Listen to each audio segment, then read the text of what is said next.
Chapter 241. Sylvia 4. Sylvia pushed away Deculein, who was holding her shoulder. No, she couldn't push him away. They struggled for a while. Let it go. Let me go. Let go. She was forced to ask him to let her go, and Deculein nodded. Free, Sylvia glared at him. If there is no paradise, then there must be no hell to suffer. Sylvia clenched her teeth. I am in hell now. Suddenly, she had a knife in her hand. She shook it to threaten him. I hate you for killing my mother, and I don't want to live shamelessly hating you. I don't even know what you're hoping doing this. Deculein said nothing. However, he wiped away the fat and flesh of the steak from the knife with cleansing. It seemed he thought it was dirty. Are you kidding me? Sylvia yelled. Her anger swelled up. Sylvia, Deculein called out her name. She only felt more annoyed. I don't want anything from you. Then why? He spoke in a low voice. I feel compassion for you. For a moment, Sylvia's mouth fell open. The knife's shaking stopped. Deculein let out a small sigh. Let's end today's conversation. He wiped his lips with a napkin, then took the knife from her and placed it next to his plate. Finally, he tidied up his messy outfit with psychokinesis. Tomorrow, or the day after tomorrow, I'll come back until you're ready to leave. The trip won't be long. She watched his back as he left the restaurant. Deculein was poison. Sylvia, returning home to lay down, thought so. Deculein was poison. A stupid man that thought she would poison a steak. Deculein was poison. Sylvia, thinking about it, suddenly sat up. She glanced around her room to the numerous books on her bookshelf. Deculein's name adorned several of their spines. Of course, these were the magic theory books written by Deculein. Magic of probability, the revolution of formulas, the interpretation of magical space. They were theory books that any wizard on Floating Island would want. However, there were very few wizards that Deculein allowed to read or purchase them, and Sylvia was one of them. She still questioned it. With what emotion and with what thought had Deculein given these?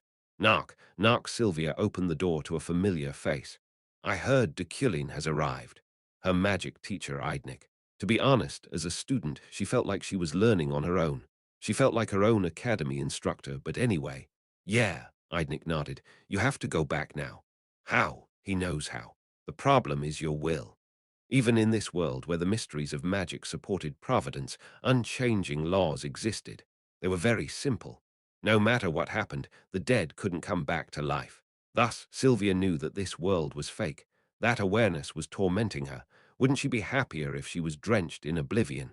If I return, the voice will spread across the continent. Sylvia lied to Deculein. She didn't win over the voice. He was still in her body. If she returned to the continent, it would become a hell where the living and the dead were mixed. Because now she was the source of the voice. Dad spread the demon to save me. The demon's letter. Sylvia said that. Eidnick pouted. Right. That information was obtained by torturing several of those belonging to the intelligence agency. And as long as she held the etheric rank, there was no information that she couldn't find out on the floating island. So she turned around to Eidnick. I don't want to do that, Eidnick. Sylvia looked up at Eidnick. I'd rather forget everything. So, do you plan on staying here for the rest of your life? If possible. So you are painting Deculein. Sylvia went silent. Eidnick shook her head. It's Deculein, not anyone else. Can you implement him just by simply painting? Sylvia, you are so strange. It's Deculein, the one who killed Sierra. But you don't want to abandon him either. Sylvia wanted to paint Deculein with her talent. I can do it. If she embodied a new Deculein and forgot that fact, she could be saved from this torment. She could erase the dark past and live like a human. Do you like him? Eidnick asked. Sylvia replied. Yeah, do you hate him? Eidnick asked again. Sylvia's answer was the same. Yeah, she liked him and hated him. Love and hate. Fortunately for Sylvia, those feelings were already in this world. Countless others had also experienced this feeling. It wasn't her mental illness, it was love. Take a rest. Eidnick shook her head and walked out. Sylvia took her diary without a word. She sat at the desk and wrote as she gazed at the sleeping panda. Aesthetically and artistically, it is a perfect work. Intuitive brushstrokes, the sense of using color, the method of interpreting an object and expressing it on the canvas. I like it all very much. She wrote down Deculein's praise. The next day, I was looking out to Sierra from a high place on the island. She was hanging laundry with Sylvia. I observed her face and tilted my head for a moment. She had the same benevolent aura left in Deculein's old memories. This was the woman who sacrificed herself for Sylvia and her husband. I asked the person next to me, "Is that Sierra?" "Yeah," eyed Nick, Sylvia's teacher and Rohaken's disciple. She responded while eating ice cream. "Are you trying to kill her now?" I shook my head. "Why? It's counterproductive. Just kill her already." I glanced at the ignorant Eidnik. She shrugged. "Why? You have to kill the fake right away, so Sylvia will consider leaving this island." "I still don't know anything about this island." Then Sylvia noticed me. She glared at me and went inside with Sierra. "And yet, you killed Rohaken without hesitation." Eidnik's words held a deep sorrow. However, there was no hostility. Rohaken must have made her promise. "Let's go to the beach." Eidnik frowned, but she didn't say anything. So by the time we reached the beach together, "Where are you going?" Sylvia appeared. She had followed us. I responded with a warning. "Can you leave Sierra alone? I could take that chance and kill her." "Do not say that." Sylvia narrowed her eyes. Eidnik giggled. Anyway, we reached the sea. "Why the sea suddenly?" Eidnik asked with a whisper so that Sylvia couldn't hear. I looked over the waves silently. "Hey, why did we come? Hey, hey." Eidnik whispered a few more times, but I stayed still. 1 hour, 2 hours, 3 hours, 4 hours. We arrived in the morning and stayed until sunset. "What are you doing?" "Hey, Sylvia. What is this bastard doing?" Not being able to stand it any longer, Eidnik approached Sylvia, not me. Sylvia grabbed the hem of my sleeve with 2 fingers as if to drag me out of the sea. "What are you doing?" Sylvia asked. I sneered. "I don't need to tell you. We are enemies." Sylvia's brow furrowed, and I turned to walk along the beach. But a certain question echoed clearly in my mind. Just now, I observed the water moving.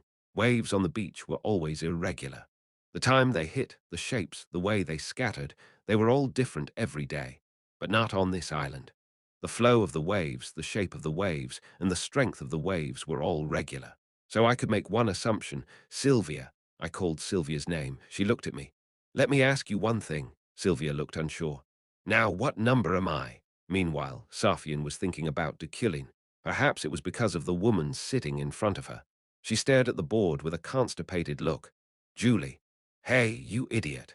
Julie's body trembled at that remark. Her eyes were wet with tears of defeat. Not tears of sadness, but tears of anger. "Are you angry?" "Yes." "What do you have to be angry for? I have a skill that can't be beaten even with decades of training."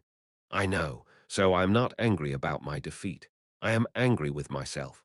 Julie looked up at the ceiling. Today, Safian deliberately invited Julie to the Imperial Palace because of Deculein and the assignments. "How far have you progressed?" Safian asked. Julie clenched her teeth. "I was interrupted by Professor Deculein, but I am progressing steadily." "Okay," Safian grinned. Right now, there were a lot of documents Julie brought to her. All of them were related to Safian's attempted poisoning. "But do you know where Deculein is now?" "On the Voices Island. Don't you need to go?" "No," Julie nodded. "By the way, you seem to hate Deculein." "Yes, however, it will not affect your majesty." "I know. You do not gossip about others." Safian leaned back. She moved both the white and black stones with psychokinesis. "If I were you, I would explain in detail why I hated Deculein. That is how I would make a preemptive move." "No, politics is the way to victory, don't you know?" "It isn't. Is what I said wrong?" "Ah," Julie firmly shook her head. "Your Majesty is right. Your Majesty is the one who determines the rightness of the empire.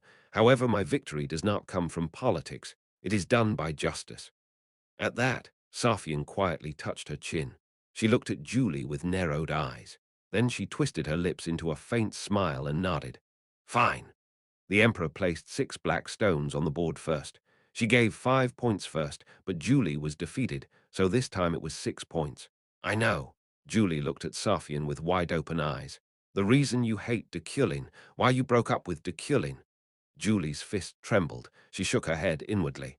There was no way Her Majesty would know about that smallest and most intimate thing. That was what she thought. Veron and Rockfell, Knights of Freyham. However, Safian was on the right track. Julie's heart beat loudly. Deculein must have killed Veron and Rockfell. He must have ruined the Knights of Freyham, too. Safian smiled softly and placed the first white stone. "I will tell you the rest slowly.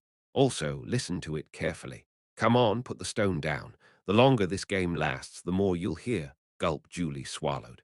Her agitation was clearly visible, but Safian sternly demanded they play a match. "Hurry, what are you doing?" I have something I would like to hear from you regarding the professor, too. At that, Julie had no choice but to nod. She picked up the black stone with 2 fingers and placed it on the board. Although she had won 7 out of 9 points on the board, it seemed to her that her odds were infinitely small.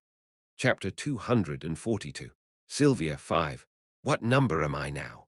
Deculein, the moment his voice spread, the nature of the island stopped. The wind stayed in one place and the waves hardened. The clouds stiffened and the sun dimmed. The birds stopped flapping their wings. What do you mean? Sylvia's eyes narrowed coldly. Deculein took a step closer and said, I am thinking. Thinking about what? You've grown so much that I think I might not be me now.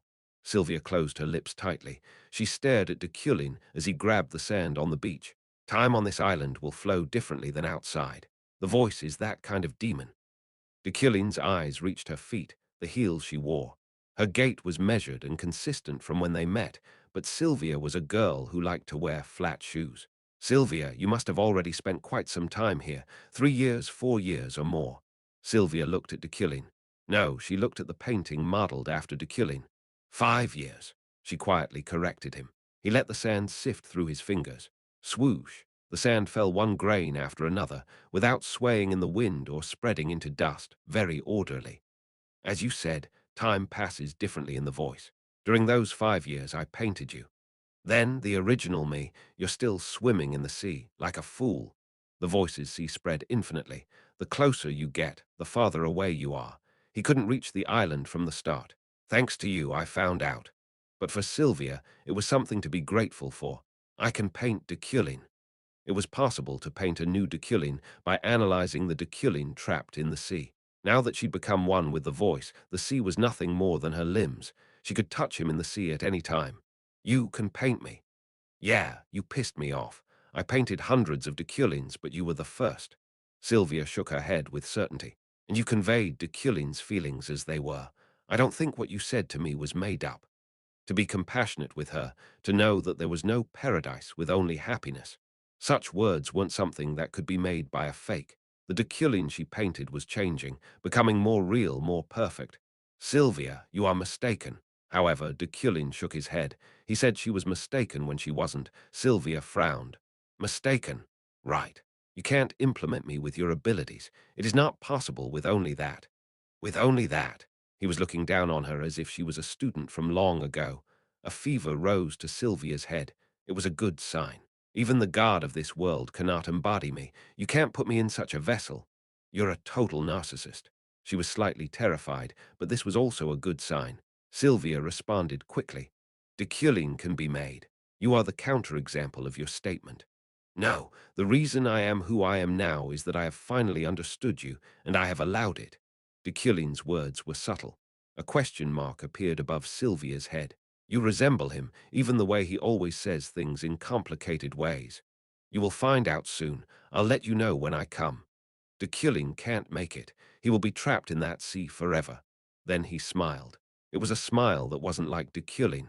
Again, it seemed that the professor was only treating her like a student.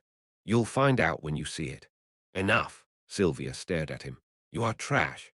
In an instant, Deculein scattered from the feet up, like oil paints peeling off. The collapse rippled up through his legs. Sylvia. Even so, Deculein's smile was still there. Remember. Sylvia was a little scared of the way he was so relaxed.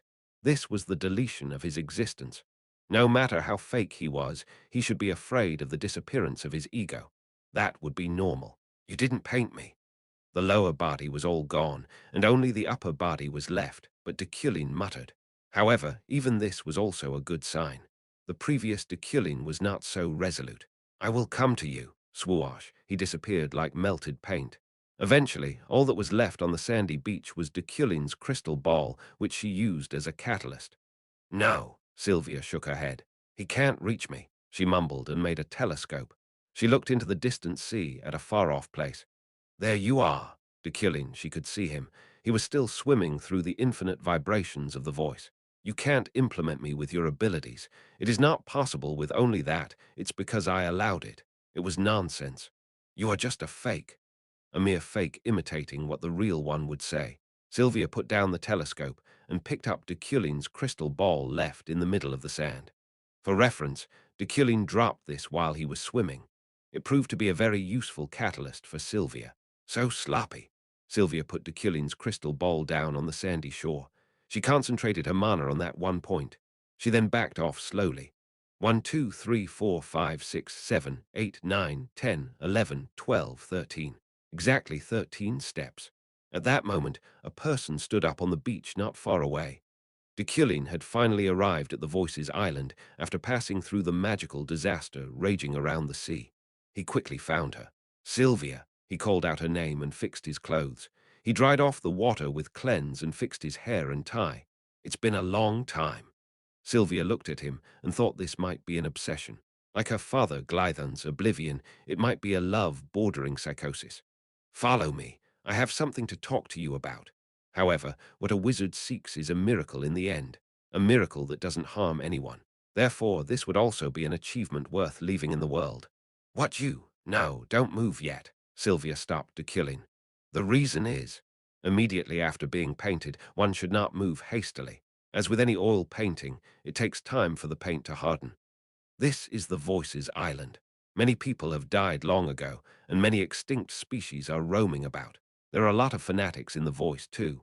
So, Sylvia approached him first, one step at a time. If they find you alone, they will try to kill you. As soon as she reached him, she stretched out her fingers. She grabbed the hem of his sleeve between her forefinger and thumb, carefully, not to break even a single piece. Don't die yet. Now, this moment of meeting Deculein again. Sylvia felt that she was alive. It's not dangerous if you're with me. After Sierra's death, her own life was nothing but misery, and he was the first light she encountered in that hell. No matter how much his portrait in her heart was filled with resentment and hatred, he was one she would never give up on and never let go. Stay with me. She wanted to live now with him. I guess you are not a complete idiot. Julie received her first compliment thanks to the 68th move. She was very pleased, but she quickly calmed herself so it wouldn't show. Thank you. However, it is said that the 7-point go is meaningless. Whether you win or lose, there is nothing to learn. Enough. Ask me one thing. Julie's eyes widened. Safian placed her chin atop her hand with an alluring smile. It's your prize. I will answer one question. Then Julie's expression grew serious. She knelt and placed her fists against her knees. Yes, Your Majesty. As a knight, would it be okay if I inquire as to why Your Majesty and I are investigating the professor's secret matters? Safian nodded. I'm looking for the professor's weakness. Weakness. His power has abnormally expanded. It's only natural to have a safety device for containment. Also, there is no such thing as an investigation. Gathering some data from the intelligence agency, reminiscing on conversations I had with him, and examining the circumstances will give us an appropriate answer. This confirmation was made by you, Julie. Julie heard the Emperor's voice as a knight. Safian spoke calmly. The professor killed Rockfell. I wasn't sure about Veron, but I knew from your reaction. You must have evidence that the public does not know. Yes, that was right. Julie recovered Veron's remains with Josephine's help. However, killing a knight will not take him down. It will be a blow. In response to Julie's answer, Safian raised an eyebrow. Blow, you are truly determined to face Deculein.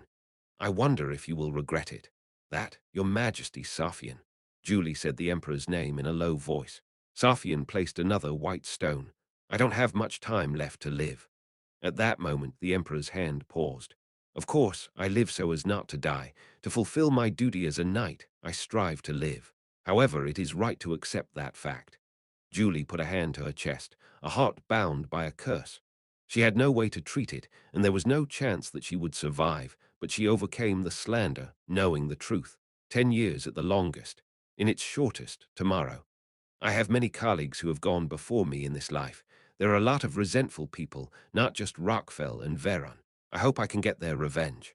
I see. Safian looked over the materials Julie had brought. Murdering a teacher when he was in academia, suicidal ideation, gang bullying, theft of a thesis, threatening Luna von Schlott McQueen, and the magical visions from many mages, stolen through conspiracy and trickery. Many families went bankrupt because they couldn't repay the debt owed to Deculein, and many companies were predated forcefully. Nevertheless, it is in Deculein's nature to still commit more crimes. Probably he will start in earnest after returning from the Voice. Everyone knows that. Do you want to stop him? Yes. Was it with Deculein in mind when you first revealed your weakness that could cause you to be kicked out of the imperial palace? Yes, I will not let him take advantage of my injury. Safian looked at Julie. Also, your majesty, I'm taking a clue for the attempted poisoning. Is that so? Yes, I will never disappoint your expectations. Hum. Indeed, I like knights more than professors. I'm much obliged, your majesty. Julie's expression faltered. Safian, smiling a little, made the next move. Julie refocused quickly, and for some reason, a smile appeared on Safian's lips. Using humans was so easy. Although they looked like complex animals, in the end, the principles of action and operation weren't very different from those of pigs or dogs. The intelligence that humans were proud of was what made humans even more stupid. It started from the moment she gave Julie the assignment.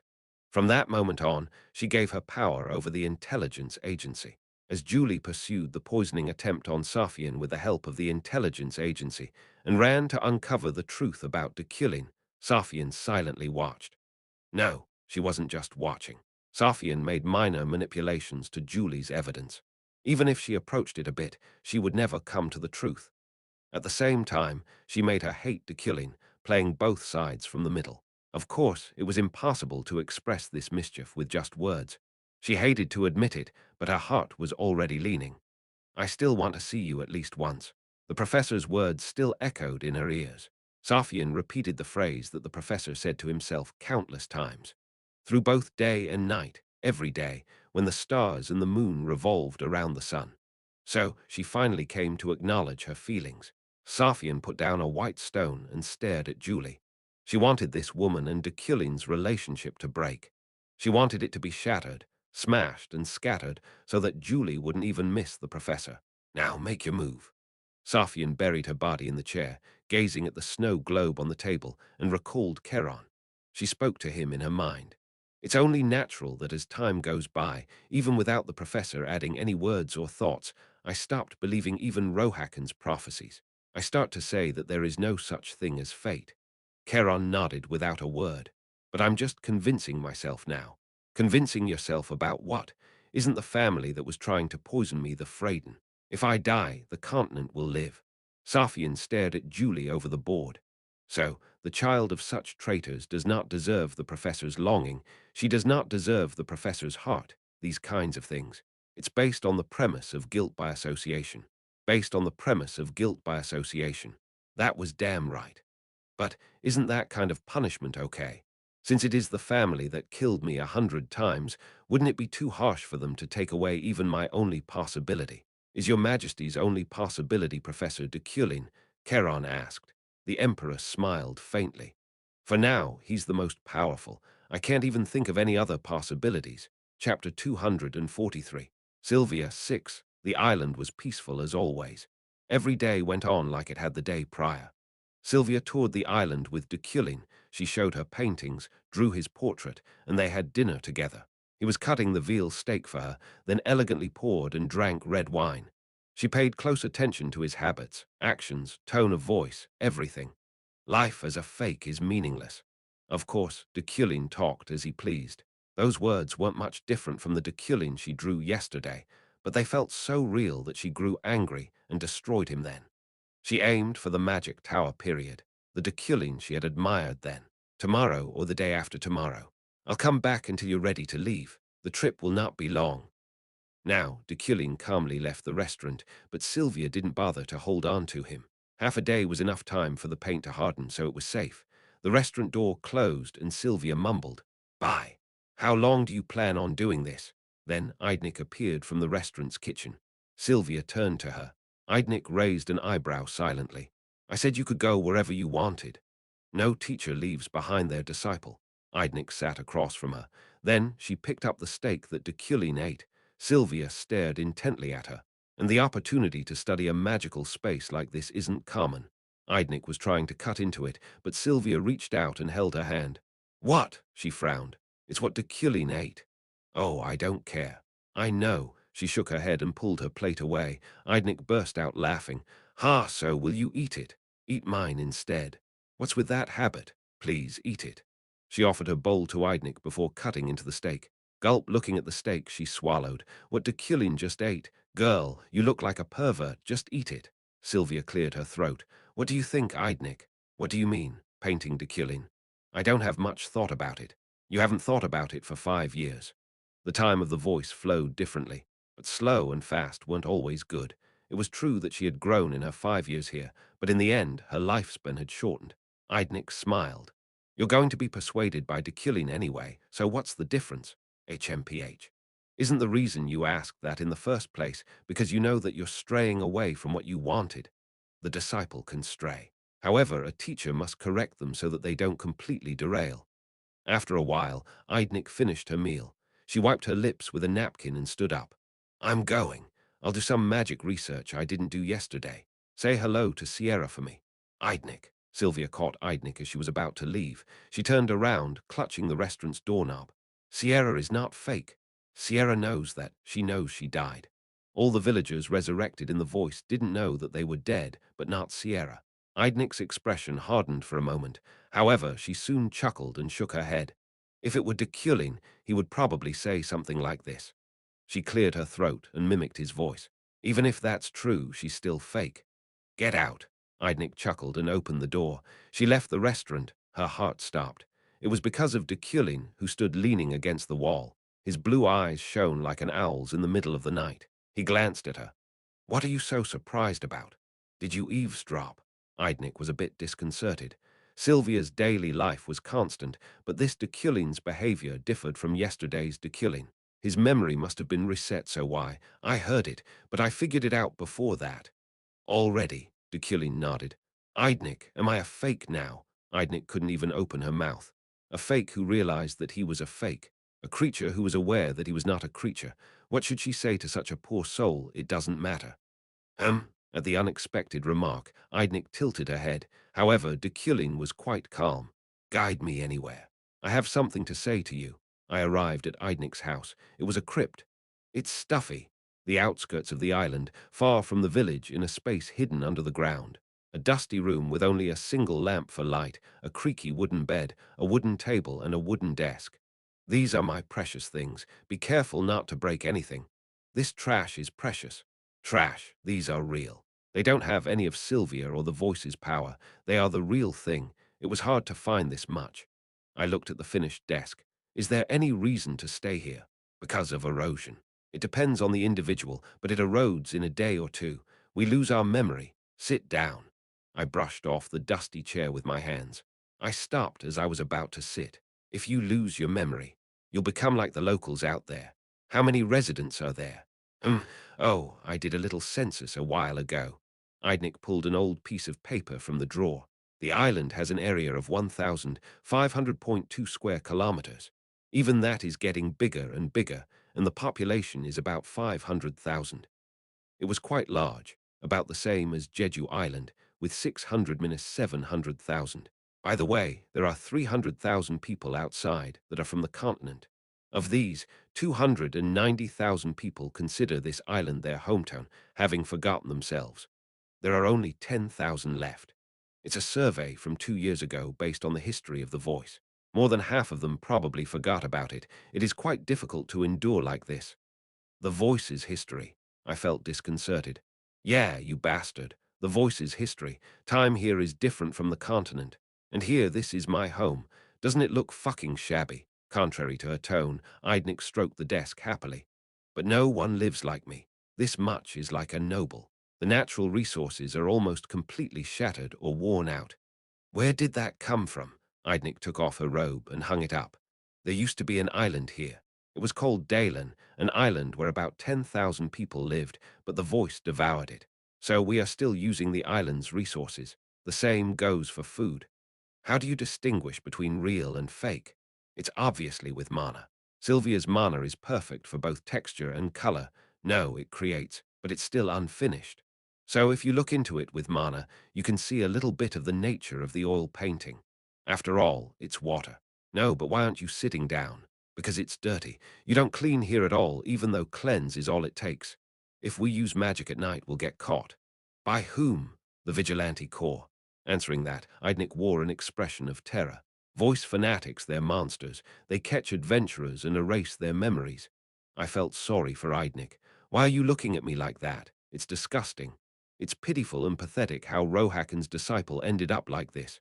You went nuts. And how many times have I told you that I am not his disciple? It was an equal relationship. What did you hear from that old man? No, let me tell you instead. Eidnik kept chatting. Eidnik and Rohakan's previous history, their mission together. Without her, Rohakan would have died 100 times.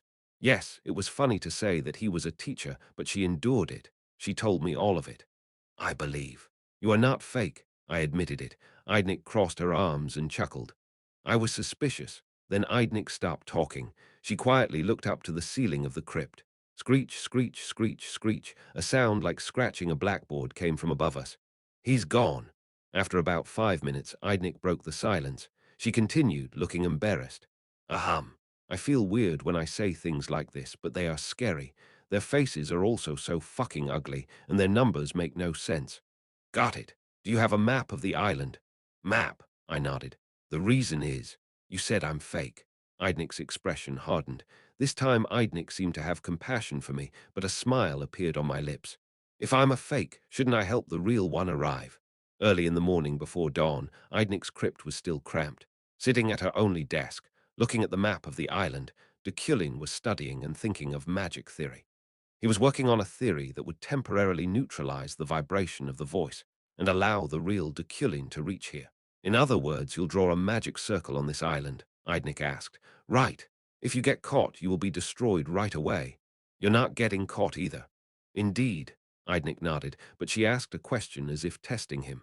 Then, if Sylvia finds out, you will be thrown out immediately. Then Sylvia will make another me. He can continue it. Ha, Eidnik smirked. You are unbelievable. Aren't you afraid that you're a fake? Why would I be? Deculein drew a circle on the map. My only purpose is to destroy the demon and bring Sylvia out. He spoke confident words full of conviction. Eidnik scratched the back of her neck. That's fortunate. Is there anything I can do to help? Then Deculein's pencil stopped for a moment. He looked at Eidnik. If I die or disappear, you just need to pass this map to the next me. That's all. Throwing away his death without any expression or emotion. Eidnik was a little annoyed with that attitude. Enough. How is a disciple of Rohakan so weak? Shut up and don't even think about dying. Every time you die, your memory is reset. Run, thinking that once you die, it's over. Again, at the capital of the empire, late at night. After finishing her one-on-one talk with Her Majesty, Julie entered the secret room of the Imperial Palace. It was prepared by her secret helper in the Imperial Palace. Ahan, thank you for your cooperation. The secret helper was Ahan, Safian's direct maid. Julie held out a hand to her. I must go back to Her Majesty quickly. I'll give you this key so that you can use the secret room anytime. If anything happens, tell me. I will help you as much as I can. The power of a court lady is not as weak as everyone thinks. Ahan was commanded to pretend to cooperate with Julie. The order came from, of course, Safian. Julie took a deep breath. Thank you. I will never let you down. Yes, Professor Deculein is truly a villain, so Ahan bowed her head, described Deculein as the greatest evil in the world. This was also Safian's order. I know. Haven't you seen him all this time in the Imperial Palace? However, Julie, unaware, comforted Ahan as if she understood everything. Yes. Ahan killed the emotions filling her. She cut off any sense of guilt and compassion. For her to be helpful to Her Majesty, she needed to be cold and cruel. And this. Ahan pulled out a sealed envelope from her pocket. What is this? It is evidence that will be helpful in your task. Evidence. Julie's eyes widened. Ahan motioned for her to come closer. The person behind the attempted poisoning might be Deculein, she whispered. Julie clenched her fists, feeling her chest tighten. Is that so? Julie took a step back. Now the knight's eyes hardened as solemnly as if she was going to battle, but when she looked at Ahan, she melted a bit. I will repay you. Breaking down the professor is the greatest reward. Also, since it is only a small piece of evidence linking the rumors of the court ladies in the past, a detailed investigation will be necessary. Yes, thank you. Ahan felt the knight's integrity. At this point, it was growing difficult for Ahan to face Julie directly. Then I'll be going. Hesitating for no reason may lead to suspicion. Yes, be careful. If you need a watch, it's okay. I also have an escort. Escort? Yes, it's not the first time the professor has attacked me. He must have disliked me getting close to Her Majesty. He's still doing such shameful things. Julie's eyes went cold. Her white hair fluttered behind her. SHH, now go back. Yes, I will not forget this. Ahan turned away. The anti-Deculein alliance gathered in the secret room. Ahan checked their faces with a squint. Isaac, Lowin, Ballard, everyone who lamented Deculein's dictatorship was there. No, they were gathered by Safian on purpose, to spread Deculein's bad reputation, to make the court ladies say bad things about him every day and night, and even leak the lie that the Emperor disapproved of Deculein. As such, Her Majesty the Emperor wanted to purge Julie. She wished for Freyden's annihilation and irreparable ruin. Ahan knew the script. If Julie speculated that those behind the attempted poisoning were the Deculein, such a shocking claim would spread through the entire continent in an instant. And just at that moment, Safian would revise the truth again by revealing manipulation of evidence. The person behind the attempted poisoning was Freyden. She would claim that Julie was an unscrupulous person who framed Deculein under perjury. In this way, the relationship between the two would be irreversibly broken. They would have no choice but to kill each other. Goodbye. Ahan spoke softly and closed the door to the back room. She made a short prayer to Julie, who was being pushed to hell. Chapter 244. Dummy's Origin 1. The next morning, Deculein and Eidnik were walking side by side across the island's forest. It is dangerous even for me to wander around for more than 12 hours. The erosion limit was 12 hours. After that, they would slowly forget. For anyone, including Eidnik, if possible move, we don't know what will happen. How many hours did the previous me last? It was created at 4 o'clock in the afternoon and disappeared at 6 in the morning, so only 14 hours. Eidnik left out that Sylvia had destroyed him. Deculein nodded. Okay, it is right to move in the enemy territory like a dune. What, a dune? Like the dunes in the desert that move without anyone noticing. Don't pretend you fucking know what you're talking about. Russell, Deculein walked silently. Eidnik, watching him, had a question come to mind. Can I ask you one thing? Feel free. Don't you have to meet your ex-fiancée? The wind blew past them, causing the branches above to sway. Deculein shook his head. I should meet her. Oh ho, what are you going to do when I have to kill her? Swoosh, a greater wind pushed through the trees, sending leaves raining down. Eidnik scratched the back of her neck. Can you kill her so easily? Deculein nodded. It's a fake anyway. It's no different than killing a demon. Even if it looks just like the person you loved. I'm going to kill it because I love her. At that, Eidnik's eyes opened a bit wider. Deculein brushed off the fallen leaves from his shoulders. She's the one whom my soul loves the most. Just that. With just that, Eidnik knew his love. She understood the great emotion under the surface. It's a demon that imitates such a person. His blue eyes flashed murderous intent. There is no way I cannot kill it. A truly angry voice resonated through the forest, echoing. Eidnik frowned. Then, follow me. Let's go to Zukaken. Zukaken, is he still here? Yeah, that poor bastard. He's trapped. Have you met Zukaken too? Pretty often. He had even asked me a favor. Zukaken, the leader of the 6 snakes. He was the one who gave Deculein the quest to kill Sierra and Yuli. She's the one whom my soul loves the most. In the center of the island stood an elongated lighthouse guarding all directions. Deculein's words through the magic wind reached the owner of that place's ears, Sylvia. She closed her eyes and whispered, She's the one whom my soul loves the most. I wish it were me. I wish it were me. Sylvia was desperately hoping for it.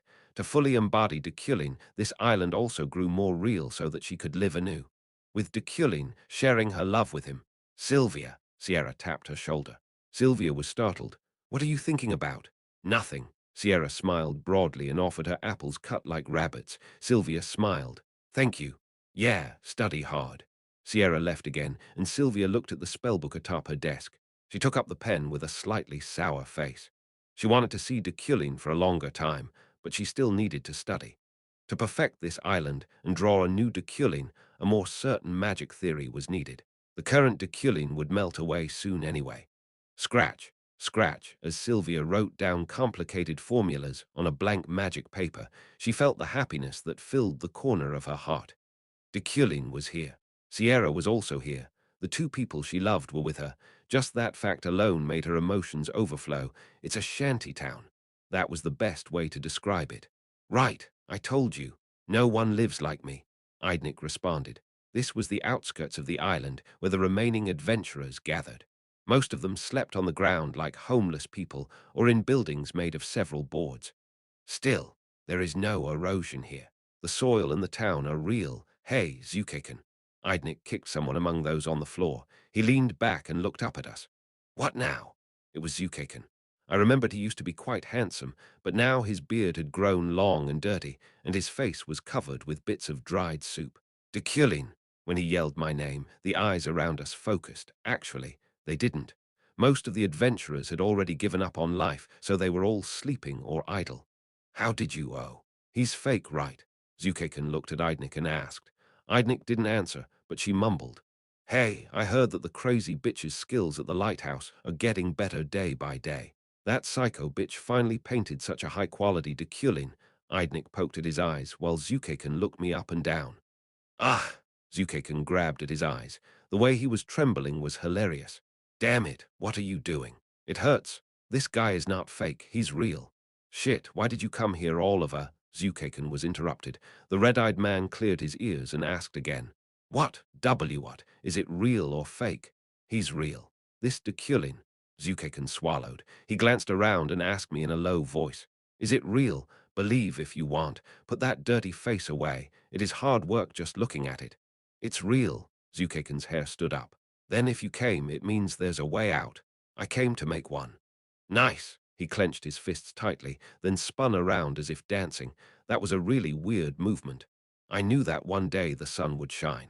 I knew I could get off this crazy horror island. I need someone I can use. Do you know someone? Oh, of course. Follow me. There is a guild room. Zukaken ran ahead with a bright face. I watched his back and Eidnik shrugged. That's how much he wants to get off this island, I guess. 5 minutes later, we arrived at the guild room. It was also a shack. People must have lived like this when they were at their poorest right after the Korean War. Hey, here's the real Deculein, the magic professor, a genius in interpreting magic formulas, the spear of Euclid that will defeat the demon. There were only 3 people in the guild room. I looked at their faces. However, one of them stood out. He was so special that I couldn't help but feel curious. Looking at that face, I tilted my head. Professor Deculein, this is Arlo's.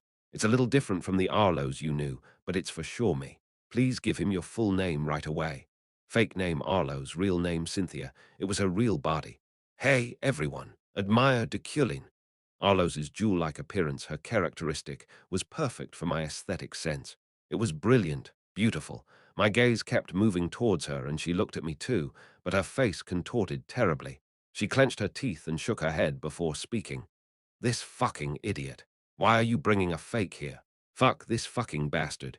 This dog food waste. I should have ripped his intestines out this time. Fuck. I frowned. Zukaken reprimanded her. Whoa, whoa. Put it away, you fucking bastard. You don't know who's talking. Quiet. Her personality was ruined by staying in a place like this for 5 years. I can understand. I shook my head and interrupted her. Why is your mouth so dirty? What? Is that really your real body? For a moment, Arlo's expression hardened. She looked between Eidnik and me until Zukaken responded, fiddling with his earlobe. I told you he's real, the real Deculein. He came here from the continent to kill the voice. The real Deculein. Right. This Deculein is real, Eidnik affirmed. However, Arlo's expression faltered. Then you shouldn't be here even more. You should run. The moment Arlo's shouted to run away, my head was cut off first. Round and round, my sight was rolling as my head soared through the air. In that brief moment, I found the face of a certain man, and I smiled. Jarek. One of the strongest and most pitiful candidates whose entire village was raised by Deculein. Our meeting, after a long time, was over in an instant. Did something like that happen? That's how I became the third Deculein. After the second Deculein's death, Eidnik, enraged, overturned the guild room and later explained my existence. Oh, and I think it's right not to lie. I lied because I was sorry. You are not even the third. I frowned at Eidnik. What? You're the 5th. Jarek killed you twice more. I tried to stop him, but he said he couldn't stand it. Where is that beast now? I just grew angry, not once but thrice. That bastard crossed the line. Arlo's explained. Jarek is locked up. But it doesn't matter if you die or not, right? You are a fake who admits to being fake. I looked at Zukaken and nodded. Real or fake, I have work to do. To destroy this place, I need the help of worms like you too. I put the map on the desk. Through the third, fourth, and fifth Deculeins, the magic circle was completed by about 10%. You guys need to draw this magic circle underground. Underground? How? To Zukaken's question, I briefly explained. Like a mole digging a tunnel. A tunnel, if so, it's surprisingly easy. The vigilantes don't go under the ground. And Eidnik, you watch Sylvia. Eidnik shrugged. She doesn't care what we do anyway. She just cares about making the perfect you.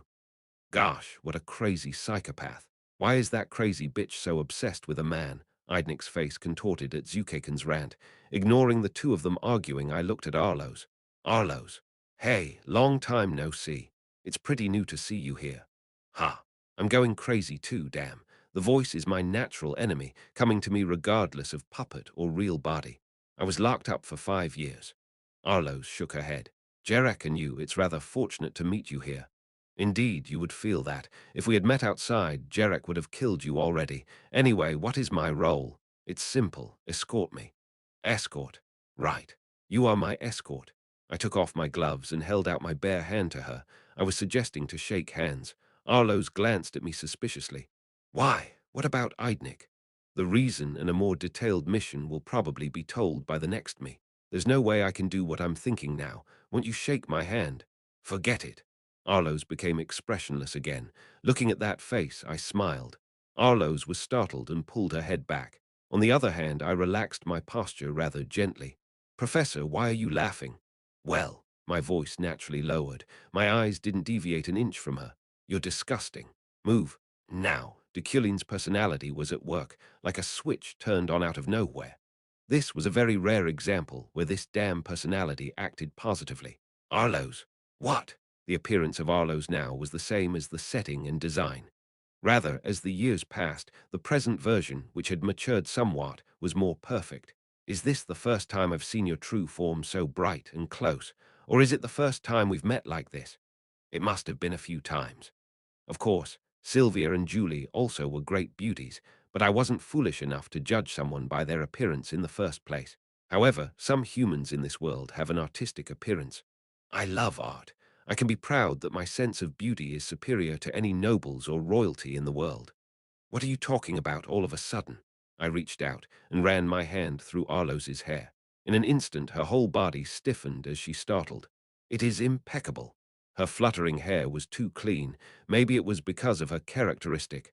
Ah, her mouth was half open. She didn't even blink, as if she had never imagined this. I can assure you that I love and support art more than anyone else. The characteristic of Arlo's recorded by the system, human art. Arlo's. It doesn't mean she was the most beautiful in this world. It wasn't like love at first sight or something like that. It wasn't an ignorant development. This surreal appearance just resembled the noble and mysterious art of this world. The noblest and most beautiful piece of art in the world. If something like that existed, you would be a little more beautiful. The artistic exterior of Arlo stimulated Deculein's aesthetic sense stronger than anyone else. Chapter 245. Dummy's Origin 2, the island's guild room, a shack with a slanted roof, a creaky floor, and little protection from the sand. However, it was one of the best among the remaining real dwellings on the island. Congratulations. The professor seems to like you. Zukaken spoke sarcastically while looking in the mirror. Arlo's grimaced. Don't mess with me, you fucking bastard. No matter what you say, it's true that the best puppeteer in the world, Arlo's, revealed her body, and Deculein has put his eye on her. You are more beautiful than the most beautiful artworks in the world. While chuckling, Zukaken shaved his beard and tidied his clothes. He was probably trying to impress Deculein in his way. Arlo shook her head. Whatever it is, Deculein is the same. I still get chills. Since she was called Cynthia, she had been obsessed with appearances. She received all kinds of flirtations from both sexes. The reason she hid her body from the moment the specialized magic of puppetry bloomed wasn't a big deal. It was just because it was annoying, and because it was dangerous. That was a big reason why she had to team up with Jarek and Zukaken. Jarek didn't care about humans, and Zukaken didn't care about women. We can finally get off this crazy island. Go and do your work. Zukaken and Jarek's mission was to work on the tunnel and draw the frame of the magic circle on the outskirts of the island. It was difficult to persuade Jarek, But in the end, he agreed when they said that he could get proper revenge only if they left. Yes, yes, I can do just about anything to get out. Zukaken combed his hair. He neatly parted it sideways, revealing his old self. Right, where's Deculein? Your job is to escort him. He's in town. Town? Oh, you're remotely escorting him with that crappy doll now. Now Arloes was controlling a scarecrow. She was on hikikomori syndrome levels of a shut-in, so she avoided outside activities. More importantly, she could avoid Sylvia's magical surveillance in this place. Crappy. It's a puppet that can at least kill you. Also, I don't want to be with the professor for no reason. The way he was looking at me, he wasn't mean. As he said, it wasn't lust or evil. Rather, it was pure. He truly marveled at her as if he were looking at a work of art. It was a shower of praise that made her uncomfortable. It's not bad. If I use this face for profit, there would be nobody like the professor. Arlo shook her head with a slightly sour face. The Voices Island, at a long and special house at the center. I visited Sylvia's residence. In case of danger, Arlo's scarecrow was placed nearby. Knock, knock. As soon as I knocked, the door opened. The person who met me there was Sylvia. She pulled me in by the sleeve angrily. Slam! She closed the door harshly. Why did you come? To kill Sierra? No way I would. There is no need to provoke you in haste. Then why? I heard from Eidnik that you are studying. Then a faint wrinkle crept over Sylvia's forehead. She blinked. However, didn't you think of hiring a private tutor? What? As if confused, her voice faded. Swallowing hard, she tried again. What? There are limits to studying alone. Sylvia's dumbfounded expression was pretty cute. So hire me. No, she shook her head. I asked casually. Why? How can I trust you? You may have come to kill Sierra. It was a silly reason. At the same time, it was somewhat of an insult. Sylvia, I am Deculein. I have no deception or lies. You're only a fake. No, I'm still Deculein. I swear I am not going to kill Sierra. An oath not to kill. Sylvia's eyes swelled with surprise. Aiming for that chance, I moved to climb the stairs leading to her room. Sylvia chased after me belatedly. Enno, stop, stop. She tried to hold onto my back, screaming as if embarrassed. Stop, stop. I didn't allow you. I opened the door to her room. And it was silent. First of all, the room was full of dolls. Bear, rabbit, puppy, tiger, panda. A dozen dolls decorated the bed in rows of 5, and the portrait that lay stuck to the wall was me, Deculein's whole body. It was painted by Sylvia herself. Sylvia ran quickly and tore it apart. Get out! Her ears were red. However, I lightly ignored it. I turned to the bookshelf that occupied one side of the room and read the title of one book at random. Essentrutak Parilin, a very fluent pronunciation of an alien language. Sylvia pricked her ears and lifted her head. It's a fairy's book. I've seen you reading that fairy pornography before. I read it not knowing that. Anyway, I don't care. Interpretation and translation of fairy language. Do you want to learn that language? Sylvia had other hobbies besides painting. Literature and language. Collecting books, learning languages. Don't you like it more than painting? Then Sylvia's eyes widened unusually. Her little shoulders shook. I was a little puzzled by the reaction being larger than I expected. How? Sylvia responded shortly. I realized it thanks to that. Sylvia's hobbies were currently secret. Only herself, and perhaps Sierra knew, so of course she would be suspicious. How did you know about me? Sylvia asked bluntly. I thought for a moment, but then nodded. Sylvia. Deculein didn't lie. Of course, that didn't mean he couldn't lie. It wasn't personality programming. It was just a kind of dignity that arose from his aristocratic consciousness. What, however, he often hid the truth. I couldn't say, because I'm the game designer who knows your setup. I still have it, I remember. What do you mean? Don't change the stars and moons of Zeppelin. That moment, Sylvia's eyes widened. It's the title of a book you gave me a long time ago. 2 hours later, I went back to the guild room. Zukaken was covered in dirt, and Arloes was wearing a mask. What did you do there? Masked Arloes asked the question. I stretched my hand toward her face, but Arloes shook her head. Don't do that. Stop. Do not take it off. I nodded. This time Zukaken asked, what did you do with Sylvia? You don't need to know. What? That crazy bitch is all our enemy. We need to take it. Clink. I dropped a bunch of brass coins. Ooh. What? The two of them rushed to the coins with their eyes shining, and I took advantage of that chance to take off Arloes' mask. No, what the hell? She covered her face with one hand, but she still picked up the coins with the other. She shoved her competitor, Zukaken, aside with her shoulder. Contrary to the ridiculous behavior, what I could see was beautiful. Even that shameful appearance of picking up brass coins greedily was enough to feel like performance art. Is this brass coin still valid? Of course, this is real. This is a complete currency. Complete currency. I'll explain what it is later, but we hit the jackpot. Where did you get this? I got it from Sylvia. Hiring pay. That was a wage. Hey, stupid bitch. Stop pushing. You're still fucking pushing me. Shut up. It's mine. Zukaken and Arlo's didn't seem to be interested, but if I had to explain, Sylvia handed me those in exchange for learning fairy grammar. Oh my, how much is all this? I can eat something nice. Okay, I'll go out for a minute. Zukaken, taking the coins, went outside, and Arlo's put her coins into the bag with trembling hands. Anyway, only us two were left. Arlo's, glancing at me, cleared her throat and held out her hand without saying a word. Do you need more? No, my mask. I shook my head. It's art too precious to be hidden. Just give it to me. Art wears out when someone looks at it a lot. Only I am looking at it. Arlo's lowered her hand. I wiped the dirt off the chair and sat down, gazing at her face. As if my gaze made her uncomfortable, she twisted her body around and eventually covered her face with both of her arms. Arlo's. What? Now, there is one thing I want to ask you. What do you want to ask? What do you want from the altar? Arlo's was a mysterious villain. She cooperated with the altar, but it wasn't revealed why she cooperated with them in the script. She kept her shield up as she responded. What does that have to do with you? Everything. The altar is the continent's enemy. I have no reason to tell you my purpose. Arlo stared at me and took out a coin from the bag. After fiddling with it, she blew on it. Then the coin turned into a potato.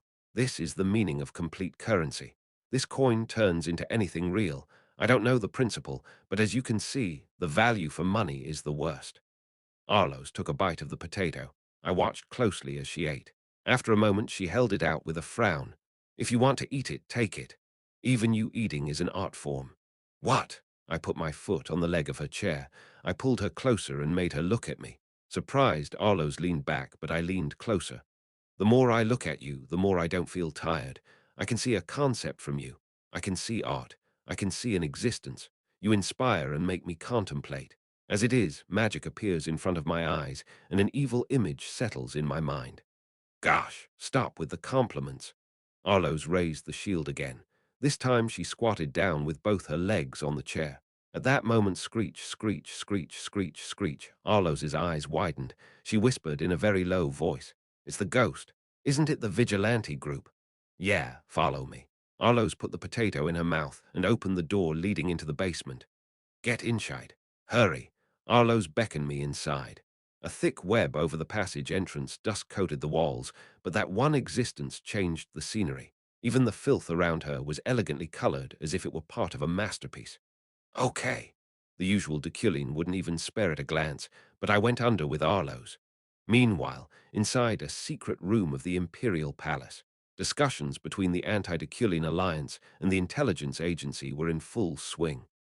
Together, they gathered evidence, organized a chronology, confirmed his crimes, prepared copies, and readied for a counterattack. That's a lot, Lawin said. He put down the thick document he held. He killed many people who were not demon bloods while accusing them of being one. The evil deeds that Deculein had committed so far were being revealed one by one. If we reveal all of this evidence, we have a chance. Deculein's position will surely be shaken, and above all, Her Majesty will have a cause. Julie listened to Lawin as she looked over the evidence. If Her Majesty makes up her mind to wield the sword, Deculein will be forced to retreat. After all, the excuse for all that Deculein did was that it was for the sake of Her Majesty. At that moment, Lawin met Julie's eyes. Knight Julie, are you okay? Oh yes, I'm fine. Julie shook her head. It's a bit private. She was now looking into the files of the underground passage case. Among them, the number 3333 list of early evidence. Perhaps, Agent Rockin, is it possible to omit or take out evidence? There was definitely a bracelet in the early evidence list, which her father gave her as a gift.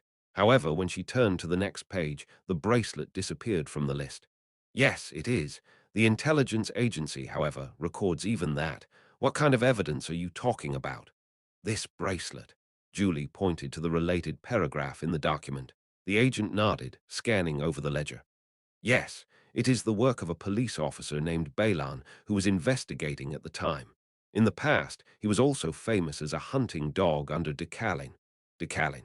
At that moment, a fire blazed in Julie's eyes. Deculein? Are you talking about Deculein of Euclid? Yes. Oh, then, show me those documents too, she ran. In the Emperor's bedroom. Here, Safian was communicating with someone. That's right. Do you know how many items I have chosen to present to Her Majesty? All the things I couldn't send are piled up. Deculein's sister, Uriel. They had gotten to know each other in college, and although she wasn't a big deal, she conveyed pleasing information to Safian. Why can't you send them? He told me not to give anything that's not perfect. I found that ridiculous, too. Safian crossed her arms and murmured to herself. Anyway, that person's loyalty doesn't make sense. How did such a pro-imperial person come from a wizard family? A knight's heart below a wizard's head.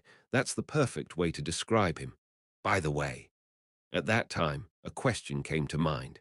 It was a very embarrassing question, but it was something worth asking. If it's that kind of loyalty, then maybe Deculein has feelings for Her Majesty. Feelings? What's something like love, like romantic feelings? I didn't answer. No, I couldn't. I do not know. Still, considering Deculein's personality, Her Majesty is indeed his type. Safian didn't answer. She still couldn't. Even after living for hundreds of years, this was the first time she felt like her fingers and toes were cringing. Wait, I'm also suddenly suspicious. Hasn't he fallen in love with Her Majesty? No, the more I think about it, the more likely it seems right. Interesting. Her Majesty must have a dignity that even Deculein would admire. I hadn't even thought about it. Oh, enough spying for today. Now I have to go to work. I'll convey the things I heard. Give it some thought, too.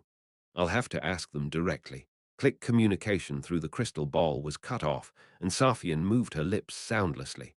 Again, she felt bored, so she started playing Go by herself, and she tried to study magic.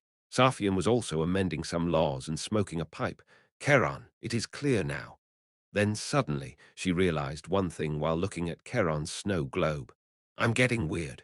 It had been a week since she met Deculein. Safian herself had some ailment that she didn't want to explain that was slowly eating away at her body. Chapter 246. Dummy's Origin. 3. I was drawing a magic circle underground. However, the giant magic we were attempting to realize was lacking even with understanding, so there were many obstacles. There were also many worries, countless ideas tangled and twisted in my head. Maybe it was because it was something I was doing, but not something I would complete. Or was it because even I, after all, couldn't be completely free from a predetermined death? They're gone, Arlo said with her ear to the ceiling. I looked at her and beckoned.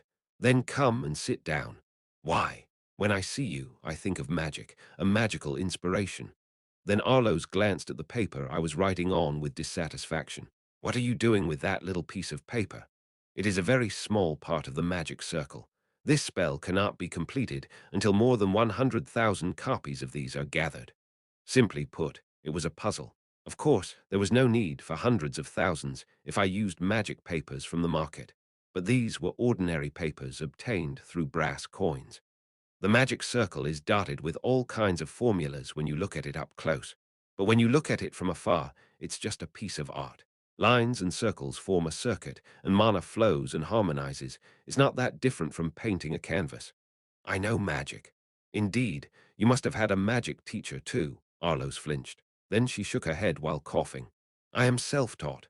Puppetry is not something you can learn and bloom on your own, especially in the ashes.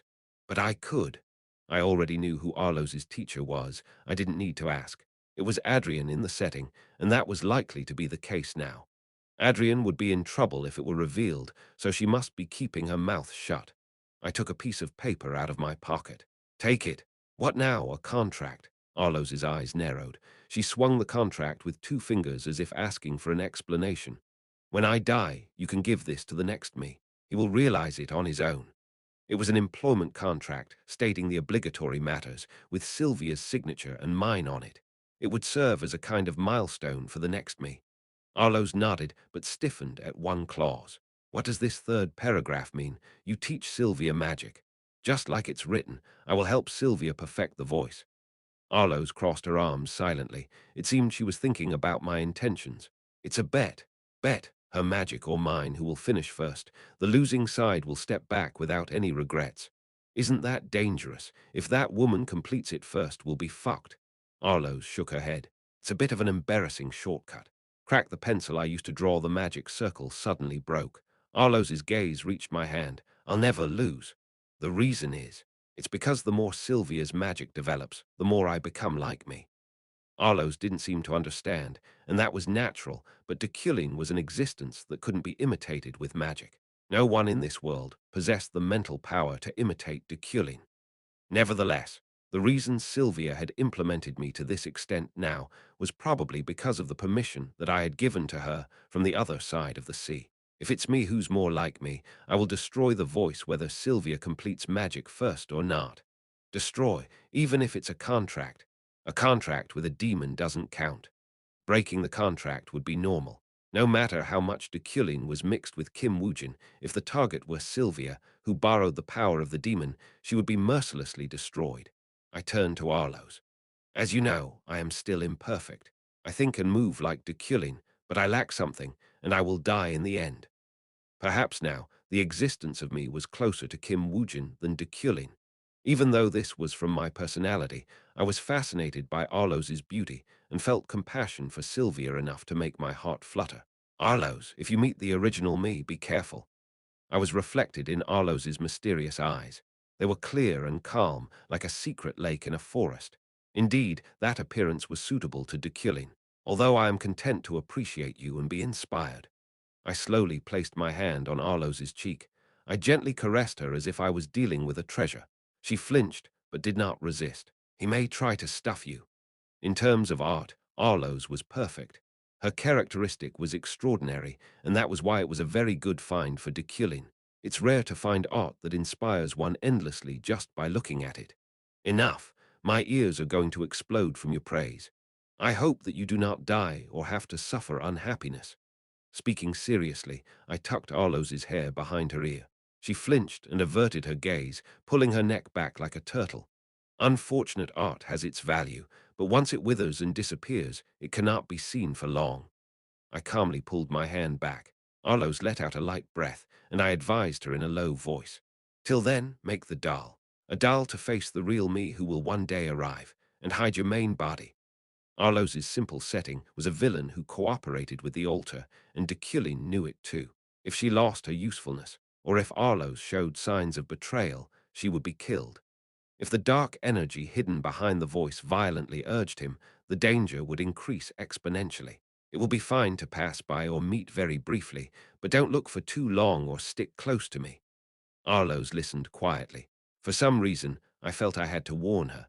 It is very regrettable that the original me cannot meet the art that you are, but there is nothing I can do about it, if you want to last long. Last, I am human, not art. Arloes's mouth twitched. Right, you are human. But why do you hate yourself and hide behind the puppets? With that, she was speechless. Even that was mysterious. Every moment her expression changed was as beautiful as Da Vinci's masterpiece. Maybe you are already stuffed. Until you break free from that self-hatred, I will be your death variable. Death variable. If it was the Arloes without self-respect, Deculein might be willing to take her as a statue. Humans who hate themselves had a lower value than any other artwork. However, if it was the Arloes who acknowledged herself, Deculein might keep her alive. As Arloes said, he might try to keep her by his side as a human rather than a piece of art. Let's stop chatting. It's you, Professor, who spoke first. I was again absorbed in the magic design. Crack, but not long after my pencil broke again. This was due to my incomplete power control. Arloes asked, Is that proof that you are dying? I nodded. The longer I existed, the more I used my mana, the more I would break. Even if someone didn't kill me, I would last only about a week. I see. Arloes went silent for a moment, looking at me and looking at the magic circle I was drawing. Professor, she spoke low, you are a rare species to find even in the ashes. Shut up. Even if it's you, you can't compare me to a pile of low-level garbage. Gosh. Arloes shook her head. The next day, I visited Sylvia at 3 p.m., the same as yesterday. Today will be the fairy language class, after checking the circuit of your magic theory. Sylvia nodded without a word. From her expression to her gestures, she had a very cheeky attitude, so I flicked her forehead. Flick. Sylvia, ambushed, blankly looked up at me. It was like she was slowly thinking about what had just happened. Ouch! She let out the nose belatedly and rubbed her forehead. Physical punishment is not worthy of dignity, but if you behave like that, there is nothing I can do about it. Sit down. I put the prepared materials on her desk. Sylvia sat with a sullen face as if she thought it was unfair, and then she grumbled. My skull almost broke. You're exaggerating. I'm not lying. My head hurts. You intended to kill me, right? I looked at Sylvia's forehead and was startled. It was swollen. That was also a power control issue. So always keep a respectful and dignified manner. Protect the body of the nobility. Why? First of all, part 3 of your theory is mostly wrong. I pointed to a certain circuit of the formula Sylvia had written. The core circuit twisted like a knot, with 13 straight lines forming an individual part. It's different, Sylvia objected. No, it's wrong. There is nothing wrong with that magic. It's wrong. You're keeping me in check, right? To win the bet. At Sylvia's words, I pretended to prepare another flick. She shook her body and jumped up, clinging to the wall. I don't do anything unscrupulous such as keeping someone in check. Remember this. In the world of magic, there are no right answers, but there are wrong answers. Inefficiency is wrong. Sylvia stared at my middle finger and thumb and shut her mouth. I guess it really did hurt. Answer me. All right. Only then did I pull my hand away, and Sylvia sat back down next to me. Let's start. It seems like you have to learn humility again, but the next day, exactly 3 in the afternoon, I visited Sylvia's house as a tutor. However, today's Sylvia was wearing something different from yesterday's attire. I'm here. Yesterday, she wore the plainclothes of ordinary noble girls. Today was a dress with more laces, a little more lively and bright. Today, after teaching magic circuits, it's fairy language writing. Of course, you revised it, right? I did. She was readily answering as if scared of physical punishment. Of course, I didn't like the way she talked, but it would be right to correct one thing at a time without being hasty. Sit down. Yeah, she came and sat down to show the magic circuit she modified. I looked over it thoroughly. It's good. Then I nodded with satisfaction. It clearly showed Sylvia's magical talent. Sylvia didn't say anything but clenched her fist, which she hid under the desk. She was so cute that a corner of my lips rose. For a moment, Sylvia's eyes went wide. Oh, you smiled. Don't let your guard down. She cleared her expression.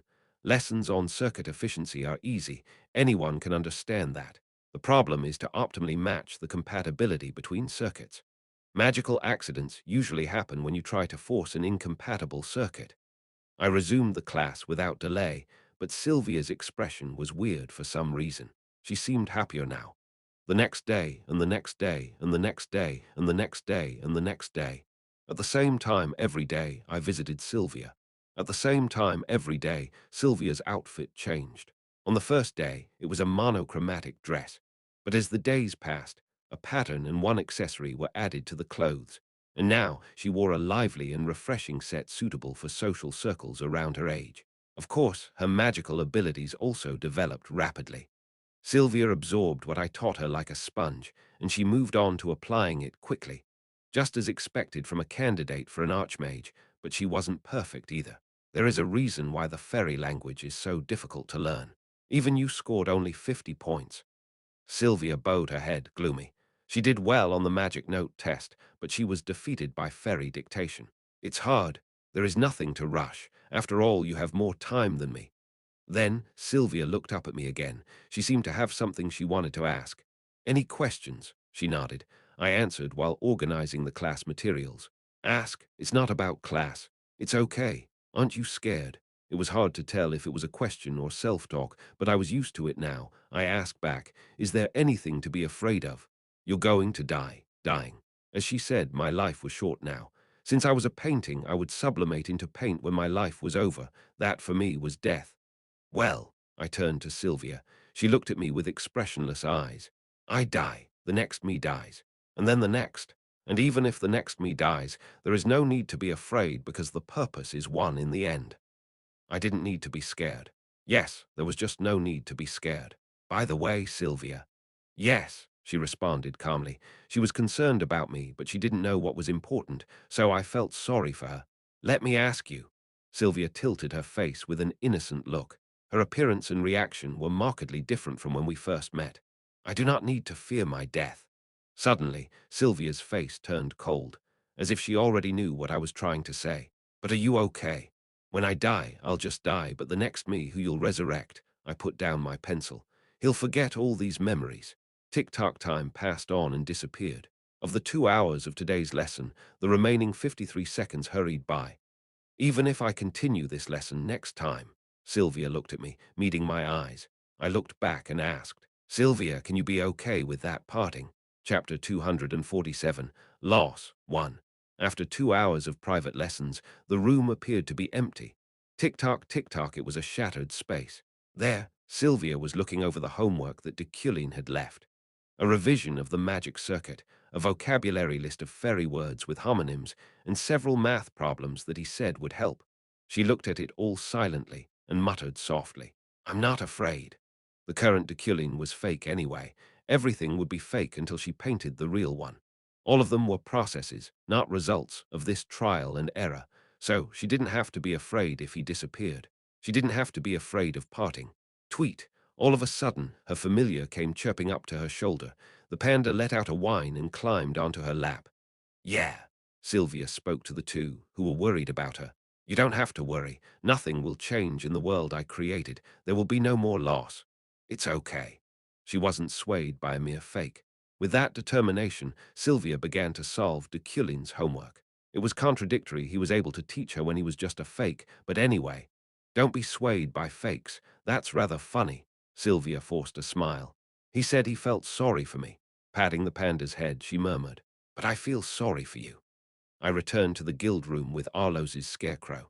The scarecrow was a well-made battle puppet, even under the eye of vision, so there was no need to worry about an attack. Professor, the scarecrow moved its mouth abruptly. I've been thinking. Pieces of straw flew out with her voice. Are you attacking Sylvia like this? With your death, I shook my head. It could be an attack. It could be a teaching. A loss that Sylvia could not bear, the deep regret left behind. That was also why I made a point of finding her in the name of private tutoring. The experience of loss was, after all, an experience. Whether she let go of regret because of that experience or grew mature enough to endure loss, either way was a good outcome for me. Arlos. What? Why are you here? I told you. You didn't say the exact reason. You hid it, the scarecrow continued quietly. A hum. As Arlos cleared her throat, lumps of straw splattered from its mouth. Have you come to cooperate with the altar? You haven't been in touch for quite some time before the Voices Island had appeared. Arlos went silent. Again, Arlos was originally set as a villain. She cooperated with the altar and eventually played a role in the advent of their god. That was why I was suspicious of the fact that she hadn't been contacting me and that I found her in the voice out of nowhere. Have you betrayed me? There is no such thing as a betrayal. Did you not think that it was just a simple cooperative relationship? While walking like that, I arrived at the guild room. For me, that is betrayal. Creak, when I opened the door to the guild room, I found Arlos's main body. She was still sitting with her mask on today. It was a response to the situation. Arlos looked at me. I know I was paid for giving you information about the altar. However, I decided that the cost of the altar was even greater. The basis. I sat and stared at Arlos. An unfamiliar hostility crept into my eyes. I naturally judged that. She let out a small sigh. She looked into the air as if recalling a far-off memory. Just before I came here, I had a glimpse of the manifestation consciousness of God. I frowned. Arlos shook her head. I knew at that moment. I can only live by sticking with them. It was a landscape that could not be described by mystery and magic. It was neither majestic nor holy. It was just overwhelming. I definitely felt God. Sand flowed down from the ceiling of the guild room. Arlos fiddled with her mask and bent down as if praying. I tried to use the altar, cooperating with the madness of resurrecting the god and trying to make money. I think the only constant value in this world is money. But the moment I saw it, it made me wonder if that was God. So you judged wrong, I interrupted her. Arlos lifted her head to look at me, her frustration plain.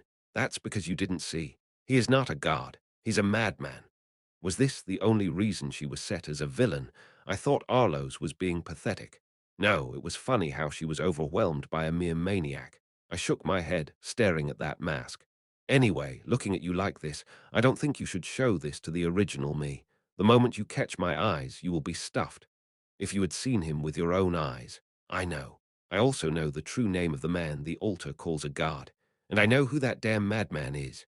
What? Through the mask, Arlos's eyes went large. Even though I wasn't real, the script progress and quest structure from Kim Woojin's memory was certain. He is a fake, not a god. He wouldn't depend on believers if he were truly a god. Would a god ask a puppeteer to save his body? Not a god, but an asshole. Arlos closed her mouth. Arlos, I do not forgive betrayal. However, since the current me is more generous, I will give you a chance. Chance? Will you believe in me, or will you believe in God? Decide before the original me arrives. What decision? You have Jarek, don't you? If you release him when I come, I will die. If you do not release him, I will live. Arlos frowned. I grew frustrated looking at the parts of her face I could see, so I took off her mask before continuing. I'm going to entrust my life to you, and this is how I believe in people. If I believed someone, it was sure enough to entrust my life. If I didn't, you would be my enemy for life. There was no need for an uncertain relationship. When Arlos was about to say something creak, suddenly the door to the guild room opened. Hugh, what a good meal. It was the chuckling Zukaken. Grease was thick on his lips as if he had eaten meat somewhere. He looked at the two of us and startled, stepped back. What are you doing? Were you guys sharing your love for each other? Why are you so close? We backed down. Damn, I should have come back a little late. No, I should have taken a peek. What a shame. Hoo-hoo-hoo-hoo. Zukaken came in chuckling and asked, or can I join you? Shut up. Is your mouth a garbage dump to keep spitting out filthy words? Zukaken's face hardened. His eyes and mouth widened with shock. Hey, gosh, wow, that's too much. I've been working hard outside all day, and that's how you treat me. I ignored him as he crouched down and covered his face. Another day, and another day. As time went by on the island, Sylvia's tutoring continued at the same time every day. The more she learned, the more my body broke down. My imminent death now became vivid and took its place in my heart. This was also not satisfactory as it was natural, but it was acceptable to some extent. Although my disappearance might be terrifying, I didn't beg for life shamelessly. Good job. Today's dictation score isn't bad either. Sylvia's room. Fortunately, today's lesson was completed. Sylvia watched me blankly. My time was running out like this, and the signs of collapse were clear enough for her to see. Is today the last lesson? She asked me. This was something worth being curious about. I shook my head. The lessons will continue. From the next me, and the next me, the lessons would not end. Then, Can I ask you one thing? Sylvia asked as she looked at me carefully. Since the lesson was already over, she used no honorifics. Ask anything. What kind of person was Yuli? That question was new, like a knife in the lungs. I looked at Sylvia and smiled. The name Yuli was strange. It was mysterious that besides me, someone knew her name. I'm curious. There's nothing to be curious about. Yuli was just Yuli. I closed my eyes for a moment. I tried to recall her face, but her memory was blurred. Was it because that function was gradually failing? There is no other explanation. Then Sylvia's expression hardened. She exhaled a faint breath. Do you know what? The voice embodied Yuli, but it failed. The embodied Yuli was just a shell. It was impossible to embody her soul. Do you know why? Then my brow narrowed. The reason it was impossible, that was, because souls are unique. The uniqueness of the soul. The principle is that there could be only one soul of one person in this world. The voice was not free from this law either.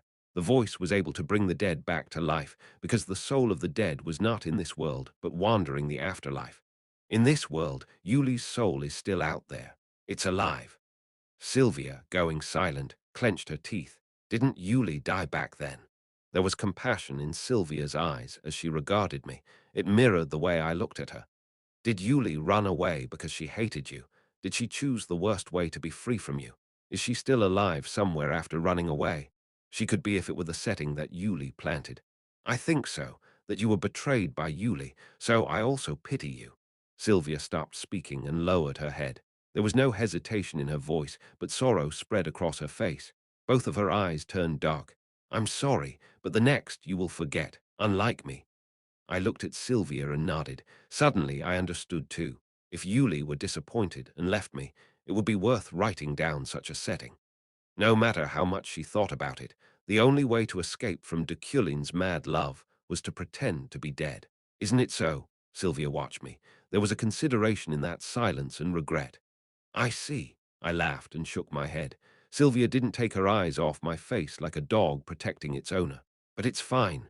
I can endure it. Sylvia's expression grew stiff. She straightened up and lowered her eyes. But Sylvia, my body began to smudge. Before I die, I want to tell you something that no one has told you yet. I put a hand on her shoulder. It was an ugly hand, with wrinkled and falling apart skin, a portrait before the collapse. Sylvia.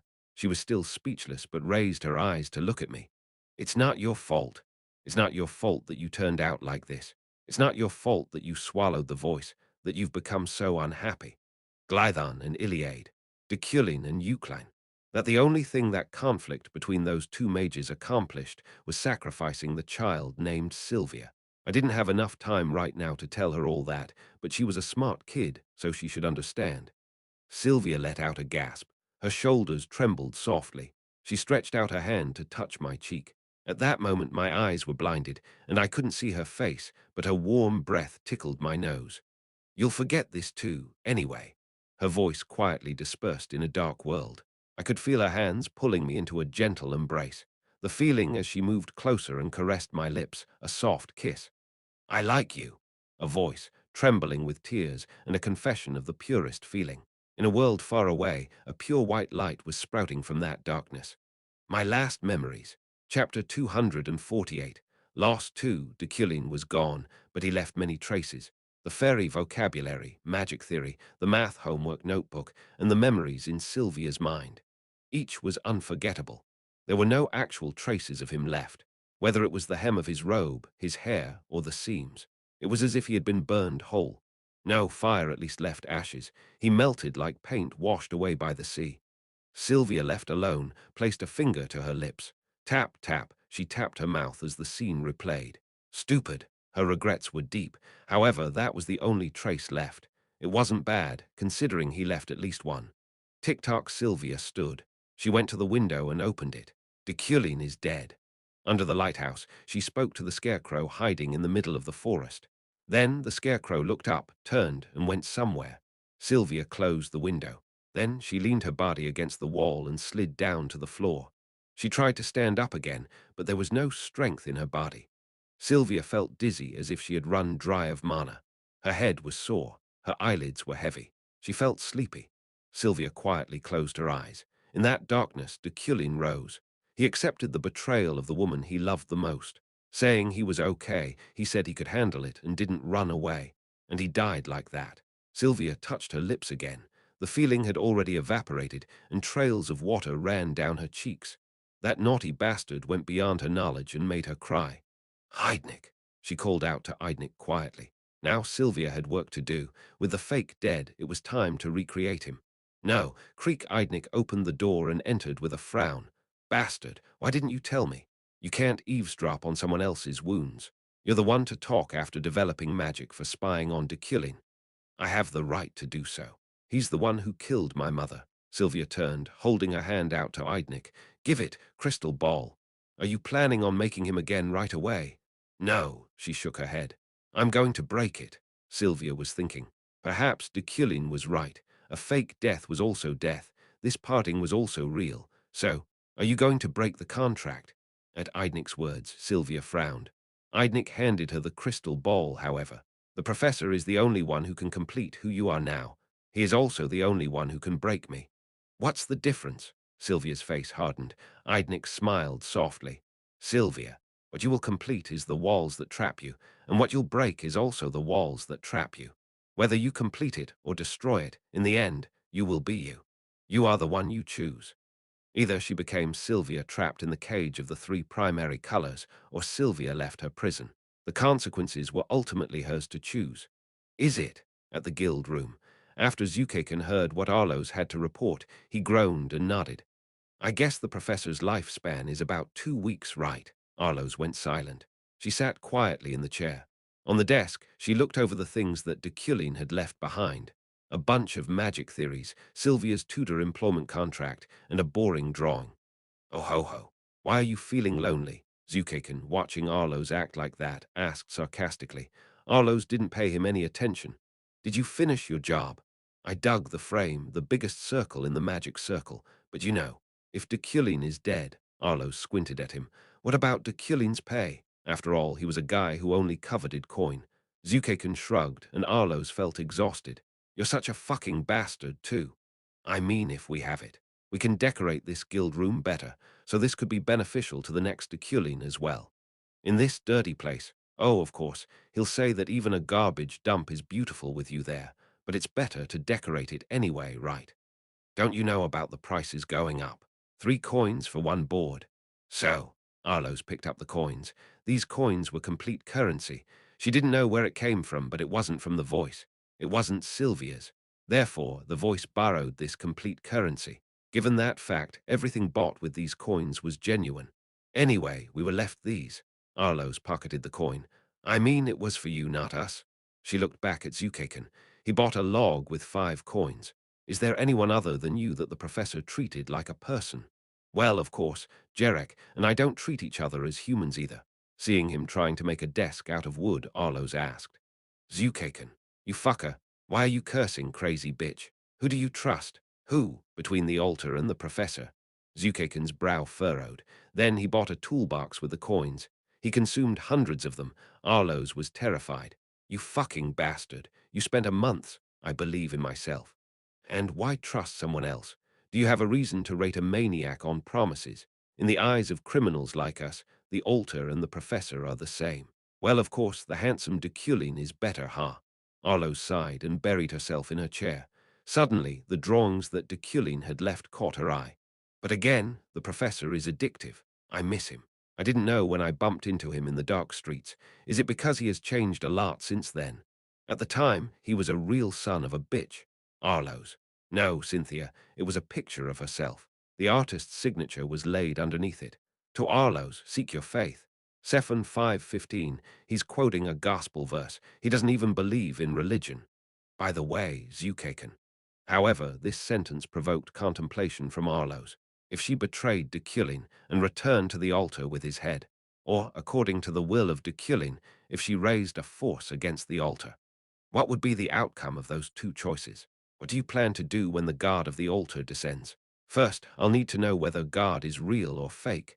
If it's real, I have to make excuses. Saying what? I didn't know you were a real guard. If I had known you were a real guard, I would have believed you too. A real guard would be willing to forgive since they're the real thing. What bullshit. Arlo's muttered to herself and took the drawing. It was the first portrait she had ever received, so she didn't want to throw it away out of pride. After that, they didn't say anything to each other. Zukakin was cutting wood with a saw. Whoosh! Sand fell from the ceiling in time with his rhythm. In the middle of that peaceful place, Arlo sat quietly. There was nothing more to do here. It was her job to pass on the memories of the previous Deculein to the next one. Drop. Zukakin finally finished sawing. Arlo's glanced at him, pondered for about 5 minutes, and then stood. Watching her stride towards him, Zukakin asked, What now? Let me do it too. I'm bored. Whatever. In fact, rather than boredom, she lacked tension. When Deculein was there, it was as if she was being dragged around with every action she took. Snip, snip, thwack, thwack, they both worked, waiting for someone to come back. Boom, boom. The next day, Arlo's woke to a thumping sound. She wiped the drool off the corner of her mouth. Hey, bastards, it's Deculein. It was Eidnik's voice. Arlo's, startled, quickly put on her mask. She kicked the still sleeping Zukakin. Ouch, what's wrong with this bitch? Open the door. Deculein is here. Already? That was fast. Ham. Zukakin trudged over to the door. Creak looking beyond the slowly opening door, Arlo's swallowed. Deculein's face appeared through the gap. Blue eyes without flaw, holding only confidence in himself and an unflinching arrogance. She bit her lip. Deculein, that's Zukakin, you know, right? I know, he nodded. Zukakin grinned and waved. Hello, this one is Arlo's. Eidnik pointed to Arlo's. Deculein frowned. You're wearing a mask. Yeah. Deculein approached one step at a time. Arlo's handed him a block of papers holding his hundreds of pages of magic formulas and Sylvia's tutoring contract. Take this. It's the stuff that the previous you left. I thought it would be too much to call them keepsakes. Taking it, Deculein lost himself in thought for a moment, but then his lips twisted into a smirk. It's not a keepsake. The me I was before, the me I am now, are all still me. You seem different. But Deculein's expression turned to one of contempt and pity after looking around. You've been living in such a garbage place. It's too filthy to even breathe properly. Zukakin smiled. Eidnik wore a similar smirk. The previous you lived here just fine. He even slept here. He didn't sleep lying down, though. You're full of bullshit, Zukakin. Are you a moron? Zukakin smiled and looked back at Arlos. He meant to take off her mask, but Arlos shook her head. Eidnik spoke. Anyway, just read that magic theory. That's your only hope of escaping from here. Home tutoring starts tomorrow, every 3 p.m., so don't forget. Deculein didn't answer. The sixth professor, the sixth Deculein, he already had his eyes on the magic theory. Then I'll be going. Eidnik left first. Slam, as soon as the door closed, sand fell from the roof, and an endless silence consumed them. 1 minute became 10, and 10 minutes became 1 hour, 1 hour became 3. Snore, snore, Zukakin fell back asleep. Deculein, who was reading the theory amidst his snoring, suddenly raised his head. He looked straight at Arlos. I wonder. Her heart sank. Arlos tilted her head. What do you mean? The previous me wrote a message in the corner of this paper. Message? Yes. There was disbelief and suspicion in Deculein's voice. When inspiration doesn't come easily, Arlos, it says to look at your face. What? Arlos felt disconcerted, but before she could even open her mouth, Deculein continued. And it says to trust you. He left it like a will. For a moment, Arlos's face stiffened. She clenched her teeth while Deculein stared at her. Ha! After that, Arlos took a deep breath and took off her mask. Deculein's reaction to seeing that face was simple. He just nodded. The very next day, the sixth Deculein visited Sylvia's house. Sylvia looked up at him silently as he held out the contract. Nice to see you. I'm your tutor, Deculein. That line was kind of funny. Was it Deculein's humor? She guessed not. Yeah, come in, Sylvia spoke, but she felt as if she were choking for some reason. Okay. It was strange. He didn't remember that she touched his lips and that Yuli had betrayed him.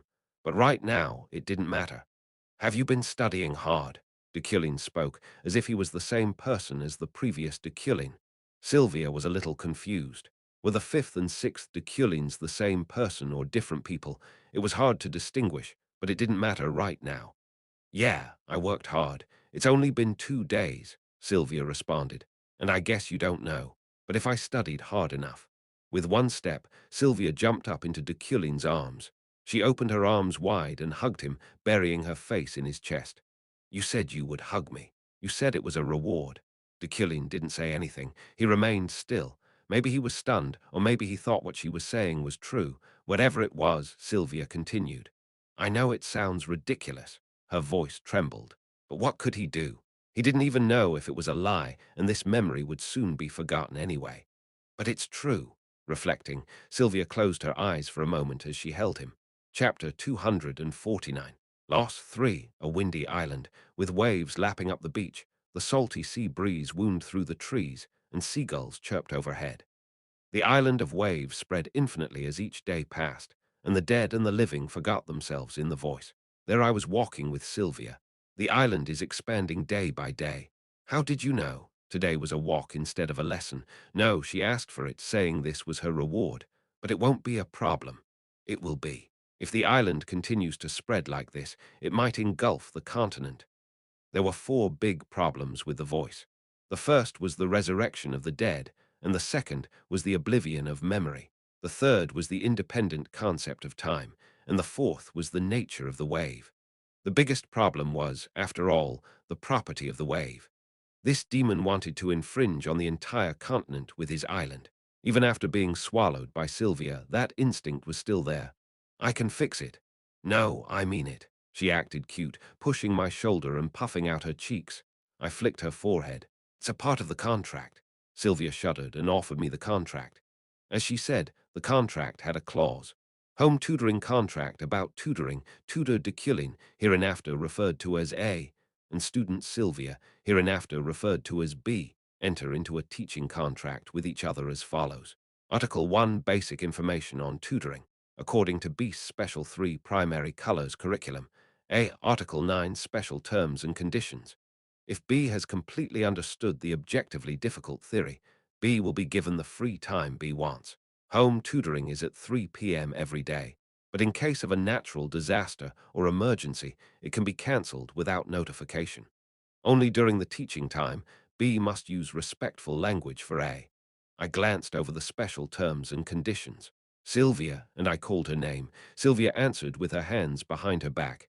Yes, the place where I collapsed before is filled with mana. It is filled with mana. Was she asking or agreeing? Right. I could see the traces of my former self. I see I died at your desk. Traces of my past seen with vision. His body disappeared, but the mana of his existence remained. This would also be an act of Deculein's unique mental power. What do you think I thought when I saw you? I knew Sylvia's body still held a demon. She couldn't beat the voice. However, she had unknowingly assimilated with it. However, despite that, the method of destroying the voice was even simpler. To kill Sylvia with the island. I don't know. The previous me must have certainly thought so. The current me was thinking the same. Unless someone died, no, as long as I didn't kill, there were no possibilities on this island. Let's sit over there. My leg hurts. Sylvia pointed to a bench by the roadside. She grabbed my sleeve and dragged me over, and we sat down together. 10 days have already passed since you arrived. I met Sylvia's gaze. Her clear golden eyes were soaked in sorrow and determination. Is the parting soon? Mumbling, Sylvia sneakily buried her head in my shoulder, as if leaning on me, holding on to the hem of my sleeve. It could be. I didn't push her away. I think I will win the bet. However, I thought quietly. I sorted out the thoughts in my head. No, there was no need for that. From the moment I came here, my magic theory was set out to achieve that purpose in the first place. I had already made up my mind to do it, so I just followed. You know. Then Sylvia looked up at me. You tried to teach me loss. I know that too. Her blonde hair fluttered under the approaching wind. Her eyes twinkled like the stars. How could such a beautiful child be so pitiful? By the way, it's strange. She raised her finger and touched my lips. A smile appeared on that icy, expressionless face. Even if the current you were to die. A voice that trembled. And dies again. Such sad words were directed only to me. And again, even if you die again and again. Even if you keep dying, it seems that only my love for you will grow. A confession as pure as her tears. So, it's like I've already won the bet. Is it? I looked at her and nodded. Yeah. She buried her face in my chest. She wrapped her arms around my waist and exhaled a warm breath. It could be. This much was enough. It was enough to move on to the end and to strengthen that belief. I love you. I love you. From now on, I would just have to bear as much as I could. The sixth Deculein was dead. Like last time, it happened naturally. Sylvia accepted this time with difficulty again. However, the seventh Deculein that followed immediately was very strange, even to Sylvia and Eidnik. Spontaneous. Yeah, Sylvia shouted energetically. It was very rare, perhaps the first time in her life. Eidnik scratched her temple. That is, I mean, you're saying that Deculein occurred naturally, on this island. Yes, Deculein wants to live here too, Eidnik. Deculein's mental power remains on this island, so he's borrowing my powers to raise himself. To live with me. I think he likes me. Isn't that just a guess? Sylvia narrowed her eyes. Eidnik cleared her throat and turned away. Anyway, she saw Deculein walking out of the sea. I will go first. You guide him well. From last time on, it was Eidnik's job to guide Deculein around the island. The so-called playing is hard to get. She said she was shy to meet him at the start. Okay. Yeah, Sylvia walked away, and Eidnik waved as she approached Deculein. Hey, Deculein, seventh Deculein, welcome. Seventh Deculein approached Eidnik. He looked at her with a furrowed brow. The memory reset was also cumbersome. I visited the guild room with Eidnik. Zukaken and Arlos welcomed me as if I was the seventh Deculein. You're here again.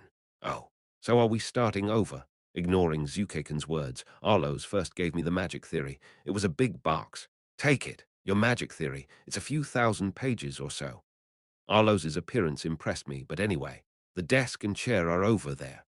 Arlos pointed to a decently made desk and a chair. Zukaken chuckled and spoke. Then Eidnik and I will go to work, so you work hard too. Cooperating, especially Arlos, since your face does the cooperation.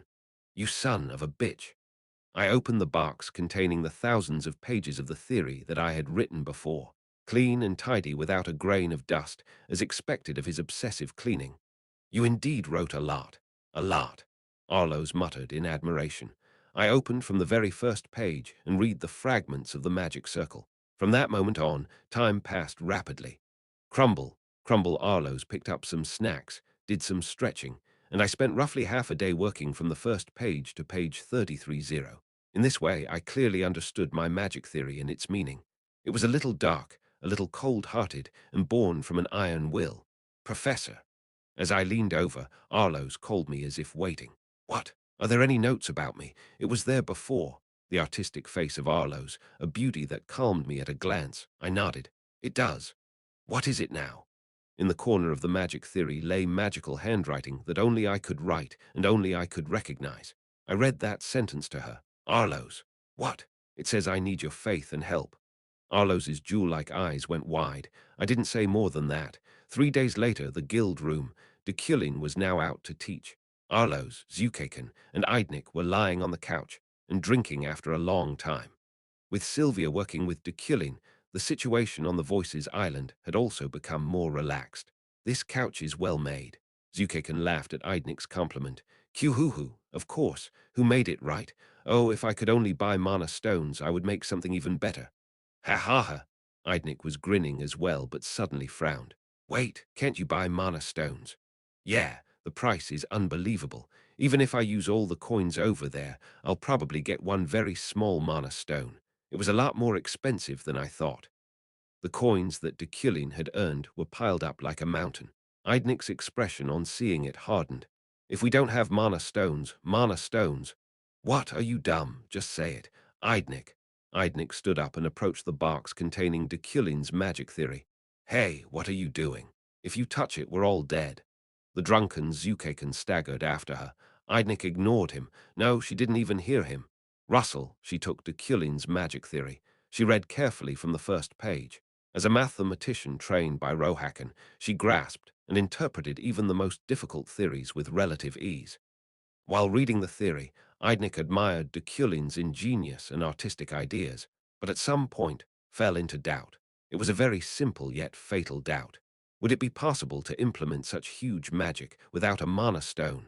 Even if they looted all the coins on the island, they wouldn't be able to buy a mana stone to power this huge magic.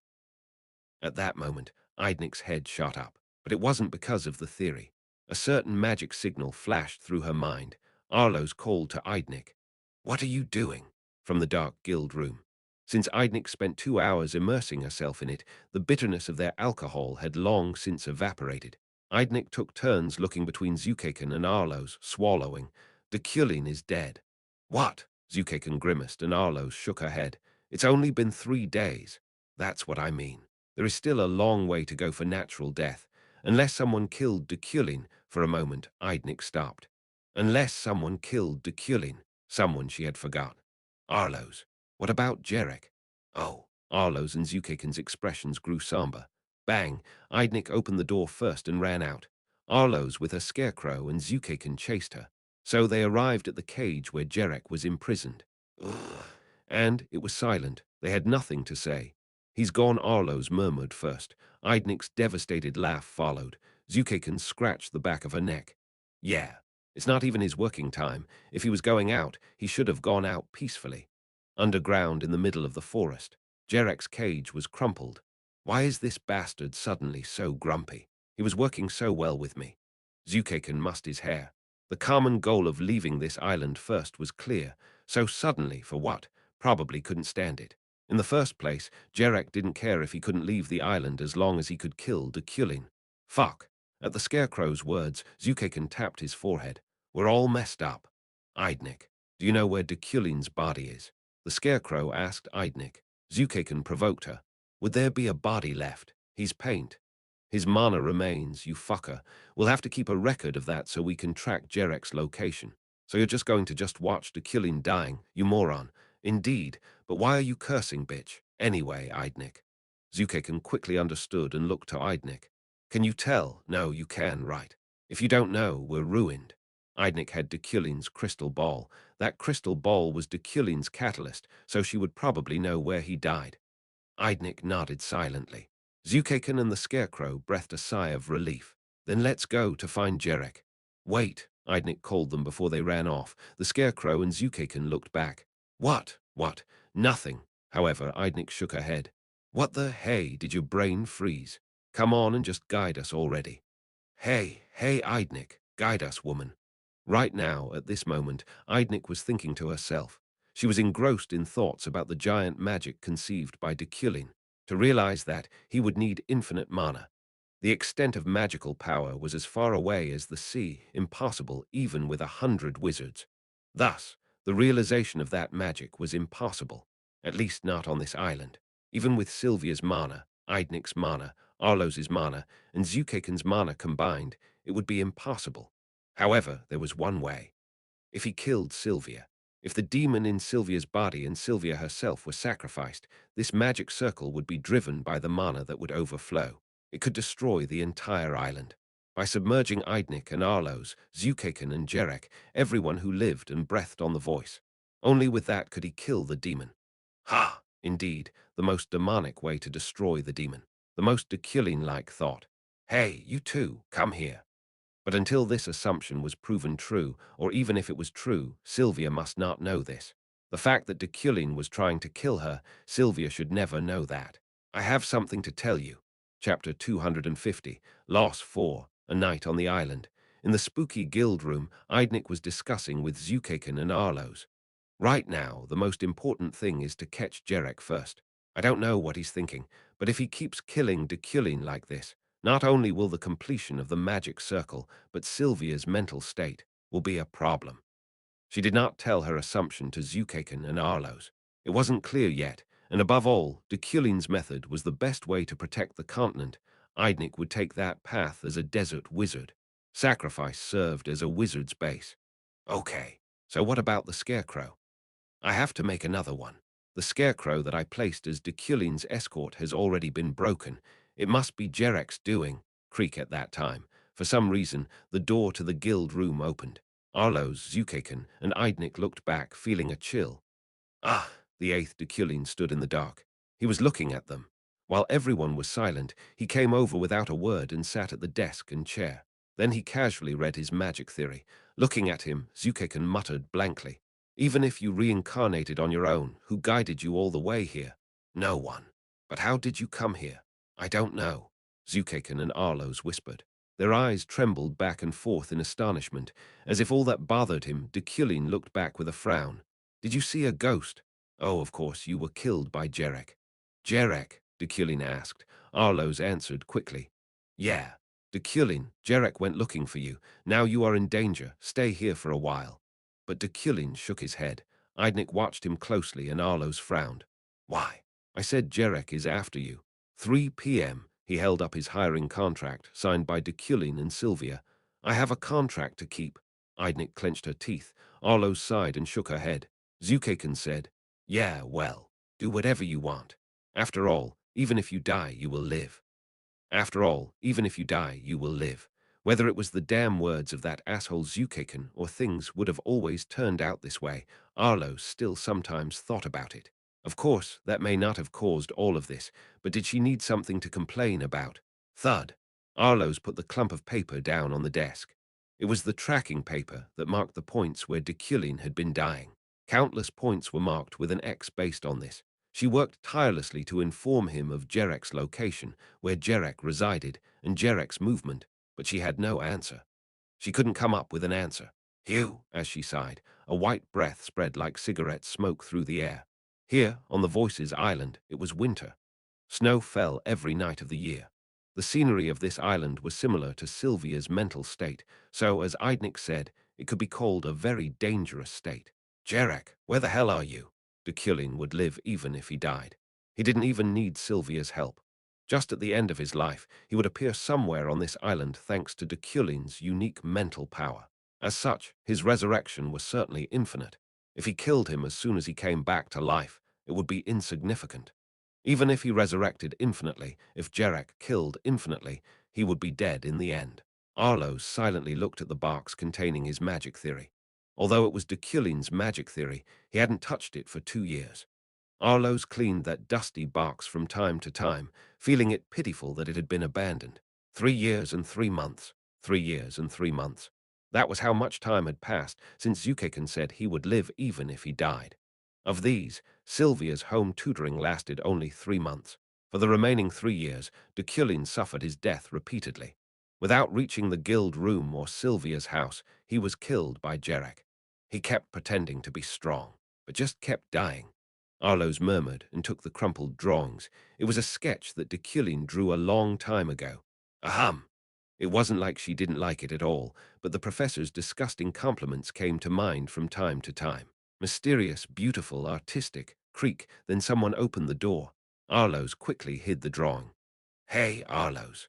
It was Zukakin. He didn't bother wiping away the snow that had piled up all over his body. Eidnik is calling you to come. She has something to say. Where? Arloes was reluctant to leave. It was because Jarek smashed her scarecrow 3 years ago.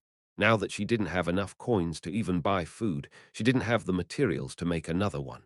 To Sylvia, she called you to come to the central lighthouse. Arloes frowned. Zukakin wore a similar expression but shrugged. She said that she has something to tell us. It was a fairy tale. One hazy day long ago, Sylvia showed Deculein the fairy tale she wrote herself. A fairy tale made for Deculein that she wrote in the language she learned from him. Fairy tale? He asked briefly. Yes, a story written with correct grammar. Deculein nodded quietly and glanced over the script as if savoring it. What do you think? Sylvia hastily asked for a review. Then Deculein smiled very faintly. I haven't read it yet.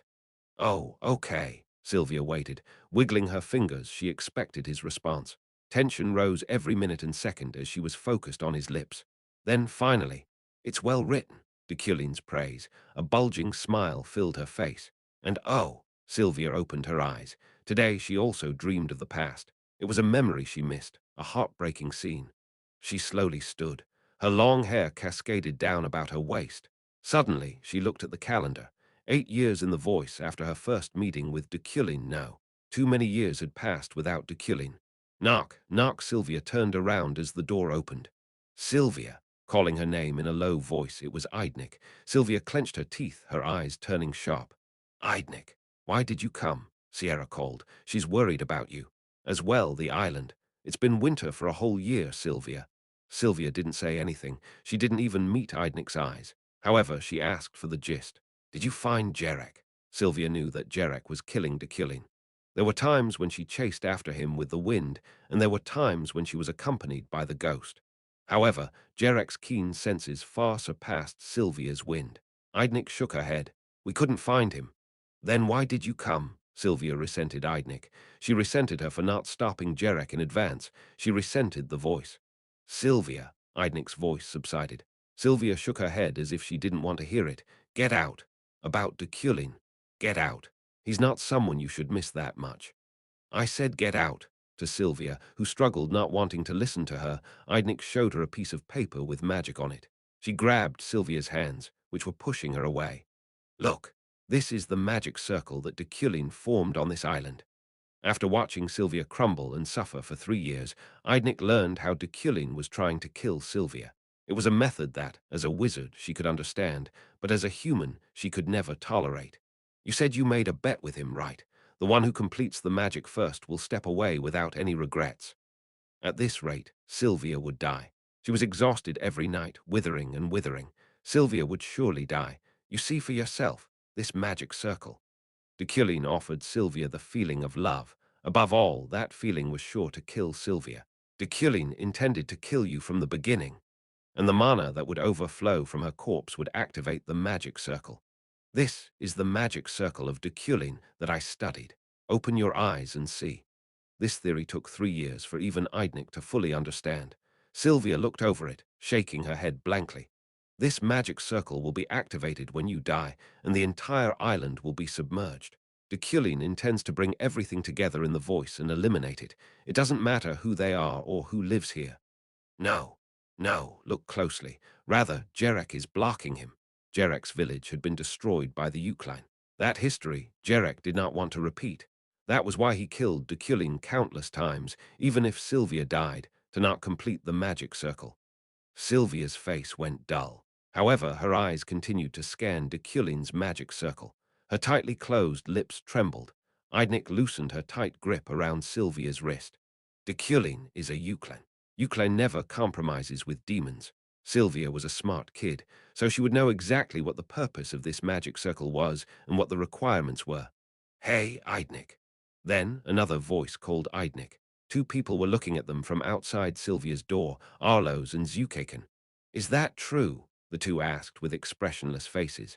Eidnik looked into their eyes and nodded. It is true. 3 months later. Stomp, stomp, the sound of footsteps resounded outside the guild room. Arlo's, sitting at the desk studying, glanced at the door. Are you here, Zukaken? Yeah, it was Zukaken. After looking for Jerek today, he rushed to the fireplace as soon as he hung his coat on the hanger. Jerek. I couldn't find him. Naturally, everywhere is covered by snow, so are you still holding on to that theory? Yeah. Arlo's lifted the glasses placed on the bridge of her nose. I'm trying to find out if Eidnik's words are true, Deculein's magic theory. Arlo's was studying it hard. Of course, it would take quite a long time for Arlo's, whose theoretical ability was inferior to Eidnik's, but it was better than nothing. What will you do studying that? You are just a puppeteer. I'm not a shithead like you. I'm not just a puppeteer. I'm the best in the industry. Zukaken snorted and leaned back. But Arlo's. Even if it's true, isn't that the right way? It's better than the voice spreading to the continent and destroying it whole. Arlo's looked at Zukaken with surprise. What was wrong with this one? Are you Zukaken? I am, but you say that. What the? I told you before, I believe in myself. Zukaken took out the sweet potato that had been left in the fireplace. Arlo's licked her lips. She had put it in to eat, but that bastard. It's better to die as heroes who saved the continent than to live here and forget about ourselves. The professor will do that for us. Think about dying later. Rather, where were the professor's traces today? Arlo's unfolded the map and handed him a pen. Zukaken pointed with his finger. Here. Today, in a strange place too. At that moment, unexpectedly, like a spark, like a match being scratched, an idea burned in Arlo's mind. Rustle, rustle, the sound of snow accumulating on the ceiling of the guild room. Whoosh, a cold draft seeped through the cracks in the wall. Arlo's closed her mouth while Zukaken continued to eat. Do you want some? Zukaken put the sweet potato up to Arlo's mouth, and she unconsciously bit into it while lost in her mind. It's different. Finally, Arlo spoke. She put the map on top of Deculein's magic circle. To be precise, she overlaid the tracing paper that marked the points where Deculein died. It's different. Then she compared the two locations. Here, Eidnik missed. Eidnik had missed something. I mean, what do you know just by studying this? Ignoring Zukaken's interruptions, Arlo's concentrated. With a more serious attitude than when making puppets, she considered the relationship between this magic circle and Deculein's deaths. She used her brain until it felt like her skull might explode. And like that, Zukaken, I think I know. PFFFD. Bullshit. Even though Zukaken laughed in disdain while eating the sweet potatoes, he cleared his throat after meeting Arlo's serious eyes. What do you think you know? Arlo's, she seemed to know. No, she was sure. Next, the place where Deculein will die, and now where Deculein is. Arlo's, answering that way, gathered the map and the magic circle together and stood. Bang, she opened the door and ran out. Chapter 251, Sacrifice. 1. Arlo's ran through the snow, kicking up frost. What is it? Zukaken asked from behind. He followed after her without knowing what was going on. Arlo's replied. I overlapped the target map and the magic circle without much thought, and looking at it, I found the location where Deculein died a bit suspicious. Deculein's mana was special. All those who had reached that state was all the same, but Deculein belonged to a fairly unique axis among them. Unique, that is, unique mana. Deculein's mana was similar to his main body, so it never disappeared and never broke. It remained in a place for a long time, waiting only for its master to arrive. He is drawing a magic circuit with his corpse, so I think I know where he will be next. Zukaken frowned. With his corpse? Yeah, and Jerek is cooperating with him. Bullshit. Jerek with Deculein. Arlo's nodded. Deculein must have been in contact with Jerek for quite some time and asked for his cooperation. If not, there was no explanation. He's the first to find Deculein, who resurrects on his own. He even told him what to do next. Jerek must be doing all that. Jerek with his super senses. The five senses, such as sight, hearing, and smell, as well as motor, cognitive, and perceptual abilities, none could be compared to humans on the continent. If it were him, it would be possible to deceive Sylvia's eyes. Still, Zukakin, who was about to say that Madman would never cooperate with Deculein, suddenly shut his mouth and thought, what if the price that Deculein offered was the right to kill his countless selves? Zukakin murmured. Is Eidnik wrong? No, it's different. The magic theory Eidnik read is different from the one I read. The magic theory that Eidnik read was up to the seventh Deculein. However, the magic theory left behind to Arlo's resulted from one last modification of the eighth Deculein, appearing out of nowhere just before being killed by Jarek. Anyway, follow me. Let's see. Deculein, what that professor is doing. The two ran, trampling over the snow-covered ground and past white trees. And rustle, rustle. A single gust of wind engraved itself in the pure white world. A certain magical current moved as if chasing after them. Stomp, stomp in deep darkness, the sound of running. This place where there was no light, the world lay stagnant and the air didn't flow.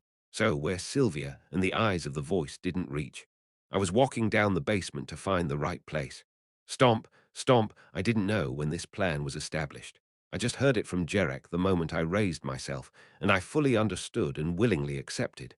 Stomp, stomp, my existence was fake, but I could achieve something with my death. I could reach my most ideal goal. I could kill a demon. That was enough to be satisfied. It was enough to bear, like the previous me did before. Stomp, stomp, suddenly, another set of steps overlapped the sound of my own. A voice called out to me, Deculein. Before long, someone appeared to block the way. Looking at her, I was surprised, which wasn't like me. She was an artistic human that made me feel that the space had brightened up in an instant. I'm Arlo's. Long time no see. Arlo said so and gave me a small smile. Oddly enough, she seemed happy to see me, but I still didn't know why. It was true. Next to her, the human pointing at me with wide eyes was Zukakin. I stared at them silently. Arlo's let out a small sigh. Then she took a step closer and asked, Professor, have you been killing yourself until now? It was a voice full of pity and compassion, but it was a very little question to me. Yes, I nodded. Arlo's frowned. Even her wrinkles were extremely beautiful. Why? Art asked. I answered briefly. I found a way. One of the great principles of magic was that mana resembled the magician. The uniqueness of my mana was mental power, therefore it didn't break. The power that connected mana was stronger than anything else. What way? The way to save that child. Therefore, Sylvia and the power of the voice created the current me, but the more I became myself, the more I realized myself and was able to take control. No one in this world could imitate me. As part of my very own property, I weaved my theory. Arlos shut her mouth. Zukakin scratched the back of his neck. Time passed in that soft silence. The wind seeped in. Will you be fine? There was some sympathy in her voice. I found it thanks to the order of the magic circuit you left behind. However, there are still many circuits left to fill in this magic circle. Hundreds of times. No, it could be thousands of times. I don't know what number I was or how many times I had chosen death. Also, I didn't know how many times I would continue to die. I didn't know. But whatever it is, I have to choose. Arlo swallowed. She looked at me with her lips pressed shut. Her eyes grew wet. Even if I die 1,000 times, if I can save just one person. I looked into my heart. The destruction of the voice and the death of my existence. More than that, compassion for Sylvia. Those were Kim Woojin's feelings. That's the only way. This was my conclusion. No matter what happened, at least I couldn't let Sylvia die. At that moment, why? A voice approached coldly, like a dagger driven through my skin. Arlos and Zukakin turned around in surprise, and a child appeared through the darkness of the basement. No, it was a woman who had matured before I knew it. Why, Sylvia, in the dark and long passage that served as part of the magic circle. In it, Sylvia stared at Deculein. Deculein met her eyes. Why? But Sylvia didn't understand. She had a hard time accepting it. Why? Couldn't he just stay here with her? Why was he so willing to break the voice, even sacrificing himself? We can live here together. Deculein said nothing. She was frustrated by that. Sylvia ran to Deculein and grabbed him by the collar. We can, Sylvia. Deculein called her name. He looked down at her, muttering quietly as he groped for the past. I remember you when you were young. Memories from Deculein, not Kim Woojin. It was too blurry and faded, but even in Deculein's distant memories, there was the child named Sylvia. The child who was holding Sierra's hand. The child who hid behind Sierra's back as if she was afraid and avoided my eyes. That little kid got so big and is now looking at me. At that moment, Sylvia stopped breathing. She realized a bit late the current Deculein didn't share the same time as her. As the years of the voice flowed endlessly, he repeated only his death. Maybe back then, I was a little jealous of you. Looking at young Sylvia, the feelings that the original Deculein felt. The moment he found out that the girl was similar to him, and the size of her talent was so great that it was impossible to even compare, the frustration and jealousy he felt. And now, I might be regretting it. Sylvia looked up at Deculein silently. Sylvia, not all of my choices are right. He looked down at her and placed a hand on her shoulder. It was warm. Even if you end up hating me for killing Sierra, I should have let you hate me by my side. At that time, I should have taken you as my disciple. One day, Sylvia wanted to become Deculein's apprentice, just like the present Ephren. I had a lot to teach you. I would have helped you not run away. However, Deculein refused. It wasn't just for Sylvia, but because of Deculein's personality flaws. The jealousy and envy that swelled at the bottom of his heart rejected Sylvia to some extent. It is the same for the past, Deculein continued. I should have rejected Glython's request to kill Sierra. At that moment, Sylvia trembled. She rested her face on Deculein's arm. Glython's instigation to kill Sierra directly cut off her short life and ignited Sylvia's ambition. It was vaguely expected but still sorrowful. But Sylvia, regret is a useless emotion. No matter what I regret now, my choices do not change, and living in regret is like dying, like you now. Let me give you one last piece of advice, Sylvia. Don't run away, whatever happens. Sylvia nodded, and then she took a step away from Deculein. Through the empty cavern where the wind wandered in vain, she put her hands to her chest. As Sylvia looked at him, she spoke almost as if in prayer. I love you, Sylvia knew Deculein. I love you so much. It hurts my heart every time I see you. She knew the man who killed Sierra. I wish we could be together for the rest of our lives. She knew him, who tried to be hated by her for her own sake. Knowing that's not going to happen, it hurts so much. She knew him, who tried to protect her from Glython and the intelligence agency. The paradise for me. She knew the man who had died countless times for her. It was you, only now she knew for sure. But there is no such thing as a paradise with only happiness. Sylvia smiled faintly. Deculein nodded. I am still beyond the sea. Yeah, I know, Sylvia quietly responded. A slight smile appeared on Deculein's lips as if in response. The two looked at each other for a little while. Arlos and Zukaken watched from a distance. They couldn't even dare to intervene. Suddenly, long hair fell from the basement ceiling. Zukaken and Arlos were startled but soon frowned. They pulled that hair tight. Ah, Jarek fell. Zukaken asked with a whisper. Where have you been? I have been underground. Only underground. Yeah, how would you guys find me in this wide place in the first place? You can't see me if I hide. Oh, Zukaken, you passed under my head once, but you still didn't know. Fuck you. More importantly, did you collaborate with Deculein? Jarek chuckled. He said, wiping his long hair. It's not cooperation, I killed him. But why don't you kill him now? I don't feel like it. Did I kill him 800 times? At the 800th, I got a bit sick of it, so I asked him how many more times I would have to do it. Arlos listened quietly to Jarek, but he said there were 1,000 more left. He said there were a few things that needed to be corrected in the magic circle or something, so, well. Jarek shrugged. Right now, I'm killing out of a sense of duty, taking turns with my family. I feel a bit bored. Each of his family must have killed him about 30 times. Multipersonal Jarek laughed proudly. Then, when the real Deculein comes, will you kill him? Arlos asked. There was a lot of hostility in that voice. Then Jarek twisted the corners of his mouth into a smile. Oh, of course the real Deculein doesn't have any memory of his death anyway. He must have felt no pain. That's cheating. I have to kill him properly. Arlos looked beyond him stiffly to Sylvia and Deculein. The two seemed to be working things out to some extent, but if the real Deculein didn't arrive, it would be a mess. The mana that drove this magic circle was Deculein's mental power in the first place, but that mental power was something that only its owner could handle. Ha! It's Eidnik. Hey, Arlos. The wrong person is coming over there. Then Zukakin sarcastically pointed behind her. As she said, Eidnik, wearing a robe, was approaching. Hey, Eidnik! As Zukakin giggled and asked for a high five, Eidnik shook her head silently. What? You were wrong. Don't you want to admit you're wrong? You said Deculein wanted to kill Sylvia. Eidnik bit her lip tightly. Arlo spoke to her. Eidnik, go to the guild room to see what I have sorted out. It will be a little different. I know, I came after seeing that. I was only half wrong. Half? Right. Eidnik let out a small sigh. According to his theory, Sylvia won't die. He doesn't have to kill her. That's true. Instead of Sylvia's mana, the existence of Deculein possessed the mana of being. It was true that there was no need to kill Sylvia if he used that absurd mental power instead. However, this does not mean that Sylvia's sacrifice is not necessary. And now Deculein, Eidnik looked over. Sylvia was looking up at Deculein. Deculein was looking down at Sylvia.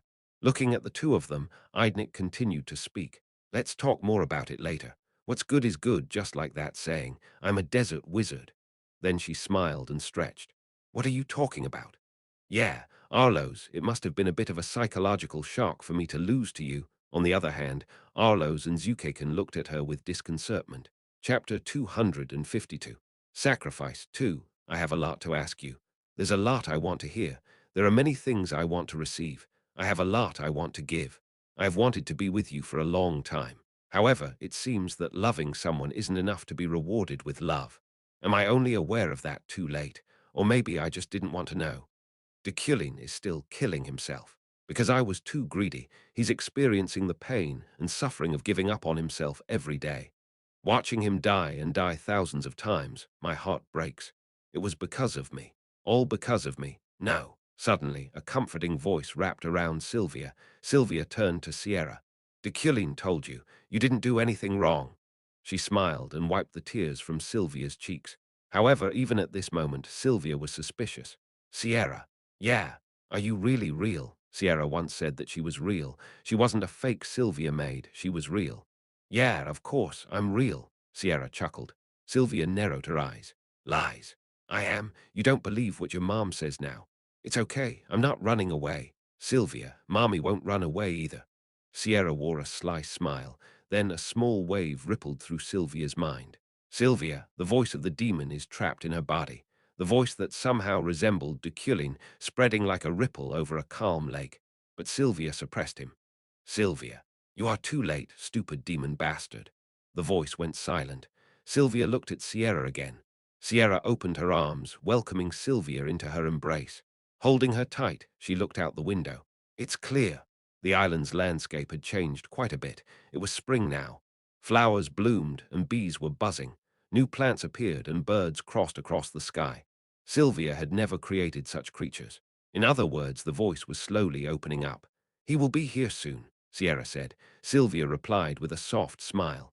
Then this is a farewell. Surprise flickered across Sierra's face for only a moment before being replaced by a look of pride. She hugged her daughter tighter. Yeah, it's a really good farewell. Swoosh, the warm sandy beach with peaceful waves crashing against the sand. Hey, Eidnik, when is he coming? Arlos, Zukakin, and Eidnik stood waiting. Beyond that sea, the real Deculein was coming. Soon. It hasn't been long since the voice was fully opened. Eidnik muttered bluntly. Arlos glanced at her. By the way, Eidnik, why did Deculein hide from us that he was killing himself? So it would be dramatic. Dramatic? Does he think he's playing a role in a play? Zukakin tilted his head at Eidnik's words. Eidnik shrugged. Yes. He was planning to get caught anyway. Getting caught was part of the plan. After all, his purpose was to convince Sylvia. Indeed, Arlos nodded. Deculein drew the magic circle, but without Sylvia's cooperation, its implementation would be impossible. To be caught after a few dozen deaths, or to be caught after 1,000 deaths. The latter is far more persuasive. With that, he forced Sylvia's hand. Forced. Arlos and Zukakin knew the meaning of that word. They heard it from Eidnik. It's a problem, a real problem. To kill the voice, Sylvia's sacrifice was essential. It was because Silva had already become one with the voice. Besides, even if he managed to successfully kill the voice without harming her, Sylvia wouldn't be able to escape from the island. She couldn't leave, for quite a long time. Maybe not for a lifetime. Anyway, you mean Sylvia has to manage this island, right? Like a lighthouse keeper. While muttering, Zukakin looked up at the long lighthouse in the island's center to Sylvia's residence. Right, Sylvia won't die, but she has to spend her years here until she harvests the voice, which has already spread across the continent, until she completely rips out the voice that's clinging to her. Now Sylvia was the walking voice. It was her karma for swallowing the demon out of her lonely desire. Demonic powers were quite vile, and even if the magic circle worked successfully to kill the demon, its powers would remain to haunt her for at least a decade. Deculein already knows all that, and he forced Sylvia to sacrifice herself. He will have no choice but to kill Sylvia unless she sacrifices herself. It was a kind of threat. If you don't accept it, I will continue to kill myself. It was the best he could do. Zukakin nodded, and Arlos looked over the sea again. Oh, hey, there, Sylvia is over there. Then Zukakin pointed towards the breakwater on the beach. Sylvia was sitting quietly, looking their way. Facing that gaze, Zukakin flinched. What if she eavesdropped? Won't she go crazy again? Sylvia frowned as Eidnik slapped Zukakin over the back of the head. Ouch. This son of a bitch. Do you think she would? Sylvia is 10 times smarter than you. She already knows that. She's just waiting for Deculein to come, to keep Jarek in check, too. Ahem. Zukakin coughed. As Eidnik said, Jarek was hiding somewhere to kill the original Deculein. There, Arlos pointed, drawing their attention. On the distant horizon, water was splashing. Wow, what's that? What is that, a whale? It was swimming at a breakneck speed. Splash! The waves grew rougher as they neared. The three watched the fish-like professor without a word. He approached the waves roiling and soon stepped atop the shore, landing on the sand like a mermaid. There was no fatigue in his eyes. Under the setting sun, he adjusted his clothes. He dried off the water with cleansing as his blue eyes scanned the audience. Arlos felt suddenly nervous as she remembered the words of the previous Deculein. She was there with her main body because she didn't have time to make a replacement puppet. Arlos. Deculein met her eyes, and Arlos nodded. Her heart was pounding, but she didn't run away. Was this the right choice? He quietly nodded. Let's start. Right away, Eidnik raised an eyebrow. There is no need to rest. After all, the mana of my existence seems to be scattered here. No, Eidnik pointed to the breakwater. Don't you need to meet her? Deculein looked over to Sylvia, embarrassed and shy. Only her face was visible from behind the brush. It's okay. Do I need to meet her? What? Huh? At Deculein's words, Eidnik laughed, and Sylvia hid her face sullenly. Let's activate the giant magic. Deculein put his hand on the ground. Recognizing its owner's presence, the traces of his existence deep underground wriggled, blasting proceeds in 3 stages. First, the souls of the dead will be returned to the underworld, and those who have forgotten themselves will be restored. Yeah, well, you know better than us about the magic circle. Even though she agreed with Deculein, Arlos's mind suddenly grew hot with a certain thought. Wait, how do you know that? I didn't even give you the magic theory yet. Deculein didn't say anything. Instead, he quietly activated the first magic. Professor. Professor. Arlos called Deculein, and Zukakin and Eidnik felt unsure as they watched him. Hey, the magic theory. Arlos shook the box in her arms. Boo-oom. A roar echoed across the island, drowning them out. The first process of the giant magic that Deculein activated had begun. All the imperfect me died without knowing it, but I have their memories. Deculein explained calmly. Every moment of my imperfect selves were transmitted to me alone. I went through the same things. I experienced the same things. Eidnik shook her head and placed her hand on her forehead. You died 1533 times. The waves splashed a little violently as the wind kicked up around them. Arlos swallowed. Why? Do you need to remember? What do you mean, why? Deculein reached out to Arlos. She flinched. It was worth it.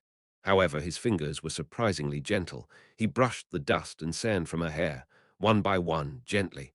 It would be disrespectful to forget about her. Sigh. Eidnik let out a long sigh, and Zukakin turned away. The person you met was not the perfect me, but I have your memories of the imperfect me. He glanced over to where Silver was. Now she was gone, but this was his message to her. I won't forget. This might be enough. Whoosh, the veil of time covering the island was lifted. However, the echoes and waves of the voice were still there. The power of the demon had already spread throughout the continent. Of course, there was nothing to worry about. Sylvia von Yasipin Iliade. She would stay on this island, take responsibility, and make sure to retrieve it. No matter how long it took, no matter what sacrifices it required, just like Deculein did. Rose Rio's ship and dozens of airships from the Adventurers Guild landed on the Voices Island, sending out thousands of adventurers. Now everyone was ready to leave. Thank God! Sylvia watched those sights from her lighthouse, acting carefully so as not to let anything happen. With this, they could escape safely from the island. Her crystal ball necklace, an accessory made from Deculein's crystal ball, suddenly crackled around her neck. Sylvia looked at it and blinked. "Can you hear me?" Sylvia smiled brightly, but she quickly calmed her face and answered, "Yes." "Professor, is Sierra there?" "No." Sylvia shook her head. Her expression turned gloomy. "She left." When Deculein arrived, Sierra left. She didn't even say goodbye, but Sylvia had no complaints. Her mother kept their promise. "But," she asked, fiddling with the crystal ball, "I am curious. Was Sierra real? She must have been. She was real." Deculein cut down her doubts. With confidence, he confirmed Sierra was real. Sylvia, on the other hand, stood still. Her mouth was half open, but she was speechless. "Sierra was not a fake. I'm not saying this to comfort you. Sometimes things happen on this continent that even I can't understand. I don't know if it's a human obsession or a ghost. Perhaps the best way to explain it is through characteristics. The system of the game is called characteristics, just like Deculein's mental powers. Just like Sylvia's 3 primary colors. Sierra had the same thing, so she might not have lost her memory, and she might have waited in the underworld for the day she would meet you. Because she loved you that much." Tears welled up in Sylvia's eyes as Deculein spoke softly. "There's a need for a detailed explanation of the mechanism in the first place, whether it was magic or a miracle that transcended magic." Sylvia looked around her own house, recalling the 9 years spent with her mother. This time filled her lost childhood. It seemed empty now that Sierra was gone, but her traces were everywhere, as if they were left on purpose. "Sylvia, you spent time with Sierra. Food recipes left in the kitchen, the fairy tales they wrote together, the sweater she made for her on a winter day, she could see them all." "No, she couldn't see them. Her vision was clouded by tears. But you didn't even give me time to express my regret." Deculein's words were somewhat regretful, apologetic, but Sylvia shook her head. "No, it's okay." She smiled, tasting salt as tears rolled down her cheeks. "My mother said it too, that it wasn't your fault. You also told me that it's not my fault." Deculein went silent. "That much is enough." To him, as he contemplated what to say, Sylvia spoke first. "Then I'll be going." Still, she had one thing left to do. It was the last that she had to handle, that she could handle. Chapter 253. Sacrifice 3, the Pier of the Island. Behind me, Rose Rio's ship was waiting, and in front of me, the wind of the voice was pushing me away. I bent one knee and put my hand on the ground. "Are you doing it now?" Arlos asked, as I instilled mana through the ground. That triggered the second process of the giant magic. Da-dum, a single vibration that sounded like a drumbeat. That was the end. "It's done." Arlos tilted her head, puzzled, but I turned around without a further word. Rose Rio and Ephraim approached the waiting ship. Arlos soon followed. However, she walked only a bit before looking back to the voice, the heart of the island. Mana was gathering, and at the same time, dark energy was erupting. The scent of demons reached the tip of my nose and caused my blood vessels to bulge. The demons' mist rushed in from all directions to darken the sky. However, I forced myself to endure and contain myself. Dark desire was swarming through my body, but I blocked it with my mental power that those countless deaths had only sharpened. "Arlos," I called to Arlos. "Let's go. Now the rest is up to Sylvia." Arlos nodded and shuffled past me to board the ship, a forest with thick trees and swaying grass. Sylvia stood at the center of the magic circle. She closed her eyes slowly in the world which she and the voice created together. "Do-dum." Deculein's mana ringing indicated the operation of his magic. That was the signal she'd been waiting for.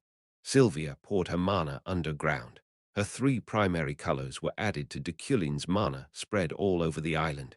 A geometric magic circle appeared above the island, their mana flowing through countless circuits to form the spell. And she felt certain energy pulsing through her body. She was aware of the echoing voice. "Come out." Then the stream of the mana that sprung out of the magic circle clung to Sylvia's chest. It grabbed something stuck deep in her heart, and it pulled it out. This was the core of the voice that Sylvia swallowed. The demon left her body, and the core scattered dark energy like ink. It covered the sky, the island, and the land in an instant. Woo-wash! It caused a raging storm of dark energy, splashing red sparks across the skies. However, Sylvia had no intention of accepting his foolishness. She stared at the voice's dark energy with brilliant golden eyes. Crack, the tornado slowly died away. In that way, the core of the voice took back its dark energy instead of assuming a different shape. A ripple of surprise shot through Sylvia. Sylvia, the demon's voice, its face and body. Everything from those neat clothes to its eyes. The voice imitated Deculein. Sylvia took a deep breath. She was bewildered, but it wasn't something she hadn't expected. Demons always sought their own lives like this. They took the form of the person you loved the most and appealed to emotion. Sylvia, the demon called her name as Deculein would, the same tone, the same expression. However, it's okay. It wouldn't work. Sylvia brandished her silver dagger, the memento left by Sierra in the distant past. I can handle it. Then the voice slowly approached her. Sylvia's heart beat wildly. Sylvia, you are crying. The demon's hand brushed away her tears. But Sylvia shook her head. This won't work. I will get rid of you. Okay, I know. What? However, the voice's response was unexpected. He nodded with a smile. I lived in your body. I know as well as you that my current appearance and voice do not work on you now. Sylvia tightened her grip around the dagger. It's been almost 10 years, Sylvia, the time we spent together. This must also be part of the demon's delusions, another way to seduce people, but the fact remained that it didn't elicit a single ounce of sympathy. The rivers and mountains changed. The island is thriving. Enough years for a demon to grow intellect or emotion. The voice looked at Sylvia with strange eyes. In the meantime, I tried to take the image of the Deculein you love to persuade you. Looking at the Deculein you drew and imitating the ingredients and properties of Deculein as he swam indefinitely, I tried to resemble him. She removed the silver blade from its sheath. The silver glittered as it reflected the sunlight. But, nevertheless, the voice faced her dagger without any fear. I worked endlessly to become Deculein and eventually succeeded in resembling him. Then the demon laughed. It was Deculein that devoured me. Sylvia stared blankly at him. I have become assimilated with Deculein. To be precise, Deculein's mental power devoured me, the demon murmured. The family called Eucline, surely they must be the demon's nemesis. He spoke with remorse. However, the voice resolutely faced his old friend Sylvia. But, ironically, thanks to my resemblance to Deculein, the demon reached out to Sylvia. It was the hand of a noble, soft, and beautiful like a pianist, resembling Deculein. I'm very pleased with the death you present. His hand brushed against Sylvia's cheek. Sylvia, you could stay here with me who has become Deculein. Sylvia shook her head. Then a deep smile appeared on his lips. Right. Sylvia clenched her teeth again and, bracing herself, swung her dagger into the voice's heart. He gave no reaction, spitting blood, staggering, or wheezing. He didn't show any of that. However, he slowly tilted his head and put his lips to her ear. Deculein would probably say something like this, with a whisper. I'm proud of you, it fell, leaning on her shoulder. Woo, woo, woo, woo. In an instant, the darkness and magic on the island imploded. The core of the voice was destroyed, and all traces of the demon left on the island were pulled inside. Bye, my mean friend. His farewell was fleeting, but Sylvia watched with calm eyes. Splash! The sound of the waves faded away and disappeared, and the island sank into an infinite silence. Sylvia was left alone in that silence. She slowly looked around her surroundings and then turned into her mind. Deculein's crystal ball halted her meditation. It worked. Whoa, a familiar and stupid voice she could recognize anywhere, of a familiar and stupid friend. Professor, have you arrived? Have you met Sylvia? I am Sylvia. Sylvia spoke bluntly, but she tensed for a moment. Her mana was exhausted with just one word. What?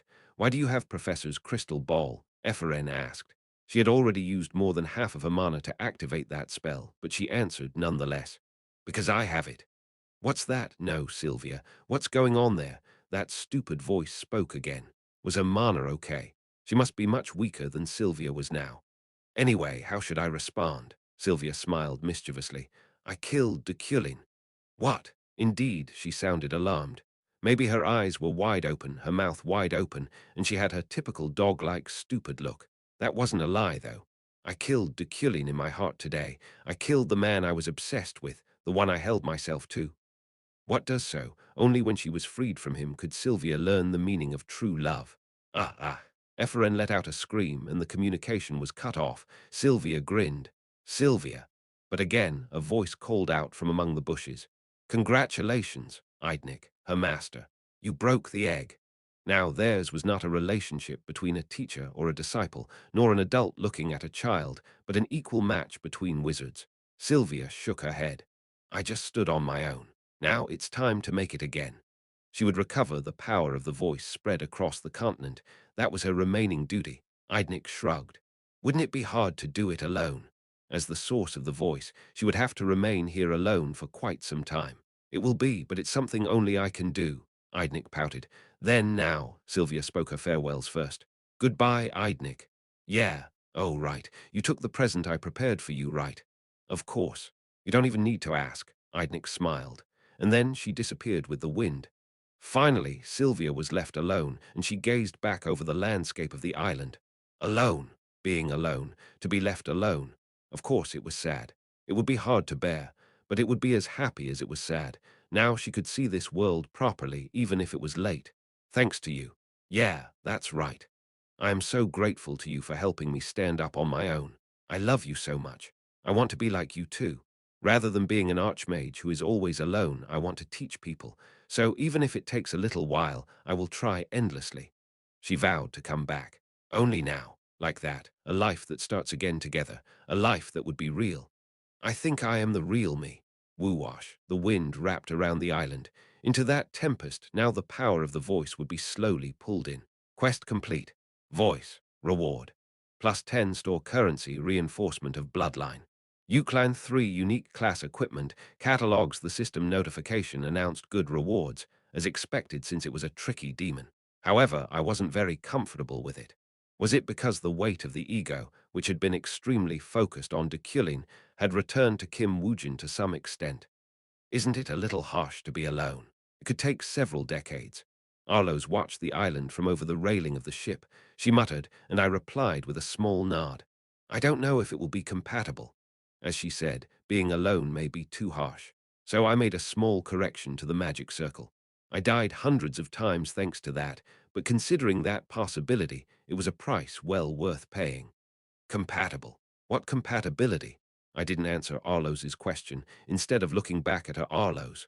Will you go with me? Arloes didn't answer. She leaned against the railing and squinted at me. I met her eyes and quickly realized. Did you make a puppet already? I'm leaving. I will run away from you who are obsessed with me as art. So Arloes became a mannequin. Hey, Deculein. Zukakin walked over. He held out his hand to me. As a former partner in crime, a handshake. He spoke while laughing. I thought for a moment and shook his hand with my gloves on, of course. Zukakin, what are you planning to do? Are you going to return to the underworld? I should. There are a lot of my subordinates waiting for me. Zukakin puffed out his cheeks. It was disgusting, so I quickly let go of his hand. But it does feel a bit empty. Damn, he leaned back against the railing and looked up at the sky. I'm a little too old. Will my boyfriend even recognize me? His face was as wrinkled as a dog's. That's what worries me. He's not the kind that cheats. Shut up and get out of here. Okay, Zukakin chuckled as he headed below deck.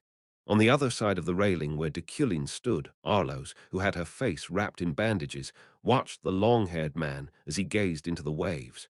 Hey, don't you have anything to say, Jarek? He looked back at Arloes and nodded, chuckling. No, you said you would kill him. Yeah, I wanted to kill him, but he said he remembers his death. Jarek tapped his chest. That's what the people inside me said. You mean your family? Yeah, my brother, my neighbors, my parents, the elderly, everyone in the village. All of them said, you killed him too many times. So they said they would forgive him. I got to realize after killing him many times. Is this revenge? Or was I just taking my anger out on him? Would anything change by killing him? Anger only bred anger. Hate only invited hate. Jarek's countless personalities now decided to let Deculein go.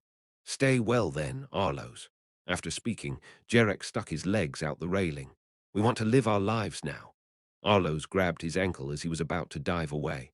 What the why? As Jarek was hanging by the railing bewildered, Arloes cleared her throat and said, Let's create an adventure team. Adventure team? Yes, this is a waste of your talent. and at Arlo's let out a small sigh. Then she smiled. We must kill guard. 10 minutes later. Professor, Ephraim, who came out onto the deck a little later, yelled for Deculein. Leaning against the railing, he glanced at her and nodded. Ephraim wore a wide smirk. Wow, did you go swimming? Wipe your mouth first. Yes. Were you eating? Oh. Ephraim wiped the piece of meat off the corner of her mouth and cleared her throat. By the way, can you explain to me what happened inside, Ephraim? The voice calling for Ephraim was not Deculein's. She looked back. Oh, Eidnik. Ephraim noticed her wrinkles were thicker as she approached and handed over a small box. Take this. What's this? This is a gift from Sylvia. Oh, don't worry about her. She'll come back on her own. Everything's worked out. But, she added in a whisper, don't let this gift be discovered by Deculein. He might try to steal it. Ephraim sneakily squinted at Deculein, looked at Eidnik again, then swallowed hard and nodded. That's right. Hey, Deculein, you have a gift too. Sylvia sent. Next, Eidnik approached Deculein. Taking advantage of that chance, Ephraim opened the lid. What's this? It was an old mana stone. Oh, there was also a note. Stupid Ephraim. It contains footage of when the professor is in danger, but also when he is just still a fool. Give this to that stupid girl, Julie. Ephraim murmured under her breath, feeling it unfair. After all, it's not my gift. It's a gift to Knight Julie. Anyway, she didn't know what it was, but Ephraim glanced at Deculein. She kept glancing back and forth before she closed the box. Yes, Deculein, work hard. Just then, Eidnik and Deculein's conversation concluded. Oh, right. Deculein's disciple, you work hard too. But every time I see you, aren't you too cute? Yes. Oh, stoop. Ouch. Eidnik left after ruffling Ephraim's hair, and Ephraim marched over to Deculein's side as she tidied up her hair. Professor, Deculein's eyes remained fixed on that distant island. When will we arrive? I do not know. Is it possible before Thursday? Deculein's brow furrowed slightly.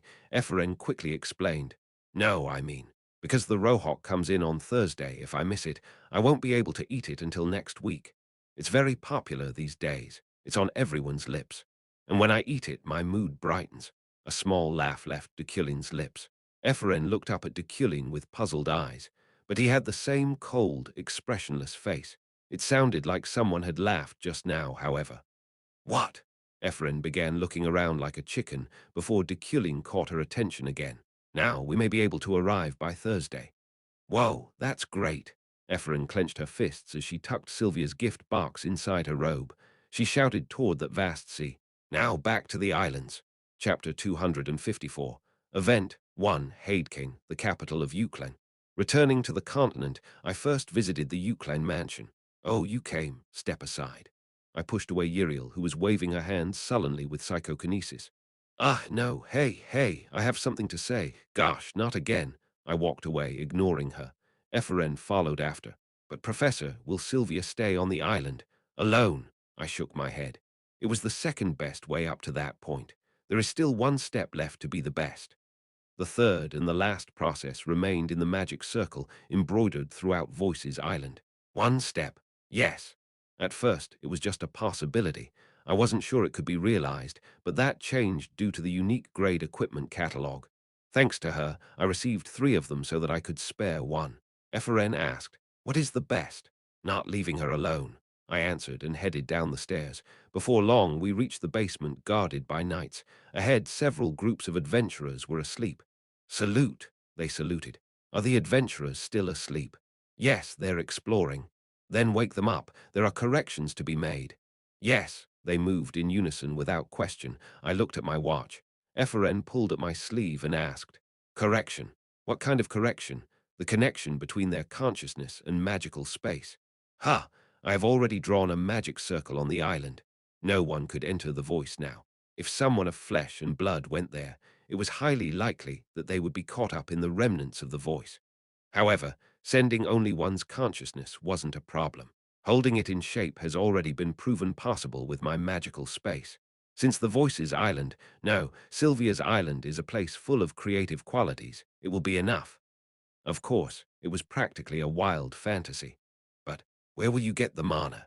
In response to that question, I showed her a mana stone. Ephraim's eyes widened. Ha! An item obtained from the unique grade equipment catalog, a golden mana stone the size of a thumb. Wow, it was the only mana stone in the equipment catalog. I want it. Wake up. I flicked Ephraim's forehead as she stretched out her hand for it.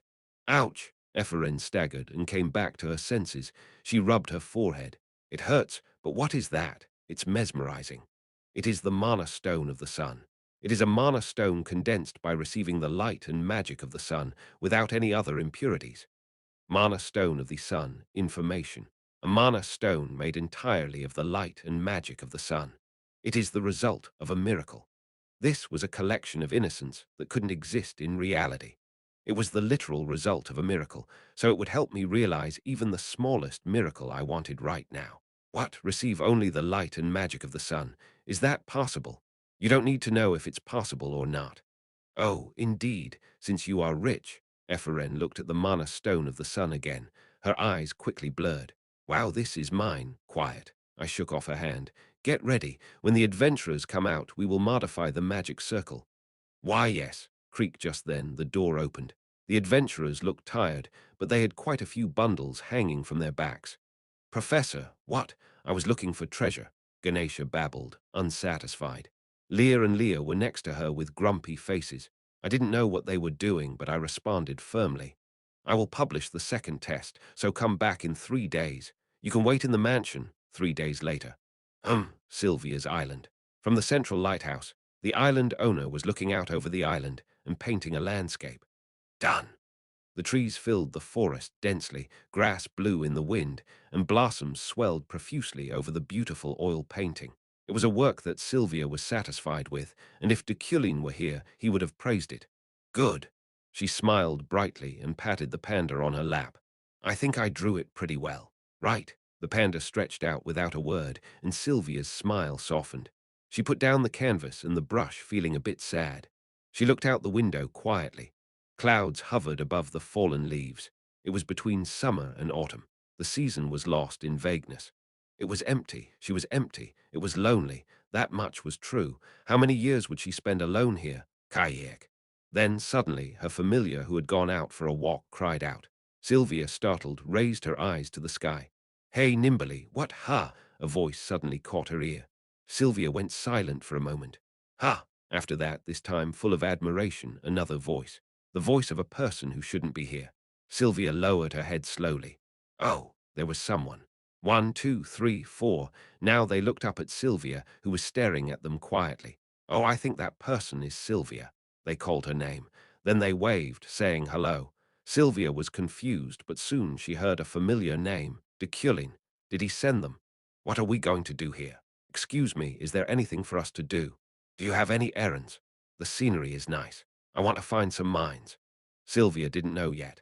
Honestly, she couldn't see or hear since her eyes and ears on the wind were blinded now, but the purpose of this magical connection that Deculein gave to them was quite simple. Don't let Sylvia feel lonely. As long as they kept to that great principle, he wouldn't care about what they would get or take from this island.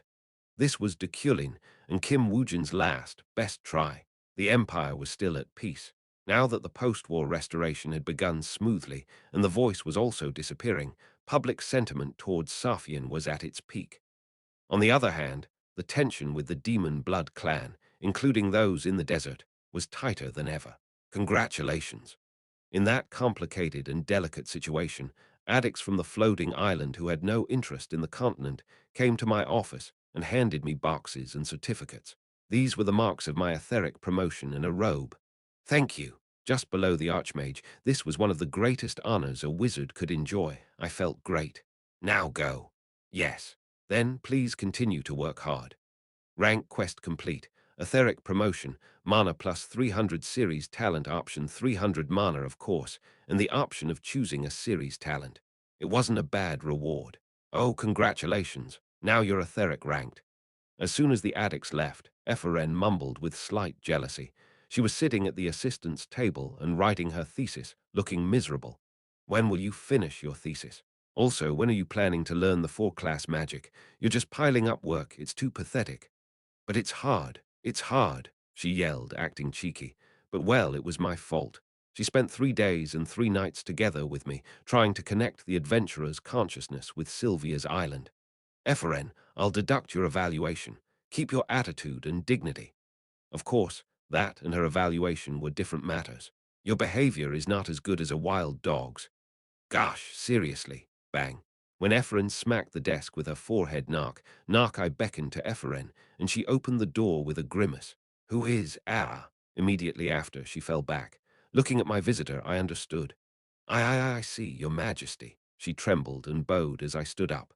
With courtesy, I looked at the woman beyond the door's threshold. Professor Deculein, Emperor Safian, dressed in a tiger coat, she approached me and sat across the desk. I lowered my head. What did you come here for? If you had called, take this.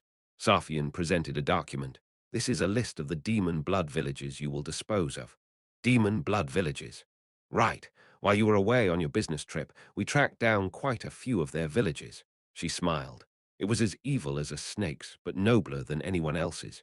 If you want to mobilize the royal knights, then we don't have to. At this size, it seems like that I alone will be enough. Don't worry about it. I folded the document and pocketed it. Safian raised an eyebrow but nodded. We will also install a gas chamber in Rohalak. I noticed that the largest concentration camp has no gas chambers. I wanted to ask why you didn't install them yet, she asked skeptically. There was no reason to install it. After a short silence, Safian continued with a grin. From next month, you will be staying in the Imperial Palace for 8 weeks. It's an event. Yes. Main quest. Event at the Imperial Palace. Store currency, plus 3 possibility of obtaining additional rewards. The Imperial Palace held an event every few decades. It was, to be precise, an emperor's event. This event, held under the guise for the emperor to recognize the loyalty of local nobles and servants, was entire as the emperor pleased in both manner and timing. The cycle was once every few decades, as tradition dictated it would happen once a generation. I said, by the way, will it be okay now? What does that mean? The event is originally held as a means to intimidate or provoke nobles and servants when imperial power is shaken. Professor, do you think the time will come when my power will be shaken? I shook my head as I pondered. I don't think that time will come, so I decided to do it next month, before I start a war. The demon blood in the desert. I see. I met Safian's eyes. Ephraim ran away long ago, leaving a single shoe behind. Then suddenly, Safian's attention moved to the Go board. Let's play Go since it's been a while. Yes, but your majesty, if you come here in person, you may cause trouble. I spoke as I put the board on my desk. Safian answered by handing me the Go stones. Who cares? It's an honored visit. The political intention is different. Even if your majesty had no other intent, they would interpret it in another way. Safian chose black. I took white. HMPH. I visit as I please. Also, that interpretation is ultimately what I decide. I won't quietly accept that. Tap Black took the first move. Then she glared at me. You won't accept? Yes. Russell, I held the white stone. I respect and serve your majesty, but, Tack, I'm not a toy. I made a direct attack. At that moment, Safian's brow twitched. In a dense jungle in the southeastern part of the empire, there was a demon blood village where the clan gathered and lived quietly, known as Padel. They were peaceful, unlike those working with the altar or living in the desert, but they weren't naive. Magic traps and watchmen were set everywhere in the forest, and guards trained in martial arts and magic protected the village. Russell, footprints caught the eyes of that secret demon blood village. Russell, the forest was quiet, but the tension in the air was ready to snap. Russell, the demon blood's reaper, Deculein van Grahen Uklein. He was walking through the woods. Russell, Padahil's guards watched him, swallowing their fear and wiping the sweat off their palms.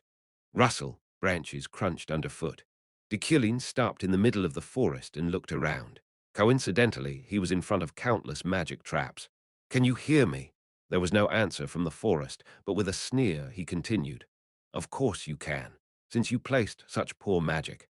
They were all weak and insignificant. Muttering with contempt, he stared off past the trees. Listen, I'll give you a choice. He spoke as if offering great mercy. It's simple. Everyone here will be decapitated. The guards ground their teeth. They each took a deep breath and prepared for battle. Or spend the rest of your life in Rohalak. Would they die in a final display of resistance, or would they live a short life in Rohalak? Whatever choice they made, there would be only death in the end. But there is not much time. The demon blood of the forest accepted Deculein's options as such.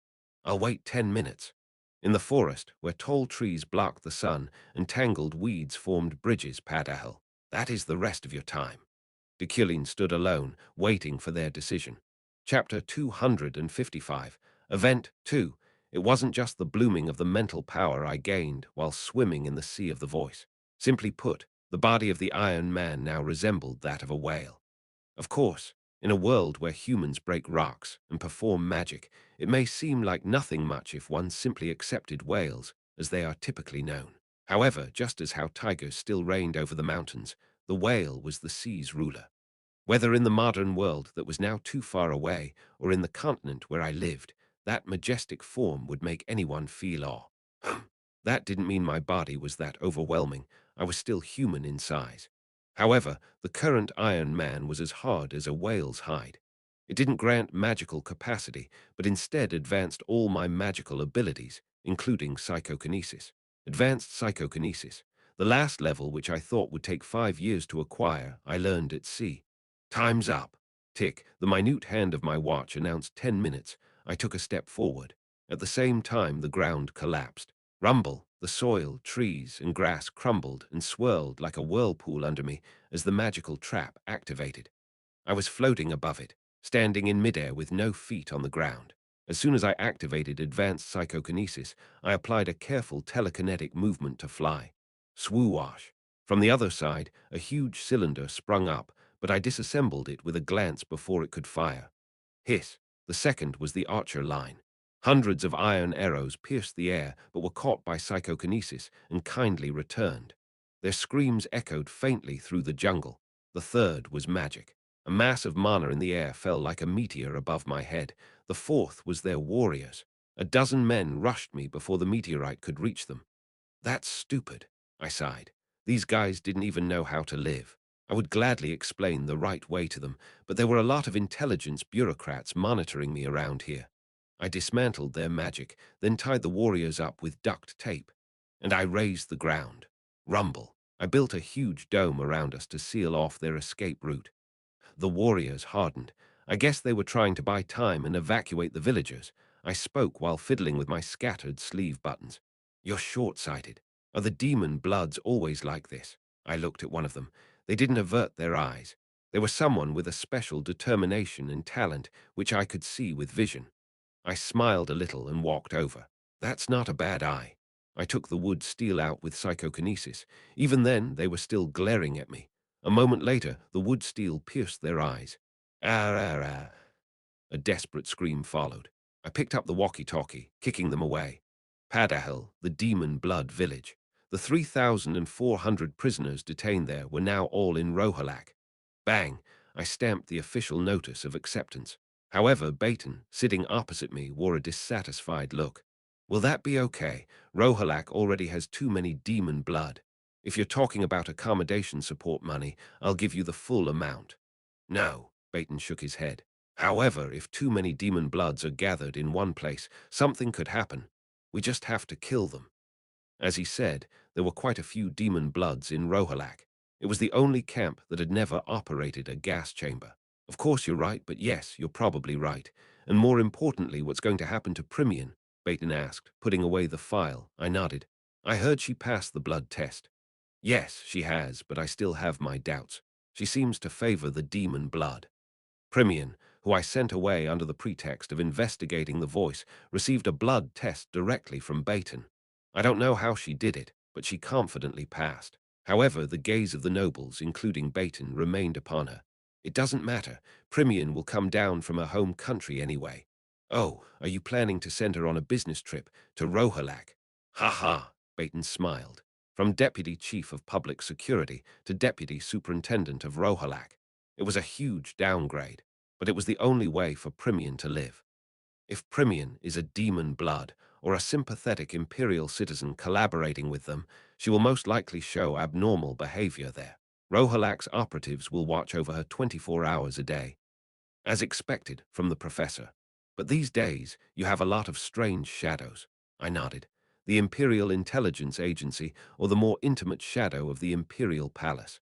I didn't know if it was either or both, but there were quite a few chasing me. I don't know what kind of bastards dare to follow after you, but it's none of your business. Yeah, that's right. Rather, what should I do with the power extraction schedule? Baton said as he opened the directory of Padahel. I glanced at their names and faces before pointing to a paragraph, to Lucy. Even then I expected it, but again, it was the name Demon Blood active in the second half. Get this one out. What? She belongs to the vigilante group. If we don't extract her. Baton glanced at me. I answered. It is against the Demon Blood law. If it's a law related to the demon blood, when accepting a demon blood, their power source or equivalent organs are removed. Power source or equivalent organs are removed.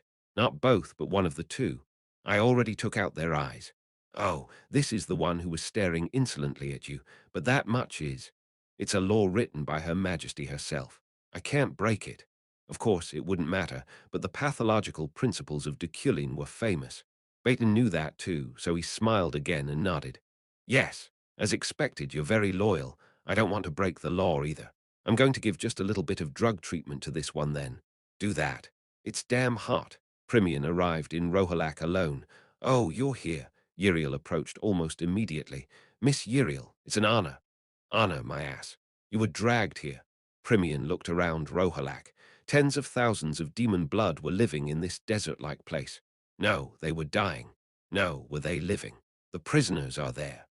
Uriel pointed to the top of a truck where people with their hands and feet tied up were trembling. Primian glanced over them silently, then stopped breathing for a moment as she found someone with a familiar face. Lucy, it's up to you to move them. Take your ID here. After receiving all that Uriel would give her, she swallowed. She cleared her throat again, not wanting to show her reaction. Yes. By the way, what happened to that prisoner with the eye patch? Uriel looked over. Oh, that one. I heard she got that after acting up to my brother, but instead of that, she still has her power source. Power source. So, their eyes were removed instead of the power source. Oh, but I can't get used to talking formally. I'll just speak comfortably. Primian looked Uriel straight up and down. She looks younger than me. Bitch. Anyway, why do you know who it is? Yes. She was wanted by the Empire. Oh, who is she? Just one of Padahel's pillars. Really? Then I'll have to cut her power source later when I get a chance. Primian stared at Uriel with narrowed eyes. She, however, looked at Lucy again, and her face hardened with mixed feelings. What's wrong with your face? No, I've been chasing her for quite some time. Lucy. She was the direct descendant of the Grand Elder, the leader of the demon blood. Elsewhere, the Imperial Palace, with its 4 beautiful seasons all year round. Outside the window, petals of spring fluttered by, and the gentle breeze blew through the Emperor's bedroom. Safian received news of Deculein today.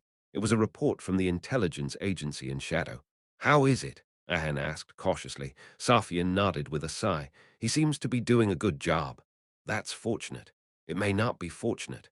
Safian put Deculein's material away in a drawer. She didn't even read it properly. She just accepted it as it was written without further thought. If it's not, well, perhaps this guy had other thoughts. Did he intend to embrace the demon blood? It doesn't matter. If that were the case, she didn't even know how she would react.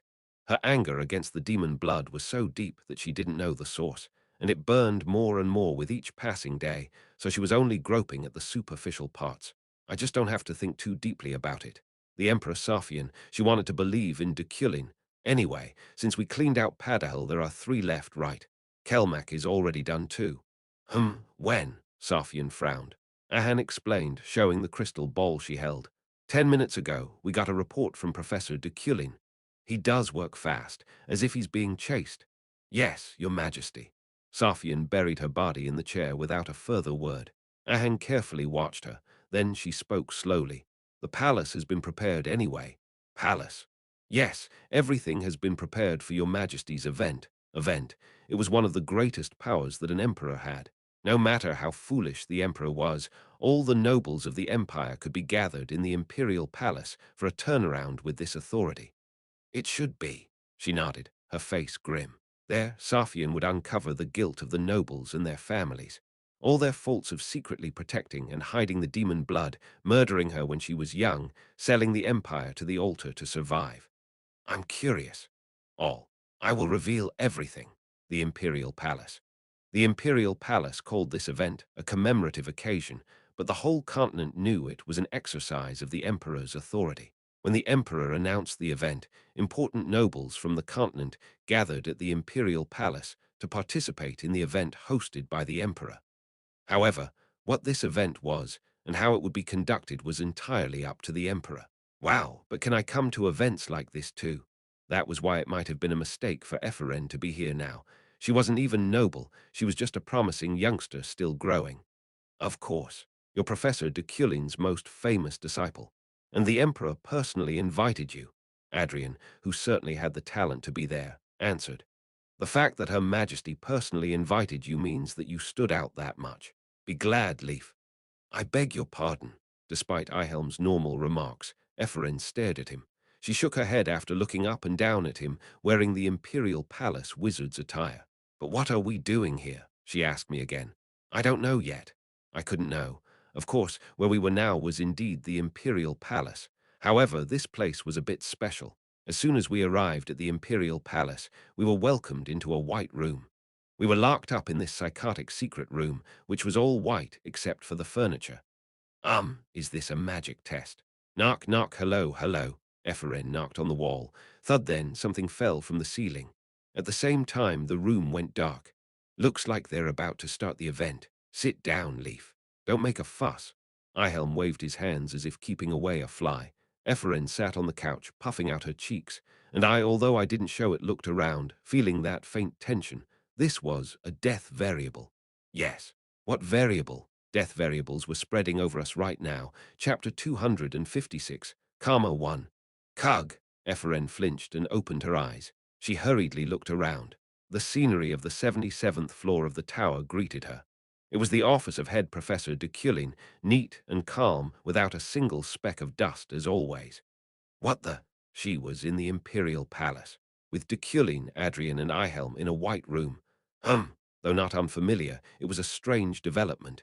Ephraim put her hands to her cheeks and muttered blankly, Was it a dream?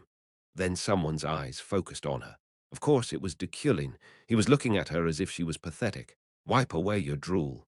Hey, you're not even a dog. Crab, that seafood that walks sideways, they're really good. TL. In Korean, dog and crab have the same sound, gi dog and jai, crab. Should I just kill her? Deculein's reaction now, her bewilderment. And no way did I just regress again. Ephraim looked at the calendar, but the date was still correct. Yesterday was yesterday, and today was today. I guess it was a dream then. Ephraim looked back at Deculein. Professor, I dreamed of going to that event. Dream? Yes, I went to the event, but it was a white space. The whole space was white. Adrian, Ihelmet, and you and me. There you mentioned a death variable. Have you developed any new theories? Ephraim, yawning loudly, suddenly took out the pocket watch. The second and minute hands were flashing blue. Deculein looked at her like that and stood up. He put on his suit jacket and held his staff in one hand. Are you going somewhere? Without answering, he immediately left the office. Slam. Ephraim narrowed her eyes. What's wrong with him? Just because I fell asleep. It's not even the first time, Ham, but again, she felt tired. It seemed that there was only a little bit of mana in her body. Oh, right. I have a class too. Suddenly, today's lecture schedule came to mind. She had a tax law lecture. Since she was making some money, this was a class she chose. I have to go to sleep. I have to go to class. Ephraim got up, shoving the textbooks and her pens into her backpack. It's future vision. As soon as I left the office, I went to Rohaken's vineyard. I asked him to diagnose Ephraim today. Is it the same power as yours? I guess so. I didn't mean to make her a disciple for no reason. I see. Indeed, Ephraim was a future archmage, so a mystery like this was natural. Rohaken asked, So what are you going to do? I'm going to find out more about the event, since Ephraim gave me a hint. Death variables spread throughout the event, and we were with Ihelm and Adrian. Just knowing that fact in advance is a huge hint. But I'm worried about Safian, what she's going to think and what she's going to do. Once she goes bananas, we can't predict what she'll do after that. I nodded and kept taking notes on magic paper. By the way, what is that? Rohaken squinted. This is the final exam for my advanced lecture. It has been postponed for a while due to a lot of things happening, but I will still need a final exam that synthesizes the theory presented and divides pass/fail. Can I see it too? Yes. I handed 10 magic papers to Rohaken. It was a total of 1,000 pages. Oh, that's a lot. Rohakan read the magic circle while turning the pages. By the way, Deculein. Yes, sometimes Julie wanders around this vineyard. That was quite unexpected. You mean Night Julie? Right. I guess she thinks there might be evidence or clues about you in this vineyard. I see. Julie, the woman that Deculein loved. However, I don't know now whether that subject of love was really Deculein or whether it had also been transferred to Kim Woojin. That distinction was ambiguous. Do you love her that much? Yes, I answered without the slightest hesitation. I don't even know how deep it is. Even if she breaks you, Rohakan's eyes turned up to regard me. A sweet smell tickled the tip of my nose. She can't break me, Julie. I smiled slightly and nodded. For Julie to live, she has to hate me, but Julie is such a good woman that she will stop hating me if she breaks me. Rohakan turned his gaze back to the magic theory. I will not fall and Julie will live. Is it because of that curse? Yes, if her heart grows too hot, the curse will melt and flow. If her heart freezes, she'll be fine. Are you succumbing to fate? I'll surely find the answer. Until then, I will let Julie hate me. And after that, still reading the theory, Rohakan asked, what are you going to do after that, after you find the answer? I thought quietly. However, the end of this relationship may have been decided already. It wasn't like fate or destiny, though. We broke up. In any scenario, Deculein and Julie wouldn't end up together. Probably, even Deculein's personality instinctively thought that way. I love Julie, but I have never consciously imagined that I would end up with her. Why? If I had to give it a reason, I heard that I don't have much time left. I, too, feel the end approaching to some extent. In the not-too-distant future, Ephraim returned after seeing my death. I've already died thousands of times, but that was probably the only true death. Now I hope Julie will stop loving me as much as I love her. A strange love that mixed Deculein's maniacal obsession with Kim Woojin's tender heart. No, a complete love, so that she won't suffer when I leave. Gosh, are you Deculein? Rohakan frowned. I turned to him. If it were the Deculein I knew, he would have said that he would overcome all of it. I don't know. In this vineyard, I become more like myself. Fog flowed over the vineyard. Built by Rohakan, this was the space of the world line, not the afterlife. This strange energy gently disarmed my mental powers.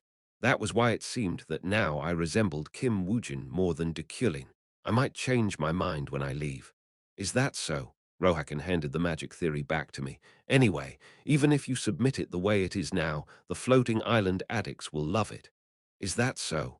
Yes. I put the magic paper away while Rohakan grabbed a few grapes.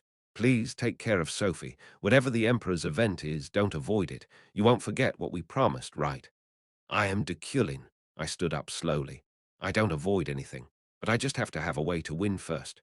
At those words, Rohakan smiled. Beyond the Imperial University, in the Pig's Flower, widely known as the best restaurant in the Empire these days, Ephraim was eating rohok. Chomp chomp. She was with a new friend from the liberal arts class, Soliet and Julia. By the way, Julia, the daughter of the restaurant owner, now wore accessories all over her body. From her robe to earrings, necklace, staff, shoes, bracelet, Pig's Flower was sweeping up money these days, and they were spending profusely. Just when Ephraim took another bite out of envy, Soliet ventured a taste. What do you think? Do you like it? Ephraim asked quickly. Soliet nodded. It's not bad. Not bad, this. Soliet Emperor Safian was taking a tax law class with Ephraim. Of course, she didn't intend to take the same class, but anyway, this accidental encounter was interesting, so she approached her unintentionally. However, as soon as she said something, this brat insisted on having a meal together. Yes, it's good. Right, it's delicious, of course. Ha! At that moment, Ephraim pointed somewhere with wide eyes. What's wrong, Iffy? What now? Julia and Soliet turned around. Knight Julie, a knight with white hair, Julie. She and her fellow Rayleigh were snooping their heads in the entrance to the Pig's Flower. Oh, Ephraim. Julie was surprised to find them, but Ephraim beckoned quickly. Come this way. No, it's fine. There's no empty table anyway. Hurry up. Saying that, she jumped up and dragged Julie and Rayleigh inside and sat them down. Eat rohok this. People who don't eat it are missing out. How did you find this place? Rayleigh said that it was a famous restaurant in the Empire, so I got a little curious too. Oh, so did you come up to the Empire to visit here? It's not that, but we're staying here to wait for the event too. The event? Do you mean Her Majesty's event? Yes. Ephraim took the meat and placed it on Julie and Rayleigh's plates. However, Julie wore a guilty expression. It was hard for her to look at Ephraim's face now. Deculein was the villain, but she strangely felt guilty toward his disciple, Ephraim. Please eat. Yes. However, now she had received a piece, she decided to take a bite. The meat melted in her mouth. Julie's eyes widened. It was the same with Rayleigh next to her. The two exchanged glances. It's awesome. Amazing. Right, Ephraim chuckled. Then she asked Julia, Julia, can we have a few more servings? Yeah, of course. Dad, Julia called her dad, and Julie took out her wallet and put it on the desk. The inside was pretty thick. At a quick scan, it held about 5,000 elnis. It's really good. Yes, but it is a bit expensive, just as much as it is good. When Ephraim talked about the price as if it wasn't a big deal, Julie expected, it's okay. I'll buy it. She said so in a confident tone. Ephraim placed a hand to her mouth in surprise. What? It must be very expensive. If it weren't for you, we wouldn't have been able to eat. We'd have to wait quite a while for a reservation. About a month, right, Julia? This was the reason Ephraim brought Soliet in the first place. First off, she seemed to have a lot of money, and Ephraim would unconditionally eat a lot, so even if they went Dutch, she would be at an advantage. No, 1 month was what it was a long time ago. It's 3 months these days. The only one who can sit without waiting is Iffy. She sounded like some kind of noble speaking like that. Oh, is that so? If that's the case, that's more reason for me to pay. Saying so, Julie took another bite while Ephraim wore a wicked smile, just as planned. Then, thank you. After 30 minutes, how much did you say now? As soon as Julie heard the price standing in front of the cash register, her face turned white. No, it was white from the beginning, but it grew a little whiter. 3,000 elnis. 3,000 elnis. More than half of the travel expenses she brought up to the Empire, and it was only one meal. Julie swallowed hard and looked back. Ephraim was still talking to Rayleigh, and Soliet was sleeping in the booth. Miss, the staff member spoke again, it's 3,000 elnis. It's a discount price. Oh, yes. The discount price. Julie straightened her back again. Deculein was a villain, but there was nothing wrong with Ephraim. Rather, to Ephraim, she might be the villain who tried to destroy Deculein. So buying at least this. Yes. Here, here, here, here, here. She handed the pile of cash over. Thank you. The employee took it all away and put it in the cashier, and Julie felt dizzy. Suddenly, she felt as if the world was shaking under her feet. Oh, have you already paid? Ephraim approached right at that moment. As if she was waiting for her to pay, Julia and Soliet were by her side. Julie staggered. Yes, I said I would buy it. Oh, I feel really bad. I'll buy the dessert. With a happy expression, Ephraim led them outside. That day, Soliet, no, the Emperor fell asleep as soon as she returned to her bedroom. In short, she zonked out. That disciple of Deculein, she talks more than I thought. So annoying. The next day, Wednesday at noon, Ahan smiled a little at Safian. How was your walk? That meat restaurant is really popular. Even nobles can't easily visit. It was indeed good. If you wish, we can serve it as a meal someday. Knock, knock, it was obvious who it was. It was obvious without even opening the door. The teaching wizard Deculein. Come in. Yes, Deculein entered. He took out a textbook and some magic paper from his briefcase first, and then suddenly furrowed his brow. Your Majesty, what? Did you meet Ephraim? Safian's sleepiness disappeared in an instant, but she asked calmly, why do you think that? I always get a faint smell of familiar meat from her. Your Majesty has never had this smell. Shit. The evidence was clear. It was because she was so sleepy and annoyed that she replaced her bath with magic. Safian pounded her foot against the table. Yeah, we met. She made me have some meat. Of course, she didn't know who I was, but anyway, are you ready for the event? There's a little less than a month left. Yes, I think I know what the start of the event is going to be like. Do you know? That's right. Safian seemed uncertain. First, Adrian, Ihelm, Ephraim, and I, aren't you planning to gather us four like this? Safian looked back at Ahan. Ahan shook her head violently. How do you know then now? No, we'll start with the magic class. Please refrain from asking questions not related to the class. Deculein interrupted everything the Emperor was saying. Safian was dissatisfied, but she played along. Look at this circuit. I know, there's nothing to see. It's a five-fold circuit with a lot of formulas. That's right, that's impressive. HMPH, that's not impressive. Didn't you give me something too easy? Deculein's teaching was difficult. Even Safian would get lost if she didn't pay attention every second, so she was kind of nervous, but it was fun too. The formula with this five-fold circuit makes the magic circle stronger. Even if it's the same level of magic, it depends on whether this theory is applied or not. It's called the Iron Man in the magic world. This is part of my advanced lecture. Right, I got that, looking at the theory. Will it be suitable for runes as well? I'm working on it. Or would you like to try it together? Professor, if you bring out the blueprint, there's nothing we can't do. Safian understood everything Deculein said, and Deculein understood everything Safian meant. Then, let's see the formula here. After that, the conversation between the two entered high technical science, which was an alien language for most of the continent's population, in which innumerable geometries and numbers were intertwined. It was so hard that even Ahan, who was recording the lessons, gave up halfway anyway at some point while the class was going on like that. By the way, Deculein. Yes. Aren't you curious to know exactly what will happen at the event? I would be lying if I said I wasn't curious.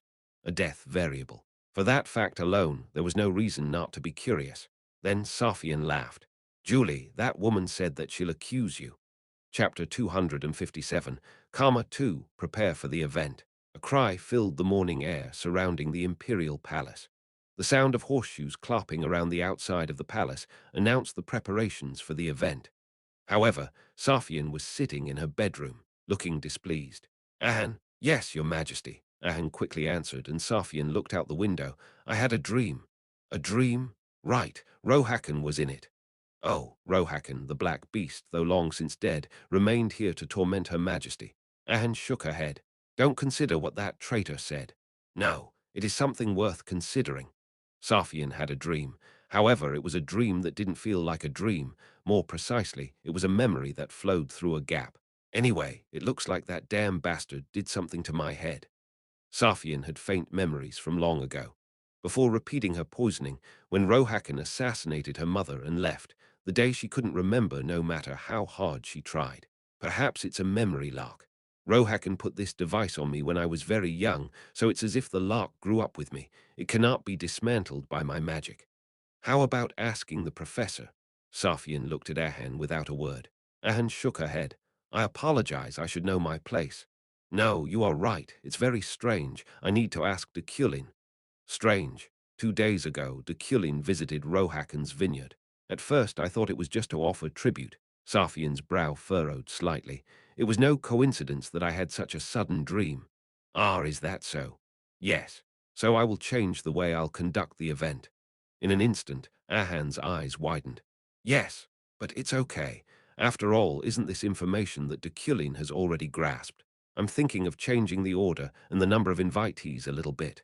Safian said so with a soft smile. She was quite bewildered, but Ahan bowed. Yes, your majesty. It is your majesty's empire. Whatever it is by your majesty's will. Now, that's it. Rohalak.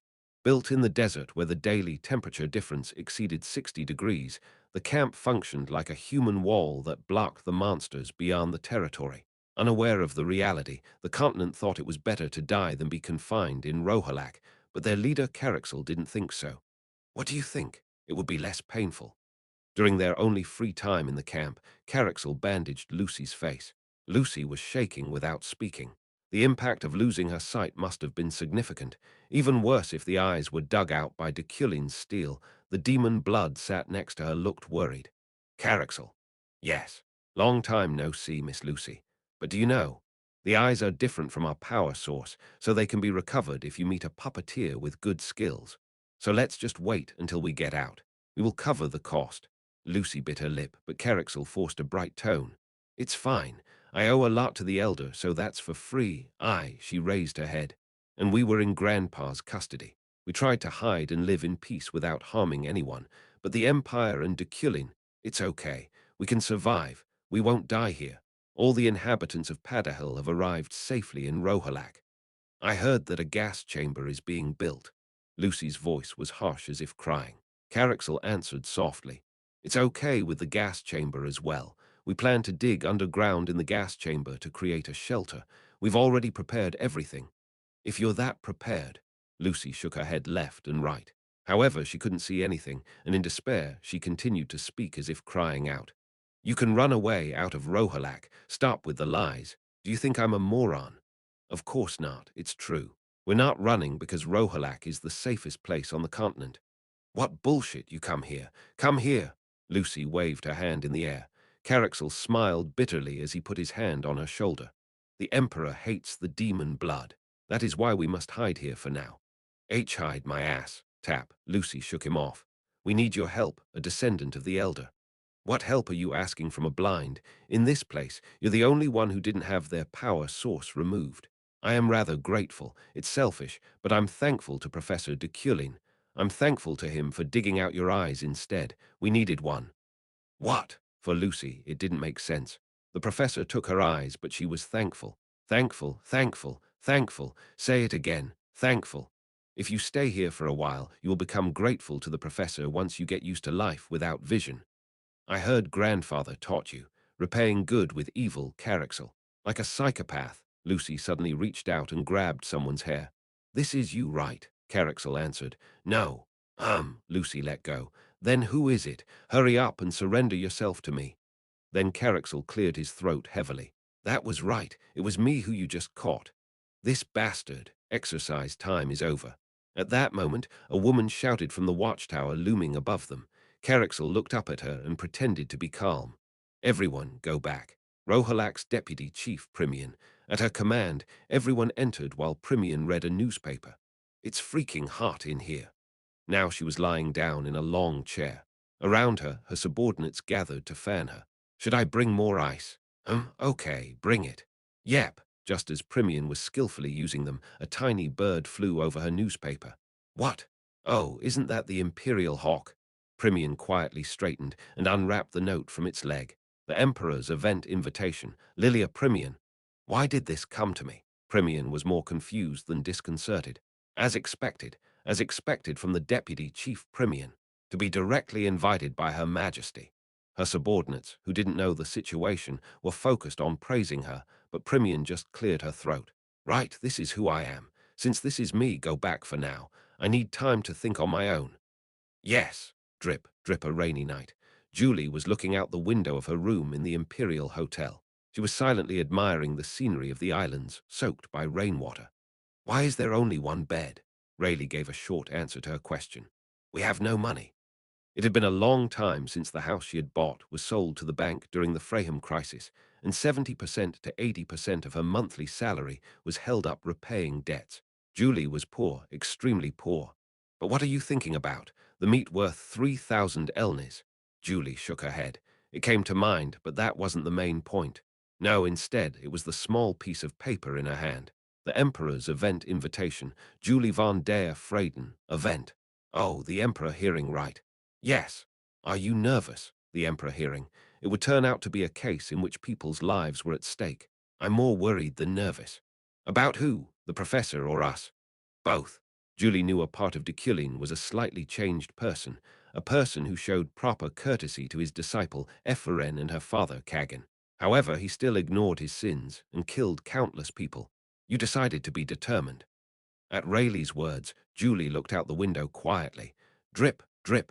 She forgot herself at the sound of falling rain and slowly stopped thinking. On the other hand, a magical space was summoned by Deculein. On Sylvia's island, which adventurers call the Field, Leah was leveling up. Given this place had an incredibly high mana concentration, and there were quite a few treasures left behind by the voice, she had already taken her fill of high-end equipment. It came to me as well. After returning to a small cave on the island, she showed a small note to her fellow adventurers. The Emperor's event invitation. Adventurer Leah, Leah for you. Wow, that's amazing. That's suspicious. These were the words of Ganesha, Leo, and Carlos, respectively. Leah scratched the back of her neck. Right, should I not go? No, Ganesha shook her head. It is more dangerous not to go. I don't know why, but the Emperor knows you right. It's better to go. Okay. The Emperor's event. Of course, Leah knew what it was. She had read the script over and over. But the reason was why. Of course, she had performed missions for the Imperial Palace a few times as a part of the Red Garnet adventure team. But for that reason, Ganesha would be the better guest. Then do I have to go alone? Even worse, Leah was the only one invited. Ganesha nodded with a slightly reluctant look. Yeah, You have to go alone. The invitation is only for you. Ha, even though I'm a bit worried. She paused for a moment, smirked, and placed the invitation in Leah's hand. It's time you prepare to learn to stand alone now, right? Then a sad smile appeared on Leah's lips for a moment. Yes, her goal wasn't to be the best adventurer, nor even to remain an adventurer. Indeed, I guess I'm very famous now.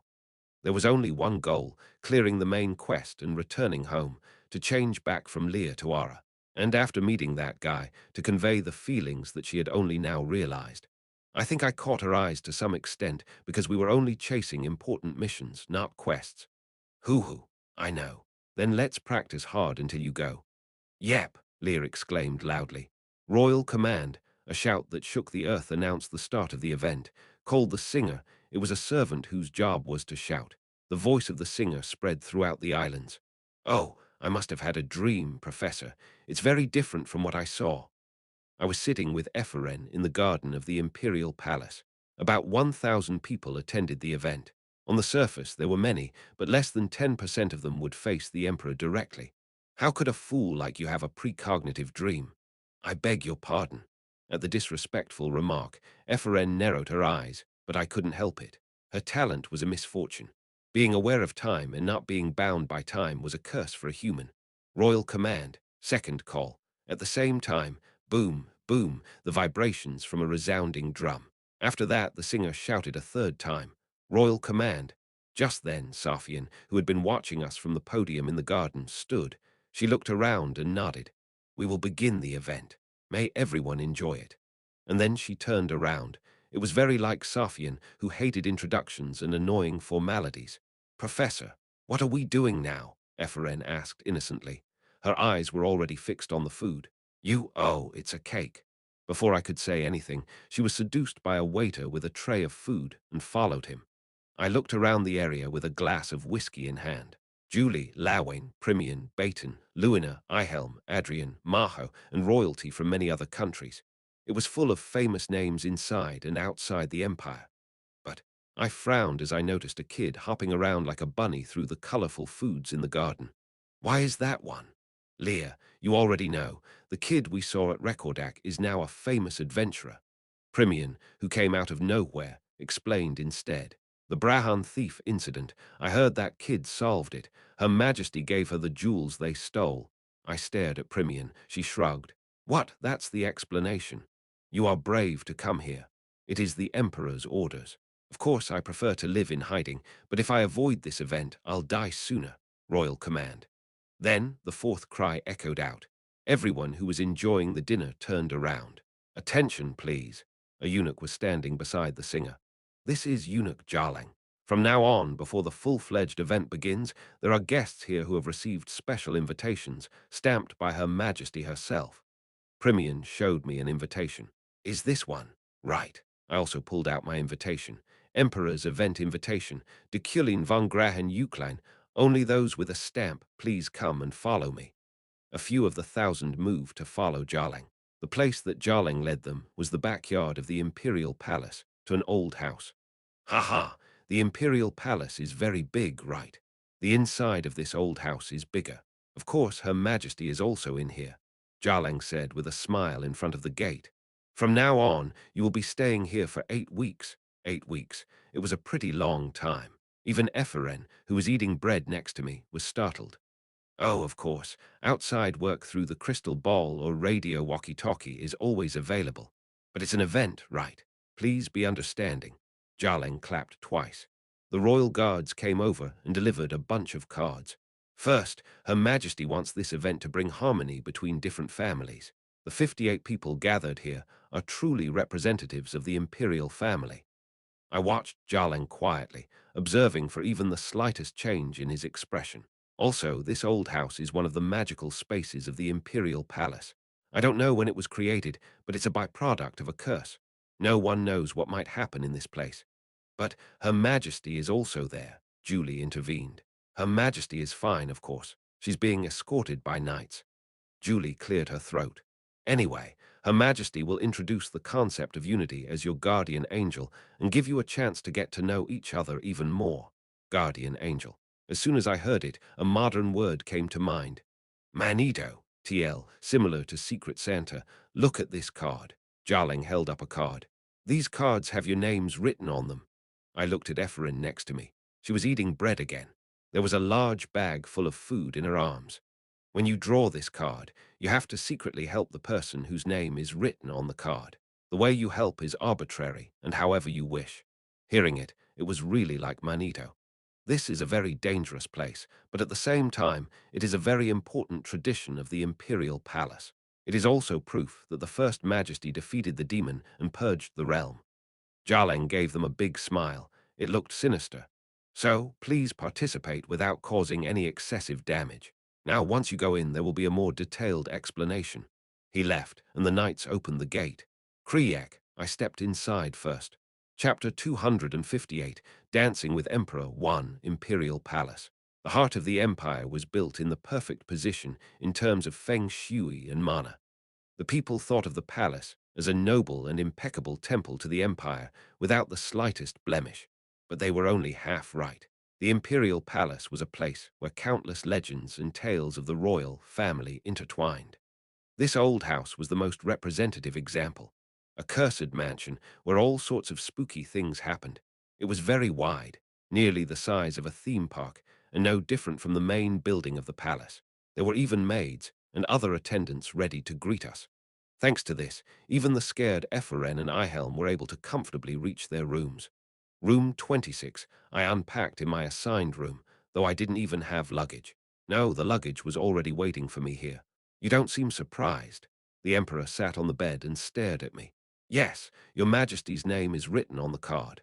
The name on my card was Safian Ekater von Yigas Gifrin. However, it seemed to be pure coincidence. If there were a magical device or a trap, there was no way I wouldn't be able to see it with my vision. How can you reveal that? Haven't you played this type of game before? They say that they often do it at the academy these days. Safian shook her head and exhaled a cute sigh. By the way, may I ask why you chose this place for the event? It's, as Jarling said, for reconciliation. Now, the tip of the Empire's spear will seek the demon blood, the desert, and the altar. It's the start of a real war. It is common sense to correct our internal politics before that. Safian paused for a moment and placed a finger on her temple. She let out a groan as she clenched her teeth. Tusk, damn headache. These days, it's been growing worse. Safian was a person who had reached this point by enduring pain. If such a woman was tormented, it must be painful enough for normal people to suffer shock. I approached her silently and put some mana into vision. I looked into her little head. You're too close. Safian appeared bewildered as she slowly pulled her head back. Stay still for a moment. What? I'm making a diagnosis. Vision, eyes that see the invisible. With my growth of mana and mental power, there was nothing that I couldn't observe. I could see a small stream of mana flowing from Safian's head. It was the mana of Rohakan. Deculein, why did you visit Rohakan's vineyard? Then Safian pushed me away. It seems that Rohakan's mana is entangled in my head. Rohakan or not, some kind of magic is blocking some memory in my head. Safian laid back on the bed. She only turned her head to look at me. Do you know what those memories are? Yes. What? Safian's brow furrowed. I will have to look into your Majesty's brain to know the details, but it is a mortal sin to cut the Emperor's body. However, I think I know what kind of memories Rohakan might have hidden from your Majesty. What is it? Safian asked. The expression on her face disappeared, and her voice quieted. However, I made a promise to Rohakan. A promise? Yes, I nodded. It was a promise to keep it a secret. Safian shut her mouth sullenly. She turned to the other side of the bed, but I didn't say anything to her. I just looked out the window of the old house. There was one person outside there. One, two, hara. At dawn, when most knights would be in their rooms, she was exercising alone by swinging her sword. Julie, do you like her that much? Safian asked, staring at the wall. The one who wants to destroy you. Yes. I smiled a little and sat down in the chair next to her. But I won't be able to be with her. To be with her. As if interested, the Emperor slowly stood. Then she asked again with a frown. Why can't you be together? Ha, Julie shouted while training, scattering mana. I am going to disengage with Julie. Of course, we practically are already, and only the meetings are getting longer, but I'm not going to stay for long anyway. For her sake, it is right for me to leave the place beside her. And then I raised the card with Safian's name on it and handed it over. I will protect your majesty for the rest of my life. The proof of the world, Safian. She was the most important figure in the main quest, the center of the empire. If I were to die, it would be right to stay with her until then. Safian's face went blank for a moment. Before long, however, her cheeks turned red. Can you tell me the reason why your majesty suddenly held this event? Hugh, she let out another cute sigh. Then she smirked and sat on the bed. Alter, I have figured out the locations of all the temples scattered throughout the empire. A total of 397 locations. That damn many. I see. Yes. Now that the event is in progress, important forces, including the Royal Guard, will be secretly advancing to destroy the temples. So as soon as she finished explaining, a quest notification popped up. Main quest, beginning of war, the starting point of the second half, the first war. According to your majesty, this is probably the most dangerous place in the empire right now. The altar wouldn't stand still. A counterattack was sure to happen, and their target would be, of course, Safian. It's worth taking the risk. I preheated the snowflake obsidian. Of the 19 pieces of wood steel, 10 were attached to Safian. Your Majesty is too reckless. HMPH. Rather, it wouldn't be bad to die like this. Safian spat out irresponsible words. Contrary to that, however, she had prepared for an attack. She had hidden in this old house, this magical space, right now. It is a boring and annoying life. It's a goddamn life where I can't have the one thing I most want as emperor. I chuckled. Safian looked at me as if asking what I was laughing at, and I knelt beside her as she sat across the bed. Then, your majesty's life. I spoke with complete formality. I will protect it. Rules: don't walk alone. Don't leave the room after sunset. Don't be fooled by the mansion. Keep in mind that the kiosks and restaurants are only open from 8 a.m. to 9 a.m., 1 p.m. to 2 p.m., and 8 p.m. to 9 p.m. For other facilities, follow the rules of those facilities. Early morning. Julie was looking over the rule board in the common room of the old house. Ephraim, with a yawn, was doing the same beside her. Haram, I don't know if it's because it's morning, but it's not that scary. All we need to do is not come out at night. Your yawn sounds like a pterosaur. A pterosaur? What is that? Nothing. Rather, the facilities are good as it is the place where Her Majesty is staying.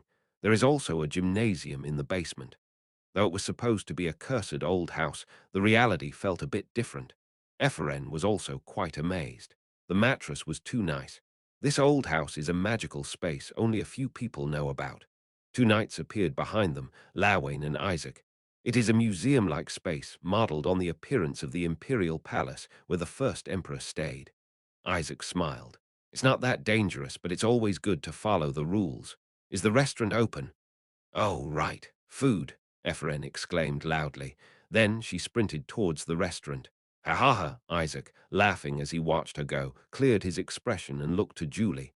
Julie, Her Majesty asked for a special petition related to Deculein before the event, and it was confirmed. Is that true? Special petition. In other words, the Emperor's hearing was prepared. Yes, there is also a judge here. Anyway, this is a map of the old house. Take it. You easily get lost, right? I'm a bit better. Julie took the map while clearing her throat. Julie's bad sense of direction was like a legend of the old Imperial Knights. The hearing will probably take place inside this house. We've brought all the evidence, Lawin said. We will win. Yes, Julie nodded and clenched her fists. She bit her lower lip. Now it was time to be firm. Julie, Her Majesty asked for a special petition related to Deculein before the event, and it was confirmed. Room 29 in the old house. Ephraim returned to her room instead of the dining room, listened to their conversation recorded with her wood steel. What kind of petition is it? The reason she had to overhear this was, after all, the gift that Sylvia gave her. Stupid Ephraim. It contains a video for when the professor is in danger. Give this to that stupid girl, Julie. Why did she tell her to give this to Knight Julie? Since she didn't know the reason, Ephraim became suspicious of Julie. Of course, she still didn't know what the footage contained in this mana stone was. It would be extremely rude to open someone else's gift in advance. The hearing will probably take place inside this old house. We've brought all the evidence, yes. Do you have any proof that Deculein killed Veron, Julie? Yes. Ephraim's eyes shot open. Evidence that he killed Veron. Murder. He killed the knight who escorted him to Burgt, blinded by jealousy. If that's true, even your majesty won't dare to do anything about it. It is also an undeniable fact. Ephraim's jaw fell open. He killed the escort knight out of jealousy. If that was true, then he was a mean son of a bitch. No, no way. The professor wouldn't do that. She shut her mouth for a moment and thought about what Deculein had done in the past, his countless evil deeds that were passed down as legend. He was extremely jealous of Julie, loved enough to give everything he had, and was obsessed with her. Also, all evidence, including Rockfell's death, was forwarded to the intelligence agency. All of them were attributed to Deculein. Holy! Ephraim quickly rummaged through her robe. Gulp, she pulled out Sylvia's gift. She looked at the old and frayed mana stone. And slam, ha! Ephraim, haven't you eaten? Luina returned to the room. Ephraim startled and buried herself between the sheets of her bed. At the cursed mansion. However, the afternoon in the old house was so peaceful that I couldn't even think of it as cursed. The sky was clear, and the wind was warm. On the balcony overlooking that calm slice of nature, I was reading a book. What is that? Blue Eyes remake? Safian asked from the other side. Yes, this is a novel that Sylvia has reworked. Sylvia, of course, was still trapped. However, she communicated with several adventurers and delivered the Blue Eyes manuscript to one of them. To be precise, Ganesha, asking her to republish it. Isn't that the novel that I introduced to you? They remade it. Yes, the author did. It was a well-written novel before too. Safian sighed, sipping tea. The sun slowly set, scattering red below the horizon. And I saw, beyond the balcony, the changing scenery. The imperial palace was gradually shrinking, and the appearance of the island was gradually changing. You don't have to be surprised, Professor. I told you. This is a cursed old house. The scenery outside turned grey, and at the same time, all noise died away. A spectre floated up in the mist. This old house touches outside of the world, Safian said. In other words, it is the underworld. It is said that my ancestors received advice from their ancestors here. The mist rippled around us. Isn't it a good place to hide? Chapter 259. Dancing with the Emperor too, a space outside the world, and so to speak, outside the system. The sky was red as blood and dark. Spirits and ghosts wandered without form outside. I didn't know there was a place like this in the Imperial Palace. It was an event that was not in the script. Safian laughed. What if there is a door connected to the underworld? It would be a very important place. So isn't it right to be in the palace? Is that so?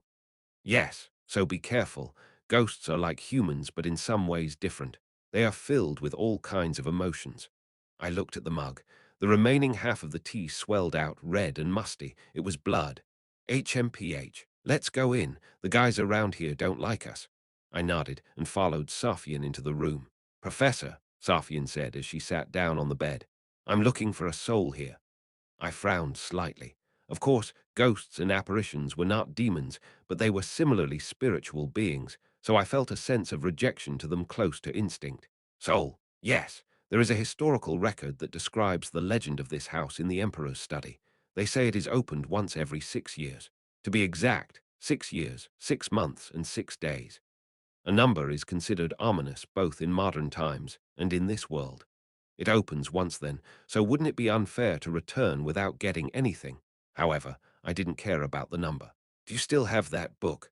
Ha, Professor, I knew you would say that. Safian laughed loudly, and then she proudly pulled out a book. Records of the Imperial Palace. It was a valuable item holding mana, according to Vision. But answer me before that. I looked at the Emperor. What kind of soul do you want to find? I vaguely knew. Safian's mother, murdered by Rohakan.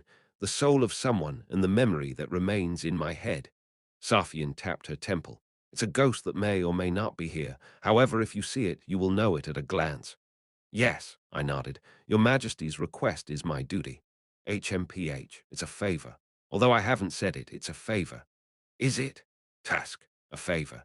Even if it wasn't a big deal, the Emperor's word had more binding force than the law. Safian was someone who always kept her word, and she knew it herself, so a favor was no different from a political statement. This damn professor. I swore allegiance, but I wasn't swayed by the Emperor. I would become the sharpest sword, but I wouldn't lower my value. I wouldn't become a treacherous servant who only sucked up and repeated the right things. A true servant was trustworthy but difficult to deal with, so I would demand a cause from Safian no matter what. Yeah, that's right. It's a favor, a favor. I asked you a favor. All right. The Emperor handed me the book with a frown. I handed over the Blue Eyes remake in response. Then Safian smiled with tired eyes. Professor, the servants say that every action you take is political. Is that so? Yeah, that's for sure. Are you giving me this novel, thinking that this is in return for my request to you? Of course not. Read it. The plot has changed quite a bit. Sylvia's masterpiece contained her feelings. She had grown markedly more mature. Yes, I'll read it. Leave for now. Seeing your face makes me tired. Safian beckoned me away. The next day, Safian called everyone to the Emperor's office. It was originally where the Emperor and his subjects gathered to discuss political affairs, but it wasn't much different from the Imperial Palace. You must have had a good night. I won't take the weak complaints that you didn't. The first week isn't even over yet. Alongside the 58 event participants, officials from the palace gathered at the old house during a safe morning, and now the office was bustling with about 200 people. Indeed, she couldn't just let the government be for 8 weeks just because of her event. I don't need a pointless discussion. Thank God, Ephraim muttered without realizing. However, there was a special petition. It means that there is a person here who dared to ask me, the Emperor, to hold a hearing. Special petition. Ephrem's face hardened. Forgetting even the Emperor for a moment, there was murmuring behind Ephrem. This special petition sets forth sin. It's supposed to reveal a criminal, but these sins are countless, and 3 of them are the heaviest kind. Safian rested her chin against her hand. First, murder. Ephrem looked for Deculein. He stood closest to the Emperor. Next, murder, and Safian looked around and then continued sarcastically, the attempted poisoning of the Emperor. The world seemed to stop. Since this is a thing of the past, it would be correct to fix it as an attempt to poison the princess. Anyway, snap. The servants came forward with stacks of paper. I'm going to put this large poster in the central square. Let those who will be present in this special petition write their names down. At that moment, Deculein's head moved, and Ephrem followed his gaze. Write to Julie. The pure white knight faced Deculein. For one day, we will receive signatures of any witnesses. With this, the meeting is over. I feel uncomfortable that such a petition arrived during this time of harmony, but this may also be the way to true peace. During your breaks, forget about the petition and enjoy yourself. Safian smiled and looked over the office one last time before rising from her seat. After the meeting, there was a party. The influential figures such as Deculein, Luna, and Baton were popular, but those like Primian, Lear, and Maho, commoners or royalty outside the empire, were treated like third wheels. But don't you have a boyfriend? Call. So Ephrem intentionally returned to her room and played cards with Lear, Maho, and Primian. The purpose of this event, in Ephrem's opinion, was to promote harmony amid fear. Still, the nobles ignored Lear and Primian due to their status, and they were only building friendships among themselves. No, what about you? Don't you have a boyfriend? I'm calling too, Lear asked, betting 10 elnis. Ephrem shook her head. I don't have time, but there are a lot of men who hit on me. You saw it right. Even the nobles speak to me. The title of being a disciple to Deculein seemed to be important, and there were many famous wizards who invited Ephrem to have a meal, such as Baton, Delpin, and even the elder Galen. But why didn't you go? There was also the elder from the Round Table. I didn't want to. The way they treat people is too different, as for Maho, and also for Deputy Chief Primian. That's right. It almost hurt. I'm a princess, but I wasn't even treated as a baroness. I'm out. Everyone, show your decks. Maho pretended to cry, and Primian showed her cards silently. 4 of a kind of 3. I won. Ah, the former deputy chief of public security took the elnis piled up on the table. What are the chances? I know, right. Ephrem threw away her cards and buried herself in her chair. Leah let out a sigh. Hoo-hoo. With a smile, Primian shuffled the cards again. Leah, why did you become an adventurer at such a young age? I have a goal. Goal. Ephrem thought for a moment. What was her goal? At first, it was revenge against Deculein. It was just revenge, but what about now? Ephrem looked to Lear again. I heard that you get injured a lot when you do things as an adventurer. Doesn't it hurt? I am very used to the pain. Almost nothing hurts anymore. Ephrem and Maho sank into silence while Primian distributed the cards. Call! Bang, bang, bang. Rather than a knock on the door, it sounded more like rapid punches. What the who? Bang, bang, bang, bang, bang, bang, bang, bang, bang, bang, bang, bang, bang, bang, bang, bang, bang, bang. At that moment, Ephraim, Marho, and Leah hid behind Primian's back. They hugged each other tightly and looked at the door. When there was no response, the knocking stopped. However, a voice sounded out instead. Ephraim, are you there? Ephraim pricked up her ears. It was Deculein's voice. Open the door. He told her to open the door. Ephraim swallowed hard and answered in a low voice. Professor, Leah caught her as she approached the door. SHH, look out the window. Leah pointed out the window. The sun has already set. The sun was obscured by dark clouds, and one rule came to mind. Don't leave your room after sunset. It won't be Professor Deculein. The professor is someone who keeps the rules. Then, a ghost that only imitates her voice, Primian said. She approached bravely and peered through the door's peek-hole. Professor Deculein, she frowned and muttered. Hey, it's the real Professor Deculein. What, really? Ephraim ran over to check. Ha, it's the real one. Indeed, Deculein was there. He was standing in front of the door. Doubt is a virtue. Okay, listen carefully. Not all rooms are safe, especially when the sun isn't out. At that time, even the guest room isn't safe. Look for me, or visit Her Majesty, or Julie. Yes, oh, okay, Professor. But what was that now? Were you knocking on the door? No, it was a demon. OMG. I'll go now. Stomp, stomp. Deculein moved away and sunlight seeped in again. Soon the dark clouds disappeared. I guess we can go outside now, right? The three others stopped her, but Ephraim immediately opened the door. Creak, the door opened normally. She glanced around both sides of the hallway and carefully stepped forward. Oh, right. The special hearing. I have to go sign as a witness. Ephraim looked back. Did you guys do it? But as if everyone was too scared, they stuck to the wall. G, go first. We will follow you. You're all chicken-hearted. Ephraim pouted but walked to the square. Signature draft for membership. A large poster was placed in the center of the square. Ephraim approached it and was about to sign her name, but suddenly narrowed her brow. Why are there so many names? At a glance, more than 200 signatures. Too many names filled the space.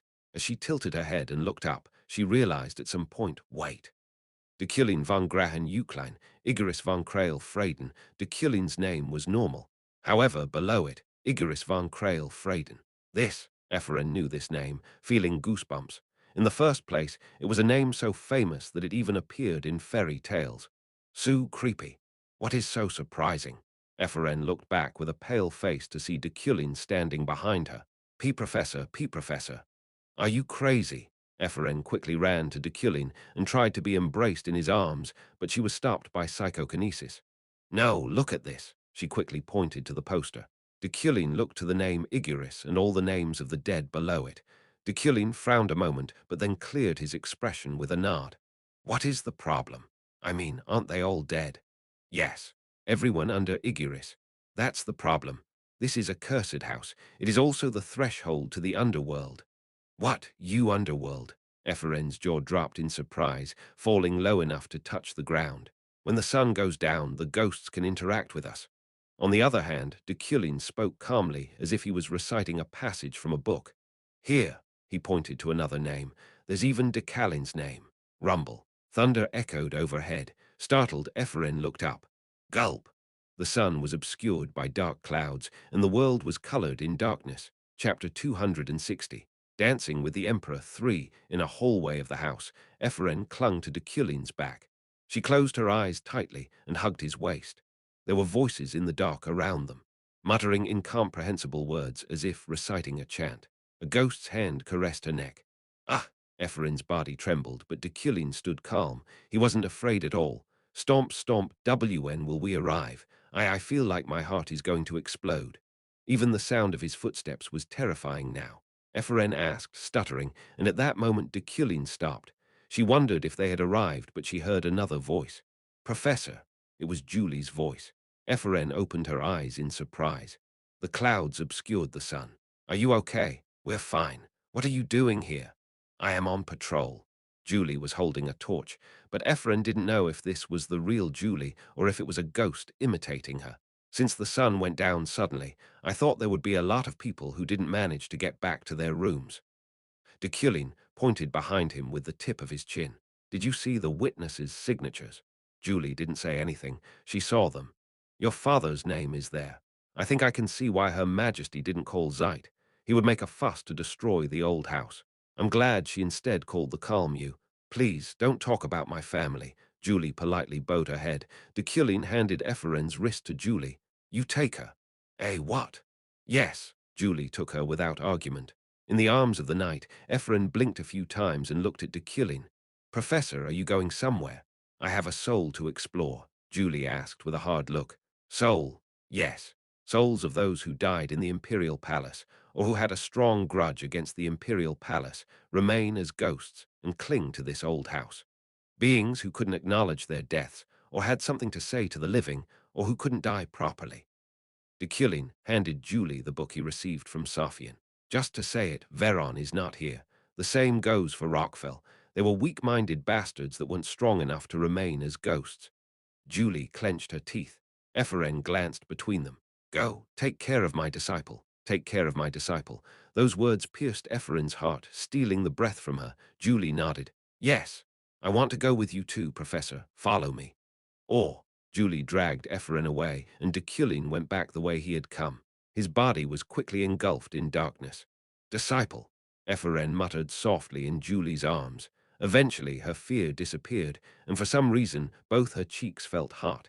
It felt like her heart was pounding. I reached somewhere in the old house. I didn't know where this was. However, I reached it by walking and walking. This place was pointed to by the sixth sense of the Iron Man, the place where the soul I was looking for existed. I see you were in this kind of place. A room where the chandelier swayed and blood dripped to the floor. A woman was sitting at a tea table in the middle and sipping on a cup. As if waiting for me, she left an empty seat. Your Majesty, the Empress. Empress.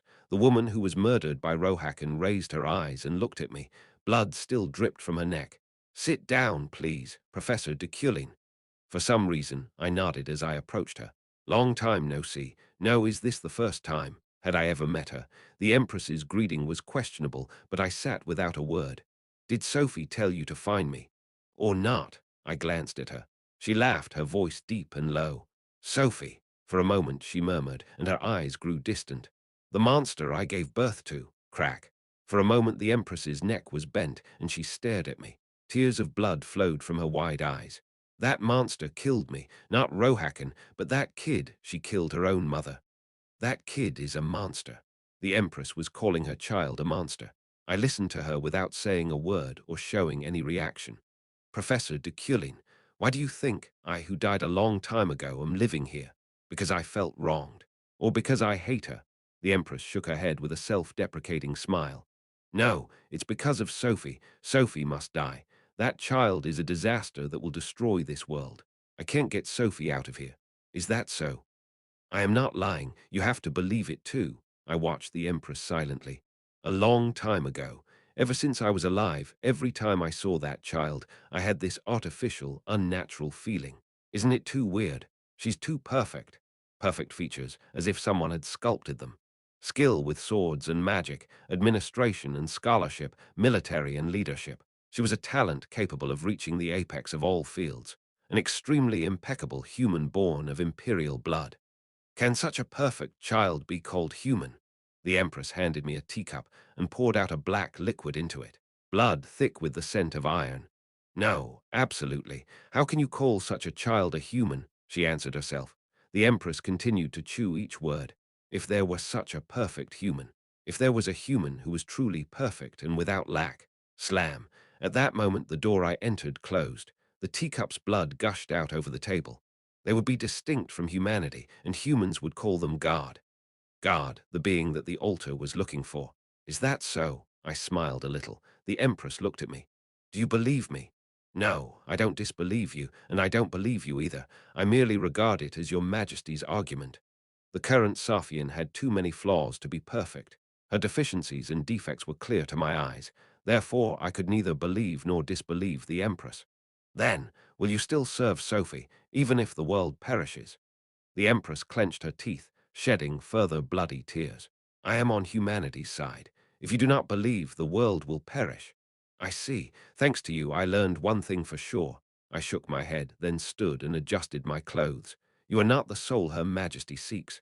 Rumble, a roar that rippled out like an explosion. The window was smashed and blood flooded in. Then, who is Sophie looking for? If not the one she killed, the mother she stabbed in the neck with her own hands, who the hell? The Empress trembled with rage, but I answered briefly. The soul that shares her memories. A cold night with darkness creeping around just outside the window. In Julie's room, Ephraim sat down on the bed. Take a rest. On the other hand, Julie was ready to go out again. Ephraim asked with a slightly tense look. Are you going out? Yes, others may be lost. I have a map, so I can't hide as a knight. Before she could leave with her map and a torch as a weapon, Ephraim stopped her. I heard, Julie halted, this special petition. I heard that you planned it, targeting the professor. Then Julie looked back at Ephraim. I know it too, that he's hard to deal with. Even if we try to talk, he never says anything he hates to say. But, Ephraim sighed for a moment, the professor still loves you, Knight Julie. An awkward silence settled like dust over them. Ephraim wiggled her legs, avoiding her gaze. Julie muttered in a low voice. It may have been because of that love that it turned out like this. Love. Because of that love, Julie couldn't live much longer. Veron and Rockfell died, and because of that love, she lost her dream. Because of the love that Deculein had. I'll just go. Is that true? Julie, who was about to leave, was stopped once more by Ephraim. Julie stood still, clutching the doorknob. Did the professor kill your subordinates? Ephraim's sincere question. Julie pondered for a moment. Yes, he killed them. I asked for a petition to find out why. And then she left. She didn't seem to want to say anything more. Creak slam. Hugh. As soon as the door closed, Ephraim sighed and fell flat on the bed, looking up at the ceiling. Then she took out a card from her pocket. What do I do with this? Julie von der Freyden. It was the name of the person she must protect. But how do you tell a wizard to protect a knight? And it was a strong person like Knight Julie. Thud at that moment, Sylvia's gift tumbled out of her pocket. Ephraim stared at it silently and then slowly raised herself. It's not polite. Imagine someone else opened your gift. Even she would be angry. It's not the time yet. Sylvia said to give Julie the magic stone when Deculein was in danger and standing still. Wait, he is in danger now. Come to think of it, he was. If something went wrong with this special petition, he'd be doomed.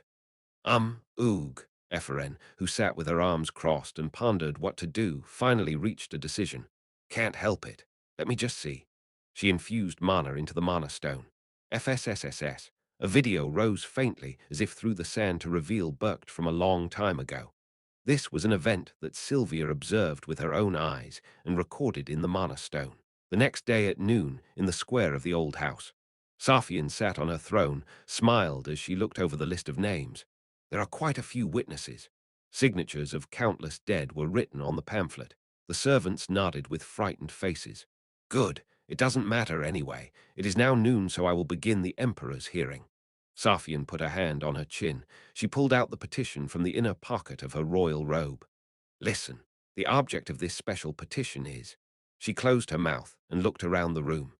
Numerous servants and nobles, including Luina, Adrian, Ihelm, and Maho, were waiting for the Emperor's words with nervous expressions. However, she didn't see the person she was looking for. Deculein von Grahen Uklein. There was a momentary commotion. Everyone murmured and looked around, but the sinner, Deculein, wasn't there. He wasn't anywhere in this room. His disciple, Ephraim, was missing too. Is Deculein not here? The bastard signed the list of witnesses. Emperor Safian frowned. Deculein had to be there so that she would be able to do anything.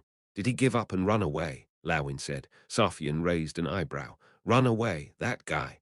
Yes, the evidence we present is so solid. Quiet. Even if he died, he wouldn't run away. Safian unfolded the evidence presented by Julie and Lawin. Anyway, even without Deculein, the Emperor's special hearing will proceed. Just there won't be anyone to object. The Emperor snorted and pointed at Isaac and Julie with the tip of her chin. Tell me, why do you think Deculein committed these crimes? Why did you appeal to me and ask for a petition? It was when Safian said that, and Isaac and Julie were about to go up on the podium bang. The gate to the room swung open. The atmosphere was shattered in an instant. Your Majesty, this is terrible. A knight, drenched in blood, came rushing in. Please leave this A blade pierced his chest, and hooded men rushed in after him. They scattered their mana filled with murderous aura without hesitation and swung their blades. The altar. Safian sat still and stared at them without even a whit of agitation. Of course, she expected it. It's a surprise attack. Protect your majesty. The knights, including Julie, quickly drew their swords and engaged them, and a dark cloud fell overhead. It blocked the sun piece by piece and threw down lightning and rain. The old house was dyed with darkness. Ah, damn bastards. Safian watched them fight with a grin.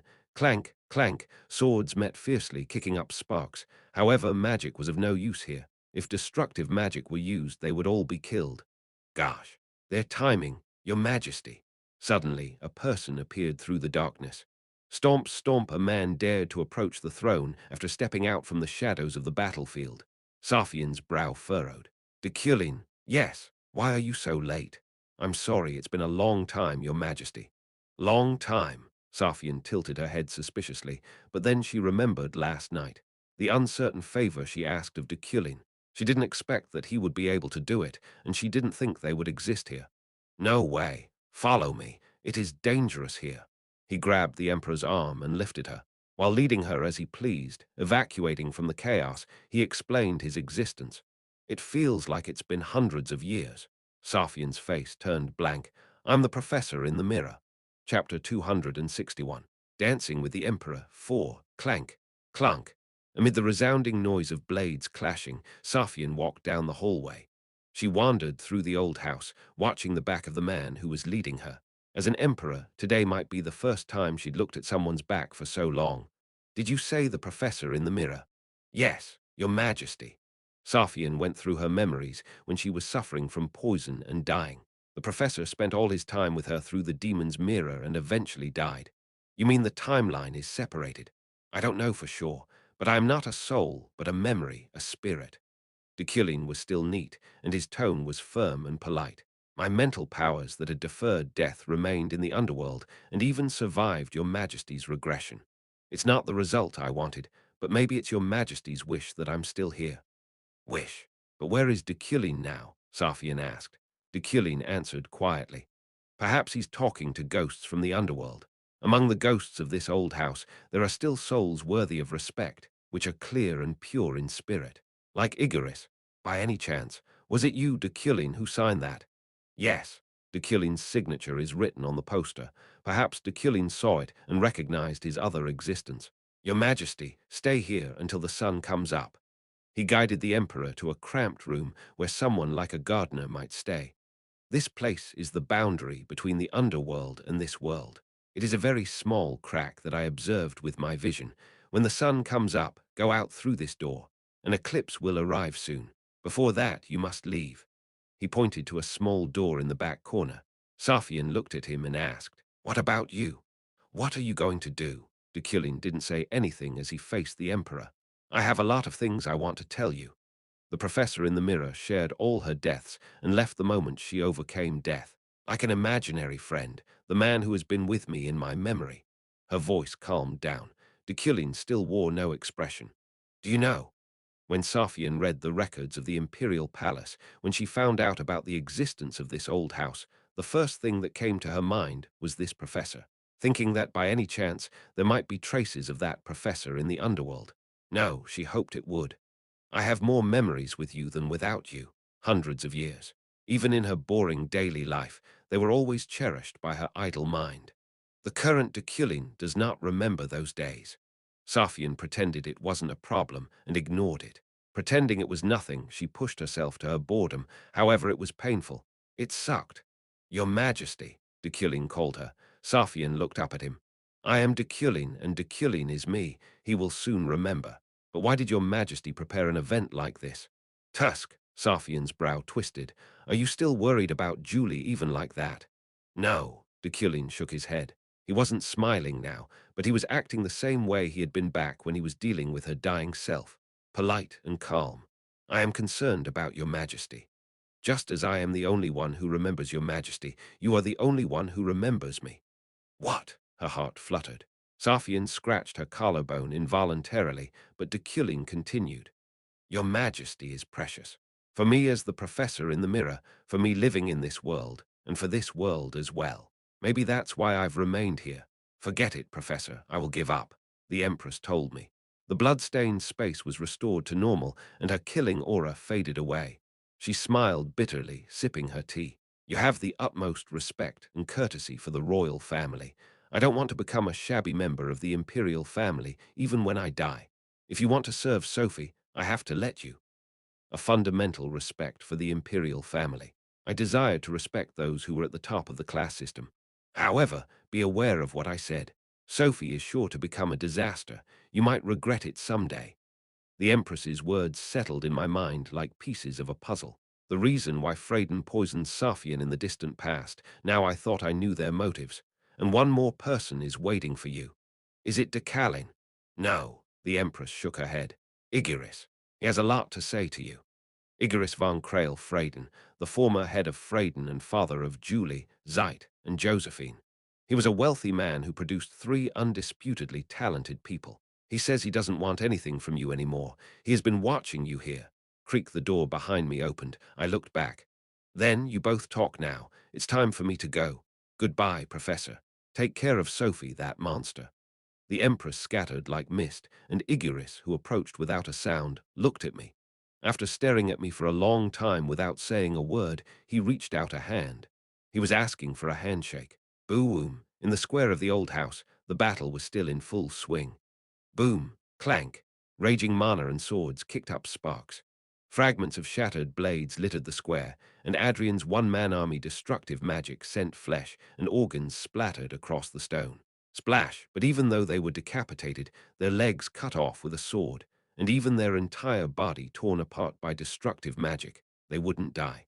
It was the same for allies as well as enemies. What is this? A soldier from the altar advanced with his hand to his cut throat. Nearby, a giant monster used its severed head as a blunt weapon. Julie was astonished.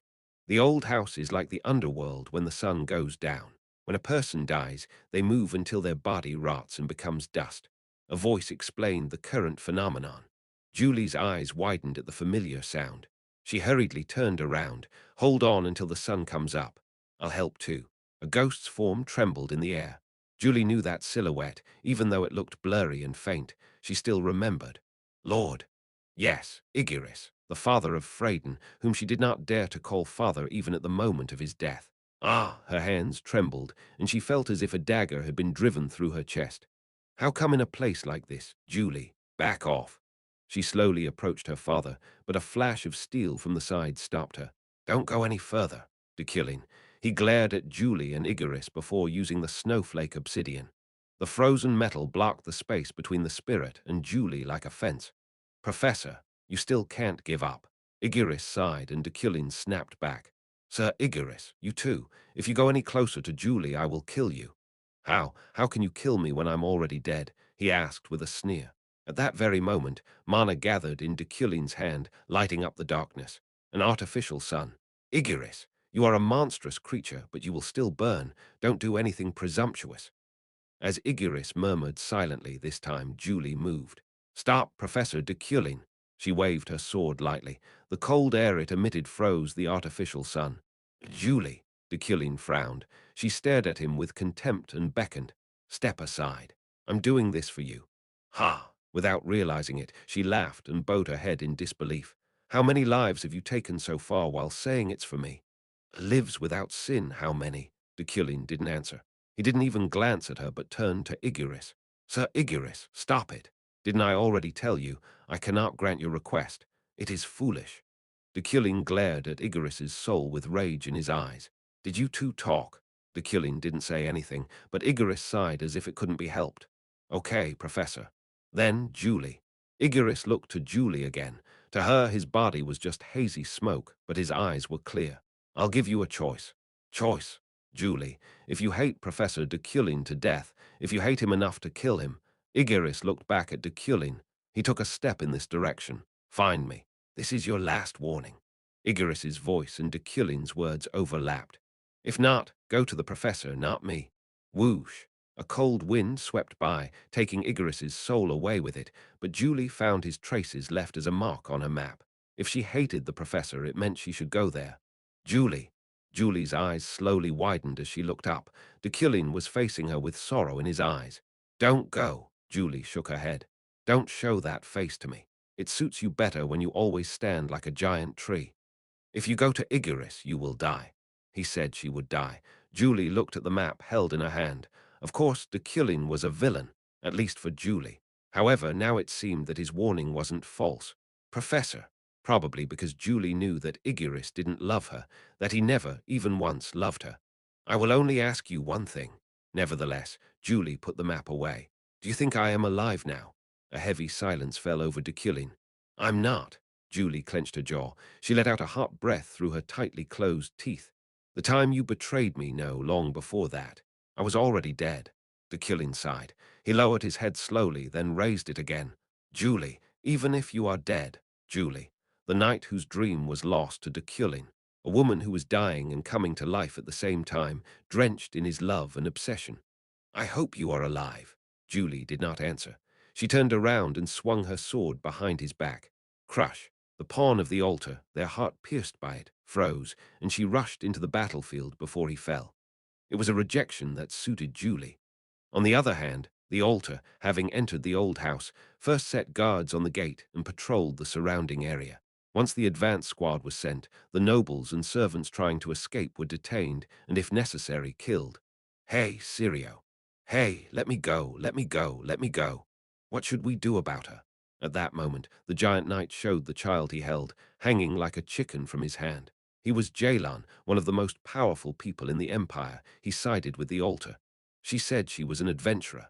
Let go, let me go. Why are you doing this? Leah was hanging in Jalan's hand and crying out. Adventurer.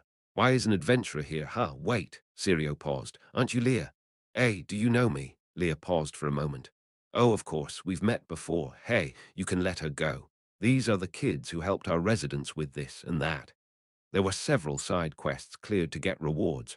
Of course, besides helping the altar directly, Leah had a history of helping needy villages. Were you that kind of person? Okay, I'll let you go. I see you are a nice kid. Leah, who was saved thanks to him, breathed a sigh of relief as soon as she set her feet back on the ground. The altar's purpose was not to eradicate the empire in the first place. If only their god manifested, it wouldn't matter what happened to the rest. Of course, guards would be a little different. But why did you come here? If you suddenly attack the imperial palace, it doesn't make sense. It's very dangerous. No, did you break through all those troops? Leah, who was familiar with the surprisingly easy setup of the altar, had been caught on purpose so she could ask these questions. HMPH. These bastards were the first to destroy our temples, Jalan said, grinding his teeth. Leah thought about it and then nodded. This event was familiar. There was a trigger along the lines of, if you destroy more than a few temples, the altar will directly invade the empire.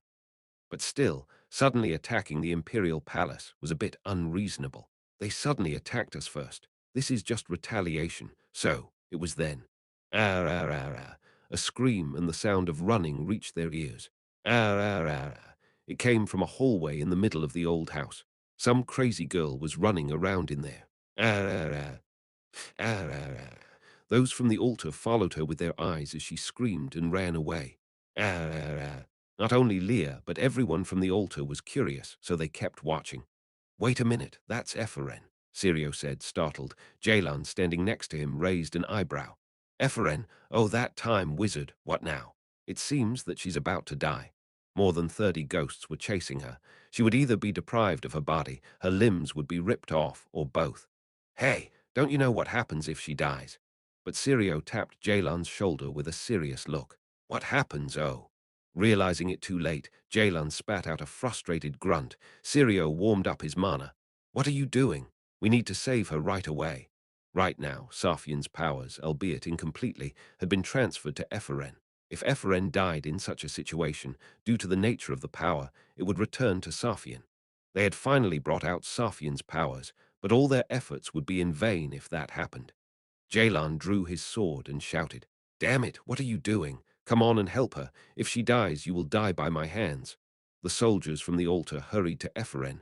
Ah, ah, ah. She was easy to find thanks to her screams. Help me. Boom. A group of altar warriors arrived like VVIP escorts. Ha! Suddenly surrounded, Epheren blinked several times while Jalan and Sirio laughed. Hey, stay still. We will save you. That's right. It's been a long time, Deculein's disciple. It'll be really bad if you die, you know, so just stay behind us, all right? Ephren, where have you been? Leah jumped into Ephren's arms. Ha, Leah, what the hell? No, what is all this now? Ephren watched the altar, still bewildered, protect her from the ghosts. Chapter 262. Ghost Dance Party 1. Rain fell, and the sky darkened to ink. Rumble. A thunderstorm roared through the darkness. Ghosts burned in front of the flashing lights, but only for a moment as their weird faces contorted with rage. What a bother. Hey, we'll get these guys' attention, so Sirio, take her to her room, Jalon said. At the same time, a group of dozens of altar warriors rushed in. Let's go. Taking advantage of that opportunity, Sirio took Ephren and Lear in his arms and flew away with the wind. Bang, Sirio sighed as the door slammed open. He set Lear and Ephren down on the bed, smiling softly. Thank God, you both look fine. Ephren and Lear looked at him and listened to the sound of rain. Drip, drip. Why? Eventually, Ephren's voice leaked out. Why did you come? Is it because of that self-proclaimed god? Ha, ha, ha, ha. Self-proclaimed god. That's funny. Sirio chuckled and dragged over a chair. He turned it around and sat down with his chest pressed against its back. Well, anyway, it is because of him. How many temples were destroyed? This time it was Lear's question. Sirio laughed bitterly. All, leaving nothing behind. It was a shame. I didn't even have time to receive foreknowledge. So, have you come to assassinate Her Majesty again? Ephren narrowed her eyes, but Sirio shook his head. Us? What are you talking about? We never killed the Emperor. Not now, before regressing, even before. What are you talking about? You're lying. No, you guys can't remember before the regression. Ephren pondered a moment. She was doing exact calculations on if she could defeat Sirio with her magic. No, I'm serious. I can't remember everything, but I've heard of it, from the self-proclaimed god you speak of. What? Then who killed Her Majesty? Simple. The Emperor killed herself, and we only pretended that she was assassinated. For a moment, Ephren was speechless. Leah watched him silently. It was also quite disturbing to hear from her point of view, before and after the regression, the assassination of the Emperor and suicide. Both were developments that deviated far from the regular script. Of course, there were dozens of endings for this world, but this was a different process. That's bullshit, Ephren grumbled, but Sirio only shrugged. I mean it. At some point, for some reason, the Emperor realized who she was, so she committed suicide. But you brought her back to life. No, you made us bring her back to life. You can say that we were coerced. Ephren's face wrinkled. Although you think you did it. Clap, Sirio clapped. Oh my, a refreshed smile appeared on his face. The script was rigged from the start. Then Ephren's eyes slowly widened. Did she realize something? As if Sirio found that cute, his smile deepened further. Ephren, still don't know. It was us who detonated the bomb for you to return. The fact that we desperately killed Deculein and that you destroyed the continent every time you returned is the coercion we have imposed on you. To bring the Emperor back to life as quickly as possible, not leave the Emperor dead. We needed a body to come down for manifestation. Did we go out to get the materials? Who did it? Did God himself say it? No, we've never been like that. Sirio swept his hair back, and his eyes twinkled sharply. You interpreted our words and actions. That's what you mistook for reality. Oh, of course, our believers were sincere. There is a saying that to deceive the enemy, deceive your allies first, right? And well, anyway, Sirio stopped and suddenly looked up at the ceiling. What's important is that every step of yours was of his intention. His complexion turned pale. Even when you were deliberately taking turns walking around, making U-turns, turning around, sitting like idiots and wasting your time. Even then, in the end, you were just walking steadily on the path he made. He lowered his head again. That smile disappeared, replaced by a calm gaze. The one we speak of is with the Emperor. No, he's no different than being the Emperor. Now that we have cleared away the regression that hindered their manifestation, it is time to plan for the Advent. Sirio smiled again. Coldly, as if sneering, the corners of his mouth curved upward. Then why am I telling you this? It's simple. You too cooperate. If you cooperate with us, even if God manifests, you will survive. Otherwise, HMPH. What if the self-proclaimed God can't manifest? If we win, he can't come down forever. Sirio raised an eyebrow and nodded. Then it's even worse. Safian's endless hatred will burn this continent, because she was made like that from the start. I beg your pardon. Now her anger is directed at the demon blood, but what if they disappear? That'll probably go to another tribe. And if that tribe disappears, this time to the kingdoms, when they cease to exist, to the principality, Sirio let out a sigh. Actually, well, the Emperor's last chance to win then was suicide. We were frankly confused too. We didn't know the Emperor would die like that. However, thanks to that, Professor, now the Emperor doesn't kill herself anymore. Even the Emperor has a reason to live. Even if she learns that she's a disaster, a monster that will set the world on fire, she won't ever commit suicide now. Sirio opened his arms wide. What do you think? The things you did that you thought was for the best have resulted in this? No. What? Don't insist it's not true. It's not. But I'm right. Nope. I'm right. No. Gosh. Sirio laughed and then spread out his palms. Anyway, now you know, right? All of you are in God's palm. All the things you believed are according to our will. Are they? At that moment, a voice came from outside. Ephraim and Leah looked back to the door, startled. It's not that side. If not the door, then the window. Each of the three swiveled around. Long time no see, Ephraim. Ephraim swallowed hard, and Sirio drew his sword. If you are there, move. A ghost that resembled Deculein, but older and colder, floated outside the window. He still had regrets in this life, and now wandered the underworld. Deculein. Get up, come here. He reached out his hand through the window. Or will you be swayed by them, these fleas, cockroaches, and pests? Wow, you still talk the same way. Sirio laughed. Then he frowned and looked at Ephraim and Leah. But still, aren't we better than Deculein? At that moment, Leah poked Ephraim in the back. Ephraim startled, but then cleared her throat. Stupid. There is no other being as inferior as you in the underworld. A red light flashed from Deculein's eyes. At that moment, Sirio's armor was transformed. His metal armor suddenly came to life, binding him. Ha! What is this disgusting magic? Ephraim, let's go, hurry. Yeah. Ephraim and Leah rushed through the window. Clang. Deculein turned to the two of them as they fell, and Sirio smiled. Still, nothing's changed. Julie was treating her injuries in her room at the old house. Lawain, Adrian, and Ihelm were all there with her. Tired of the enemies who wouldn't die, they retreated for a while. Fortunately, Her Majesty is safe. Professor Deculein has sent me a message, Lawain said, fiddling with a crystal ball. Ihelm smirked and sneered. You want to report Deculein, but you believe that. There is no denying that the professor is a loyal follower of Her Majesty. However, he has committed many sins. No, rather, why did they call me here? I'm not the kind to get caught up in the world. Adrian placed her hands on her waist. I'm so mad right now, she snorted.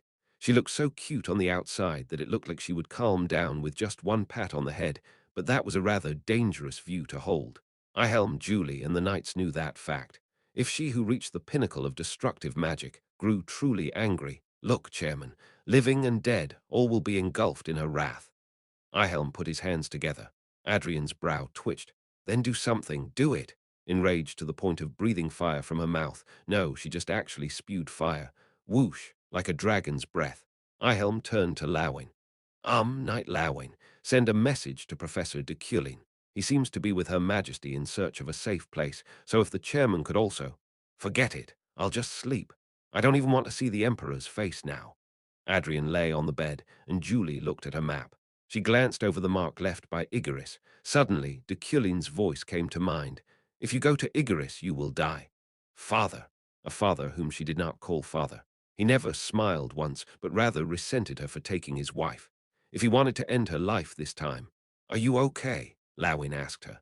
Julie nodded and put her map away. Then, after checking her wounds one last time, she stood. I will go. Everyone, please rest. Where? Lawain and Ihelm, as well as Adrian, who buried herself in the bed, looked up at her. I have a place to visit. Julie left it at that and grabbed the doorknob. Lawain jumped up and followed her. I'm also. It's something I have to do alone. Lawain looked at Julie quietly. Her eyes were clear and serious, readied for death. Yes, please be careful. He couldn't get any closer than that. There was no way he could ignore the resolve of such a determined knight. Lawain simply lowered his head calmly. Thank you. Julie, with a bow, opened the door. However, as soon as she took one step out, she felt a stone under her feet. It was a mana stone, dear Knight Julie, from your guardian angel. A labeled mana stone. She picked it up and continued walking while looking at the map. And like that, Restaurant. She reached the edge of a wall that didn't exist on the map. Perhaps a passage leading into the underworld. Thanks for the guidance. SHHHH. The ghost that was guiding her disappeared, and Julie opened the door. The door opened silently. Julie was momentarily at a loss for words. Candles flickered on a long wooden table in a restaurant with Freudian style. This was where she used to dine with her father, Zeit, and Josephine. You came. Igiris was sitting there, looking at her. His form was now clearly visible. My lord, where are we? Don't you know by seeing it, this is where I stay. His voice was clearer, too. On the other hand, Julie felt her spirit gradually becoming distant. Sit down. Yes, lord. Julie sat, facing Igiris. Igiris let out a small sigh. Julie, you must have come to me because you resent Deculein. Yes, Julie resolutely nodded. Igiris asked again. Do you hate him so much that you want to kill him? Yes. What is the reason? There's a lot. However, I have no intention of borrowing your power. Who said I would lend you power? You still misunderstand. Julie took a deep breath. His rebuke was familiar. Take out that mana stone. Igiris pointed to Julie's pocket. Even the scar on his finger was the same as when he was alive. Is this something you gave me? No, I asked one of my associates. Saying so, Igiris examined the mana stone. Julie, yes. Do you think that it's Deculein's fault that your power source was broken? Her father's question shook her heart. The day she didn't want to recall or talk about returned. Julie shook her head. I think it's my fault. Really? What about Deculein's fault? He doesn't hold any. Can you say that? She couldn't answer that. Her lips weren't moving. Even if it was Julie, no, any great knight, even a saint. It was impossible not to blame him. They couldn't forgive him, saying it was nothing. They couldn't blame it all on themselves. Even if she denied it, it would always remain, smoldering in a dark corner of her mind. I might be thinking like that. Julie clenched her teeth. Shaking, she lowered her head. Is that the cause of all the resentment I have now? Julie confessed, as she held back her tears. No, I think it was because of that. Julie raised her head. Her mana bloomed around her. Yes, I don't know if I was only looking for reasons to resent him all this time. The things from that day are still. Tears flowed from her eyes, slowly freezing. Facing that decision, Igiris firmly shook his head. No. Julie still didn't know what he meant. She looked up. And I did it, Igiris spoke. No one else but me. The thing he did to his daughter. I did that to you. The worst sin. Chapter 263. Ghost Dance Party 2. In Julie's heart, the embers of darkness smoldered. It was a bad feeling that had been rejected and denied. It was the feeling of a curse buried under the bottom by emphasizing the morality of a knight and vowing to live by the sword and die by the sword. Julie vaguely knew all of that. She pretended not to know. It always snowed in winter in Freyden. The night wind was cold, and the sleet fell as if it would break her. Julie endured that severe cold alone. Born a sinner, the daughter who killed her mother. She had no qualifications in the clan and would not be given anything, living as nothing but a remnant of their lineage. Julie acknowledged her meaningless self. At such a young age, she accepted a worthless life. Julie, would you like to try it? However, on a cold winter day, she held a sword in her little hand. It was when she felt the mana in that sword, the crystals sprouting green, and that mana drew her in. Julie realized if there were any chance that she could be worthy of existence, it would be only by this one sword. It's a serious injury. You will never hold a sword again. So, when she heard that one day, Julie felt like her heart was breaking. Her body trembled and she resented it. She regretted it every day. I shouldn't have accepted Deculein's mission. I shouldn't have protected him. I should have left him alone and ran away. All because of him, endless hatred and old grudges. But Julie rejected them, denied them, and honed her sword. She only blamed herself. No, she was used to accepting the fault alone. That was how she lived and would always live. It's a miracle. The wound is healing. Of course, the curse is still not. But if you're careful about your abuse of mana, nothing will happen if you hold the. Overcoming it was a miracle.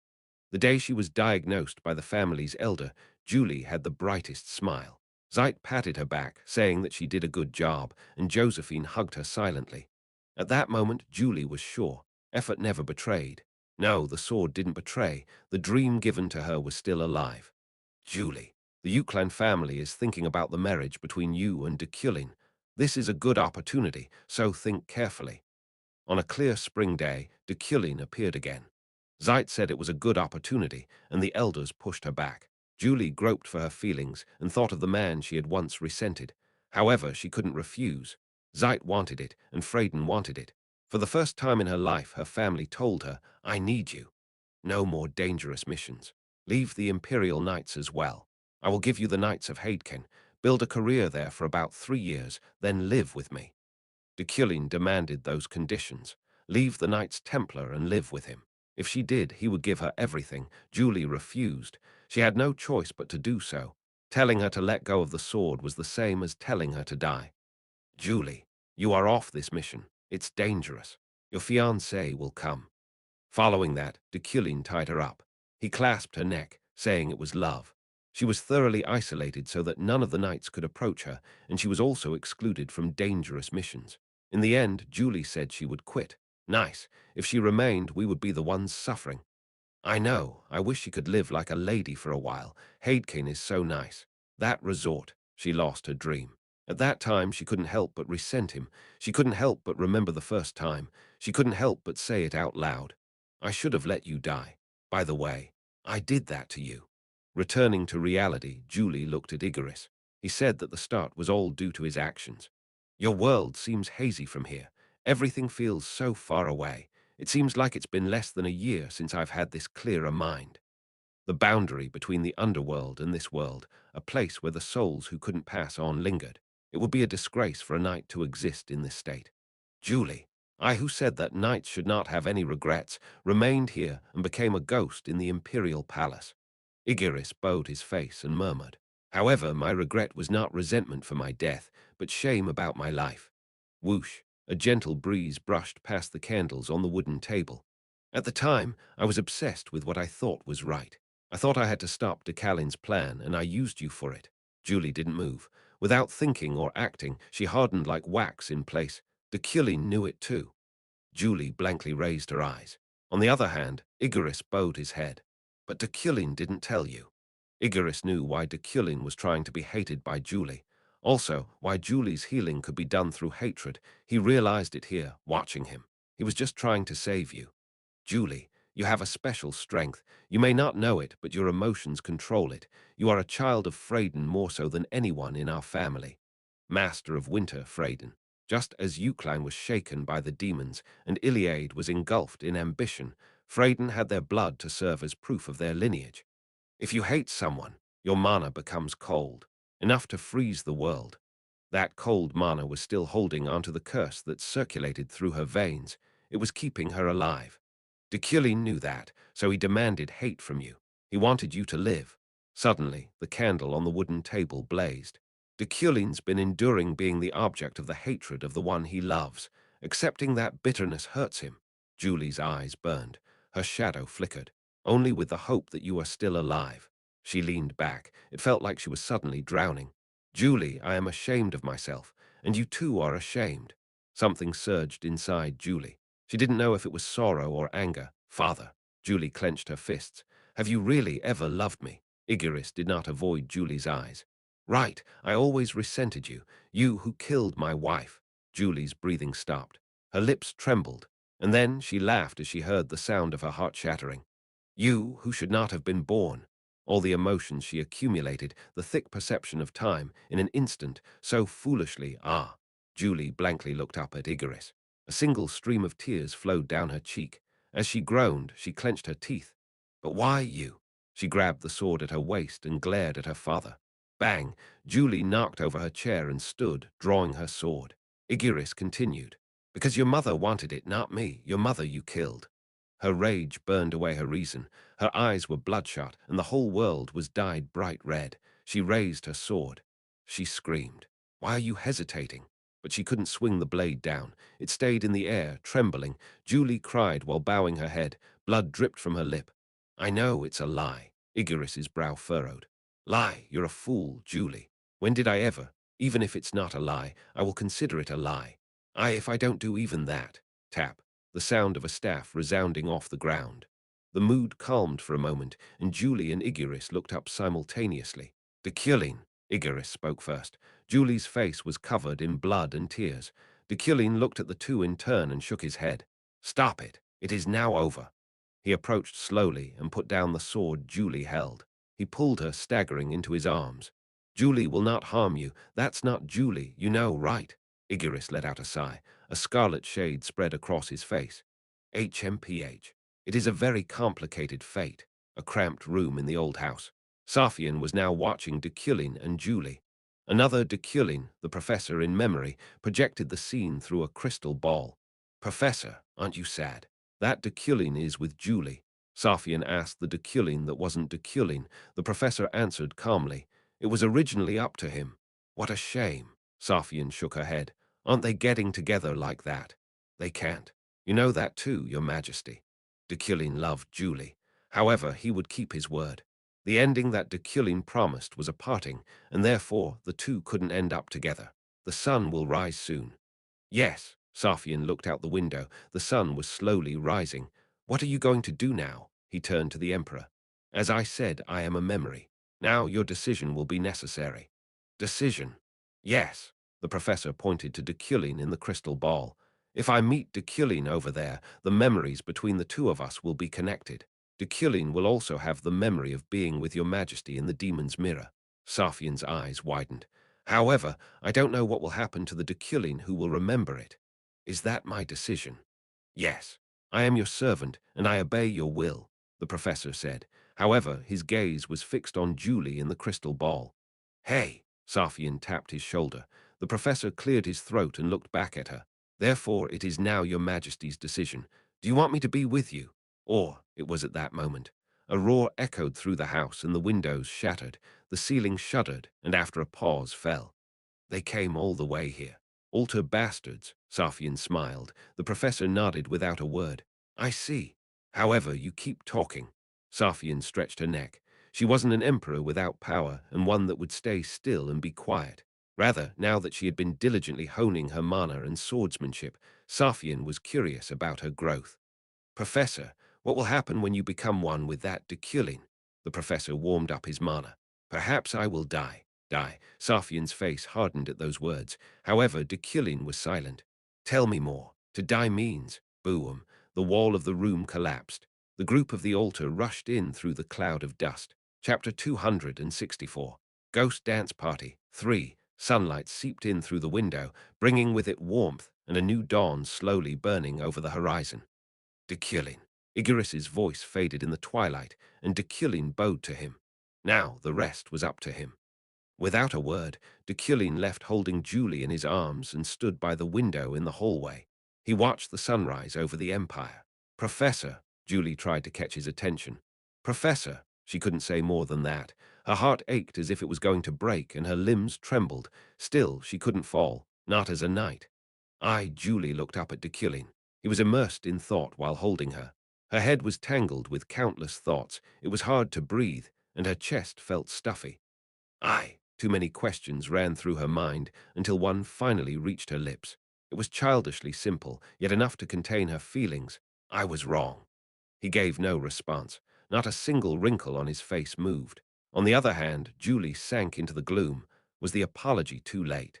He just stared into the dawn and muttered softly, Julie, I'm not worthy of an apology from you. He shook his head. I've killed too many people, and I feel no remorse. Julie lowered her head, resting it against his chest. If the purpose was right, I trampled on whoever I needed to. Deculein tried to put his hand on her shoulder and stopped. He clenched his teeth and suppressed his urges.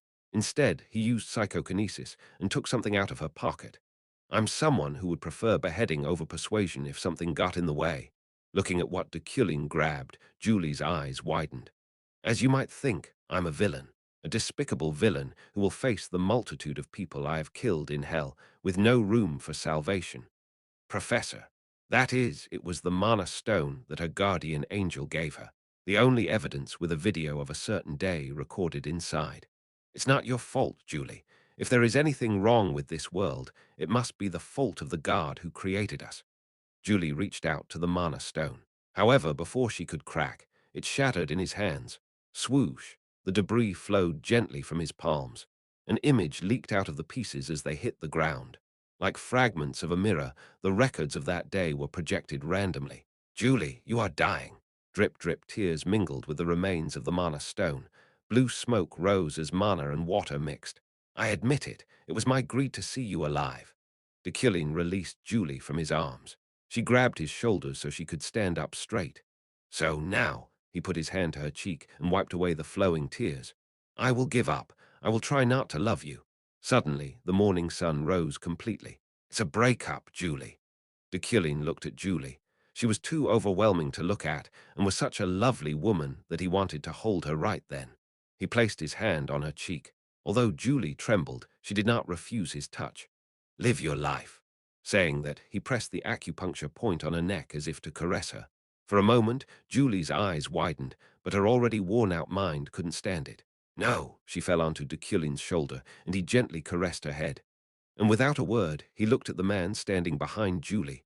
No, there wasn't just one. Lawain, Isaac, Ihelm, Adrian. The party of four was standing there with wide eyes. Take her. Ihelm ran up first and put Julie on his back at his command. He was about to run away but glanced back. Deculein, are you not going? There is still work to be done. Okay, well. Ihelm didn't pretend to be curious. Adrian, on the other hand, tried to approach with a question and exclamation mark over her head at the same time. Ah, what was that just now? Deculein, hey, what the hell? Ihelm grabbed her by the hair. What are you doing? Let me go. Just come on. It looks fun, no. Tell me later, at least. Adrian was taken away by Ihelm, and Lawin and Isaac followed them after bowing with stiff looks. Deculein stared into the darkness at the corner of the window. There is something I want to ask you. What? A distant voice returned from within.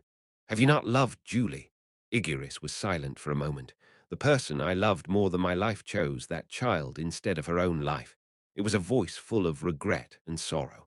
It would be a lie if I said I didn't resent her, but when I think of the one I love, even this night's heart gets soft. Every time I see that child, I think of my dead wife. Deculein turned his head. My wife's cause of death was freezing. A child born with overwhelming magical talents and a legendary bloodline could sometimes drive their mother to illness or even death. At the moment of childbirth, her body froze from within. My wife died in excruciating pain. Julie was a child of winter born by freezing and killing her mother. Because of such an insignificant and gloomy me. Julie was born with a different harness from Zeit's and Josephine's. The curse of being chosen as the lead role in the world. Professor, I couldn't love her as much as you did. For a moment, Deculein frowned, his chin raised with unbearable anger and contempt. You're pathetic. Thud. Deculein stepped away, his cane clinking sharply against the hallway. Are you going to go? There is still work to be done. Before the sun fully rose, before the gates of this underworld closed, he still had work to do. Weaving mana and forging it into a sword, an intangible sword was crafted by the Emperor's magic. Wielding that dazzling blade, Safian moved like a winter gale. Crash! The magical sword cut through flesh with ease, letting organs and blood flow freely to the ground. It was filthy. Nevertheless, the Emperor didn't hesitate. Swish! The Emperor's swordsmanship was noble and perfect. The essence of the imperial palace, assembled by gathering only the essence of swordsmanship. Her movements, which fully embodied and accepted all of them, were stronger than any others. At the same time, she was more beautiful than a gorgeous ballerina. That is why it is boring. However, the Emperor's demonstration lasted less than 5 minutes. The group of altar warriors was slaughtered and strewn about. With a laugh, she swept away their blood with her magic and looked elsewhere. Are you okay? Safian asked the professor. He cleared his throat and nodded. Yes. Then, now explain. You mean you're going to die? Deculein put his wood steel away. I am both memory and mana, so if I become one with Deculein, he will get all the memories of that day, but he won't be able to withstand the chaos. The turbulence of memories and mana filled with hundreds of years. Even Deculein couldn't withstand that. Of course, he won't die right away. However, he will become a body waiting for death. Safian frowned. What if I don't? If she didn't want the current Deculein to die, it was enough to leave the underworld Deculein here. She just had to not let them see each other. However, there were problems with that too. Professor, and you, the professor who shared memories with her, Safian. He introduced himself as memory and mana, but he must also be a soul not much different from the original Deculein. He thinks, perceives, speaks, and loves Julie. Damn it. As a memory, I would stay here forever. If there were differences from the original Deculein, it would only be that he wouldn't go to the bathroom, eat, or be able to die. Indeed, it is a decision. Safian smirked. She faced dilemmas often in state affairs, but there was no proper solution this time. The sun has risen. The door is now open.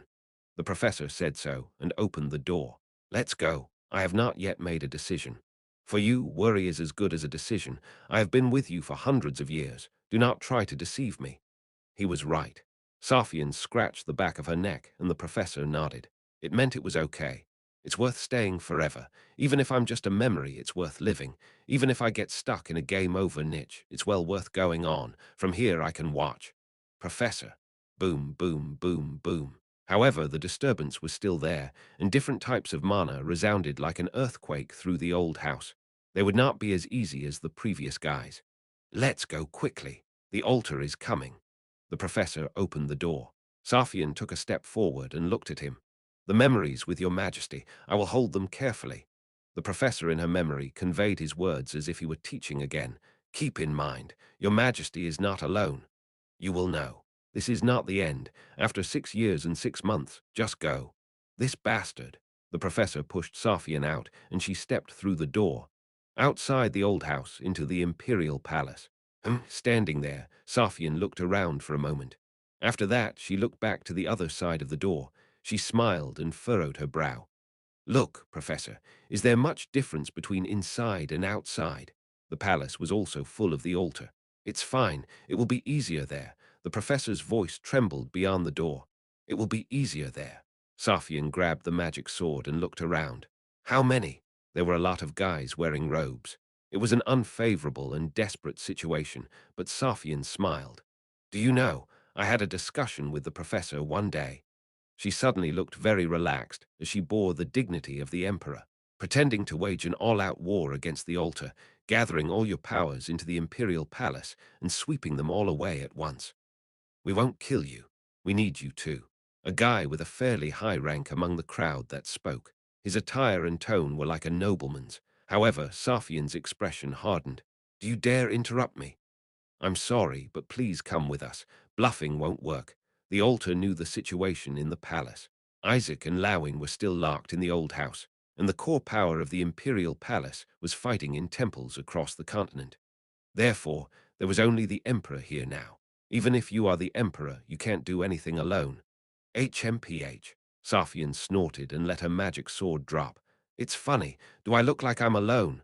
There was certainty in Safian's voice. She wasn't bluffing or delirious. Look, she pointed to both sides of the hallway where countless statues of knights stood. Aren't there plenty of knights here? It was a strong hint, but the altar guys didn't understand it at all.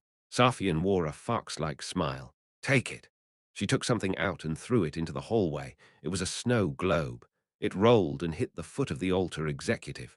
However, there seemed to be a reason why he was an executive. The man who had arrogantly interrupted the emperor's words suddenly called out with urgency. Retreat. The others looked bewildered, but the executive quickly ran to the other side of the hallway. There will be neither time nor room to retreat. Cruelty lingered across Safian's lips. His talent was to be a statue. As a knight, he was a statue. He was able to imbue his consciousness and mana into the countless statues throughout this imperial palace and could move all of them as if they were himself. Do you know how many statues there are in this palace? There were tens of thousands. He was all the statues, and all those statues were him. Therefore, this was the place of massacre predicted by Safian. Finally, he's coming. Crack. A crack formed across the surface of the snow globe, and mana exploded out of it. Safian smiled. Damn you, you're late, but this is good timing, so I'll forgive you. The Emperor's Night, Charon, Chapter 265. The Knight and the Wizard won, within the cold and the snow globe, where the giant arranged his cemetery. Charon lived as a statue.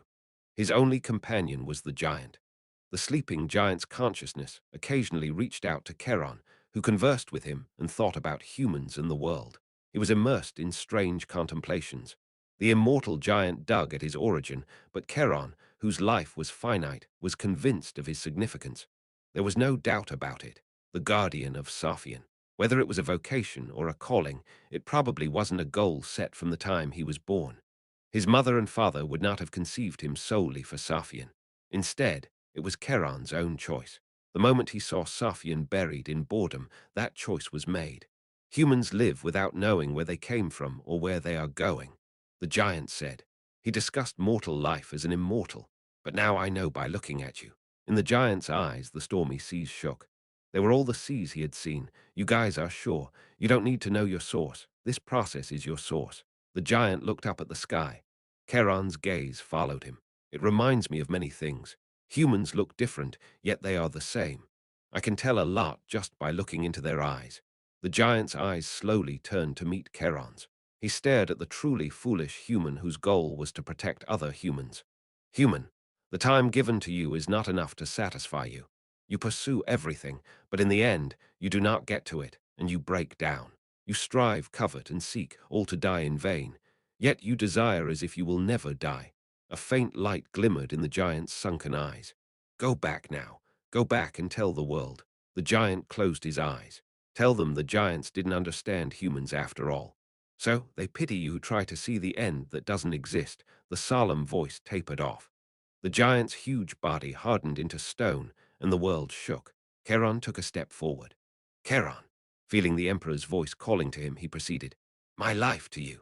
The palace garden, park, corridors, inner rooms, dining rooms, sports ground, theater, offices, courthouse, underground annexes, secret rooms, flower garden, auditorium, military tents, and outer walls. The knight statues placed in all of them moved. It didn't matter their appearances.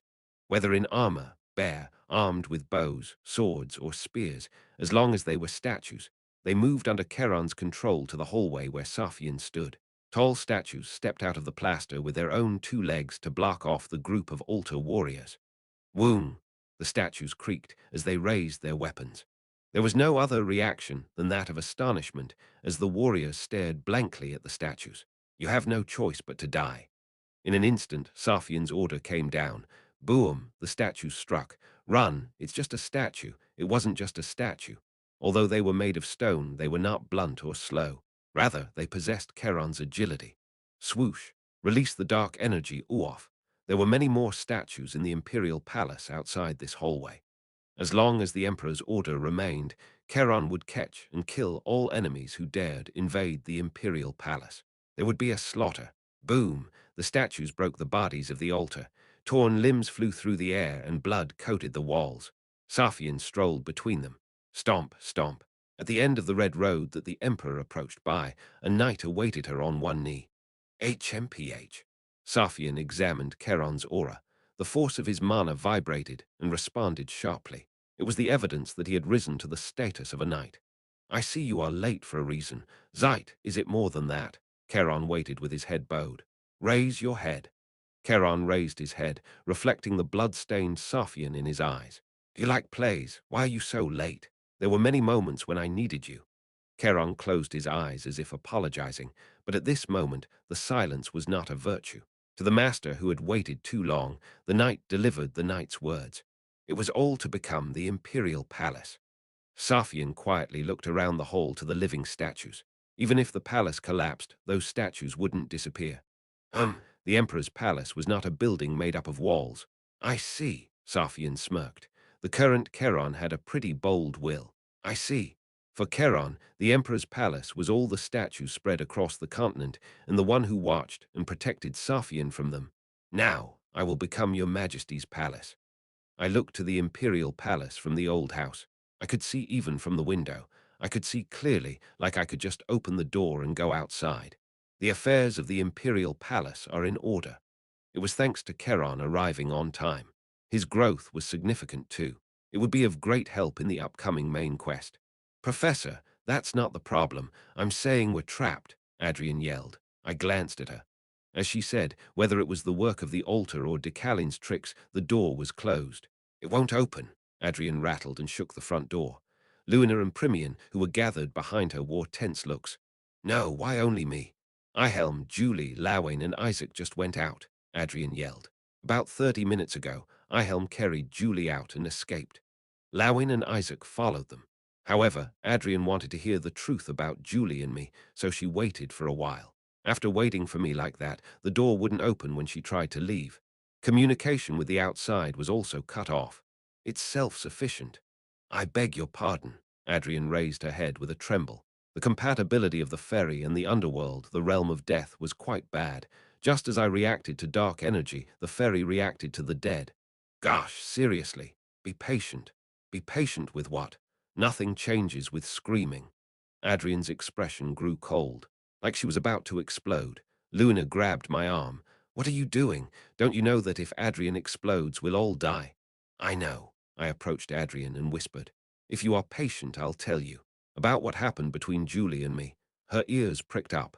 Forgetting her instinctive disgust, she smiled brightly again and looked up at me. You mean it, right? She liked to gossip. Yes. Well then, let's find a way. Adrian shook her arms vigorously. Then Primian stepped forward. But how? Looks like we'll have to ask for help outside. But how do we ask for support? The crystal ball has also been disconnected. She wasn't speaking in her usual way. I turned to her and said, First, the altar. Oh, let me tell you in advance. We didn't do it. Suddenly, Sirio interrupted and appeared. Several footsteps approached along with the metallic clanking of armor. Are you the altar? What are you guys doing? Adrian pointed at them and shouted. Sirio flashed a smile at her. Ha ha. Nice to see you, Chairman. What are you so happy about? First, we also don't know about this situation. Sirio, ignoring Adrian and walking forward, looked at me. He smiled brightly and grabbed the doorknob of the old house's exit. Of course, it didn't open. Oh, we're doomed. Doomed? Don't say that. It's just that soon a solar eclipse will arrive. There's not much time left, Sirio sighed. When the solar eclipse comes, we'll be all taking a journey to the underworld. Deculein, you know that, right? It was the worst thing that could happen in here. Adrian looked back at Sirio and me. Well then. What if the solar eclipse comes? I calmly answered. We can still go back, 6 years and 6 months later. 6 years? Are you crazy? I'd rather break the door. Sirio put a hand on her shoulder. If you destroy it, we'll all die. This place is connected as one whole. No, it's alive. Alive? Yes, we only realized it when we arrived here. He smiled as if it was absurd. I heard that someone magically remodeled this old house. Magically remodeled? Yes, magically remodeled. It was a modification performed by magic, but it wasn't a term used to mean anything good. Usually, the word enchanted was used for normal item modification. Was it Deculein? Yes, there is no one but Deculein. Ah, Sirio stretched and reached out to me. For now, let's work together to get out, if you don't want to give up 6 years. I didn't shake his hand. Rather, I shoved past his shoulder. In that brief moment, Sirio whispered in my ear. Do you know that? If we don't solve this old house, the Emperor is in danger. Of course, your disciple was also taken away by Deculein. A voice that flowed like the wind. I didn't say anything. As if Sirio didn't care at all, he looked at Luna and waved his hand warmly. Ha ha, hi Luna, it's been a while. Ha, yeah, a long time no see, Luna answered with a slightly vague expression. Wow, gathering like this reminds me of the past. We used to ouch. Adrian lightly hit Sirio with whistle. Then we have to find Deculein first, right? No, a loud cry echoed from the other side of the hallway. At the same time, 2 guys appeared triumphantly. You don't have to look for him. It was Ephraim, and Leah stood by her side. I know, we will guide you. We just met Deculein, Ephraim said. Sirio, who had been pushed back for a moment, quickly approached. What there? I thought you were kidnapped. Kidnapped? I ran away from you, Ephraim retorted sharply. For some reason, she reacted more favorably to Deculein than to Sirio. Sirio's eyes went wide. Huh, what happened? Hey, have you been brainwashed by Deculein? Deculein, examine her. What are you talking about? Frowning, Ephraim marched by. Stomp, stomp after approaching recklessly, suddenly, grab. She unexpectedly ran into my arms. It was quite unexpected, and no one in the room said anything. I looked at her and tried to pull her off, but met her eyes first. Strangely, a sorrowful light was glimmering inside them. I thought I knew the reason. That mana stone, you delivered it. The girl's wet eyes fluttered, looking sad. Without a word, she hugged my waist and exhaled a trembling breath. What? This is a scoop. Deculein in love with his disciple. Holding Ephraim in my arms for now, I stared at Adrian. I have to take a picture of this. No, I don't have a camera. Adrian was shouting for a camera while Luna looked at me with confusion. No, I have to portray it as a painting first. I flicked Adrian with psychokinesis. Ouch! Ignoring her staggering with a hand to her forehead, I pulled Ephraim away. She murmured with her head down. I'm sorry. I watched it all. Chapter 266. The Knight and the Wizard, 2. People gathered in the hall of the old house. Excluding the altar, there were less than 10 people left. Everyone else must have either died or escaped. They fell asleep. Luina approached cautiously. She pointed behind her, flicking her long green hair off her face. Epheren, the chairman, and Primian were sleeping together on the couch. Adrian had her head on Epheren's lap. Epheren was leaned back on the couch, and Primian laid on the ground. When did you become so close? She just hugged you, not scared of the Euclid name at all, Luina asked with a smile. I shook my head. Thanks to the chairman, the rumors will surely spread. I had lost face. It still felt terrible. The way she suddenly rushed into my arms in front of so many eyes, including Adrian, and confessed, I heard your conversation with Julie. As a disciplinary measure, I thought of having her as one of the grading committee members and making her clean the toilets. Oh, right. Right now, the chairman doesn't seem to be helping, so just let her sleep. I would even give her a sleeping pill if I had one. This was a place that was opposite to the ferry races. Here, Adrian couldn't show the insight of the Archmage. But will Deculein come to visit us? He will, Epheren responded. Deculein would come. He had something to tell me. She has some guts, that kid. Talking to Deculein.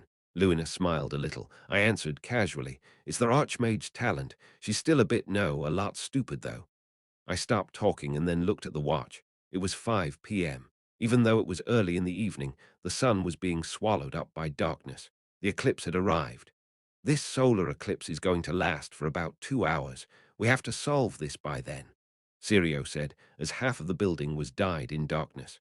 Luina frowned. Why are you so stingy when you don't even help? No, how did you join such a cult? Haha, cult. Well, I don't know either. More importantly, over there. Sirio pointed to the other side of the darkness. A dreary chill crept in, the energy of a ghost. I turned around and Adrian was snoring. Snore, snore, I gazed at the figure that rose within the darkness with vision. Nice to see you, the soul of the dead calling me. My son, Deculein, in the basement of the cursed old house, at the bottom where Deculein guided me.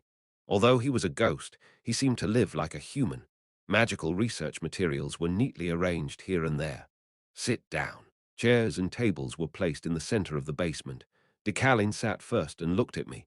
I sat face to face opposite him without saying a word. Deculein was expressionless, matching my look. However, I felt a bit strange. Was this person Deculein's father, or my father? It was sometimes confusing. It's been a long time. Are you the one who closed the door? No, this old house closed. It thinks and acts on its own. It is the cradle that sustains us, and is a life no different from humans. I frowned. Deculein crossed his legs. Is it your magic? No, I just helped a bit. This old house has realized itself and is now angry. Why is it angry? It wanted to devour the Emperor. The Emperor wasn't supposed to leave this place. However, a certain spirit guided the Emperor to the back road. I already knew who he was. Yes. So what does this old house want? You should know. There is a disaster lurking in the Emperor, a disaster that thinks of itself as a god, the god of the altar. That soul awaited its advent from outside the world, but it seemed that the body had already manifested itself in the world. He perfectly sculpted his own body and sent it down to this world. That is Saphian, and there are traces of him on her body. In time, he will assimilate with Saphian's soul. It was different from the main story.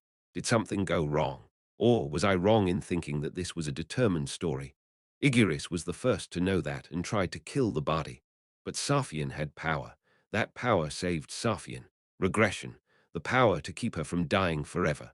Now it's just a matter of time.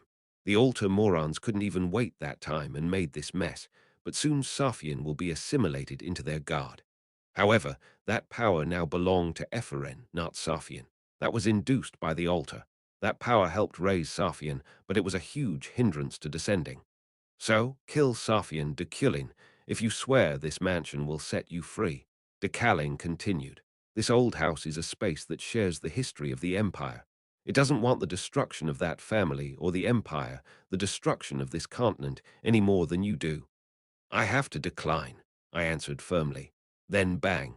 The space shook violently. Deculein asked with still no emotion on his face. The reason? I know my future. I'll die soon. Deculein was silent. He just watched me. But it's better for me to change it than to comply because I know it. His brow twitched, and a shadow spread across his face. I have no intention of accepting a future like that. I found all of this strangely funny. That guard guy, these situations pushing me right now. I am the one who even abandoned Julie. I smiled a little, but a dark fire blazed in my heart. It was a heat that reached the tip of my tongue. Now they will have to pay the price. I gathered psychokinesis in my hand. The space around us shook as if resonating. I am a Eucline, Deculein nodded. He relaxed his face and spoke in a low voice. I'm proud of you. My expression hardened. For a moment, the thoughts in my head stopped. Suddenly, my feelings as Deculein tickled my heart. A certain joy filled me. The time when I wanted to receive the approval of my father, who was more perfect and crueler than anyone else, Deculein. I wanted Eucline to be great. Deculein stood. That's why I pushed you so hard, that I did not trust you and sought for eternal life. Saying so, he scanned through his research materials in this old house, leaving a futile legacy to be ridiculed in this world, or becoming a monster and making your family great. I chose the latter. Even if I wear the stigma of corruption, even if I live in a body other than mine, if only I can build a great family. I looked at him. He picked up a book. To this day, I still couldn't believe you. Since ghosts couldn't handle the real thing, he only studied with mana. Decalein's magic vision, artifact magic science. Perhaps it was a coincidence, but I now had a quest reward called Additional Series Option. You are now worthy of being trusted with our family. He gave it to me. And again, he looked straight at me. Yes, as you said, you are a Eucline. I don't care who you are or what your soul is. I felt a certain meaning in Decalein's sudden next words. Whatever your soul is now. Kim Woojin and Deculein, or a soul that was a mixture of the two. Use dark energy, Deculein. Use whatever you can. Rip apart those who argue about morality and humanity. Thoroughly trample on those who try to teach character and ethics. The only principle of this world is that the weak are the prey of the strong. There is no need or value to learn something from underachievers who do not even know their origin. Decalein's voice grew passionate. Be the demon, he whispered and placed his hand on my shoulder. Show the power of Eucline. Show it to the world. Speak with dignity, whether it is to a guard, an emperor, or a giant. His red eyes stared at me. Tell them to fear the Eucline. He was truly a person who was more Eucline than anyone else. At this moment, I seemed to know Decalein's principle of action. I realized it.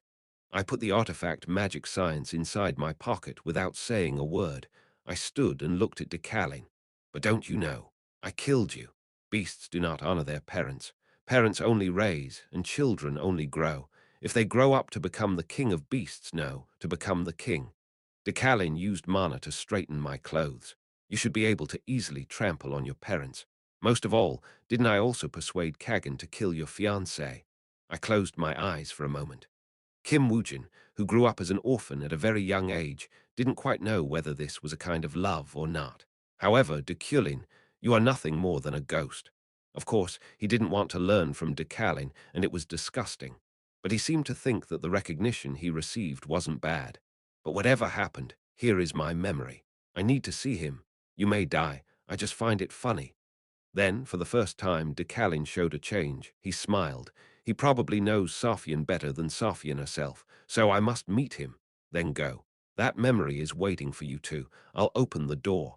The moment I nodded and turned around, he was there. Seeing him, I asked, Did Her Majesty make a decision? He answered, This is the decision. As you said, I know Safian better than herself. Safian denies it on the outside, but deep down she wants us to be with her. Does she? I laughed. What a coincidence, me too. The raid on the Imperial Palace was settled overnight. The cognitive barrier they activated just before the attack served as a poison against them. They were trapped in their barriers. Click-clack now, Safian was walking through the quiet and wet garden of the Imperial Palace. Between the corpses of the altar, the court ladies and eunuchs killed by the altar were mixed.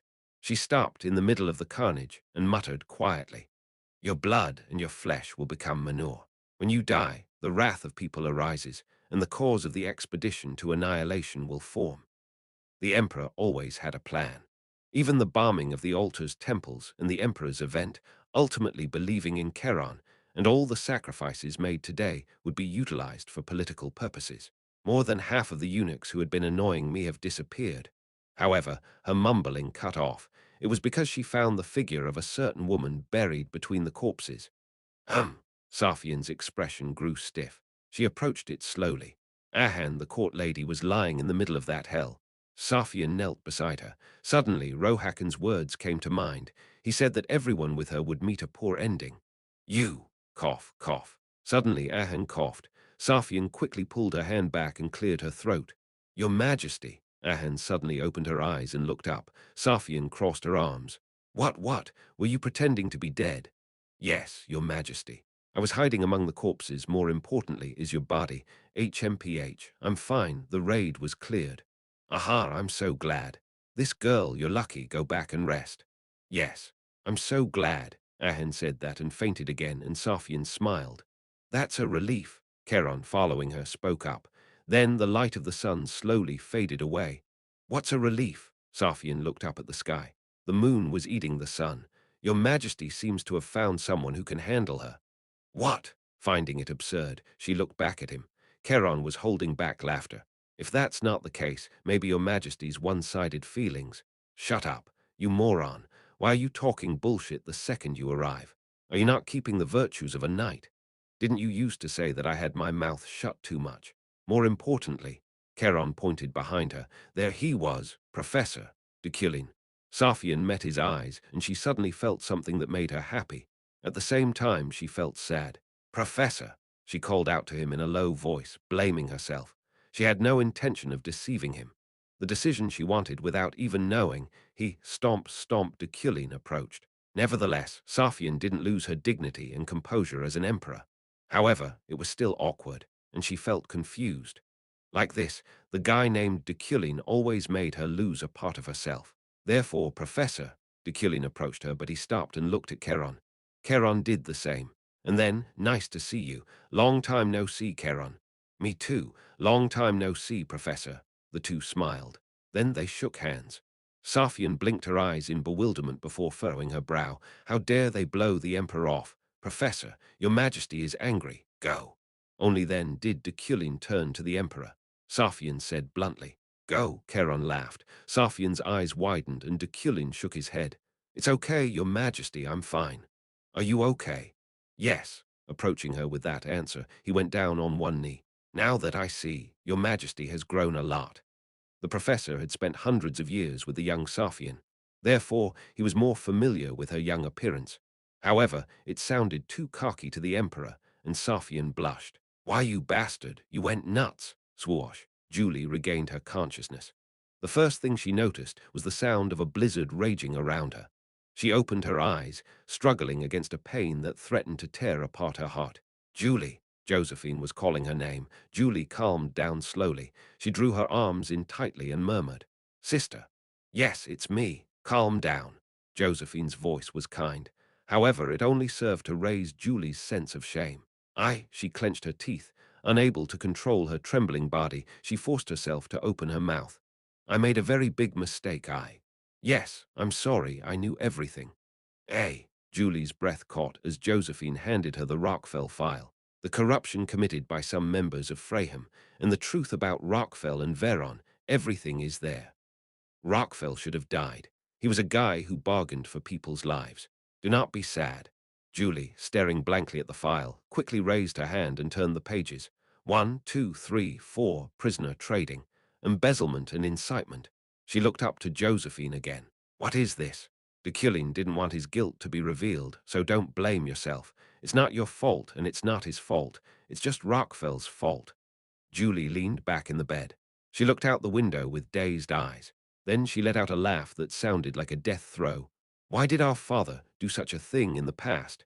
He must have thought it was right then. Saying so, Josephine picked up a brush. If Deculein had obtained Merrick's nucleus, his biological test would have been carried out. Perhaps our father wanted to stop it. She combed Julie's hair. Swish, swish, her long, pure white hair gently glistened like snow. Our father was such a fool. He was too obsessed with good, more than family, more than his children. Her hair was beautiful, but its owner's eyes were lifeless like a dying person, empty. Julie, if you are sorry. Josephine handed her a bracelet. It was the only gift Iguris left to her. Live, keep living, even if you have to hate our father. Brother, no, he's not a brother-in-law anymore. Will there be a problem with that name? Josephine smiled and showed her a newspaper. Look, Julie, you are now officially free. Julie's hazy eyes read the headline.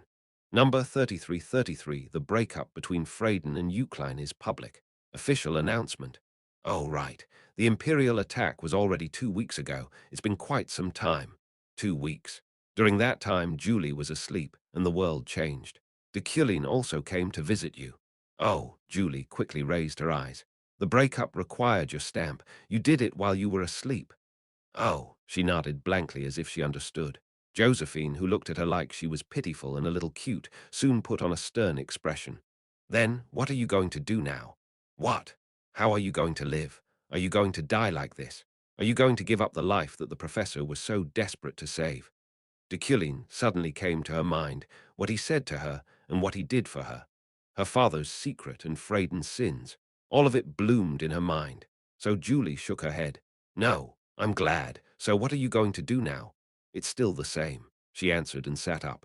Boom, she endured the heavy shock in her heart. Josephine asked, What do you mean? I have to be a knight. Taking off the hospital clothes, Julie put on her armor. Whose? Julie answered while grabbing her sword. The one I have to repay. Josephine felt jealous, but still it wasn't bad. Of course, I know that the past cannot be changed. I know I am going to die. Freyden's winter. After all, Julie was the woman who most resembled it. Every day is a bonus. It died in the warmth and survived longer the colder it was, but even though it was winter, it wasn't without warmth. Winters in Freyden were bleak, but hope remained. The tough northerners called it will. However, you must not give up on your own life. Absolutely not. Because, dressed as a complete knight again, Julie looked at Josephine. Because that bonus is not mine. She picked up Igoris's bracelet and slipped it on. So I must survive and become a better knight. Josephine watched with a hand on her chin. She smiled with delight. I want to give it to him. I want to be his sword. Whoosh. The blizzard was still raging outside the window. However, the hospital bed was warm, so it wasn't bad from Josephine's point of view.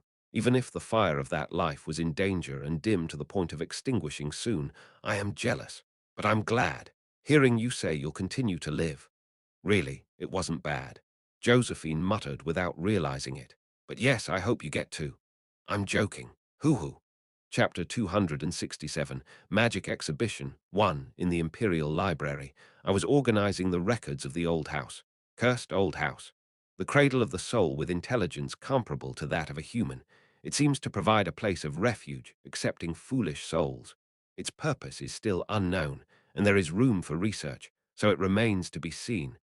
Below was a description of all the relevant magic circles and formulas. It also contained information about magically interpreting and dismantling the mana concentration and phenomena inside the old house. Librarian, keep this too. Yes. The librarian, Lexil, put my writings on the library's bookshelf. He then spoke with a small smile. I'm glad the chaos has been resolved. You mean the old house? Yes.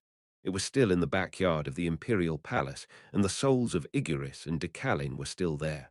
We still don't know if that was good. Cradles of souls are dangerous. A dead soul must not remain in the world of the living.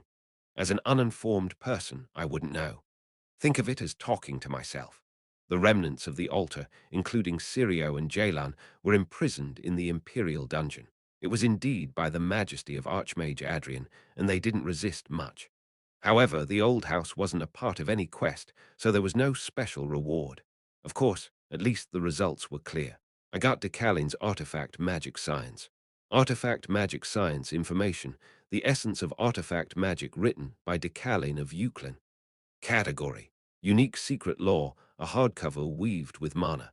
Deculein was a wizard who had reached the peak of the Ductility series.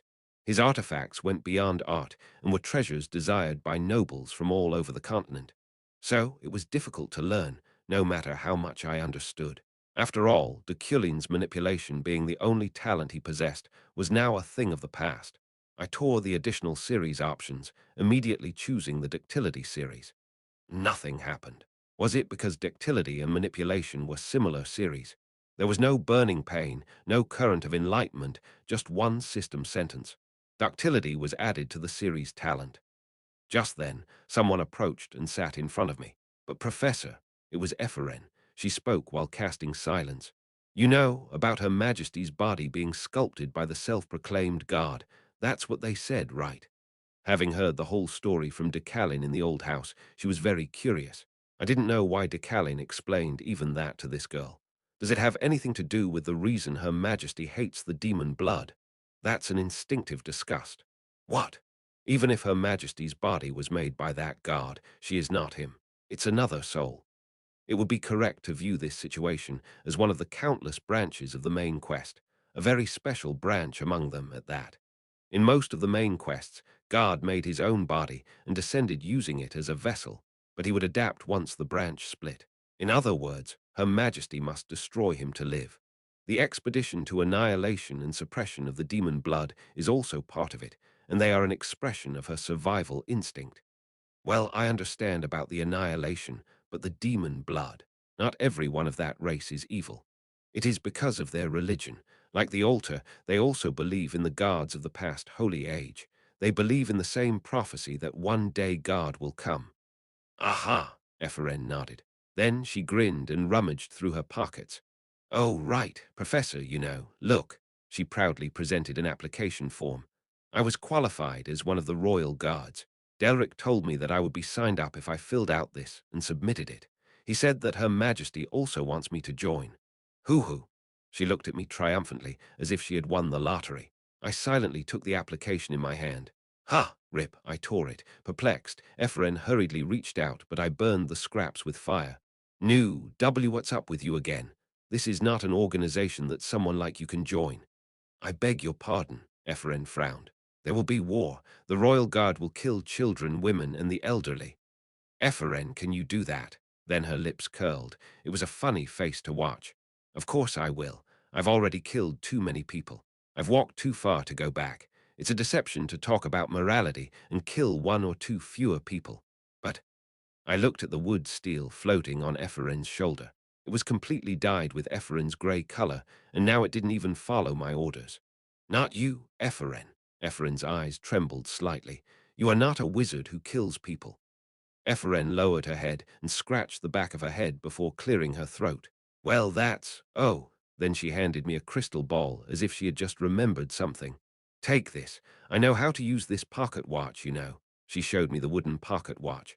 That crystal ball is connected to mine, so please keep it for at least 3 years, unconditionally for 3 years. Why 3 years? It's the crystal ball's lifespan. I see that you bought a cheap one. I have no money, but anyway. Ephraim placed her crystal ball on the pocket watch. Woo! As I watched, she breathed deeply, putting mana into the pocket watch. Grey energy seeped into it. And then, can you hear me? Ephraim spoke through the crystal ball. However, that voice didn't come to my crystal ball, rather. I hear you, my voice, but not from the current me, answered her. Uog, Ephraim screamed as foam flecked her lips. I nodded. I understand, but the side effects are too severe. It's particularly serious only to you. If it were an ordinary person, I would be able to talk while consuming only a moderate amount of mana. Then you should have become rich by taking advantage of stocks. Ephraim's eyes gradually widened. Her mouth opened blankly and her nostrils flared. Have you never thought of that? No, I need to go. She stood and ran off while laughing like a maniac and even jumping. I shook my head. And then again, I opened Artifact Magic Science. Decalein's table of contents was demonic from the very first chapter. 1. A living and moving organism circuit explored from the source of the devil. A week ago, the great incident occurred, even before the shock of the Empire being attacked went away. Emperor Sophian formalized the existence of the altar. At the same time, they have declared enemies of the Empire. The altar had risen to the surface. In that aftermath, the gas chambers in demon blood camps throughout the Empire were hastily completed.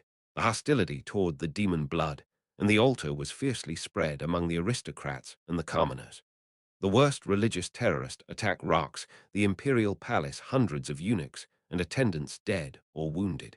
Part of the palace was destroyed. Picture, Emperor Sophian declared martial law across the empire and warned of the altar's massive retaliation. Wow, this is terrible. It seems there will be a war. At Jerek's words, Arlos, reading the article, yawned and put down the newspaper. I know. More than that, what happened to the thing you delivered?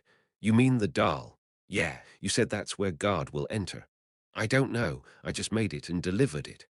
Arloes created the body of God with all her heart. As a master of puppetry, she completed her perfect masterpiece and presented it to the altar. I don't know if they liked it, or maybe they haven't been able to find the lubricating oil yet. Anyway, I'm trying to fix that.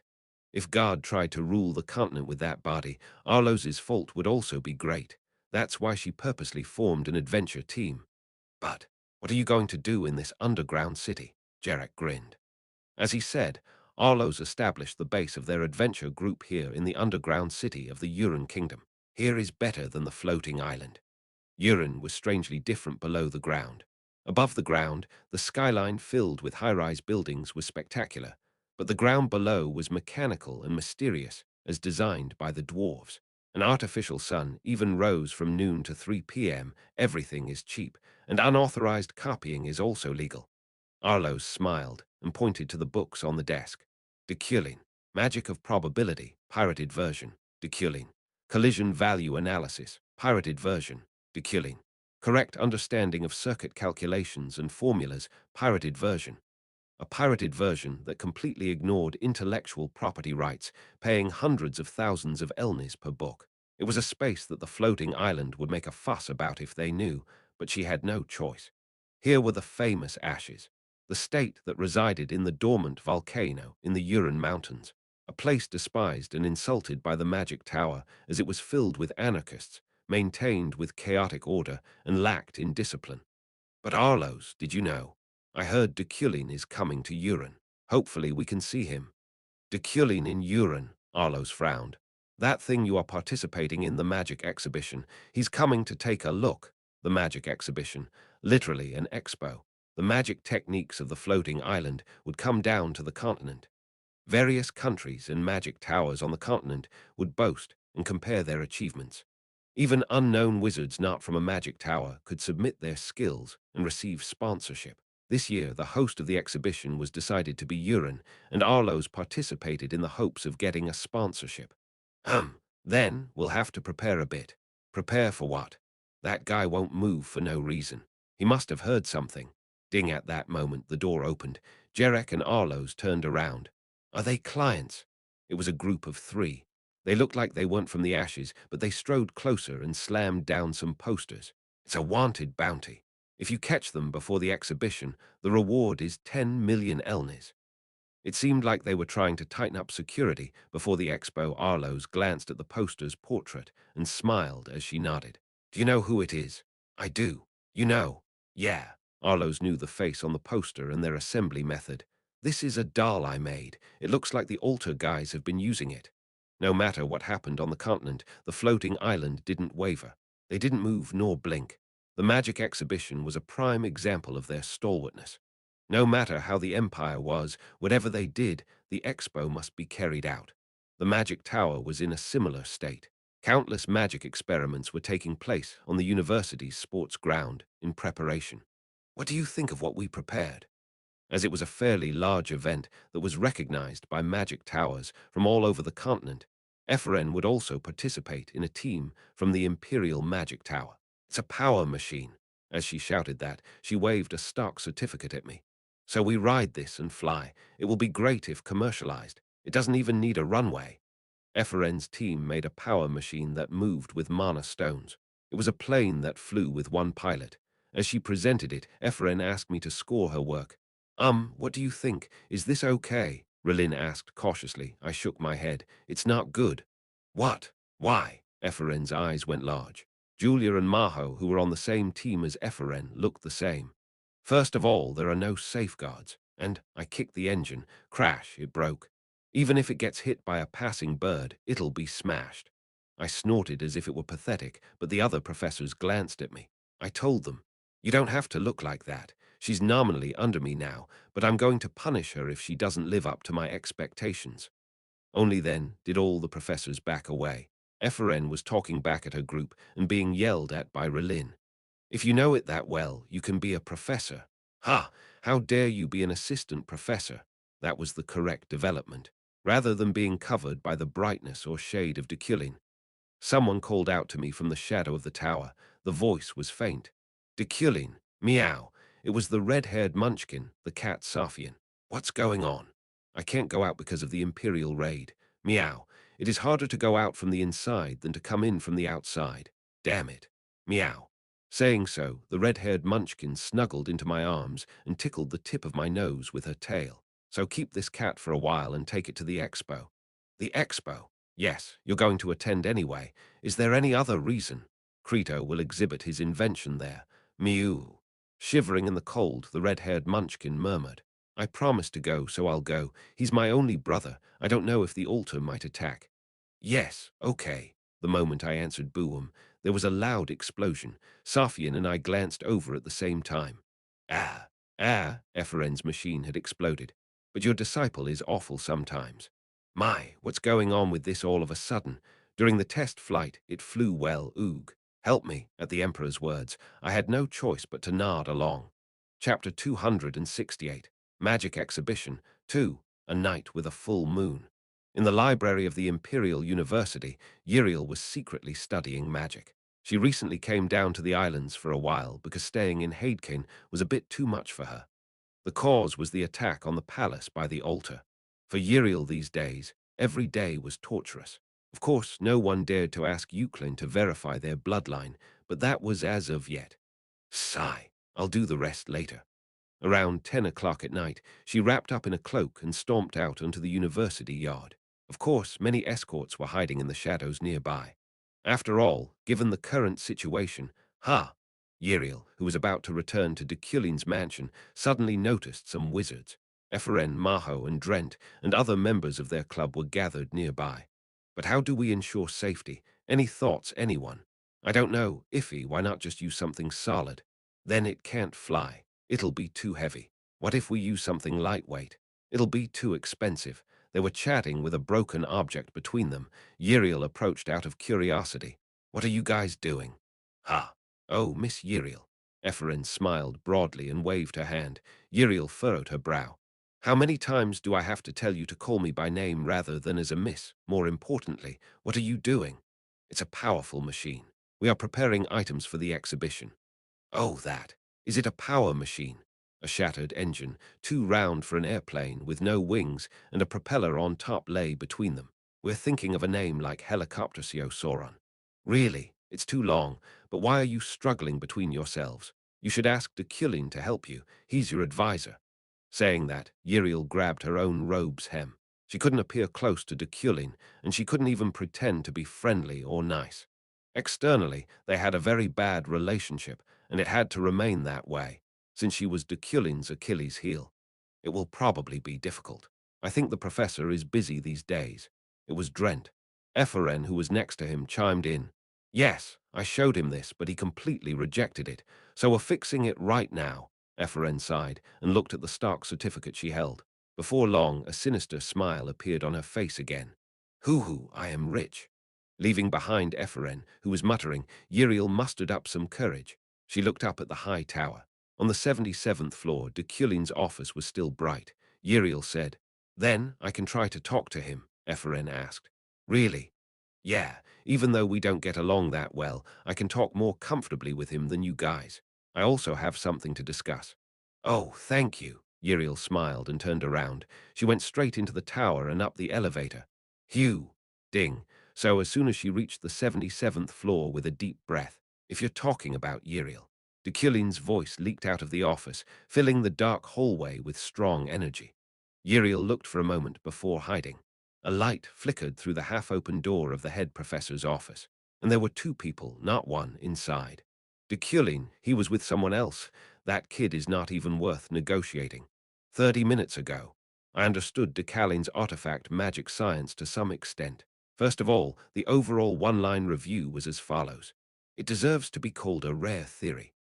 Decalein's magic, based on engineering, science, biomedical science, and magic schools, made it possible to create a living magical artifact compatible with other magic classes.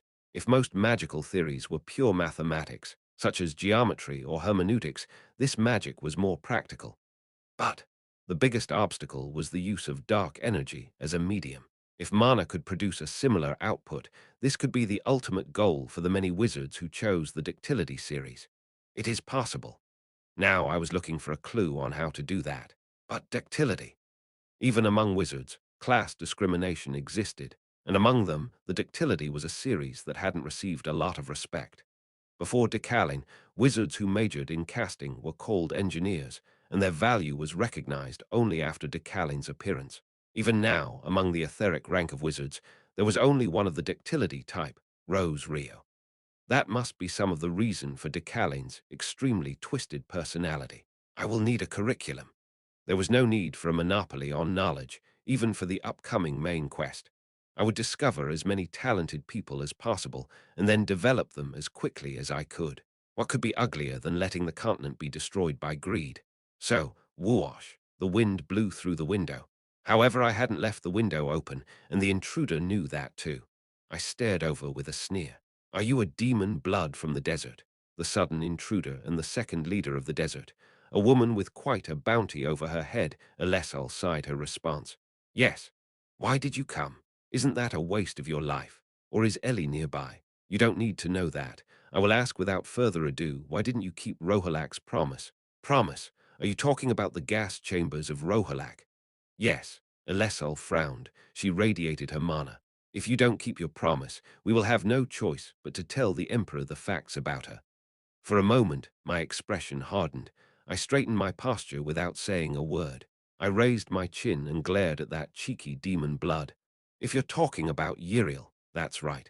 That kid is not even worth negotiating. What I grabbed Alessal's hand, which was about to move with psychokinesis. She stood still. Again, if there is one hope for you, it will be that child. You must not even think of doing such a foolish thing. Ha! The mana released with her exhale disturbed my psychokinesis. As expected, she was quite strong. You have a good spirit, even though you're deaf. Do you think the Emperor would remain silent if she knew about it? Negotiate properly, Deculein. I came here on purpose because I also think like you. Uriel is our hope. She moved her fingers delicately. Mutual destruction. If we tell the Emperor about this, you will die, and we will die too. So show that you are at least trying to negotiate with the Emperor. You allowed the gas chamber to start too easily. I watched her quietly. A smirk tugged at my lips. It was a ridiculous threat. What's funny? Uriel, before being a demon blood, she's my younger sister. If something like you poses a threat to that child's life, I swear I'll destroy you in the name of Euclid. The darkness of the night colored the office. Alessal did not respond. She just let out a sigh. Even if the Emperor finds out, won't you abandon her? The answer to that trivial question was self-evident. It wasn't worth thinking about, even if the end is ruin. Alessal closed her eyes for a moment. She stayed like that as if thinking, and then she nodded with a laugh. Okay, you are reliable, so we'll also tell you that we have obtained the altar's next plan. It's urine.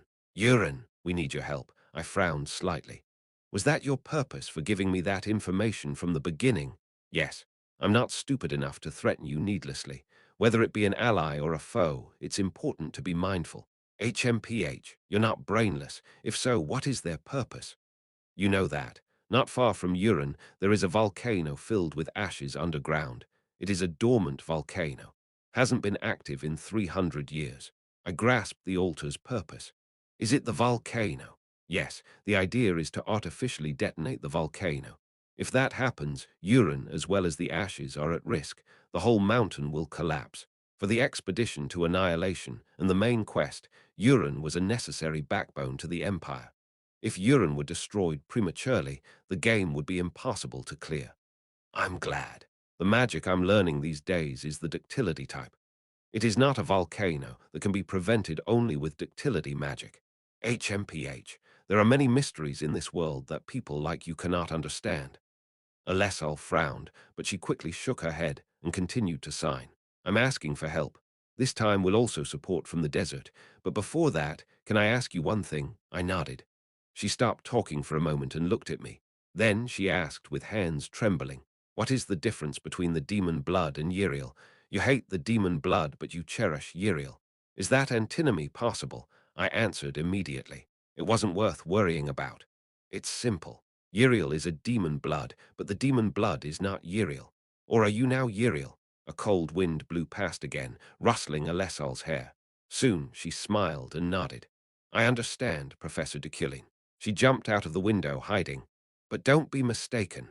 The demon blood's the most complex race in this world, chief of the demon blood. I didn't know if she was listening or not. I don't hate you. Rather, I just pity you and find you pathetic. Saying that, I stood and opened the door. The hallway was dark. However, the moonlight outside the window seeped in, illuminating some water droplets wetting the floor. Transparent, sparkling water, evidence that someone was here. Tusk! Of course, with the five senses of the Iron Man, I had felt it faintly. I thought it would be Elesol's bodyguard, so I left it alone. Was it Uriel? I watched those tears that remained silently.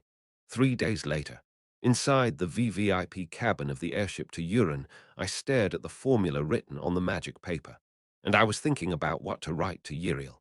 Tusk, what should I say to my younger sister, who shed tears that day, and this damn conversion? How should I solve it? Professor, what is that? Ephraim showed interest by leaning over from the seat next to me. It's a conversion. It looks so easy, doesn't it? Easy. What should I do with this cheeky bastard? Should I flick her forehead or hit her with words? Then is this hard? Indeed, this problem seemed to be easy on the surface. It was only 1 or 2 lines, and if you thought of it as a math problem, it looked very simple. Conversion. A slash b plus c, b slash a plus c, plus c slash a plus b equals 1, roughly speaking.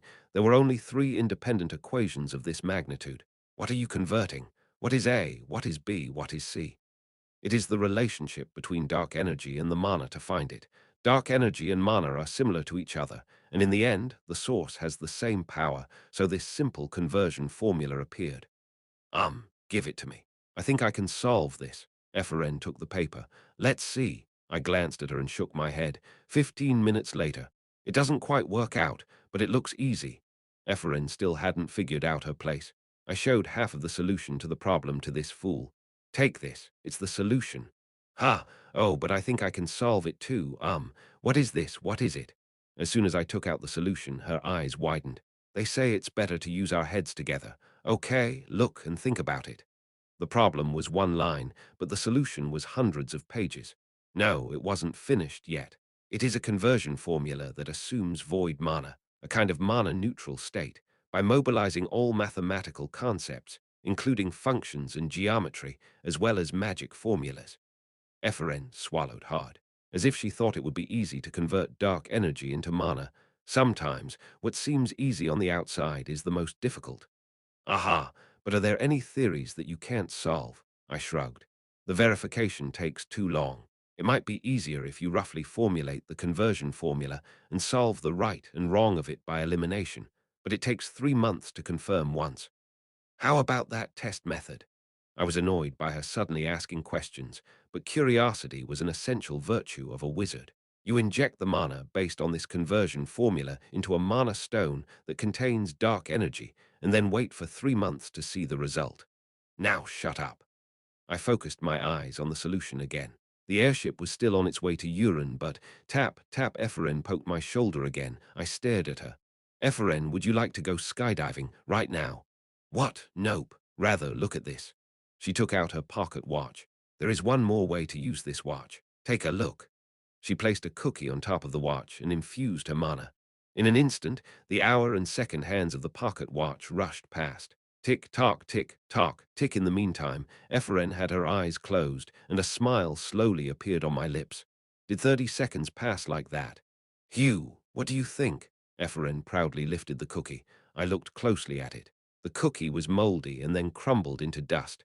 It was the result of time travel. It is a kind of future, right? Exactly 3 months. I'm totally fine with this much.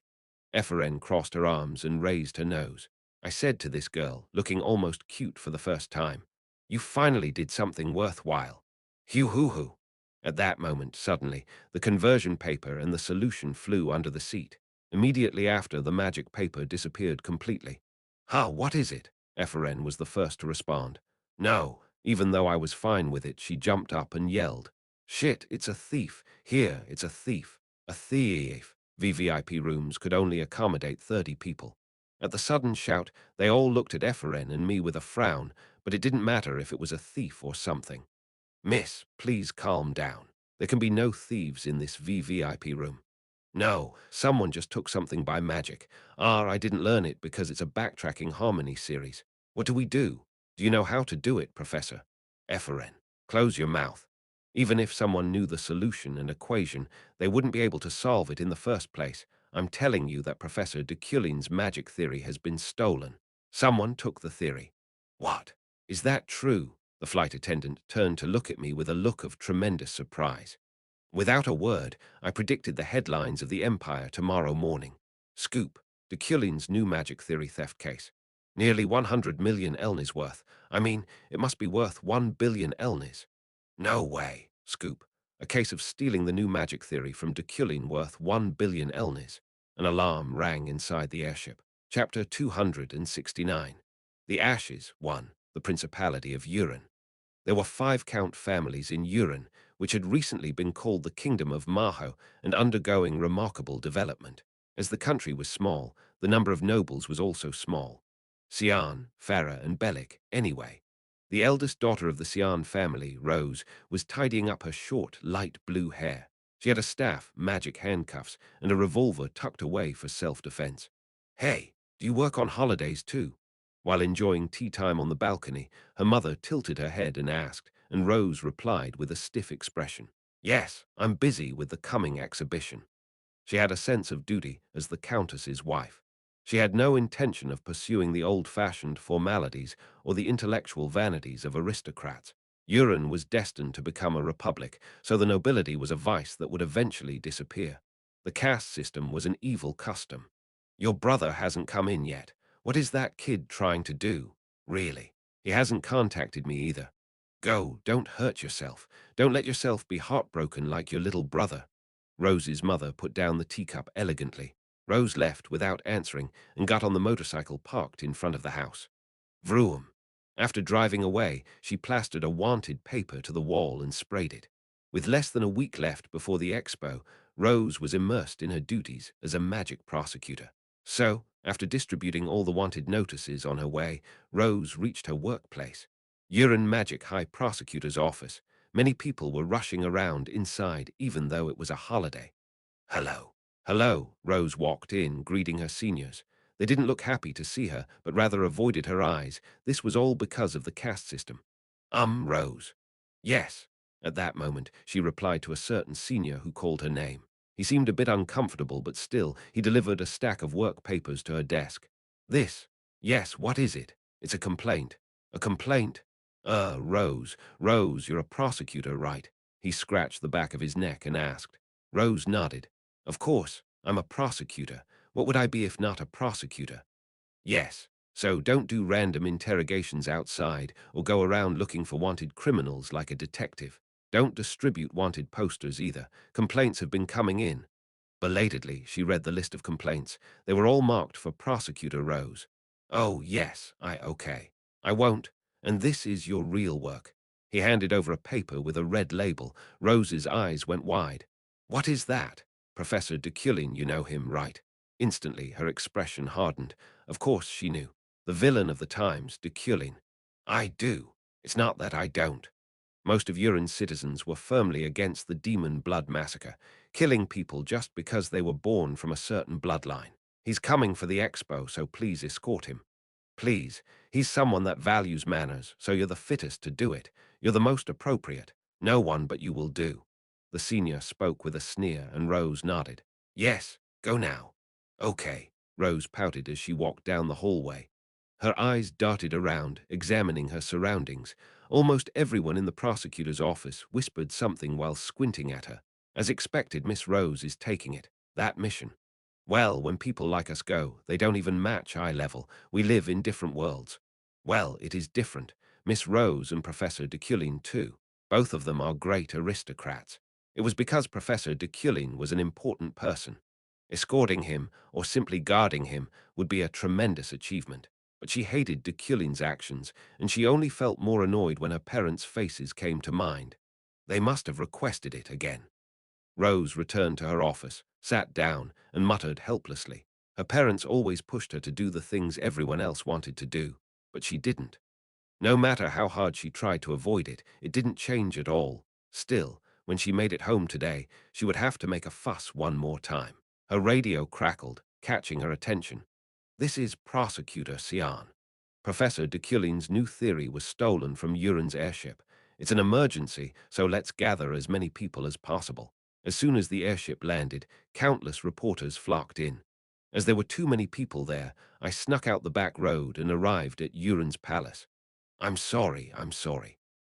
Could this happen? And now I was in the reception room of the palace. Princess Maho apologized with tears streaking down her face. I shook my head. It's not your fault. The louts will not even understand the theory. Even so, the prosecutors, are currently investigating, so please wait a little bit. Okay. Maha walked away with tears in her eyes while Ephraim remained cheerful. Seriously, who dared to? Shut up and rest in your room. I'll give you an assignment. I handed the suitcase to her. Ephraim blinked as she looked at it. You give me assignments while telling me to rest. These are the 8 mana stones I used in the conversion formula. You know what to do. Yes. With results, I'll even allow you to write the experimental paper. I'll let you be the author. Ephraim's eyes widened. If my conversion formula turned out to be an achievement, the price of the experimental thesis would, of course, soar, as would the standing of any authors on it. I added in a low voice. However, keep silent for the time being. We still need to hide it. Yes.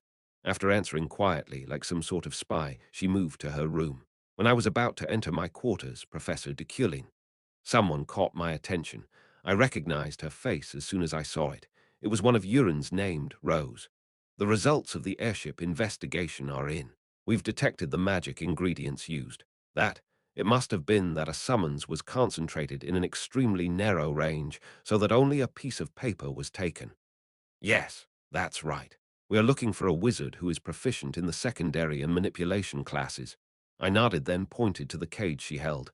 More importantly, is the cat okay? Yes, take it. Rose held out the cage.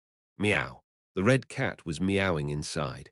Pets were not allowed on the airship proper, so Safian was trapped in the luggage compartment. It's surprising. I didn't know you would have a pet. Keep that kind of thought to yourself. I grabbed the cage and opened my room door. Rose followed me. Take this walkie-talkie. I will keep you up to date on the progress of the case. I'll take it, but you don't have to be so worked up. It's not a theory that those morons can understand. Yes, I'll keep that in mind. Rose smiled softly. As soon as I entered the room, I released the cat. Wow, he's horrible. I have goosebumps. Rose's voice faded away, and Munchkin squinted her eyes at me. You dared to lock me in the airship's luggage compartment. You should have turned off the possession magic. This is Uran, and I'm in the Imperial Palace. Once dismantled, I would never be able to reconnect. I see. Professor, don't pretend you don't know. I nodded, took off my coat, and then put on a black robe. It was a robe with no special characteristics or identifying marks. Are you planning to go somewhere? Take me with you. It's a place that cats can't go. Are you going to the Ashes? Yes, I'm going to buy some stuff and do some research. With the Ashes, plenty of Decalein's legacy remained. He didn't care for the family's honor. So no matter how low the status or how disgusting the Ashes were, he collaborated with them to leave his research and legacy behind. What about your theory? It doesn't matter. The cat jumped onto the bed. That's so stupid. If it were me, I would have held Uran responsible. Wasn't that an important theory? It's a theory I've been focusing on lately. Is it your invention? It's my invention, but it's to complete Decalein's theory. The cat went silent for a moment. I tidied up the sleeves of my robe and turned around. It's your father's magic theory. Yes. Professor, didn't you hate your father? He's a disgusting spectre, of course, but he's also a Eucline.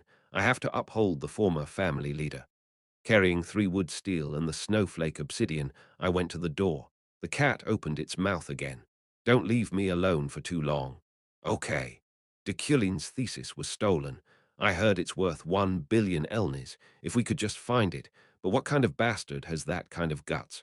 Arloes was shopping around the Ashes market, looking for materials related to dolls before being taken by the unusual rumors. Deculein had his theory stolen. What kind of theory would that be? Arloes muttered and opened the door of arms and legs. It was a store that sold animal tendons and organs. Hey, did anything come in today? At Arlo's question, the owner shook his head.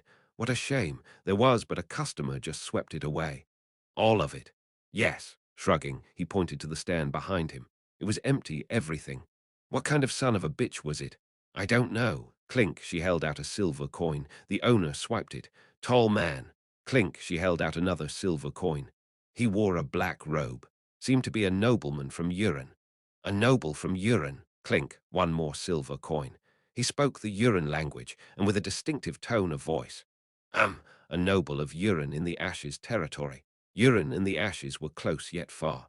One was above ground, and the other was underground, completely blocked by mountains.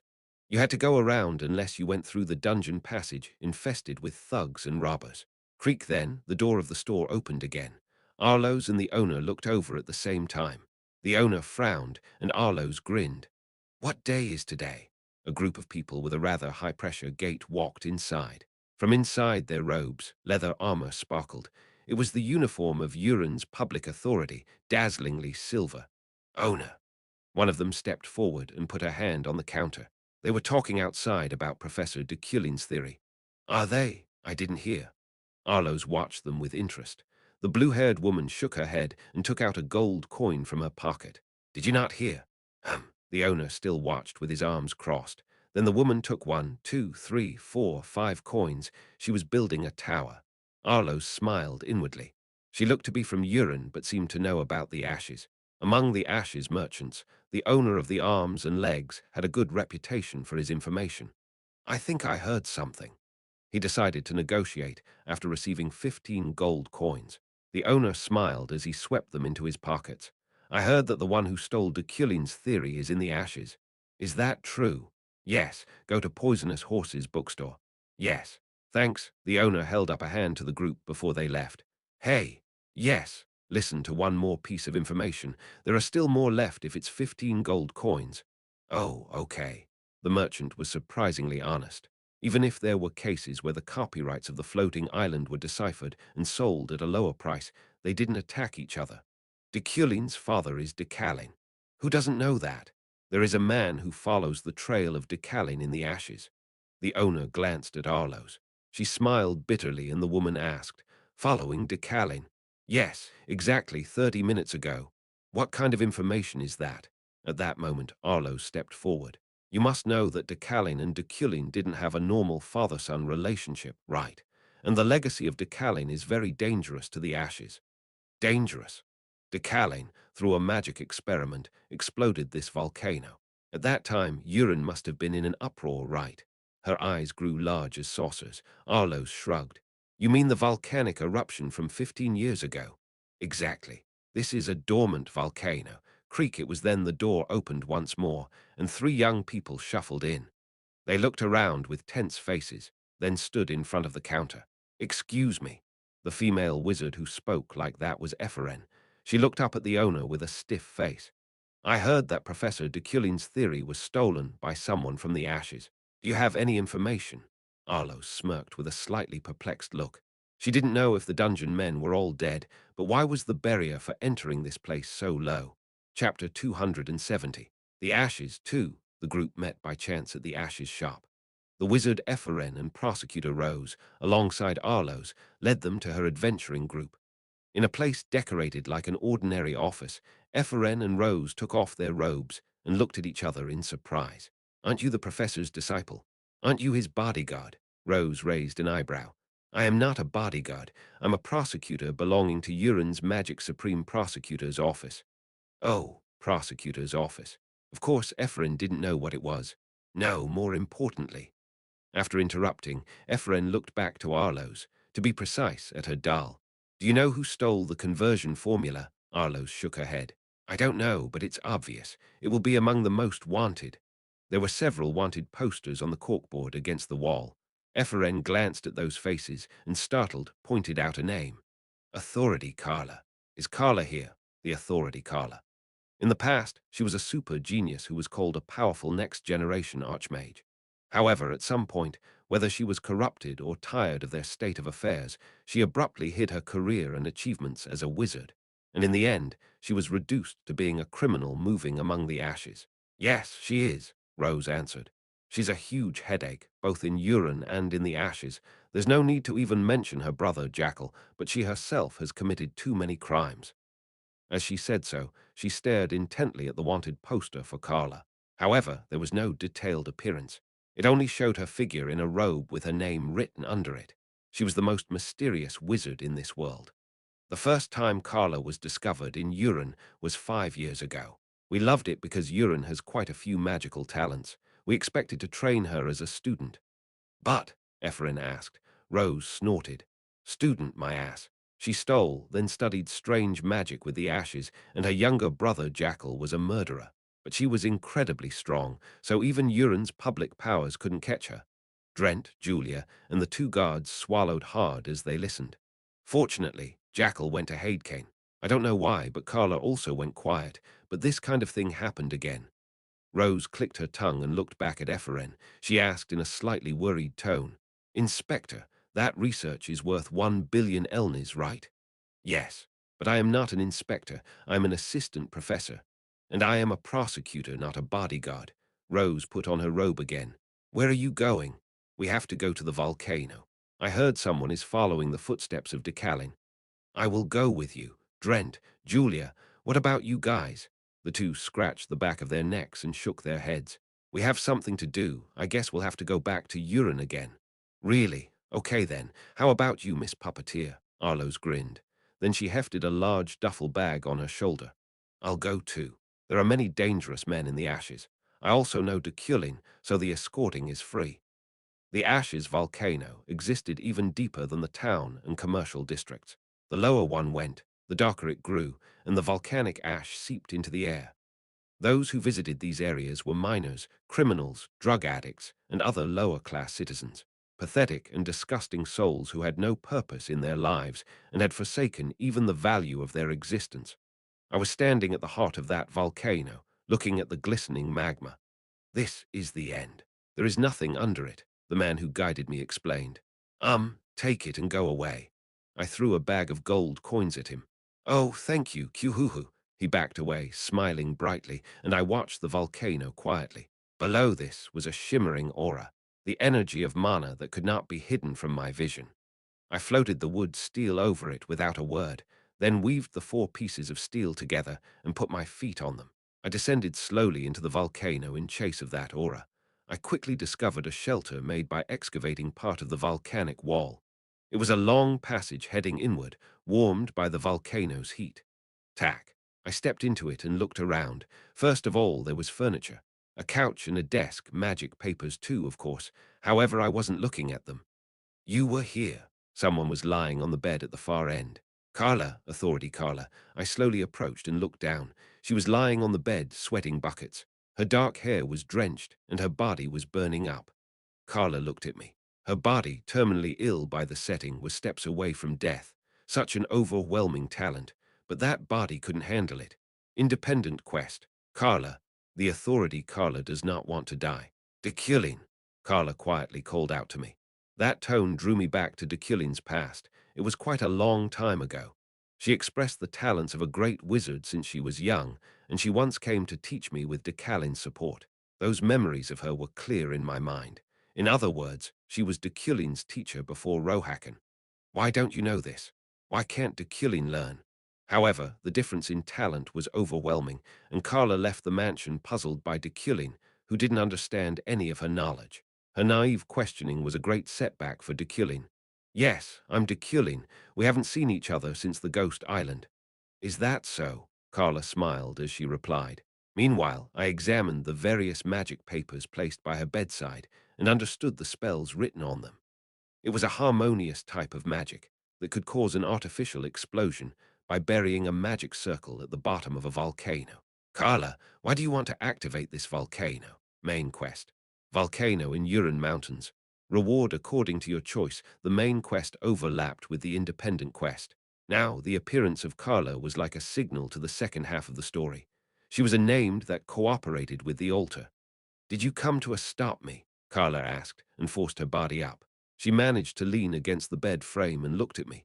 I came to ask why. She lowered her head quietly. Sweat dripped down her chin, taking in a rough breath. I don't think I want to die. Her mana was erupting like a volcano, heating her. Her mana was eating away her heart and corrupting her blood. Is that why you cooperated with the altar? Because you didn't want to die? Everyone wanted to live. Whether this world was a game or not, very few were willing to accept death. That was natural as a human. At first, I think I asked Deculein, was he researching eternal life? But he died. Deculein, Carla nodded. Then she looked elsewhere. I followed her gaze. Did Deculein leave a legacy? But was that legacy not enough to continue my life? There was a magic core sitting there.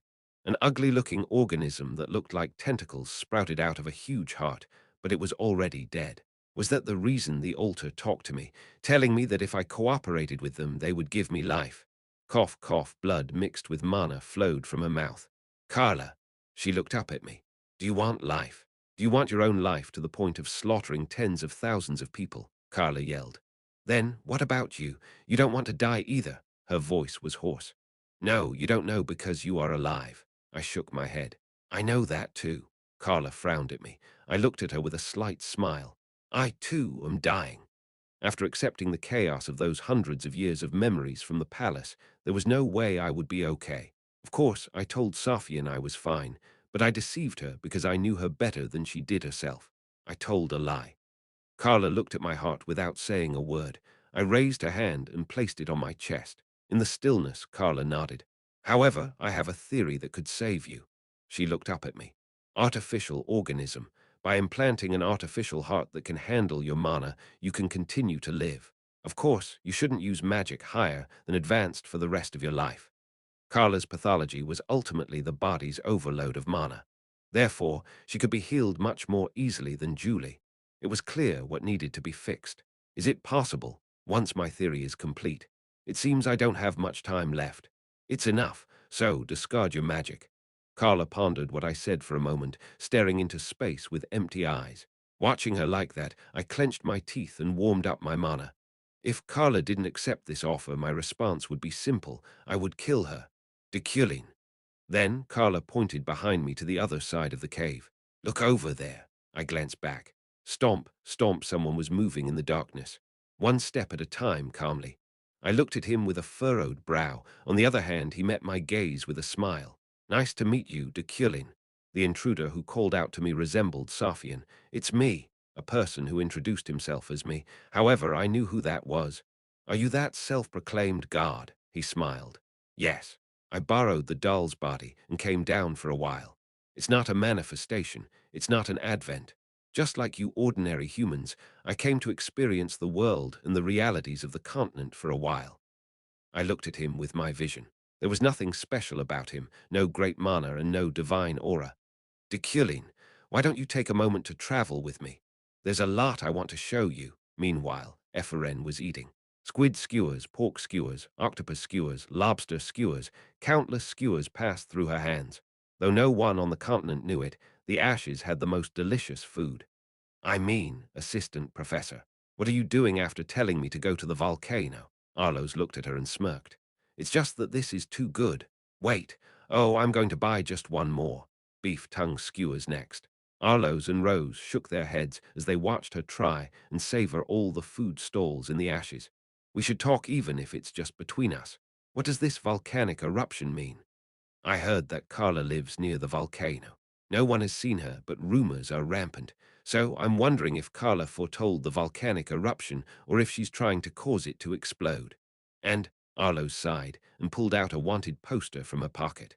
This. It's a doll I made. Rose read the wanted poster. Then she nodded her head. He is a famous thief these days, but is this a doll? There were criminals stealing valuables and inventions around the capital of Uran. Yes, but he's no ordinary thief. This is a masterpiece that I made to serve as the body of a god. Arlos had made up her mind to explain. However, Rose didn't show any reaction. Was it too hard to believe? Wow, this is good. Chomp chomp, oh, excuse me. What is that? What? Where at, Rohok? Do you have Rohoks here too? Behind them, they could only hear Epheren munching on more food. They wondered how a magic tower wizard could like the ashes food so much. Rose nodded.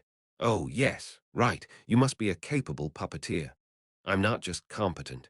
I can even create life. I see that you're also an occult, right? Tusk, either way, it's up to you whether you believe what I say or not. Arlo scratched her head. If that doll now has a divine consciousness. She paused for a moment and looked around the ashes. Although they were despised, being called the ashes on all continents, it was a sacred place that had nevertheless nurtured their self-esteem. Shaking her head, she handed a certain Bible to Rose. This is the Bible the altar believes in. Bible. Yes, there, the very first ceremony to announce the coming of God is this volcanic eruption. Read it. Rose nodded and stowed it away. The responsibility given to her was too big to be reading a cult's holy texts right now. Rohawk. Rohawk, this one. Just a few more, please. No, pack only 10. Hey there, assistant professor. Are you coming now? She called out to Ephraim. Yes. Oh, you should take one too. I'm sorry. I ate too much by myself. Now, open your mouth. Chuckling with her lips glistening with oil, Ephraim handed her several skewers.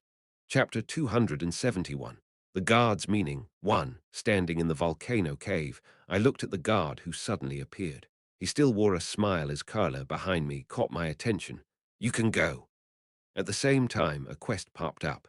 Main quest. The guard's meaning, mana plus 200. He was the final boss, responsible for the end of the game. He was a being that would cause the stage to collapse. Therefore, this encounter would happen someday, and dialogue was a necessary process. Follow me. I approached him. He smiled calmly and beckoned. My hometown. Let's go on a trip to the Holy Age.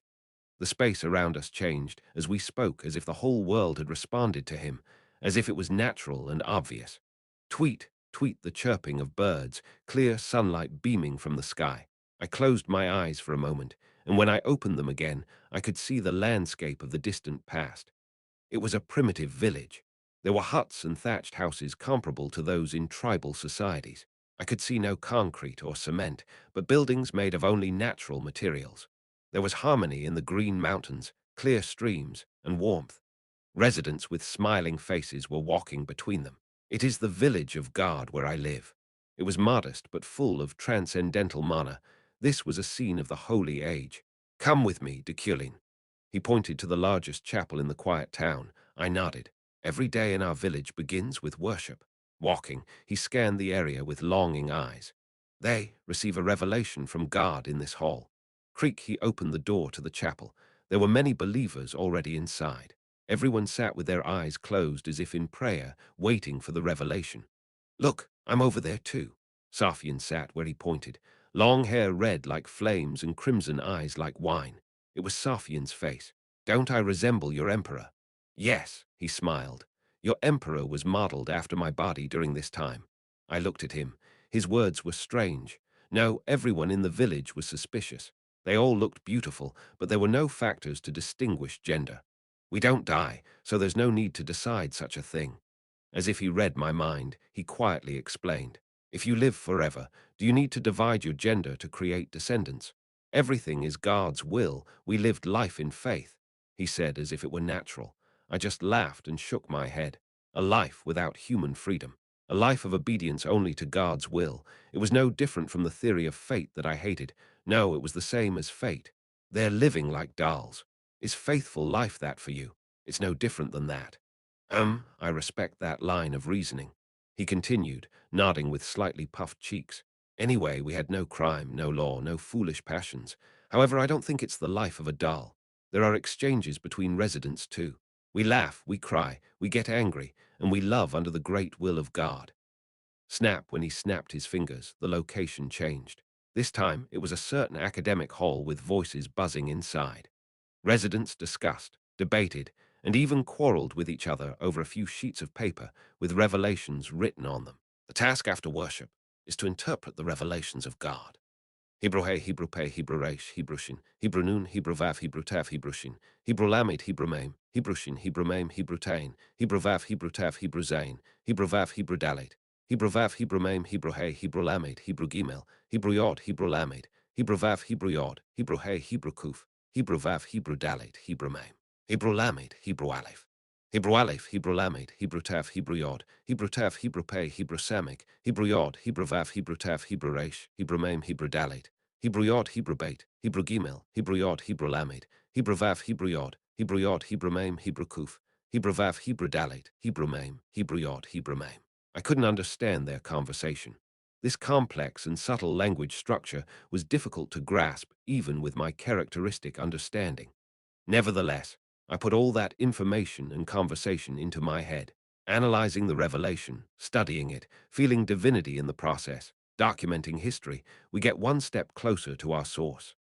As he murmured, he suddenly made a sorrowed expression and stopped talking. His lips seemed to smile, but his eyes looked to be crying. It's our time. God's word becomes our duty, and that duty becomes a lifetime's work, and we live day by day realizing God's gratitude anew. I clicked my tongue.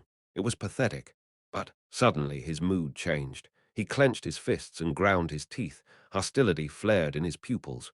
Did he just read my mind? As if, luckily, it wasn't that, he continued. One day, God died. Although his tone was low, passion and rage seeped from his voice. Believers killed him. The moment he said it, all the scenery disappeared. The world sank into darkness. Inside, a cry of rage, slaughter, and hatred, completely different from the previous calm, resounded.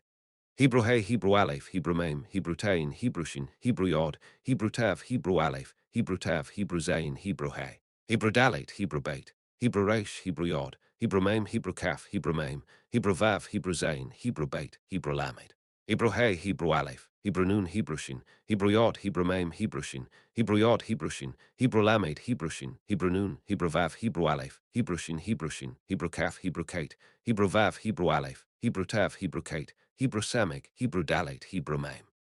It was still impossible to interpret, but it was clear that they were blaming each other. I could read their emotions before the meaning of words. We desperately reasoned about who killed him, about which beast dared to kill the God who created them, and about the reason why. In that process Chijijik, a lamp burned in the dark, radiating a faint but red light. I became a sinner. It was a prison. In a village where there were only thatched houses and trees, an iron fence was invented. Our sin was not interpreting the revelation properly. Revelation. Yes, it was a revelation from God foretelling his death. He looked at me and floated a letter in the air. Your indulgence will lead to my death. We interpreted this one line of revelation differently. The factions were divided. I mistook it for us to serve God more faithfully, but in fact, God was talking about the existence of apostasy. We had to find and fight the apostasy, but I didn't know that. He closed his eyes. His lips trembled. After that, what happened? We quarreled for a very long time. We, the immortals, spent all our time figuring out how to kill each other. Then, eventually, we scattered, all over the continent. He replied with regret. Some of the greedy became the progenitors of giants, some who were disappointed became the seeds of fairies, and the gang of apostates whom I presumed to be the gods' killers. Suddenly, his evil eyes stared at me. I smiled coldly and nodded. Did they become human? Yes. However, it's not only that. Most of the apostasy, as you said, became human, but the few remaining became some other race, you know. He said it like a riddle and waited for my answer. It was an easy matter to deduce. The demons. Yes, humans and demons do not differ in their origins. Even the demons you hate so much are a kind of human after all. If all of your humans are annihilated, those demons will be called humans.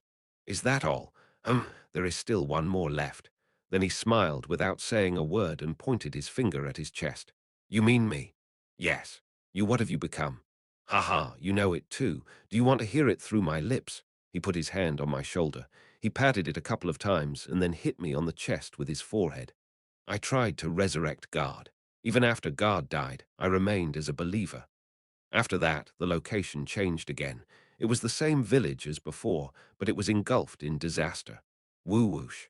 A whirlwind of volcanic ash and sand engulfed the village. Desperate screams resounded through the chaos. You can't. Everyone come back. You must not leave like this. It was someone who looked exactly like Safian. To be precise, it was the one standing next to me right now. Didn't you say we can revive God if we all work together? Trust me, I will resurrect God. He screamed until his throat was torn, trying to catch those who left, but the sandstorm swallowed him. Come back. You were a believer, too. You can't leave like this. It's the God you killed. No one turned around at his bloody cries. The only response was vulgar insults condemning him as a fanatic despite God's death. Come back, you filthy apostates. Come back, and make amends for your sins. Come back, come back. He cried out desperately while pulling at his hair. When his voice failed, he ran and grabbed the legs of those who were leaving. Although he was kicked and trampled, he forcefully blocked their way. However, as they didn't even look at him, he began to throw stones at their backs. Thud, thud, thud, the stones fell helplessly. Go, don't go, however. Nothing changed, and he was left alone. He looked around the empty town with empty eyes. If we show our faith one more time, if we sincerely apologize, God will come back. It was pathetic to see him muttering like he had lost his mind. It's true. It's not a lie, so why are you? He got up and trudged back to the chapel. The once sacred hall was full of torn and burned revelations. The revelations can't be damaged. For the day he comes, while staggering like a puppet with untied threads, he collected the pieces of paper one by one, assembled them with his bare hands, enchanted them, and sat in the chapel waiting for a revelation. He prayed endlessly in the raging sandstorm. He dedicated his time and faith. Please come to me again. Please accept my endless apology. Snap. All the scenery disappeared at that moment. The volcanic cave was back. However, God did not resurrect in the end, even though I've prayed for 10,000 years. 10,000 years. Yes, I prayed there all my years. I waited for him alone. He smiled bitterly. The chapel I stayed in for all those long years was separated from the world. That was my death, but I didn't know. Should I say that it was expected from the final boss? His faith may have far surpassed my mental strength. So, can you understand me a little now? He held out his hand. Deculein, this continent is a land born out of the sin of God's murderers. His hand waved up and down. It looked like he was joking around as he waited for me to grab it. So this continent needs faith. The descendants of God's murderer also need a chance to be forgiven. God has not returned, but I will be their God. God would want it too, because it's me who truly served God more than anyone else. I have the qualifications and power of a god. In an instant, magma swelled from the ground, illuminating the cave. A scarlet light lit up his expression. I sighed and shook my head. You would know the answer already. You can't become a god if you don't even know what's inside me. Despite the sarcastic remark, he calmly nodded before pouting. I know too. Still, I wanted to tell you, you seem like a very valuable person. He shrugged. Then he smiled and raised his index finger. But Deculein, there is one thing I want to ask you. What do people like you think of me? There was no need to worry about that question. I answered right away. Ridiculous. No matter how great he was, no matter how pathetic the believer was, if I dug into it realistically, he was ultimately a character in a game. In that respect, in considering the level of existence, perhaps Kim Woojin, an outsider to the game, might be superior. He was part of the company that created this world. That was why. You're really funny. You died as a believer without becoming a god or resurrecting God. You, who had vain hopes of becoming a god. His expression hardened. However, he quickly shook his head and smiled. Human. No, Deculein. He called my name calmly. I want to visit the exhibition. All the magic and technology of this continent are gathered there. I've only had this doll for less than a week. I want to see the world a little more. Urin's magic exhibition. His eyes twinkled. Not only that, I want to see the countless human beings on this continent and find out whether or not they can be forgiven of their sins. I want to experience it with this body. What if they can't be forgiven? Why are you asking something so obvious? He frowned and tapped my shoulder. Then I would need to clean the world. Faith is granted only to those who deserve it. Well, you deserve it, so tell me if you change your mind at any time. I convinced myself once more of the reason this was the final boss. Oh, right. He took a step forward and pointed to the volcano. This volcano will erupt soon, but not because of magic, not because of explosives. It's Mother Nature's providence. It won't change because of you or that kid, Deculein. Saying that, he pointed at Carla, who was now asleep on the bed. I gave that child an excuse to believe. That kid deserves it too. I turned to Carla. It seemed like she might stop breathing at any moment. Then run away. A mere human cannot stop it. Is that so? Yes. Okay. I nodded and put down my suitcase. As you said, this explosion may be a providence of nature. I unpacked the materials I had brought from the ashes. I can minimize the damage. His eyebrows rose. I am not the type to give in so easily. In the first place, if I just accepted any calamity because of providence, I would be a moron who has no qualifications as a human. Based on the catalysts of the ashes, I was trying to frame and envision ductility magic on the spot. At that moment, this is just a volcano. I should have just eaten more. I know, it's not a big deal, right? No, I feel something down here. The voices of Epheren, Rose, and Arlos were descending from above. Ha ha, your companions are here. He looked at me and smiled, and I cleared my throat. Chapter 272. The guards meaning two, Epheren, Arlos, and Rose. The three of them descended into the volcano cave and looked at Deculein and the man next to him in turn. Well, it seems like him, right? Rose mumbled while comparing him to the poster. Arlos nodded. Yes, it's the doll I made. Is that a doll? Surprised, Ephren's eyes went wide. He doesn't look like a doll at all, Arlos grinned. The dolls of industry experts are different. It's nothing like the experimental mannequins made in the Magic Tower. Besides that, I think you used a lot of illegal materials. As Deculein approached them saying that, Arlos cleared her throat. Ahem, I was threatened. No, more importantly, Professor, what are you doing here? Deculein turned to Epheren. Epheren, where is that mana stone? Ha, oh, this. She put it in his open hand. Here. It's incomplete, but this one showed some reaction. Deculein nodded, and then swished through it behind his back. It landed on the bed. It's a possibility, Carla. At Deculein's words, the person lying on the bed at the end of the cave squirmed. See, Carla. Did you just say Carla? It was a familiar name. Epheren and Rose trembled. Deculein turned to Carla and added, I can make your heart out of it. Can you? Carla coughed while holding the mana stone. Then the doll spoke. Deculein, you have a very good mindset to become an apostate. Your willingness to go against Providence resembles our former devout. I'll consider it a compliment. A man with red hair. No, was he a man? Anyway, looking at that handsome and beautiful person, Epheren blinked. Who are you? Do you mean me? In response to that question, Epheren innocently nodded. Yes, we have met before. What? Who are you again? At that time I called myself God, but you said I wasn't God. For a moment, Epheren's eyes lit up with astonishment. Her hair stood on end, and she hurriedly raised her hands. What you from then? Ha ha, yes. I learned one thing thanks to you. Also, thanks to you, I thought of coming down to visit. I don't know much about your world. What? Those strangely caring and gentle words made Epheren feel even more disconcerted, and now she was beginning to feel awkward for pointing at him. Really?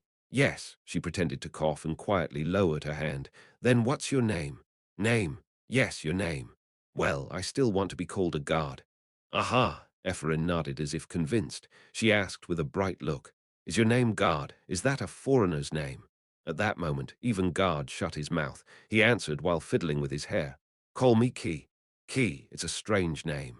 Woowash. The terrible stench of sulfur mixed with dark energy filled the cave. Epheren felt nauseous, and for a moment, blood vessels constricted across Deculein's face. Blag! Ah, what is this? What's this smell? Professor, is this place okay? It's not okay. It's disgusting and evil. However, this volcano will erupt soon. Deculein responded firmly. Rose frowned and Arlos shrugged. Epheren asked, Erupt? Yes, it will cover the ashes. A more severe volcanic eruption could even devour parts of urine. Deculein neatly moved the materials scattered around the cave room with psychokinesis. Demon's claw, Memalin's heart, dark troll's blood, desert rotio scorpion venom. There was quite a lot. Deculein, are you the one wiping them out? I plan to minimize the damage with my magic. Using things purchased from the ashes as materials, I would realize part of Decalein's magic science in creating a barrier that blocked the volcanic vents. However, even my magic cannot prevent all damage from the volcanic eruption. The ashes will soon become literal ash. Deculein nodded contentedly. It'll be a satisfying treat for the worms who lead their abominable lives in the ashes. Arlos's expression grew distorted. Rose's reaction was more intense. Abominable lives. Deculein stared at Rose without saying a word. His gaze, as always, was sharp and intimidating, but Rose didn't hesitate. Abominable, that's too much. Prosecutor Rose. If so, do you think your life is on par with these poor criminals? It is true that they commit crimes. I'll put them in jail. I will criticize them. That's natural, but you can't condemn their whole lives. Deculein stared at her and twisted his lips into a sneer. Most of them deserve to die. No one deserves to die. That's your ideal, a strange one. Some people deserve to die. Ha, Rose smirked. You can say that because you have noble blood.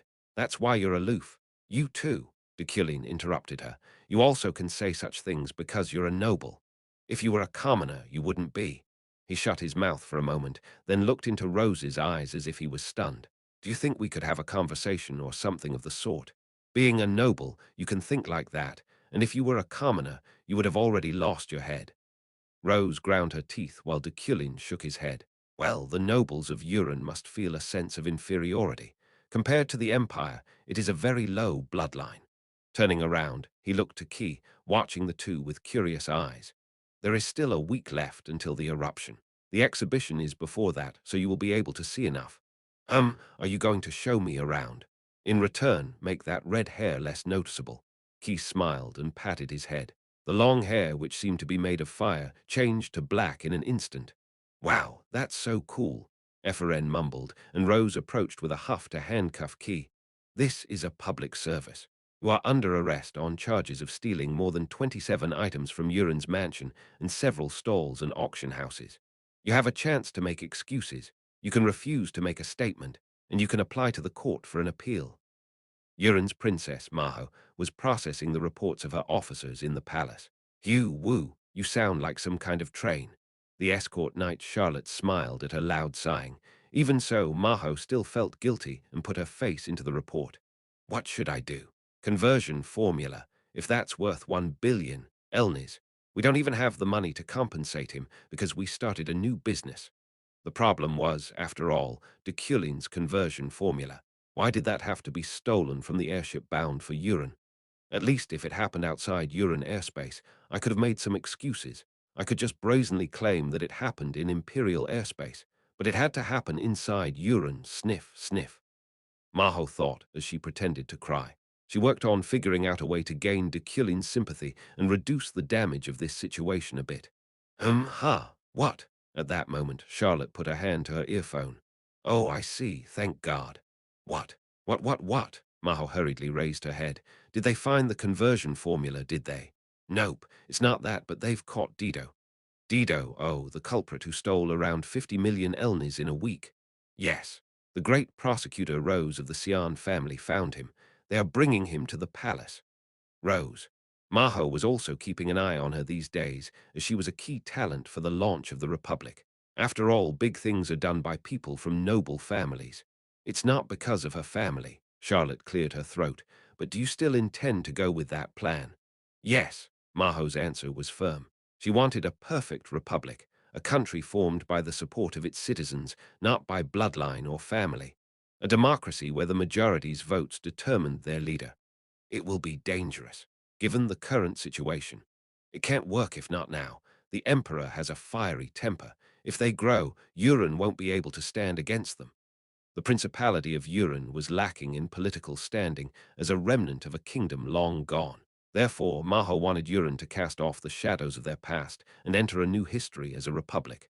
The imperial tycoon Deculein is here.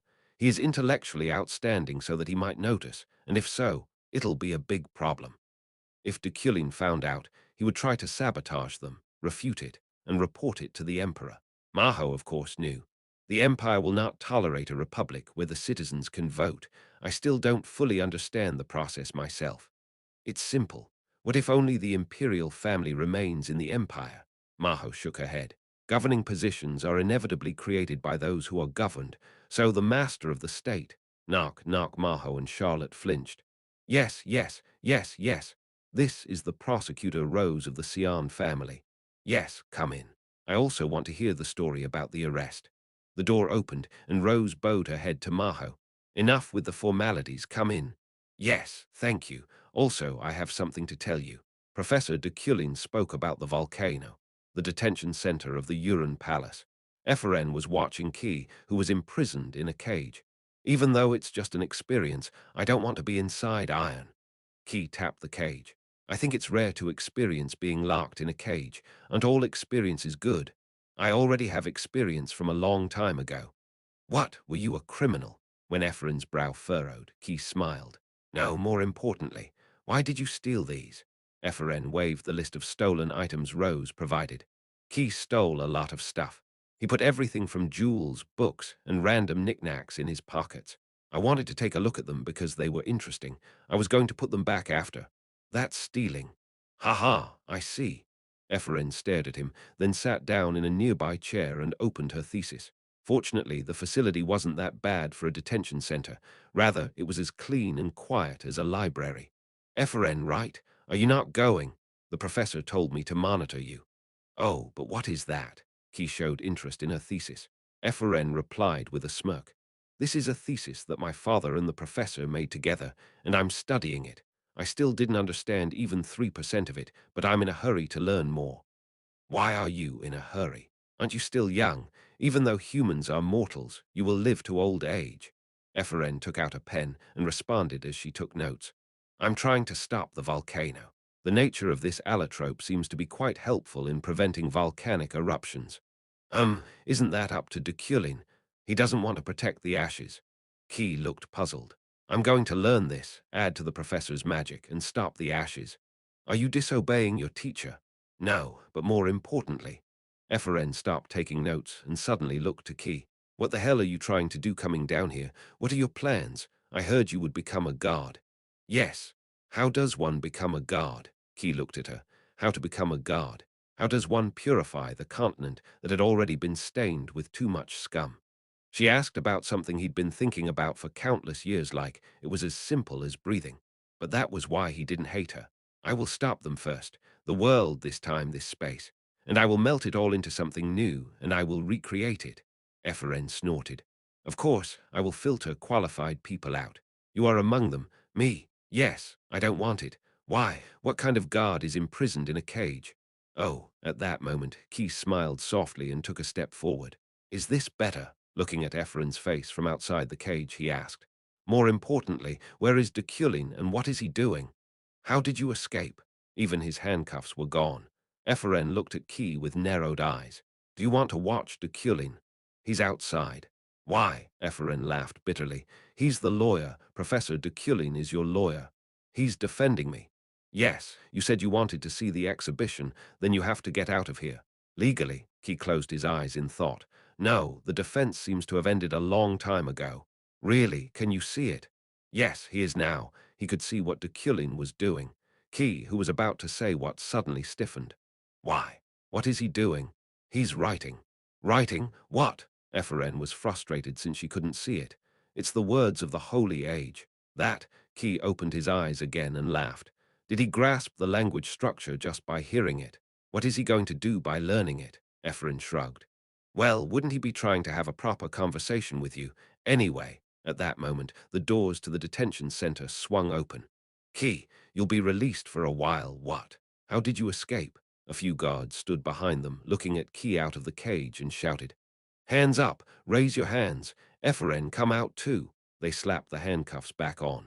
Chapter 273. The Princess and the Emperor. 1. Clank. The iron bars of the urine detention center were opened, and I watched Key walk out. I see it's resolved, right? I have returned all the things you stole. Key smiled a little, and Ephraim gave me an odd look before hiding her thesis and notes behind her back.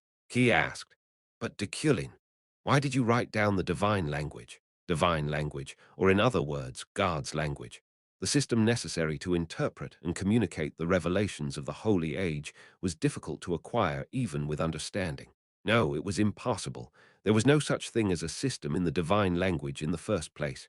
The chapel you showed me, I want to go there. The chapel? He raised an eyebrow in surprise. I nodded in answer. I can kill you if I get to know you. I see. Do you know how to go? I played the game as a tester and even cleared it, but I didn't know much about the final boss. As the game designer, I corrected the blurry graphics or lighting effects. Above all, the final boss was something that the player had to kill. They weren't something to understand like the other named in the world. I should figure it out later. However, there was one thing I did know. The true name of this guy who introduced himself as Key. I knew the name that no one else in this world did. No, perhaps even Key himself had forgotten. Then what should I do now? You're free. Free. The jailer came, removed his handcuffs, and handed him a paper. It was a urine temporary ID. I don't have to help you take a look around the expo. You have legs and you have eyes. Key looked slightly bewildered. You can move as you please. Is that okay? Killing or detaining you now won't change anything. I got 200 mana through this meeting, and my capacity finally exceeded 5,000. Such an achievement would be sufficient. I'll let you go. Find the exhibition with this map. I handed him a map. Key then fiddled with his hands and spoke with a rather calm tone. Good, but Deculein. You will never learn the divine language. The reason? That language changes every year. We've spoken countless languages over countless years. Even if we add up all the history of your continent, it's less than the words we simply list. If so, that was disappointing. However, it was not enough reason to give up. Give me a hint. I think I can learn enough. Key shook his head. Of course, I came to experience the continent and humanity, but I don't want to give you the knowledge of that time. I'll ask one more time. The reason is, you, too, are a human after all, and I cannot tolerate the defilement of what God has given to you humans. When he finished speaking, he snorted and walked by me. He looked sharper than before, but it wasn't that scary. I called out to him as he left, "Believer Key." For a moment, his shoulders trembled, and a divine aura emanated from the doll's body. Key looked back at me silently. Anger and doubt, longing and fondness spread in his big eyes. Those complex emotions were triggered because I called his name in the divine language. Believer and Key, those two words would not have changed. You've always been a believer, and you've always been called Key. You, Key clenched his teeth. Epheren looked up at him and tapped his shoulder. He looked at Epheren, looked at me again, and immediately smiled. All right, I will give you a scroll. After saying that, he pulled out one of Epheren's magic papers. The paper lengthened and curled out like a carpet, becoming a large scroll. Look, even if you devote your whole life to it, you won't be able to read it all. Immediately after, Key walked out of the detention center. I beckoned to Epheren without a word. It meant to follow him, and Epheren cleared her throat and nodded. Fortunately, she was quick-witted in this regard. Oh, right. Where are you going, Professor? I have something to study, so I should study. Really? There's also a library in the basement of the Uran Palace. Go there. Then I'll be going. She chuckled and ran after Key. Watching her leave, I smiled a little. Okay. Uran's Princess Maho was always concerned about national destiny and the country's fate. However, the life of a nation was not as simple as that of the humans inhabiting it. An individual's death was only the end of the individual, but Uran's death would leave countless ruined. In the distant future, if Uran were destroyed or annexed to the Empire, those citizens left behind might become targets for disposal like the demon blood now. At the very least, they would be discriminated against. This was why Maho didn't actively participate in the Demon Blood massacre, and that was why she wanted to lay the foundation for a republic. The present for the Demon Blood was a possibility for Uran, a massacre targeted at those lacking power. If the Demon Blood were not a tribe of the desert, if they had been a powerful country with the power to oppose the Empire, they would not have fallen to the point they had. Therefore, to Maho, the elders who led the Demon Blood in the past were saints who sought peace despite the odds. However, in this day and age, peace was a weakness. That was why Maho was working hard not to follow the Demon Blood and secretly support them. If the Demon Blood were truly eradicated, the tip of the Empire's sword would surely aim somewhere else. Maho hoped the Demon Blood would be more persistent. She hoped that they would continue to serve as a shield for Uran. I'm glad the Dido case was handled well. In the basement library of the Principality of Uran's palace, it was a peaceful space full of shelves and paper filled with the scent of books. Maho spoke to Rose and ran her hand along the bookshelf. Thank you.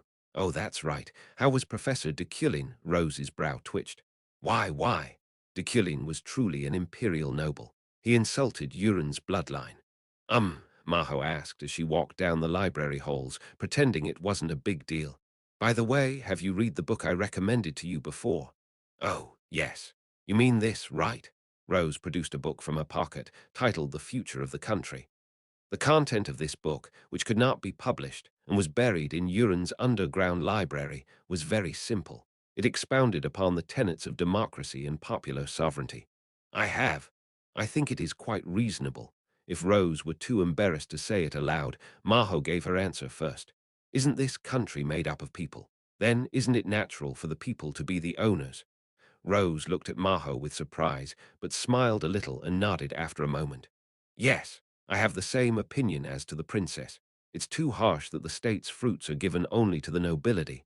It's a society made up of the efforts of the common people, who are the absolute majority.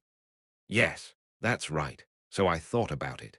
Doesn't the path to Uran's future lie, by any chance, in the thing called a republic?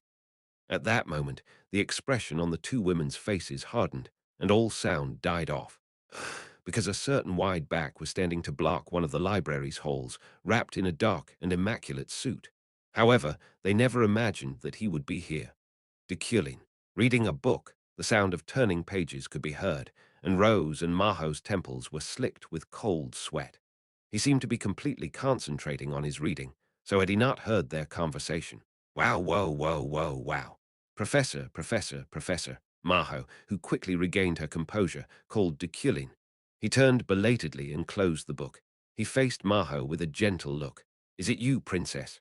What are you doing here? It's a library, so I have no choice but to come. The professor liked to read. Maho looked up at him and smiled, but Rose was surprised at how benevolent Deculein was to her. But to Rose, he called her one with a low bloodline. Professor, Professor, what book are you reading? However, when she saw the book's cover that Deculein was reading, Maho froze, The Future of the Country. It was the book she gave to Rose. Isn't it absurd? Isn't it absurd? It was so interesting that I put it on the bookshelf. How in the world do some people think like this? Maho made excuses quickly, but Deculein said nothing. He just smiled a little and put the book back down. At this moment, Maho's heart was pounding loudly. Were they discovered? Was she caught between a rock and a hard place? No, he didn't know yet. How would he know with just one book about urine and her purpose? Democracy. The vast majority of citizens act as the masters of the state. Deculein said. Maho shrugged. It's an absurd, absurd idea. That's the ideal. Yes. However, Deculein's reaction was unexpected. Maho's ears perked up. It's ideal. However, nobles like me are instinctively repulsed by it. If such a revolution takes place under the leadership of the subjects, or if the revolution is discussed, that might be true for all of them. The nobles of the continent have not only blood, but also the power of magic. Oh, yes. By the way, even among the subjects, talents as outstanding as a noble's, there may be. However, they are not educated without the help of the nobility. The nobles are the ones who give support. The magic towers belong to the nobles, and the knights must also belong to the nobles. Still, wouldn't it be possible someday? Deculein grinned. It was like he was smiling at a small child, so Maho felt embarrassed. Princess, this bizarre ideology will require the sacrifice of the highest. At that moment, Maho sensed something strange. This professor of the empire, who one day saved her life, seemed to know all about her. In the case of the empire, the emperor herself, and in the case of the kingdom, the king himself, the start will be possible only when they give up on everything they have and their lives. That's why it's an ideal.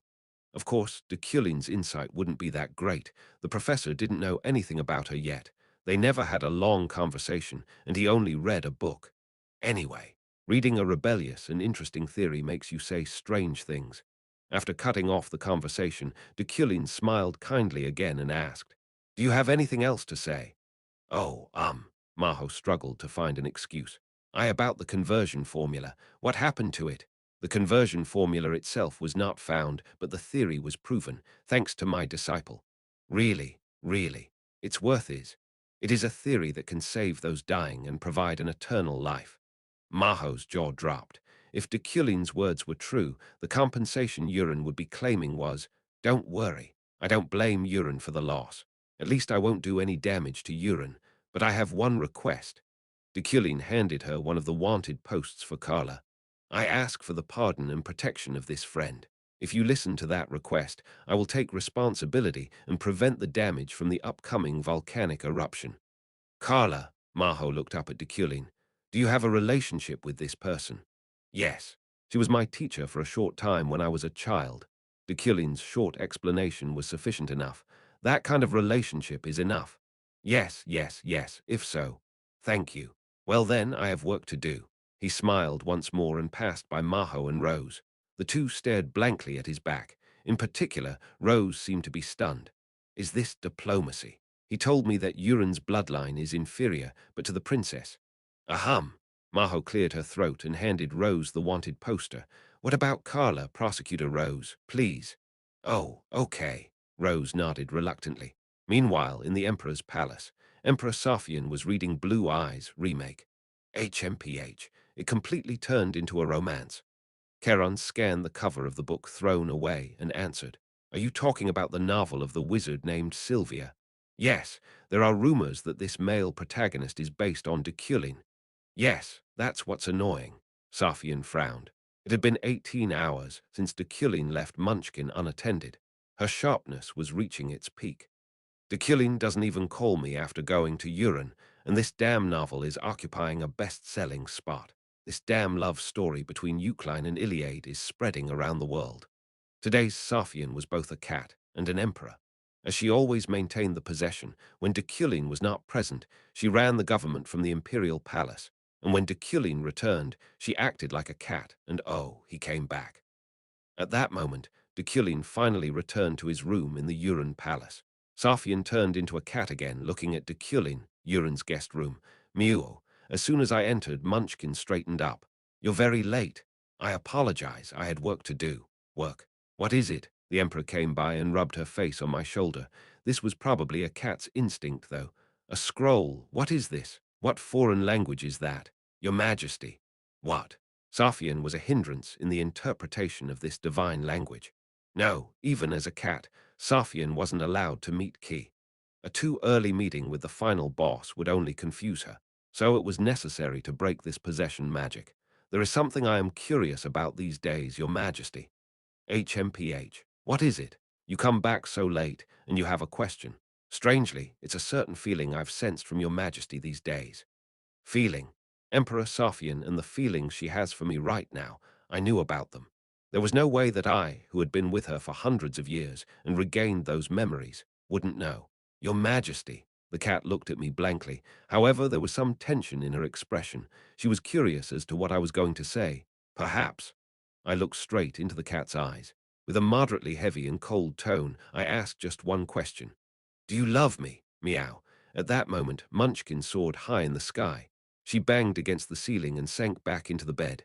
That was all. Meow, meow, mew. Mew, the cat kept meowing as if their head hurt, and I smiled a little as I watched. Thanks to Safian's big surprise, as I intended, the magic of possession had been broken. Chapter 274. The Princess and the Emperor too, perhaps. Do you love me? The moment when Deculein asked about love in the imperial palace at the same time, you crazy bastard. Safian cried out involuntarily. She moved about restlessly, tossing all the furnishings in her room. The gold board, stones, and state documents flew to the ceiling. You are out of your mind. Her heart pounded in her ears as her heart burned. Safian was more agitated than she had been in centuries, confusion claiming her mind. She slammed her desk, shivering at the emotions inside her. You disrespected me. How dare you say such a bizarre thing out of nowhere? This is an act equivalent to rebellion, this crazy, crazy professor. What do you mean? At that moment, Charon responded. Ahan sat beside him, pouring tea with a smile. Safian frowned. Didn't you just hear? I have no way of knowing the conversation you had while in possession. HMPH. Forget it. I'll go back to him and tell him the truth. Shaking her head, she tried to reconnect the possession again, but there was no way since Uran was a country more than 1,000 kilometers away. Ah, Safian let out an exasperated sigh. She tapped her forehead. Your Majesty, what did the professor say? Charon asked. The Emperor's face was swollen and blushing even now. You seem like a little girl. Shut up. That professor just. With her hair ruffled, she tried to say what happened but instead closed her mouth. Charon and Ahen stared at her. Just now, she tried to say something again, but stopped and closed her mouth. I mean just. And again, Safian failed to say it. This time, she shook her head. It was a gesture that Safian would remain silent, and Ahan held out new documents with a slightly disappointed look. Your Majesty, this is the report of Knight Julie you asked for earlier. Safian took it, pretending to be calm. It was a document submitted by the intelligence service that recorded Julie's recent activities. As she read, Safian suddenly burst into laughter. She's walking in search of suffering. Yes, that's what worries me. I wonder if she isn't about to die. The ice mountains of Freyden, a brown bear's cave, ice crystal lake, and annihilation outside the Empire's borders. It looks like she's staying in annihilation now. Yes, her path is weird. Isn't she already dead? No, recently she... Ahan paused for a moment and pulled out a letter from her bag. Here. Yes. Knight Julie regularly sent letters to Ahan. Since she was a Freyden, she couldn't send them to Euclid, and even if she did, it would be rejected by the elders, so Julie requested they be sent to Ahan to someday pass these letters to the professor. Now there are 23 in total. One more arrived last night, so Knight Julie is still unharmed. Is she writing a diary or something? Although her response was blunt, Safian was calm as she looked at the letter. Yes, there's also one to your majesty. Ahan gave Julie's letter to the emperor. Safian put her hands to her temple and ripped it open with psychokinesis. About the hearing, I also apologize to your majesty for my shortcomings. The emperor's hearing was presented by Julie and the knights. However, several incidents had overlapped, so Safian decided to postpone it. I'm always sorry to Her Majesty the Emperor. I am on my knees like a sinner up north in the harsh lands of annihilation, where the frigid wind blows and life is withered. Too many incidents due to my negligence and misunderstanding. Safian shook her head, unable to finish it. She's a stupid knight. She's so stupid and so sincere it's making me, the Emperor, act pettily. Safian tried to destroy Julie and Freyden by manipulating evidence. Whether she didn't know or pretended she didn't, Julie's loyalty was still there. However, Safian's feelings for Freyden didn't change. The Freydens were involved in her poisoning. When Deculein returned, the hearing would resume. Go now. Returning Julie's letter to Ahan, Safian stood. She stomped over and laid down in bed. Keron, you too. I will be alone. Yes, your majesty. The voices of the two servants overlapped. After that, Ahan left, and Keron became a statue. Safian fell into her thoughts again. Do you love me? Deculein's voice tickled her ears. Although her face turned red again, it was with rage as she lifted herself back up. That damn bastard. Again, Safian felt troubled with herself. HMPH. The present Deculein had the memories of his hundreds of years with her. If it were the words of that guy who had realized all of that and had already come to know her better than even herself. If he did, she laughed. Okay, so Safian nodded. I'll admit it. Looking up at the splendid ceiling of the bedroom, she whispered in a low voice. Aye. As she closed her eyes, the professor's face suddenly came to mind. He was the one that always haunted her, and she couldn't deny it even if she wanted to. I love you. Urin's VIP room. I was sitting at my desk and reading a scroll. No, I was just looking at it. For sure, there is no answer. There was no strength in my body. My fingertips hung limp at my side since I had run out of mana. Of course, my posture didn't collapse even in this situation. But did I learn only the alphabet? I was on the verge of mana exhaustion, but I only understood the very basic system of the divine language. Even this was a record of the first year, and almost everything that I had learned would change in the next. It's hopeless. The idea was to convince Key. In this game's ending, something could be done through talking. But I couldn't do that with this level of proficiency in the divine language, which was a necessary condition. Looking at the darkness outside the window, I stood and saw the red-haired munchkin sulking on the bed. Paying them little mind, I left the room into Urin's palace corridors. Prosecutor Rose stood at the far end, looking at me as she pushed a wheelchair by. Professor, I strolled toward her. The person sleeping in the wheelchair was Carla. I checked her complexion. She's a lot better. They administered first aid and pain relievers. Now she wanted to take a short walk, so I brought her out. Although she fell asleep right after we started. Seeing her breathing lightly, I could tell that she had improved. But is it possible to heal her? We just need to get the ingredients and apply the conversion formula. I've already ordered the ingredients from Hadekane. Rose watched me quietly. Can I ask you something? What? Are the things you said to Princess Maho today true? Of course. Are you implying I told a lie? Democracy. People's sovereignty. Direct election system, a republican government. It would be shocking enough for the people of this continent to bite their tongues off. That was how rebellious such a concept was. But that wasn't the case for me. Rather, it was a familiar and natural ideology according to Kim Woojin's knowledge. Professor, you are a noble. You also must think that you have been chosen. I laughed a little at Rose's words. At the same time, I detected someone moving near us. Maho was probably trying to overhear. Of course. A pile of ashes or worms that have committed a disgusting sin cannot stand beside me. However, I highly value special inventions and extraordinary talents. Urin's princess, and one of the important named, the script of Maho, was pitiful. She would die early in at least 5 out of 10 games and inevitably die in 4 of the other 5. She would devote herself to her ideology and her country, sacrificing herself as kindling to spark the fires of rebellion.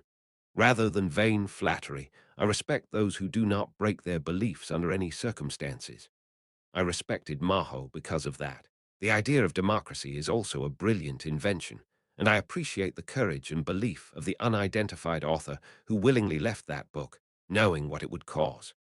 Moonlight seeped through the window to illuminate the hall. Princess Maho, who kept the book in question in her library, must also be such a respectable person. Rose looked startled, but eventually nodded. After a moment, she decided to change the subject. The news about your conversion formula keeps being repeated in the inquiry, so you don't even have to look for it. I interrupted her. I had no intention of looking for it, nor would I ever find it. I could vaguely guess who stole it anyway. Don't bother, please take care of Carla, I told Rose. Rose straightened up. Yes, the next day, early in the morning. It's really surprising. Maho and Rose were discussing in the basement of Urin's palace. Last night's conversation with Deculein sparked something big in the two, as well as in Urin itself. I know, I know. I think the professor is a very fair person. Sometimes he looks evil, but his evaluation criteria are firm and cool. Rose organized it succinctly. Maho nodded. Yes, then, let me introduce everyone, the key pillars of the future who will become founding members, whom I have recruited in advance. Yes, this suddenly. Rose's eyes grew large. Maho smiled as she injected mana into the large crystal ball. Woong 5 people floated around the basement conference room. We don't have time. I trust Prosecutor Rose. Vala, the eldest judge of Urin, the eldest son of the Count, Mapel, and Charlotte, the princess's escort. Rose looked at them in turn. Prosecutor Rose, we will gather and start a revolution. In the name of the Republic. We'll gradually abolish the class system, then lay the foundation for Urin so that citizens can feel pride and patriotism. Maho clasped Rose's hand. Would you like to join us? Rose didn't even have to think. She held Maho's hand. Of course, it would be an honor. Meanwhile, at the same time, in the waiting room of the Urin Magic Exhibition. Guys, the test flight date was set for tomorrow. Okay, iffy. Eferen was fiddling with the machine beside her teammates. This was the final check of their motor to be exhibited. Well, is this something you made? Key muttered as he looked at the engine. Eferen responded while fixing the propeller with psychokinesis. Yes, we made it. It looks a bit incomplete. At Key's words, Eferen's eyes widened. Where? The saw-toothed wheel on this engine. It's standing out alone. Where? Efren ran quickly to look at the gears. The engine was an elaborate mana stone gear that generated energy, and Key pointed to a single tiny piece. It's this one. It looked normal to Eferen, but maybe it wasn't to Key. He took off the gear and made it smaller. It was a very subtle reduction, best measured in millimeters. Now it's better. Perfect. What can I trust you? Haha, see the results and believe. It would be great if I could earn your trust with just this. Okay. Well, Eferen closed the engine lid. Then, wiping her hands, she turned to Drent and Julia. Then I'll guide Key at the exposition. You guys keep guarding this. I'm envious. You're going on a date with a handsome guy. It's not a date, all right. And he's my uncle, okay? His status was officially as Eferen's uncle. His temporary ID also showed that. Notary public, Deculein von Grahen Euclin niece, Eferen Luna. Yeah. Go, Julia giggled as she beckoned and linked her arm in Drent's arm. Drent cleared his throat and let go of her arm. Eferen felt sorry for Julia, but Drent was already dating Night Gwen. Let's go, then. Take a look at the expo. Okay. Eferen went out of the waiting room with Key. Key shook his head as he looked up at the expo hall's ceiling. Humans have progressed in a very strange direction. Did they need to make it this flashy? It's good to look pretty. Really? Yes, if the temple is pretty, the believers will like it too. There was a transparent dome above each stage. Those expansive glass balls gave a place to showcase the new inventions and magic. What the? It seems that the professor is also exhibiting something. At that moment, Eferen found a certain nameplate in the fair center. He also approached to read the name. Deculein von Grahen Euclin. Deculein. Well, I guess he's also displaying something. Can't we see what kind of invention it will be? At Key's question, Eferen ran over and read the back of the nameplate. Well, it's a combination and manipulation type magic. What is artifact magic science? Oh, there. Curator, she called the curator, who was wandering nearby. The middle-aged gentleman in glasses walked over with a smile. Do you need help? There was no mention of Professor Deculein participating. What is this? The curator responded kindly. Oh, it was decided hastily. He's a judge of this expo, and at the same time, he's presenting a part of his artifact magic science. What is artifact magic science? Professor Deculein's father created it. It is speculated that he is trying to succeed Lord Decalein's will. Artifact magic science is the name Sir Deculein personally gave to his magic specialization. Oh, Ephraim nodded without a further word, and Keith smiled softly. He's coming at the right time. At that moment, the curator pointed towards the entrance, and Ephraim looked over. He's the Professor Deculein. I know. Deculein strolled in wearing a suit and holding a staff, always fancy and always neat. He wasn't much different from his usual self, but it felt strange to Ephraim today. What's going on? Was it because of the light effect of the sunlight coming down from the ceiling? Or maybe it was because of the fashionable scarf around his neck, which he had never worn before. What's wrong with me? Ephraim was perplexed. Stomp, stomp, her heart was trembling strangely as she watched him enter. Why all of a sudden? It was as if she liked that person.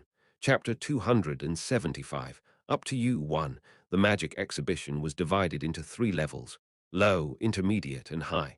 The standard for assignment between these classes was usually the ranking of the responsible wizard. Still, if you had a good evaluation, even a low level could be promoted to the higher ranks. I was the judge who made that evaluation. Isn't the professor the judge? I was in the judge's private waiting room. Ephraim, who followed me, scratched her cheek and asked. I am, I nodded. Of course, I had no intention of participating at first. But I paused for a moment and examined the materials purchased from the ashes. They were so precious and rare that they couldn't be dealt with in an ordinary place. But what about Key? Oh, he's taking a look around alone. He said he wanted to meet some people. I frowned, prompting Ephraim to quickly make excuses. He said he's not going anywhere, that he would just be watching people. How do you know? Because he said so himself. And it wouldn't be a lie if he said it. I think he has a bit of a crush on me. I tilted my head for a moment. It was a ridiculous thing to say. It's not a lie, it's true. He wanted to earn my trust and— Shut up. Let's go back to the Imperial Magic Tower. To the tower, now. Yes. How? I put my hand on the full-length mirror in the middle of the waiting room. Then the mirror reflected a landscape other than the room we stood in. This was a mirrored passage. A single opening consumed 4,000 mana, but I was rather proud. This was also the result of my magical progress. Grab my clothes. Clothes. Yes. Ephraim hesitated and grabbed the hem of my coat. I went into the mirror with her. Wuang. A strange sound tickled my ears, and when I looked around again, it seemed as if the world was upside down. We were on the 77th floor of the tower. The empty, quiet space of my office welcomed me. Blarag, Ephraim threw up. One of the many facilities on the 77th floor, laboratory, I explained as I laid out the materials on the test bench there. It's mirror magic. It's one of my attributes. It's still making me nauseous. Ephraim burped with her face against the table. There were quite a variety of facilities in the Imperial University Magic Tower. This laboratory was one of them, but I hadn't used it much. My assistants were left in charge of these experiments, which were only Ephraim and Drent. Luina, for instance, had a total of 33 assistant professors. What are you going to do? Ephraim asked. Her complexion was still purple. I will create a demonic core that will minimize Uran's volcanic damage, and you take this. I threw 3 mana stones at her.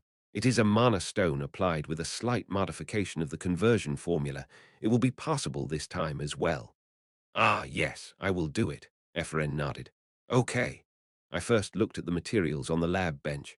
Kraken's sucker, dark troll's blood, demon's claw, Memalin's heart, and more. These were materials that could only be obtained by killing boss monsters. Whoosh. The first thing to do was apply psychokinesis to the Kraken's sucker. At the same time, I extracted only the core ingredients with the magic of extraction. Only a few drops of ink on this sucker, then I popped it into the reagent bottle. But at that moment, Ephraim spoke. She glanced at me with a pout.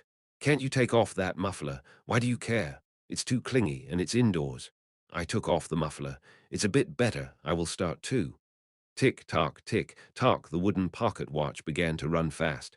I ground the demon's claws to a fine powder, using that as my rhythm. then shocked the Memelan's heart with mana to induce it to beat again. Next, I made an incision across the beating heart. Rip, the muscles split open, revealing the inner structure of the heart. Intricately intertwined blood vessels and pericardium were visible. This is going to be annoying. I clicked my tongue, then moved the scalpel with psychokinesis and reconstructed all the vessels in it. I was remodeling the heart's blood vessels into a magic circuit, a process where I was drawing the formula of artifact magic science with veins and arteries. It was work that required extreme sensitivity. Tick-tock, tick-so, immersing myself, I forgot the passage of time. This is enough. The core was complete. I looked at the clock. 5 hours had passed, and I only had 500 mana left. Now, the next process. I gathered the Kraken's ink, demon nail powder, dark troll's blood, and all the other ingredients, injecting them and my mana into the heart's blood. Thump! At that moment my heartbeat was loud. Tentacles sprouted from the surface, and they wriggled. Professor, I'm done too. Ah, what's this? It's disgusting. This is the demonic core that Deculein envisioned. To be precise, it's an evil thing. I touched it with my wood steel. It immediately moved its tentacles. Eferen snorted. It looks angry. Hey, what are you? You'll strangle us like this, huh? No, wait. She touched the tentacles with her finger and then looked back at me. Are you going to exhibit this? At the expo, this terrifying bastard, slap, the tentacles slapped Eferen's cheek. Ah, are you crazy? Do you want to die? Since this creature is made of monster materials, the source of its power is dark energy. Of course, it's brutal and disgusting. I have no intention of showing it to anyone. When I looked at the demonic core, an instinctive disgust built up inside me. It made me want to blow it up right then and there. There is still one process left. I gave a meaningful look to Eferen. Yes, here. She handed me the mana stones. The result of the conversion was purer than expected. The stones were as beautiful as any obsidian. Eferen explained. I didn't turn it in 3 months, but 1 year, so how are you going to use them? The conversion formula is applied to this mana stone. These will purify dark energy into mana. So I put one in the center of the demonic core.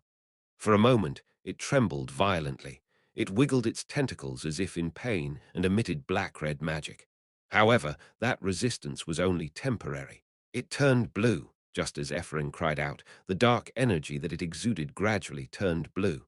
The tentacles, which were moving violently, also slowed and calmed. Whoa! It was now exuding mana.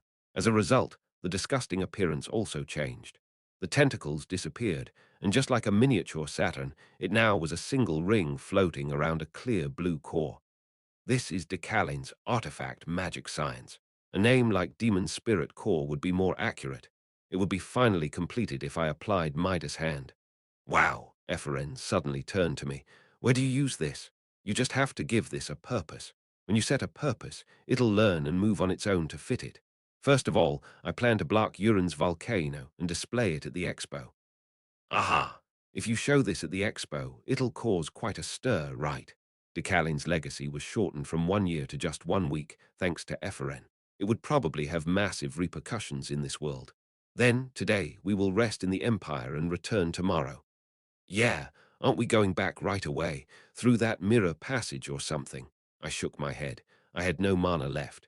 Of course, Iron Man also helped with mana recovery speed, but yesterday I studied the divine language, and today I wasted my mana with this demonic core. Perhaps. Are you not feeling well? Eferen asked. She was unnecessarily fast with these kinds of things. Are you okay? Her voice was wet with concern, but it was a feeling I didn't want to hear. I'm fine. No, Professor, I can see the future. Eferen put her hands against my chest. You will die in that future. She looked at me with sorrow. Really? Are you okay? You're cheeky, Eferen. I shook my head. It was just that I had no mana left. It wasn't the time for me to die yet. I could live in this state for several more decades, given that I had the body of an Iron Man.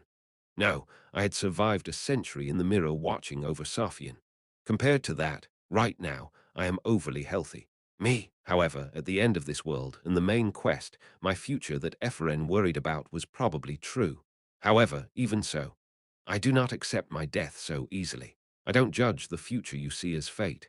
It means that I'm preparing myself more thoroughly than anyone else. Oh, Eferen nodded, seemingly convinced. Then she collapsed before me. Are you okay? I asked her. She fell on the lab tiles and blinked a few times. It's weird. My body is not moving. It's mana exhaustion. Mana exhaustion. Even though you applied it to an object, the time has been turned back by 1 year. Oh. I was about to move with psychokinesis, but I realized a bit late I was also out of mana. Wow, my consciousness is fine, but my body won't move. This is a very strange feeling. Ephraim was chattering to herself. I looked down at her, thought for a moment, and finally sighed. Ha ha ha. What? I lifted her in my arms. That damn thing usually called the Princess Kerry. Why? What is this all of a sudden? What are you doing? Her mouth was busy, though she could not lift a single finger. Let me go. Just shut up and go to sleep. The next day, numerous wizards arrived one after another at Uran's airport. Rose, Rio, Ihelm, Jindalf, Creto, Essesil, Baton, Luina, the continent's leading wizards, the Round Table elders, and the addicts of the floating island flew to see the expo. Professor Luina. Yes. Oh, yes, elder. As Luna was walking to the exhibition, her eyes widened when she found Zechstein, the elder of the Round Table, was calling her from behind. Did you hear the news? What news are you talking about, head of the Order of Pagan? Zechstein laughed a bit. Luna clicked her tongue. The three pillars of the magic world. The floating island, the magic tower, the Round Table. However, most of the elders at the Round Table were a bunch of fuddy-duddies, so if she didn't treat them like this, they'd get pissed off. The announcement of the Emperor's expedition to annihilation and some bizarre rumors that suddenly seeped into it. Bizarre rumors, Luina frowned. Zechstein cleared his throat. Rumors related to the Euclan family. Euclan. SHH. Lower your voice. Oh, yes, Elder. Deculein's Euclan and Luina's McQueen. The two families that were rivals came to no peace as Luina entered the Magic Tower University, and Deculein tolerated her existence. Of course, no one thought of it as reconciliation externally. Even Luna herself didn't think of it as such yet. However, there was no need to forcibly drag this grudge on. He had also helped her a lot. Deculein's younger sister, I mean. It was quite funny to see the elder from the Round Table talking quietly with his hand over his mouth, but Luna played along for now. You mean Yeriel? Yes, that sister. Rumor has it that she's not of Euclin's blood. What? What kind of bullshit was that? Luina frowned.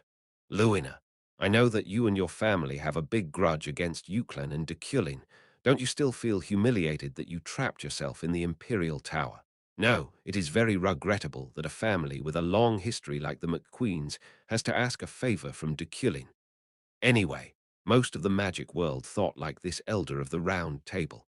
McQueen had humiliatingly surrendered to Euclin, and in return only received a professorship at the Imperial University. The opportunity to pay them back will come soon. I'll tell you in detail later. Take this crystal ball. Before Luna could say anything, the elder put a crystal ball into her pocket. If the opportunity arises, don't hesitate. Then he quickly walked forward and disappeared from view. What kind of guy? I understand he wants to keep Deculein in check, though. Deculein was also nominated for an Elder of the Round Table, after all. I mean, just because of a small thing like that. Luina shook her head. At that moment, a small vibration rippled through the ground. It wasn't big, but it was enough to trip her. Oh, Luina was a bit perplexed, but it was only for a moment. It vibrated once and it was over. Ha, nice to meet you. My name is Curator Ure. The curator welcomed the wizards from the entrance to the expo. It is such an honor to welcome the continent's leading wizards. Luina joined them without further thought. At the same time, the volcano of the ashes. Ephraim and Deculein were back there, overlooking the crater in preparation to stop the eruption. Oh, it's brilliant. Arlos's eyes glistened as she looked at the demon spirit core that they prepared. On the other hand, Ephraim was still embarrassed as she kept thinking about last night. Deculein had carried her and laid her down on the couch. Anyway, you're saying that this will block it by itself, right? Ephraim asked. Deculein nodded. You do it, Ephraim. Yes, the demon spirit core will act according to your purpose. At Deculein's words, Ephraim pondered for a moment. Boom! A roar sounded from the crater below. Ephraim asked again, Am I doing this? Stop hesitating. Ephraim cleared her throat. Hey, please have goodwill. While muttering, she glanced over to Deculein and Arlos. Then Ephraim took a deep breath and nodded. The professor is trying to protect Uran and leave the ashes to burn. I want you to block both of them, everything you can. I will help you with my magic." There was no reaction, neither from the demon spirit core nor from Deculein, who would leave the ashes to the volcano. "Understand, I will help you, so that we can protect not only Uran but also the ashes," she firmly said. "Protect everything. Understand, ignore Professor Deculein's words." In front of Deculein, she said to ignore his commands. "You raised your disciple well, Professor Deculein." Arlo smiled at him, and Deculein just snorted without saying anything. "Okay now, boom." The volcano burned, and the smell of brimstone filled the air. The gases underground exploded, and a great vibration shook the earth. But at that moment the demon spirit core reacted.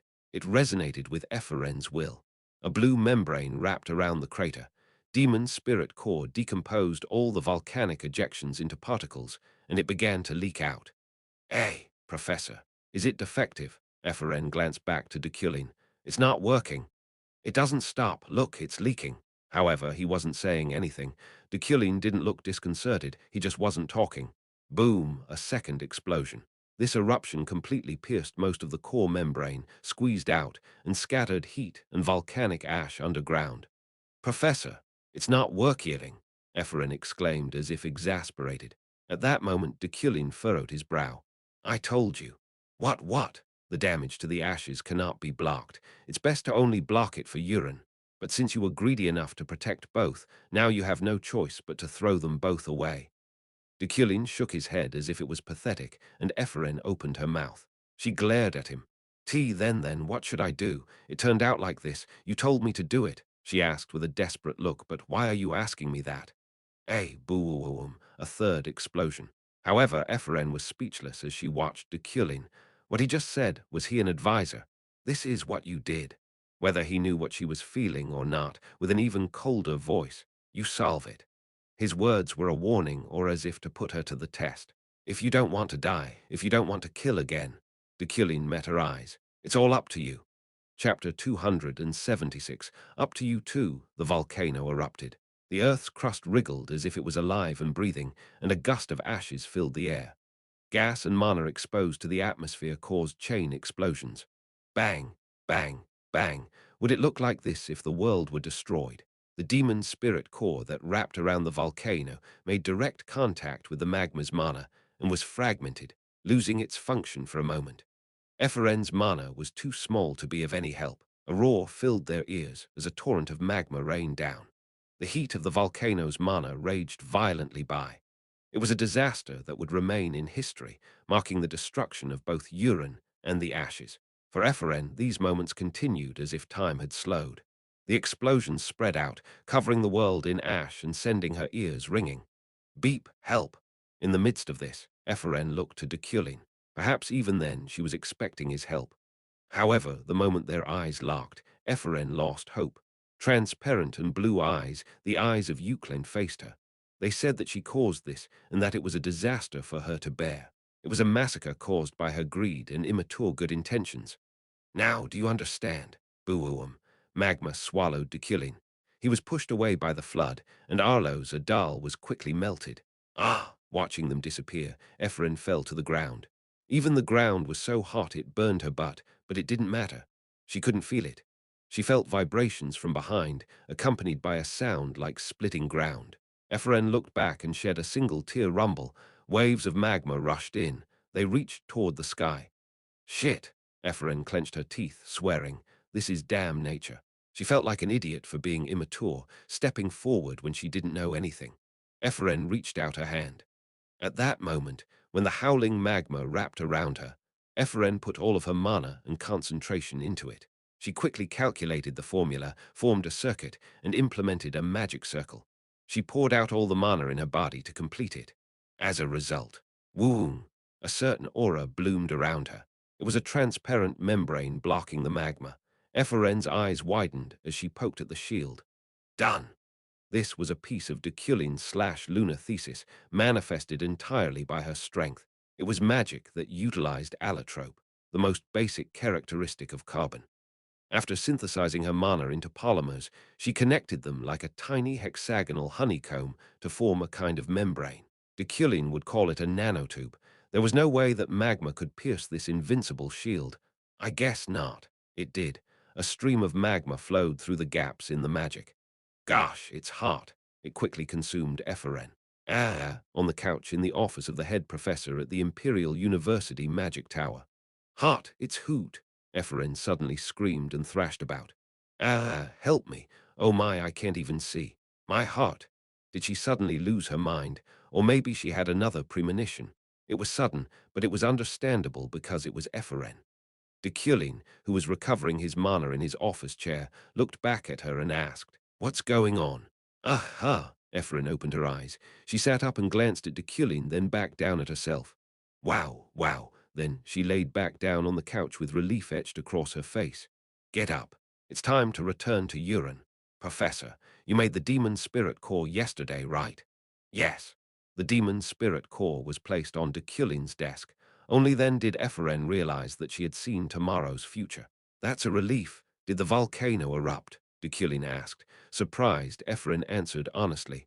Yes. Wasn't it blocked with the demon spirit core? Yeah, that I don't know. I just know why it didn't work. Deculein nodded. She didn't explain clearly, but he seemed to understand roughly what was going on. He asked again. Did you realize? Ephren covered her face. The experience of burning alive was too vivid. She wasn't sure if it had been a prediction or regression. Yes, she realized it thanks to that. Good intentions without power could sometimes cause worse results than malice, that the desire to save everyone could kill everyone. And how did you know, Professor? Ephren was curious about that. What do you mean? You decided we couldn't protect both places from the volcano before even making the core. I calculated it. He stood. Concentrations of sulfur and mana in the atmosphere, the heat of magma, and examples and cycles of previous volcanic eruptions. Also, the performance of the demon spirit core that I created. I just had to predict and calculate everything. He was a really smart professor. However, with all those thoughts going on, Ephren found it difficult to follow. He didn't even explain it kindly. The conclusion is that the ashes cannot be saved. Ephren closed her mouth. That catastrophe, the scene of the explosion, still shimmered before her eyes. Stomp Deculein approached the couch. Therefore, Ephren looked up at him. Are you thinking of giving up?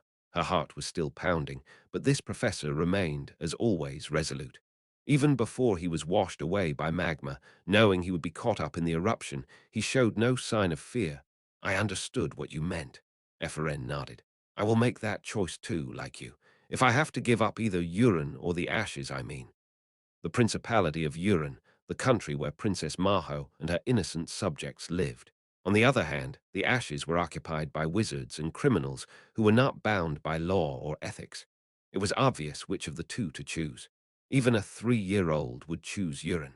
Of course, I will throw away the ashes because they are meaner, because they house the meaner ones. Even to those words, Deculein did not respond. After swallowing, Ephren clenched her fists. But that's a story for when I have to make a choice. She looked up at the professor with unshakable eyes. If there is a way to not have to choose, do you think there is a way to do that? Deculein asked. Ephren glanced at the demon spirit core. It was wiggling on the desk.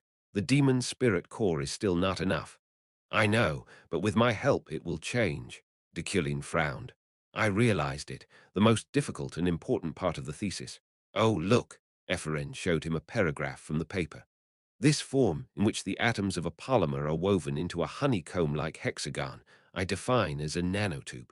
These forms can be found especially in carbon or can be artificially synthesized. The approximate length and diameter ratio of nanotubes is as follows. This nanotube. I didn't understand what nonsense it was at first, and honestly, not even now. Length and diameter ratios just felt like a lot of numbers. Deculein shook his head. But these were also known as mana nanotubes. Of course, it was a dream, but she had already experienced it once. Magic was always like this. It was incredibly difficult at first, but once you did it once, it was easy from then on. Look, Ephren closed her eyes and activated the mana in her body. Wuong, a tube-shaped membrane, rose from Ephren's grasp. However, Deculein shook his head. It's incomplete. I know it too. It was pierced by magma. So, Ephren continued as she got up from the couch. Please tell me. What am I missing? I read the thesis every day, but I don't know with just that. If you don't tell me, I won't eat. Deculein tilted his head for a moment and let out a sigh. You need to first clearly understand the definition and keep it fixed in your head. Snap. He snapped his fingers and started writing on the blackboard to organize his schedule. Allotropes are basic substances with the same constituent elements. However, even though they are the same element, they appear to have completely different properties due to the arrangement of atoms and different bonding methods. The most representative examples are graphite and diamonds. He showed Eferen the pencil on the desk and the Euclane tie pin, respectively. The pencil was graphite, the tie pin was a diamond, but both were allotropes of carbon. Graphite and diamond have the same properties, however they have little alike. Graphite is cheap and diamonds are expensive. I know. These are called allotropes. Think of them as different shapes of the same elements. Yes, Eferen answered while taking notes. By the way, the nanotube here is a polymer allotrope found in this carbon. A polymer is simply a form of innumerable connections between very small molecules. Innumerable connections of very small molecules equals polymer. There are countless, so poly is added. It is hard because a lot of very small things are connected. Carbon nanotubes are very hard because these almost infinite carbon atoms are combined in hexagons. It can also be said to be an allotrope of carbon like diamond and graphite. Aha! But it's okay to forget about carbon if you only understand the structure of the thesis. Ha! Eferen frowned. Deculein calmly explained. I'm only explaining all these properties with the element carbon. There are elements on this continent that can have infinitely more allotropes. Like what? Although carbon can become graphite or diamonds, it can also become fibers. It can become fire, it can become wind, it can become water, sometimes it can become steel, and it can become the sun. Of course, it depends on the attributes and skills of the caster. Deculein paused for a moment and looked at Eferen. She felt goosebumps rising all over, unknowingly corrected her posture, and then finished the thought for him. Mana. Yes, we call that element mana, and when a human accepts mana, it becomes magic power. These weren't considered elements in the magic tower. The element classification method of the traditional magic tower, except for Uran's own, was quite primitive. Magicians do not think of mana as an element. They see it as a miracle given by nature or the result of their strength and effort. They do not want to interpret their mana as science, and such an interpretation would be an insult. That stubbornness is their limit, Eferen nodded. Now, you think of mana as a particle independent of you and treat it as such. But mana is the power that can become anything, and it is something that can be observed with science. After a brief lecture, Deculein approached Eferen and sat on the couch. He kneeled and placed his hand on Eferen's shoulder, meeting her eyes. Eferen, that distinction of attributes is meaningless to you. That is your talent. I see. Eferen filled her heart with determination as she grabbed the hem of her robe. I think I can do it. Deculein stared at Eferen with suspicion. It'll erupt in 24 hours. It is possible. I will do it. Can I believe in you? Yes, I did it once. I just have to make changes based on what I have already done. Eferen was already contrasting her notes with the thesis as she spoke. Deculein pointed to the remaining pages of the paper. It seems that there are quite a few parts in the thesis that you still do not understand. Then please teach me a little more, for the rest of the time we have. Deculein frowned slightly, but Eferen pushed on with confidence. I will work hard. If it still doesn't work, if you won't believe in me, then I'll give up on the ashes. She would believe it was possible and try as hard as she could. The professor shook his head, having nothing else he could do. Don't even think about sleeping. Absolutely, but Eferen cleared her throat and raised her eyebrows. Before that, let me congratulate you. Congratulate. Fufu, yes. To become an elder of the Round Table, you must be a wizard who created their own school or did something big like that, right? In simple terms, being an elder of the Round Table meant you were the head of an official school of magic. However, even now that Deculein had invented a new magic theory, making it natural for him to become an elder, there was a clear reason why he was still far from becoming one. This was because the Deculein/Luna theory couldn't be implemented or verified by Deculein himself. Beyond that, there wasn't a single wizard on the continent who could realize their theory.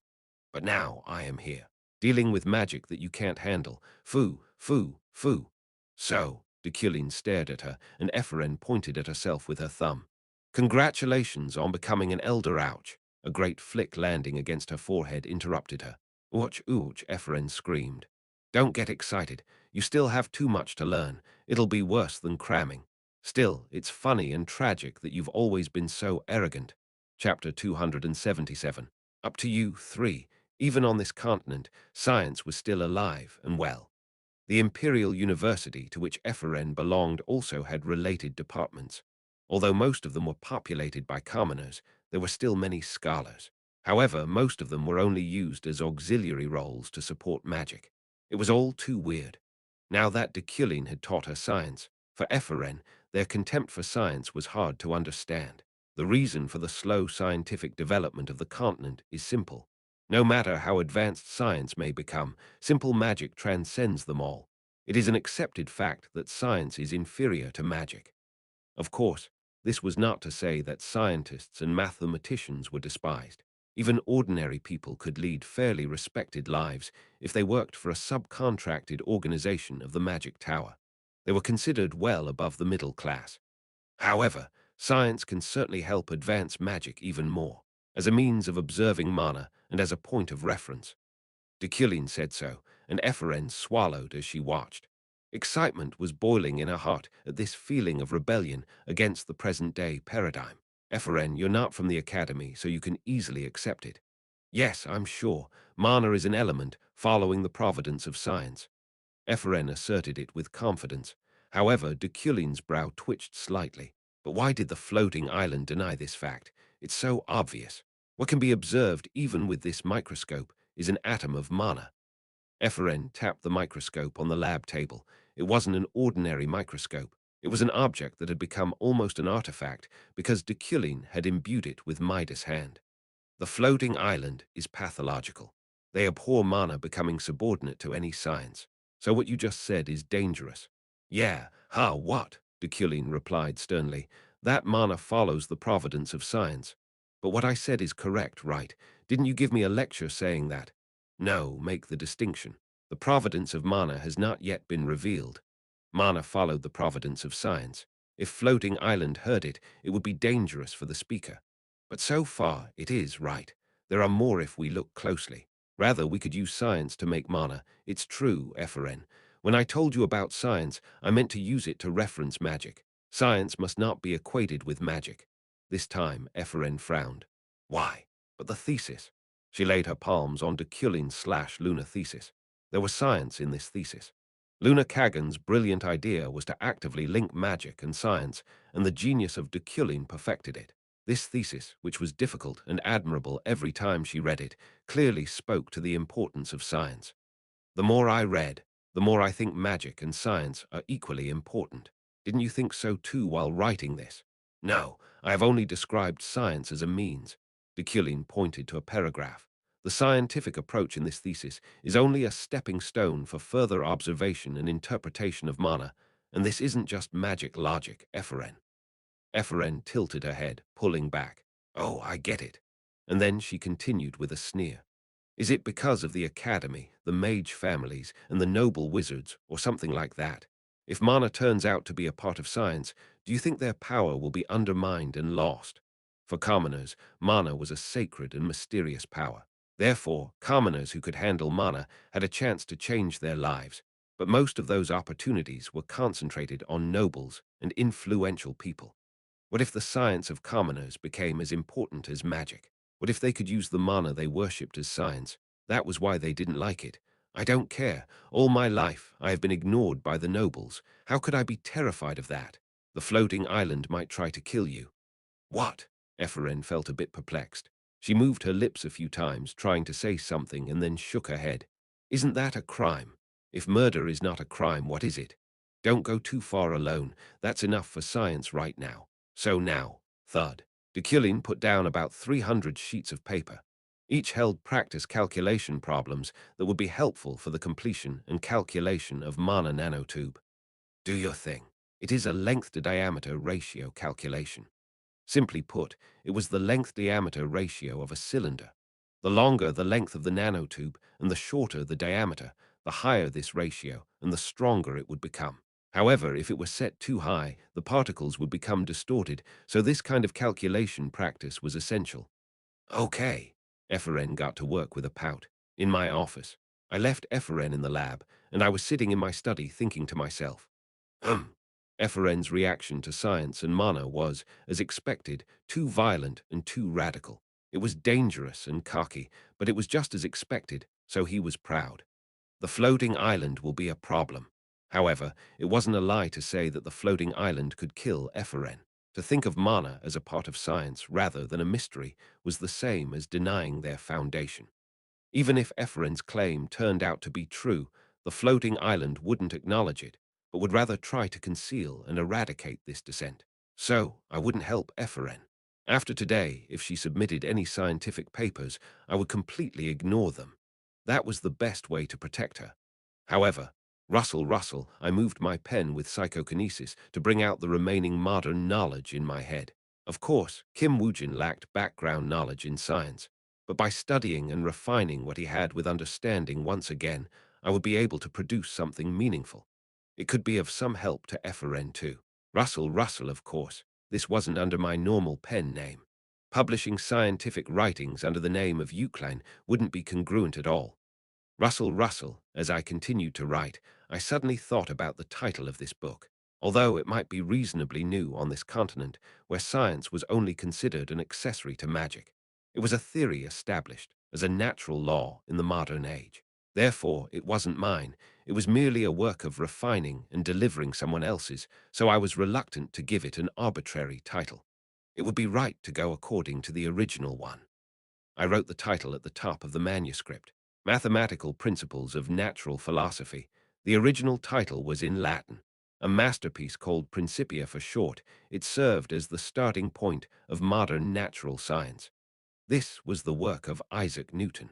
While exploring and studying the theory that had only formulas such as apples, gravity, and F equals ma in my head, as far as understanding would take me, in an instant, I consumed 1,000 mana. It's still difficult. I felt the helplessness of learning again. The next morning, we returned to urine through the mirror. Eferen wore a sullen look, but the way she held the core tight to her chest was more determined than ever. Are you ready? Yes. It was a crisp answer. We joined Arlo's in the passage to the ashes and then met 3 women in robes. Maho, Rose, Charlotte. They were the main pillars of the principality. People in the expo said they felt the vibrations. I'm trying to evacuate them right now. As Maho hurried to them with worry in her eyes, Eferen stepped forward. It's okay. I will solve it. At the very least, there will be no damage to urine. She tapped her chest as if to guarantee it. Maho smiled bitterly as she looked at me, and I nodded. Go upstairs, princess. It is dangerous here. Yes, this grace. There is no such thing as grace here. I'm paying the price for Carla. Maho hesitated and bowed her head. Rose and Charlotte bowed beside her. The 3 left the ashes like that. Eferen, watching them leave, looked back at me. Yes, I'll check for the last time, show me. Resolving herself, Eferen concentrated mana in her palm. Woong, a curtain of rising mana floated above her hand. It seemed perfect on the outside, and to show the theory was firmly accepted, its internal stability was also certain. In other words, it was large enough to withstand a volcanic eruption. There is a chance. Phew. After exhaling a sigh of relief, Efren trudged to the crater and put down the demonic core. I didn't say anything to her, but she kept glancing at me before sitting down beside the core. Hey, demon spirit core. And she spoke as if speaking to a friend. Protect this volcano. Boom. At that moment, a powerful sound shook the earth, a vivid precursor of the volcanic eruption to come. Even so, Efren didn't hesitate as she placed her hand on the demonic core. Let's protect both the ashes and urine. I will help you. Saying that, she warmed up her mana.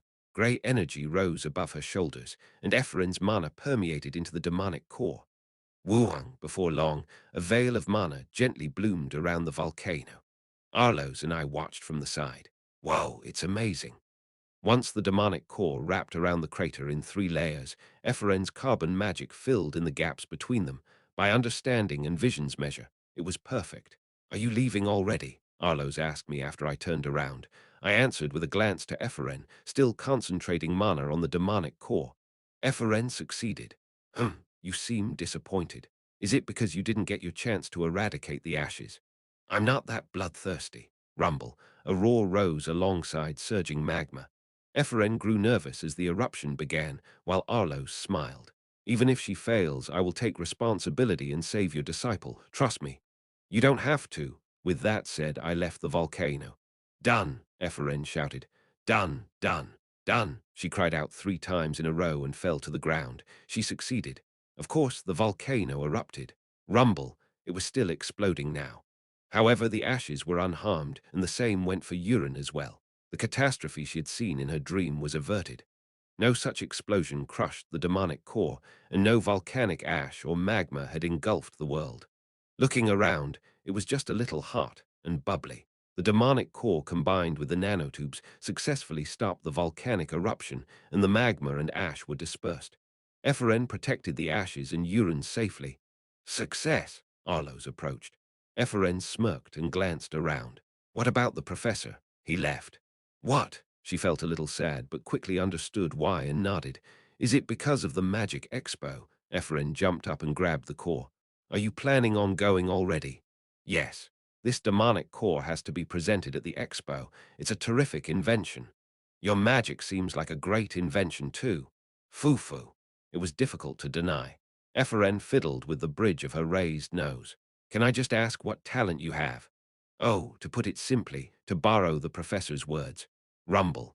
They both looked back in surprise at the sudden noise, but fortunately the barrier still stood. To borrow the words of the professor, treating mana as mana itself. Mana as mana itself. Yes, scientifically, regardless of the properties of water or fire, wind or earth. Assuming that mana is a scientific element like oxygen and carbon. Oh, anyway, I will publish a related thesis soon. Read it then. Ephraim staggered as she tried to step forward. Arlos took her in both arms before she hit the ground. Ephraim didn't quite remember what happened after that. Phew-foo-foo. As soon as I get home, I should read a lot of Science Academy articles. Ephraim was just so happy that she had proven her potential. She rejoiced at all the scientific thoughts that popped into her head. I hope this isn't a dream. That would be confusing if it were. Ephraim let herself fall into a very deep, good, long, and happy sleep. Chapter 278. Things to Solve. 1. The Magic Exhibition. The event, which Uran prepared ambitiously for, was proceeding peacefully. Many native citizens enjoyed the expo, while those from the floating island came down to the continent to demonstrate their new magic skills. And even the elders of the round table were willing to move their heavy buttocks to watch. Addictor Stahl, Elder Zechstein, Ihelm, and so on. Of course, I was also looking over the various inventions of the magic exhibition. Occasionally volcanic aftershocks could be felt in the air, but it was no cause for concern. There were no outstanding exhibits. Great job. I heard a voice next to me while I was muttering alone. It was the final boss, Key. You have prevented the damage from the volcano. It was Ephraim, not me. It was with your help. But will the child be okay? Key was fiddling with a cogwheel doll that seemed to have been brought from somewhere in the expo. I think Ephraim is too gifted for a human. Is she? Yes. To be precise, she doesn't have enough mental strength to handle herself. That's right. Ephraim's weakness was her mental strength. Of course, thanks to her unique will, she was above average among wizards, but the problem was that it was difficult to handle with only that much talent. She may not be able to distinguish her own time, or she may deviate from the timeline. I stopped walking to look back at him. Are you still taking a look at the continent? Yes, the answer was cheerful. The way he spoke had changed slightly. Was it because he'd been hanging out with Ephraim all this time? I frowned at the thought. And what's your review? Not good. He smiled softly and shook his head. The human class system is disgusting. So is their greed. Of course, knowing that, I arranged my body for the Emperor, but it was different from seeing it with my own 2 eyes.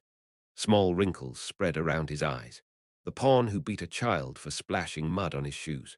A coachman who is treated more harshly than a horse. Countless human beings kill, steal, and rape others of the same species. And nobles who believe they have been chosen and who take their superiority and privilege for granted. He paused for a moment and pointed at me. Deculein. Without saying a word, I moved forward again. He kept by my side. This world will be recreated. I will become a god and clean it up. I will save this unforgivable continent, full of so much evil and arrogance.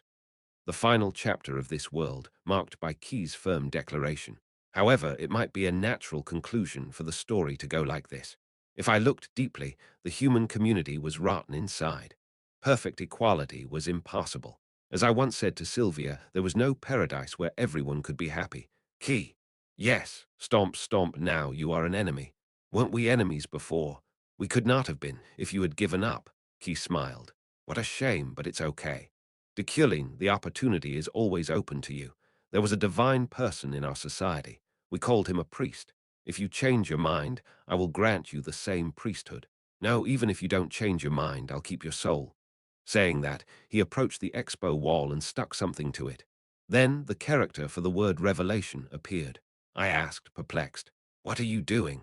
"I want to spread my prophecies across the continent. From this eruption, I will reveal all the catastrophes that will follow this year." Entering the second half of the game, revelations would suddenly pop up all over town. It was an event that would exponentially amplify the number of people who turned to the altar in fear and were deceived by this book of Revelation. But I'm going to put it there too. It will stand out more over there. I didn't think that this self-proclaimed God would move on their own two legs and stick things here and there. Change that tone a bit. Ha! What's wrong with my tone? He tilted his head as he put up a poster over the wall. It seems that your actions and tone were transferred from Ephraim.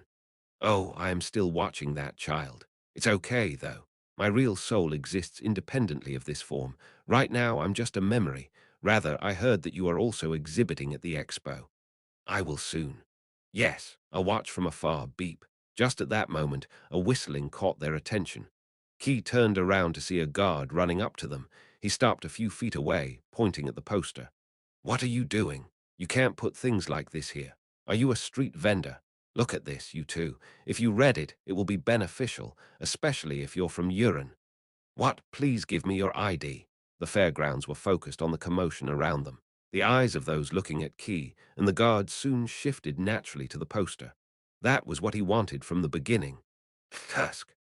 I pretended not to be a part of it as I casually walked through the hallway and reached a certain spot in the exhibition hall. Deculein van Grahan Uklein. It was the most spacious and splendid spot in the exhibition, called the Uklein Pavilion. It was allotted to the center of the expo. This was the stage for the demon spirit core. Without saying a word, I imagined Decalein's magic core placed there for a moment. I thought about the moment I would present to the world what was originally Decalein's achievement instead of him. Gosh, stop sticking that on the wall. I just took it off, so why are you putting it back? You take it off, I'll stick it on again. Man, somebody get this guy out, ignoring the fuss behind me. Anyway, what if it was Deculein? Would he proudly present his invention with a long speech?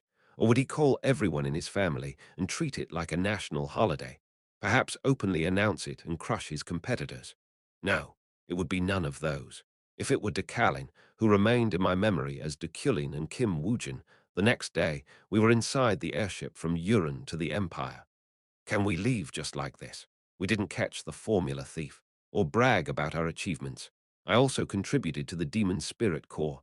More than anything, what is Vervaldi? Ephraim asked with clear frustration. I shrugged. What do you mean? What is Vervaldi, or whose name is it? I don't know. Vervaldi. This was the name of the unknown wizard who submitted the Demon Spirit Corps. I borrowed the identity from Arlo's, and Arlo's doll submitted it. So right now, the Demon Spirit Corps was probably attracting guests from only the lower levels rather than the higher-ranked wizards. And this was Decalein's method. If this corps were submitted under the name of another wizard, some reporters and competing families would scuffle and put the name Decalein in the headlines. Beyond Decalein, exceeding the magical achievements of Decalein, the founder of Uklein at once. Watching them run around was Decalein's hobby. My personality also seemed to enjoy it to some extent. And why am I going? Suppose that you're satisfied with this. I have to get praise for my power machine, you know. Then you go back. So, what? Ephraim blinked. Go back, to enjoy the admiration pouring down on your machine. Ephraim stopped to ponder for a while. She glanced out the window of the airship that hadn't taken off yet and cleared her throat. No, me too. I have some things to do when I get back to the continent. I want to return right away, too. She buried herself back in her chair, and I watched her. She may not distinguish her own time, or she may deviate from the timeline. What Key said was correct. Time was not a force that humans could handle. The more Ephren's talent grew, the more time would try to deal with her instead of her dealing with time. Because of that, she needed mental strength, stronger and more certain than when she overcame Deculein. But how could one develop enough mental power? Could she grow it? A certain word came to mind when I thought about it. Nagging. How rough would a graduate student have it, being nagged by a vicious professor? How much nagging would she accept? How much patience would she show? Of course, mental power may not be nurtured by nagging at her. However, the current Ephren was facing it rather than escaping. As I could see from the volcanic eruption this time, Ephren was the type that became lazy if left unattended. I could tell just by looking at the girl who'd been working hard on the thesis for quite some time. She even went through a few regressions and still could not understand half of it. I knew she spent most of her time just running away, though this incident had served as an awakening. I'm hungry. As soon as I get back to the Empire, I need to eat a rohok. Close your mouth. What? She was reading a book with her mouth wide open. Close your mouth. Why do you keep your mouth open like that? A fly could get in there. What? What is this all of a sudden? Ephren reacted with confusion, and I was a bit ashamed this time too. It's nothing. An excuse would come later anyway. I focused back on the science and chemistry magazines I was reading. Whoa, I should refer to this in my thesis. Just like now, there would come a time when Ephren would suffer, but she would have to overcome it by herself. Let's see. The connection between science and magic. As soon as that was announced, the wizards from magic towers across the continent would attack this girl. At the same time, at Uran's magic exhibition. Nothing is interesting. Why is it so boring? Magic Professor Luna looked around the high-level hall, but there was little to see. The floating island side and the other university magic towers as well. Didn't they have something better to show off? I know. I see a few new magic, but there's no such thing as innovation. Ihelm sneered as he walked beside her. Off to the side, Maho, Rose, and Charlotte, hiding and pretending to be spectators, watched their reactions nervously. Luina, unaware of that fact, responded calmly. Since the venue is Uran, don't you think they're deliberately hiding something? Right. If the exposition venue were the Empire, they wouldn't do it like this. It's a bit poor. HMPH, what about you? Ihelm asked while looking at Luina. Luina cleared her throat. Our team is not ready yet. Not ready, my ass. If there were an exposition in the islands, you would have prepared it on time. Ha, okay, I get it, okay. It's just because I'm also from Uran.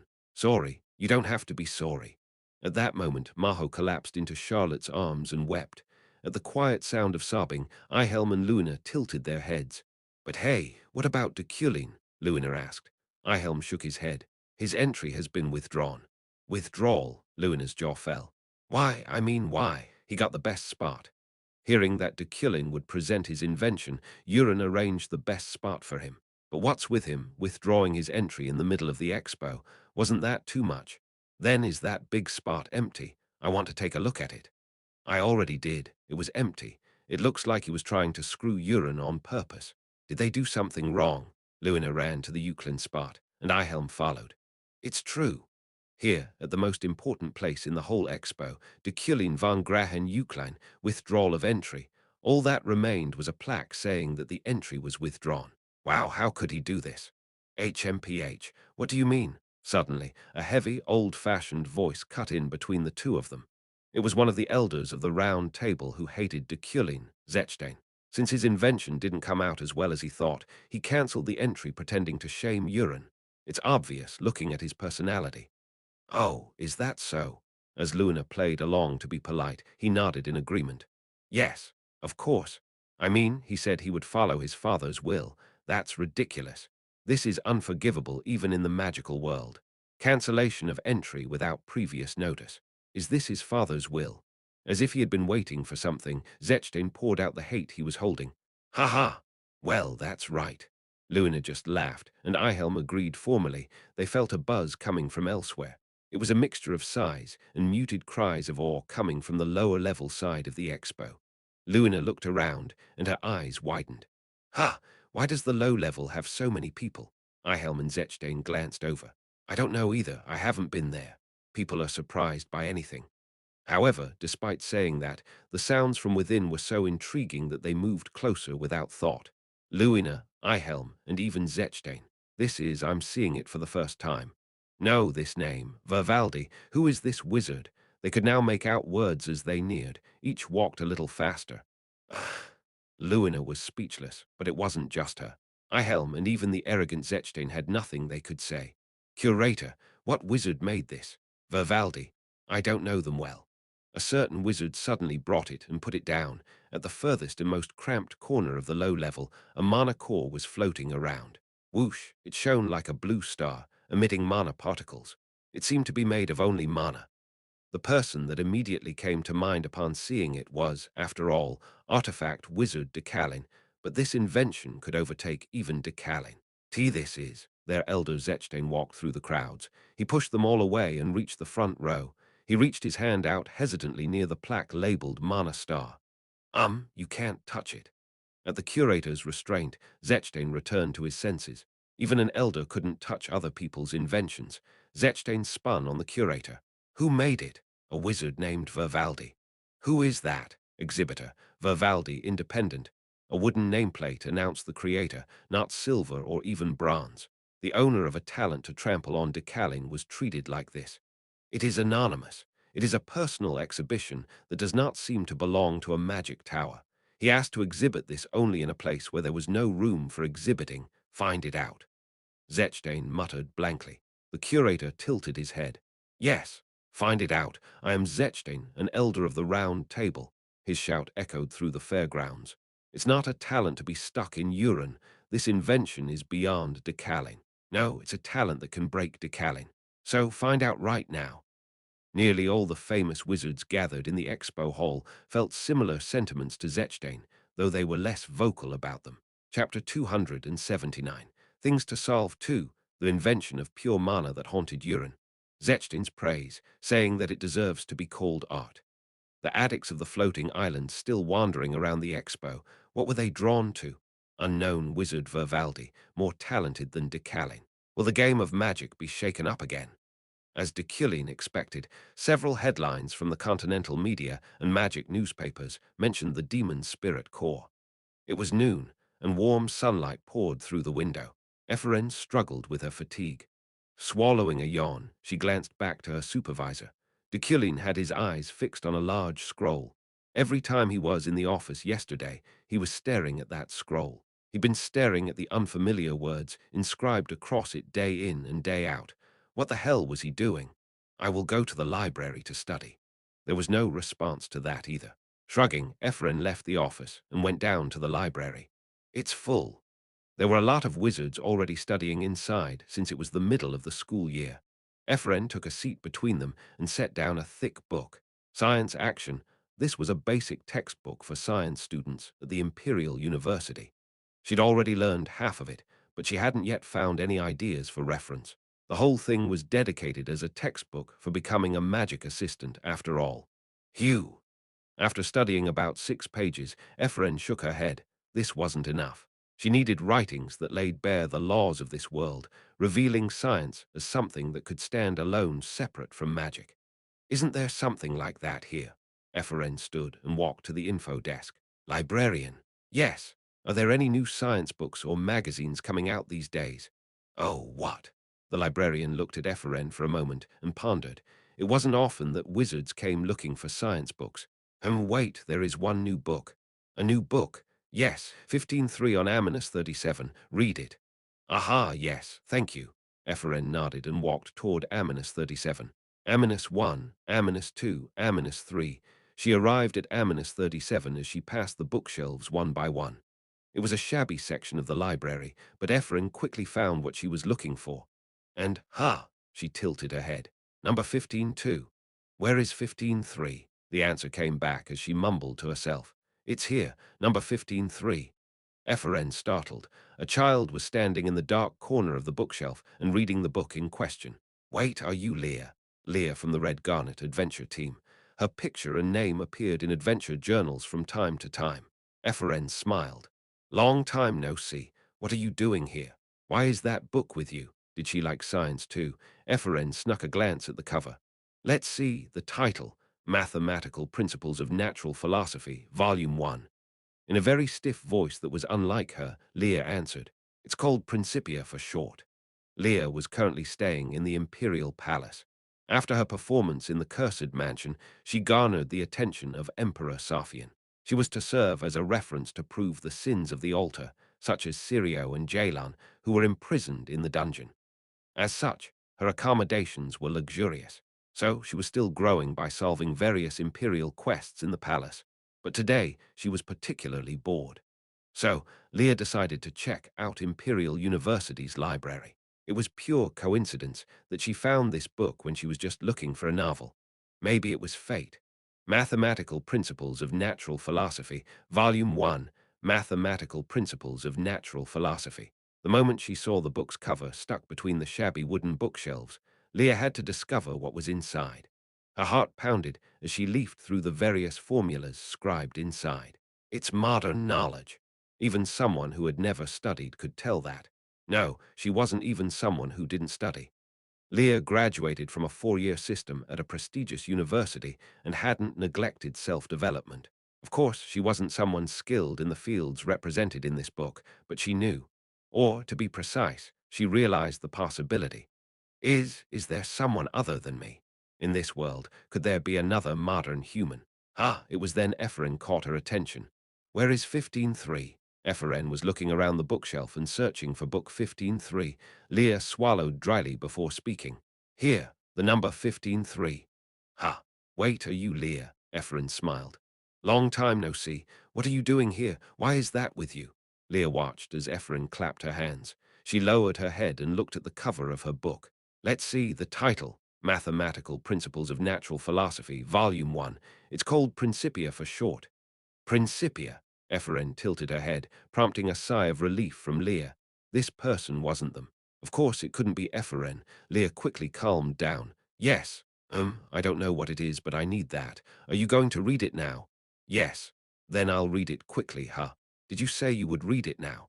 Yes. Modern knowledge is found in this game world, and Ephraim was also looking for that knowledge. Leah would not waste such a coincidental and fateful moment. Really? Then Ephraim hesitated. There is only one copy of this book in the library. Really? Then I'll wait until you finish it. Or would you like to read together at the Imperial Palace? Imperial Palace. As if embarrassed, Ephraim scratched at the back of her neck. Yes, I'm staying at the Imperial Palace these days. They treat me very well there. Oh, I see. Would you like to go to the Imperial Palace with me today? We can read it there. Ephraim thought for a moment, but then smiled. It's fine to me. Anyone interested in science is always welcome. That will be the material for my thesis. Today was Wednesday, Safian's lesson day. But now, before going to the Emperor, I was visiting Rohakan's vineyard. As soon as Ephraim went down to the library, I stepped through the mirror. My disciple, long time no see. And the Rohakan I met today was even younger. He was a young man in his early 20s, younger than me now. Slowly rejuvenating, near death, he smiled at me. Why are you here today? I met the last believer. The last believer was the official name of the final boss, the last remaining relic of the holy age in this world. Rohakan, understanding what I meant, nodded and stroked his chin. Did you? That has to do with the reason I came here. I held out the scroll. Rohakan's eyes widened. Oh my, what is this? The scroll fell open like a carpet unfurling. Rohakan chuckled as he watched it cover the ground. It is the divine language used by believers in the past. It is the language system that the altar has longed for. Any advice on this? I don't know this language either. Give it to me. Let me take a look. Rohakan opened the scroll. He frowned as he skimmed over the letters. I can't read it at all. Here, take it back. He returned the scroll after a few moments and ran a hand through his hair. Sorry. There are things I don't know either. I mean, I don't know everything. If I did, I would be a god. Right, I'll return. I turned away, but Rohakan quickly called out to me. Hey, disciple. It's been a while since you visited, so don't be so cold. The continent doesn't have time. Let go of me. Hey, you're so quick-tempered. Then go see Sophie. I looked back to Rohakan. He smiled as he grabbed my sleeve. The answer will be near. Isn't Sophie a child with all the talents of this continent?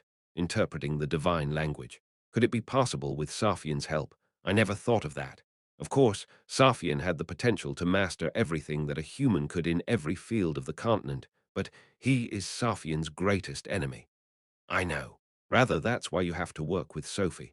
Rohakan responded plainly. If you know your enemy and yourself, you can win every battle. Yes, about that, to destroy the enemy, you must know the enemy. Then she may assimilate with the enemy. Trust Safian. He let go of the hem of my sleeve, meeting my eyes. Of course, it will take a long time. As you said, Safian could become like him. However, if the two of you work together, what is there that cannot be achieved? Rohakan's face split into a wide smile. Rather than gentle or benevolent, it was mischievous. The power of love is great, Deculein. Love. I didn't know the meaning of that vague feeling. Deculein's heart belonged to Julie, and because of that it hurt every day. Every night I saw her face, her pain resonated in my heart. On the other hand, Kim Woojin's heart was with someone else. I missed my friend and lover, who had been with me for many years.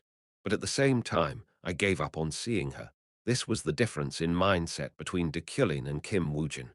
Kim Woojin could forget and give up if it was hard, but Deculein couldn't. Even if he broke, he wouldn't yield. I am only loyal to Her Majesty. However, love for Safian didn't exist in the mixed emotions of those two selves. Not you, but Safian. Safian loves you. I know. It's more than you know. Perhaps she will love you more than yourself. I didn't answer. I just nodded and turned around, marching out of the vineyard, while Rohakan was arbitrarily discussing Safian's love with Deculein. It's amazing. Emperor Safian was distracted by the image in the crystal ball on her desk. It's called the Star of Mana. Nicknamed the Star of Mana, it was the best entry in the Uran Magic exhibition. It was the only masterpiece that overheated the Uran Expo, marking it as one of the best in history. These days, this invention is said to be huge. Ahan bowed her head and explained, with the appearance of an agglomeration of pure mana, and thanks to the miraculous performance of self-learning, the professors of the Imperial Tower are away right now.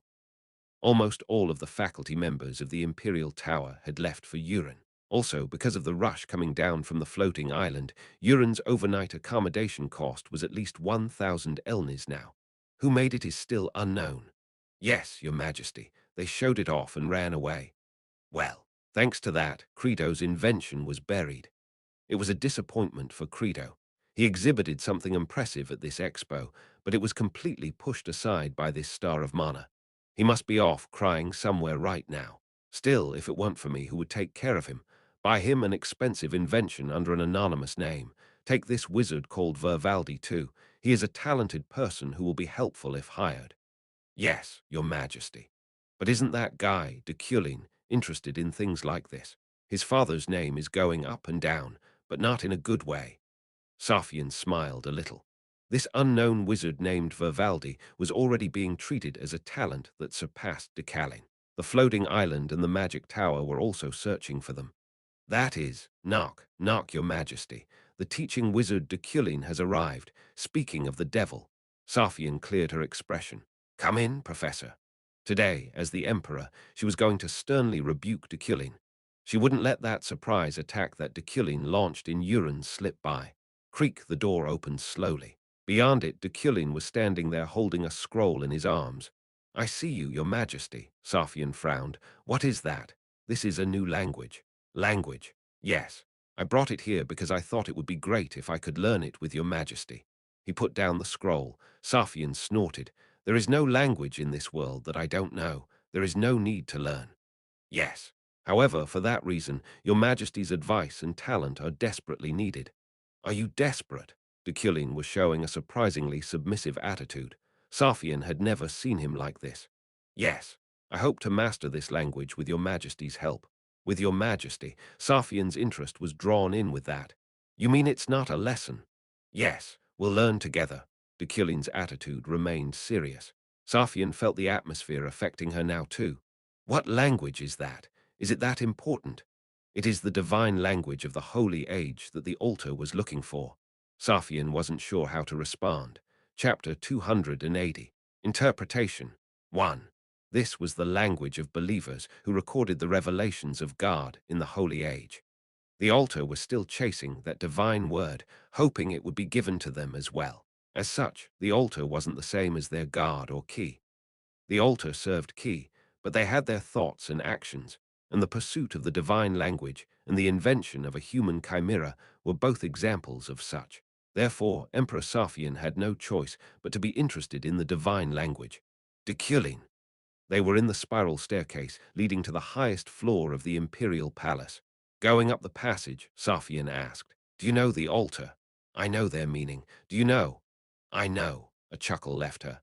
"If there is one thing that I've been preoccupied with since I've been freed from the infinite regression, it is religion. For a brief moment, I was obsessed with what damn bastard forced me into such an ordeal.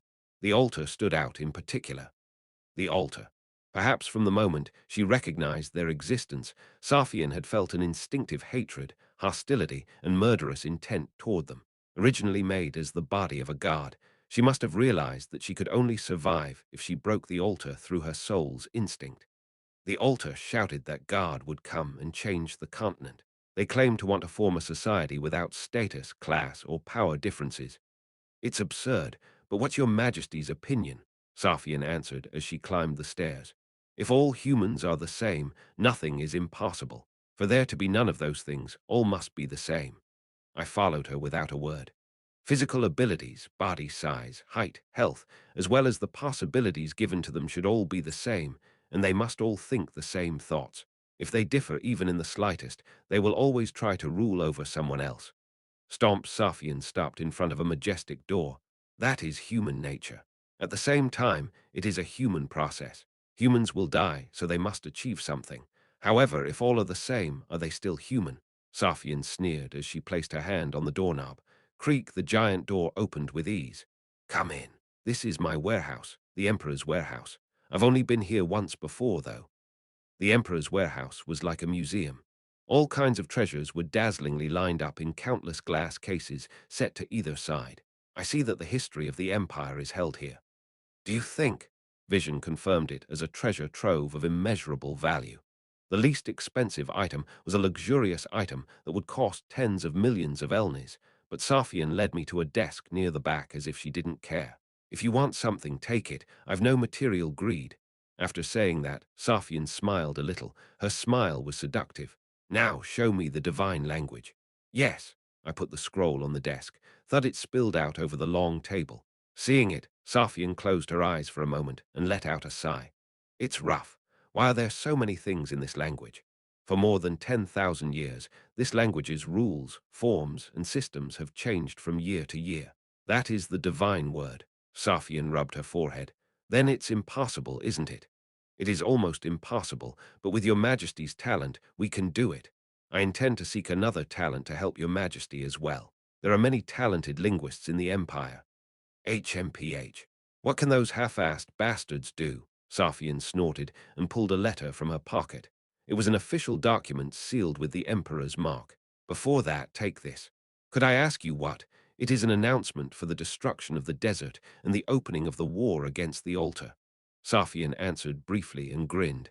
I met her eyes. "I will open the way to annihilation.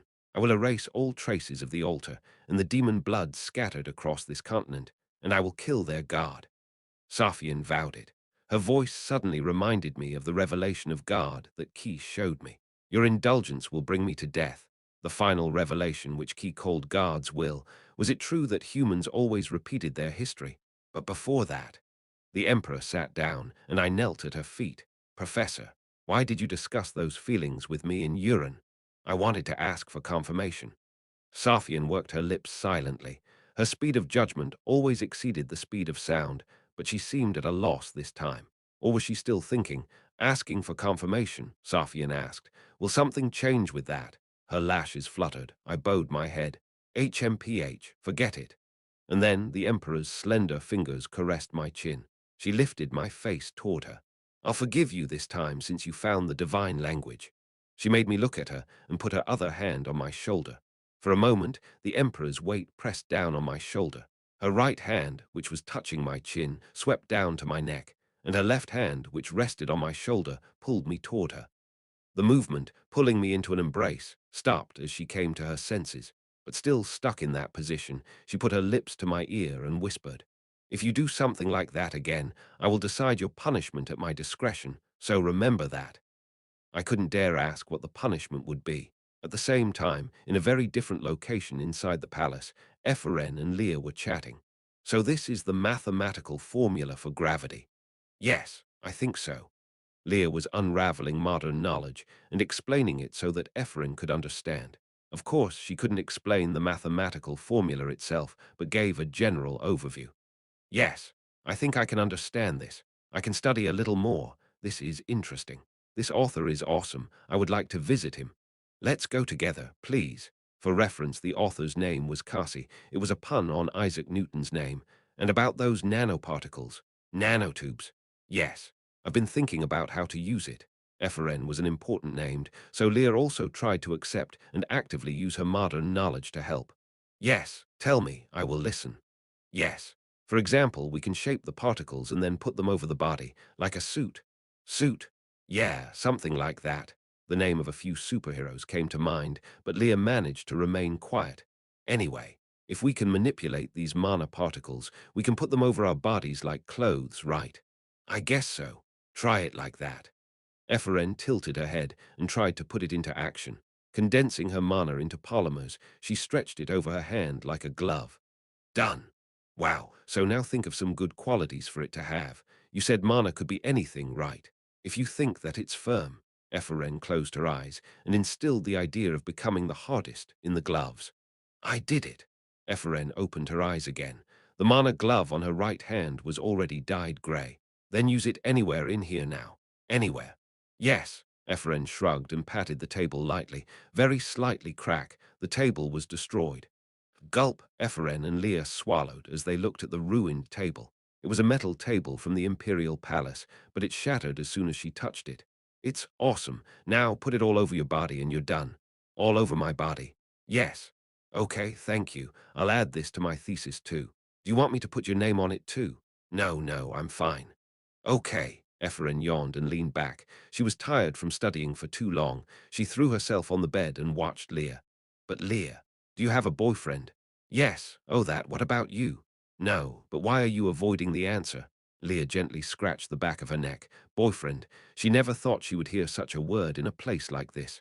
Oh, I guess you do, huh? Ephraim smirked and raised an eyebrow. Leah shook her head. I did, but I was dumped.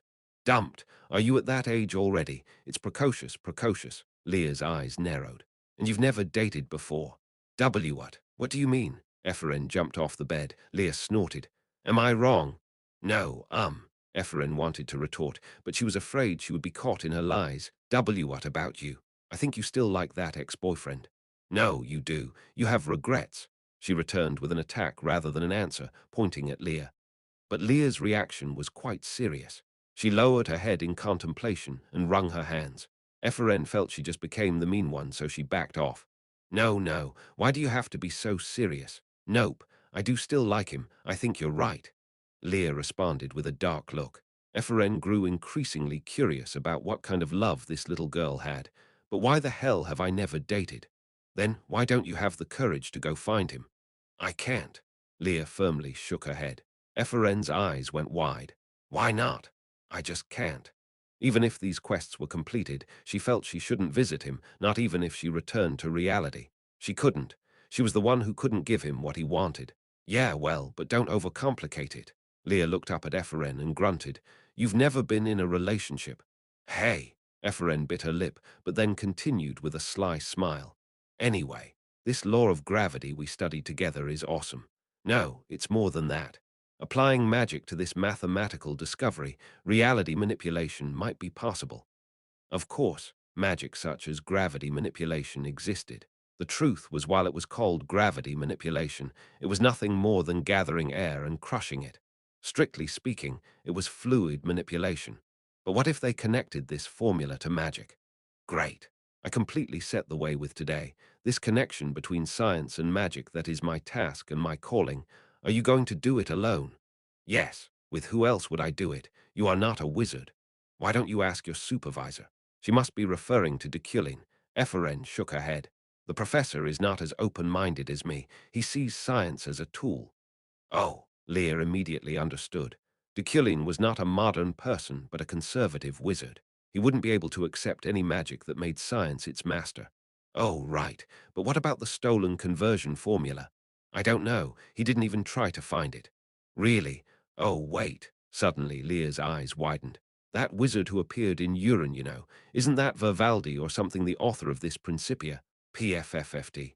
Eferen burst out laughing. Leah frowned. What? It makes sense. Oh, okay. It does.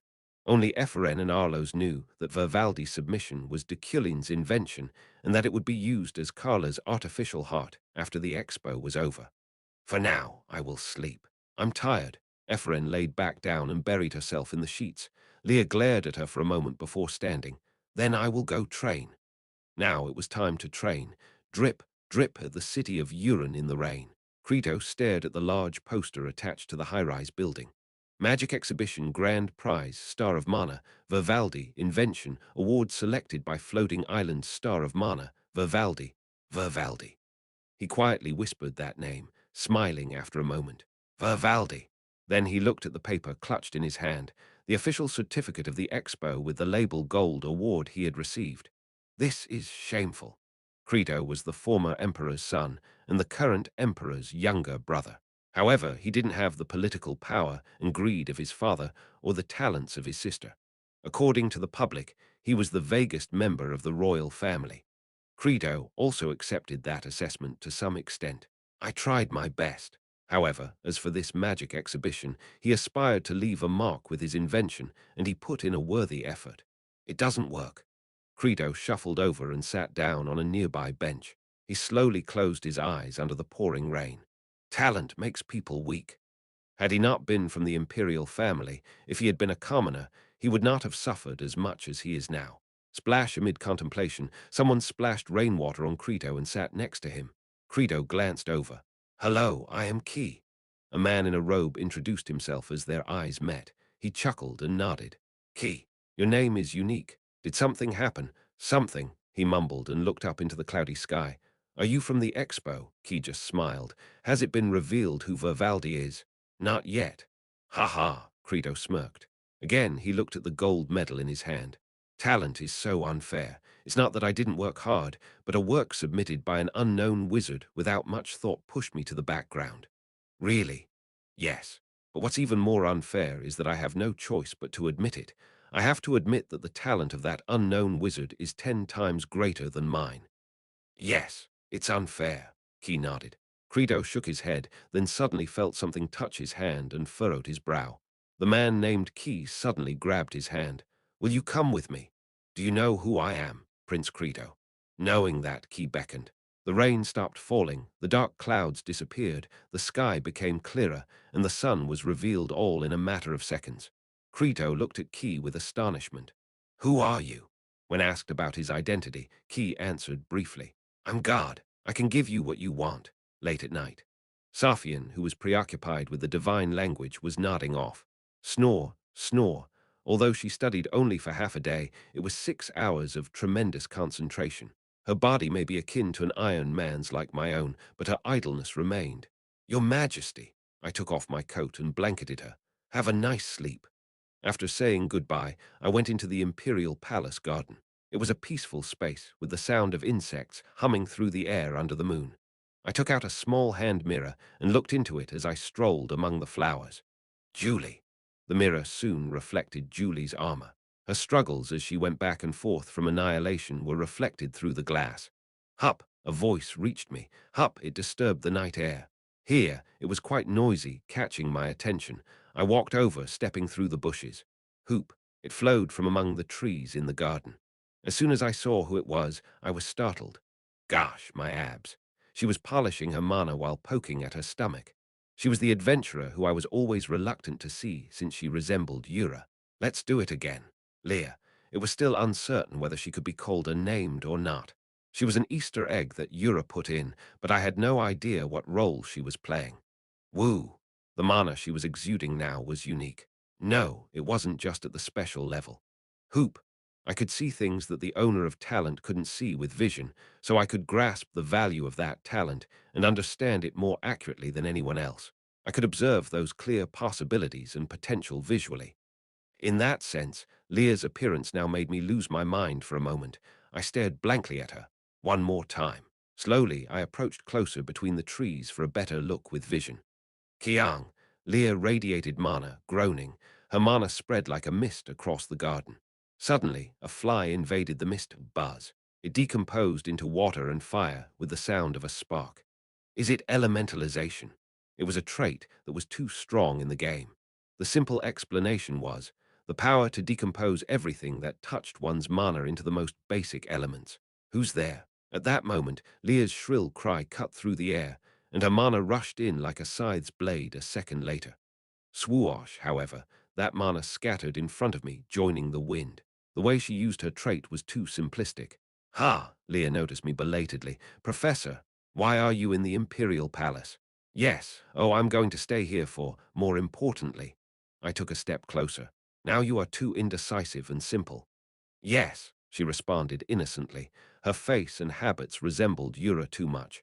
The way you use your talents, no, you don't even know your talent. No, you're letting it rot.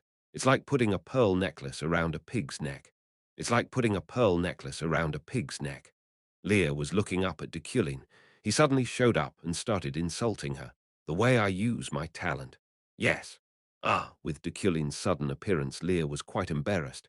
She was proud that she had trained very hard in her way. Maybe it was jealousy. Was he jealous? She was skeptical, but she asked anyway. You're talking about elementalization, right? What about it? She acquired the talent from the hidden peace dungeon.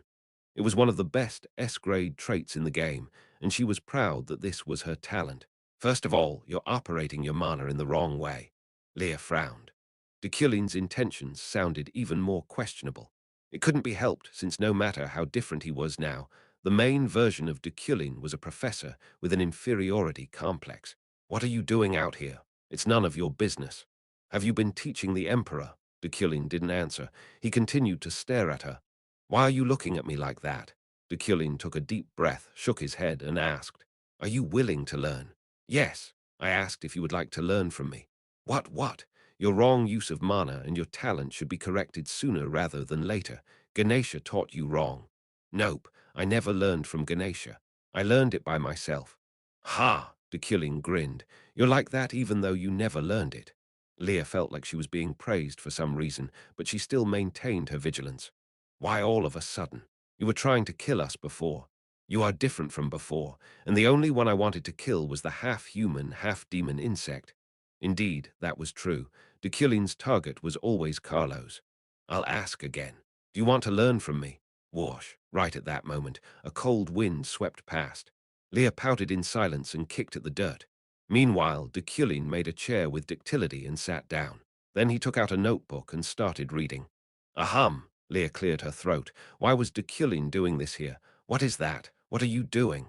Deculein raised his head. You.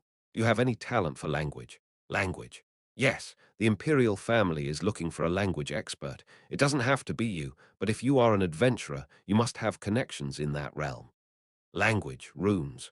When Leah asked, Deculein withdrew his attention as if he decided she was of no use. He turned his attention back to the notebook. However, a strong flash of light suddenly went off in Leah's mind. No way, Leah shouted. Divine language. Deculein's forehead twitched. His gaze narrowed sharply, and his eyes turned back to regard her. That reaction confirmed it. It was the divine language. Unbeknownst to her, Deculein had reached the final quest.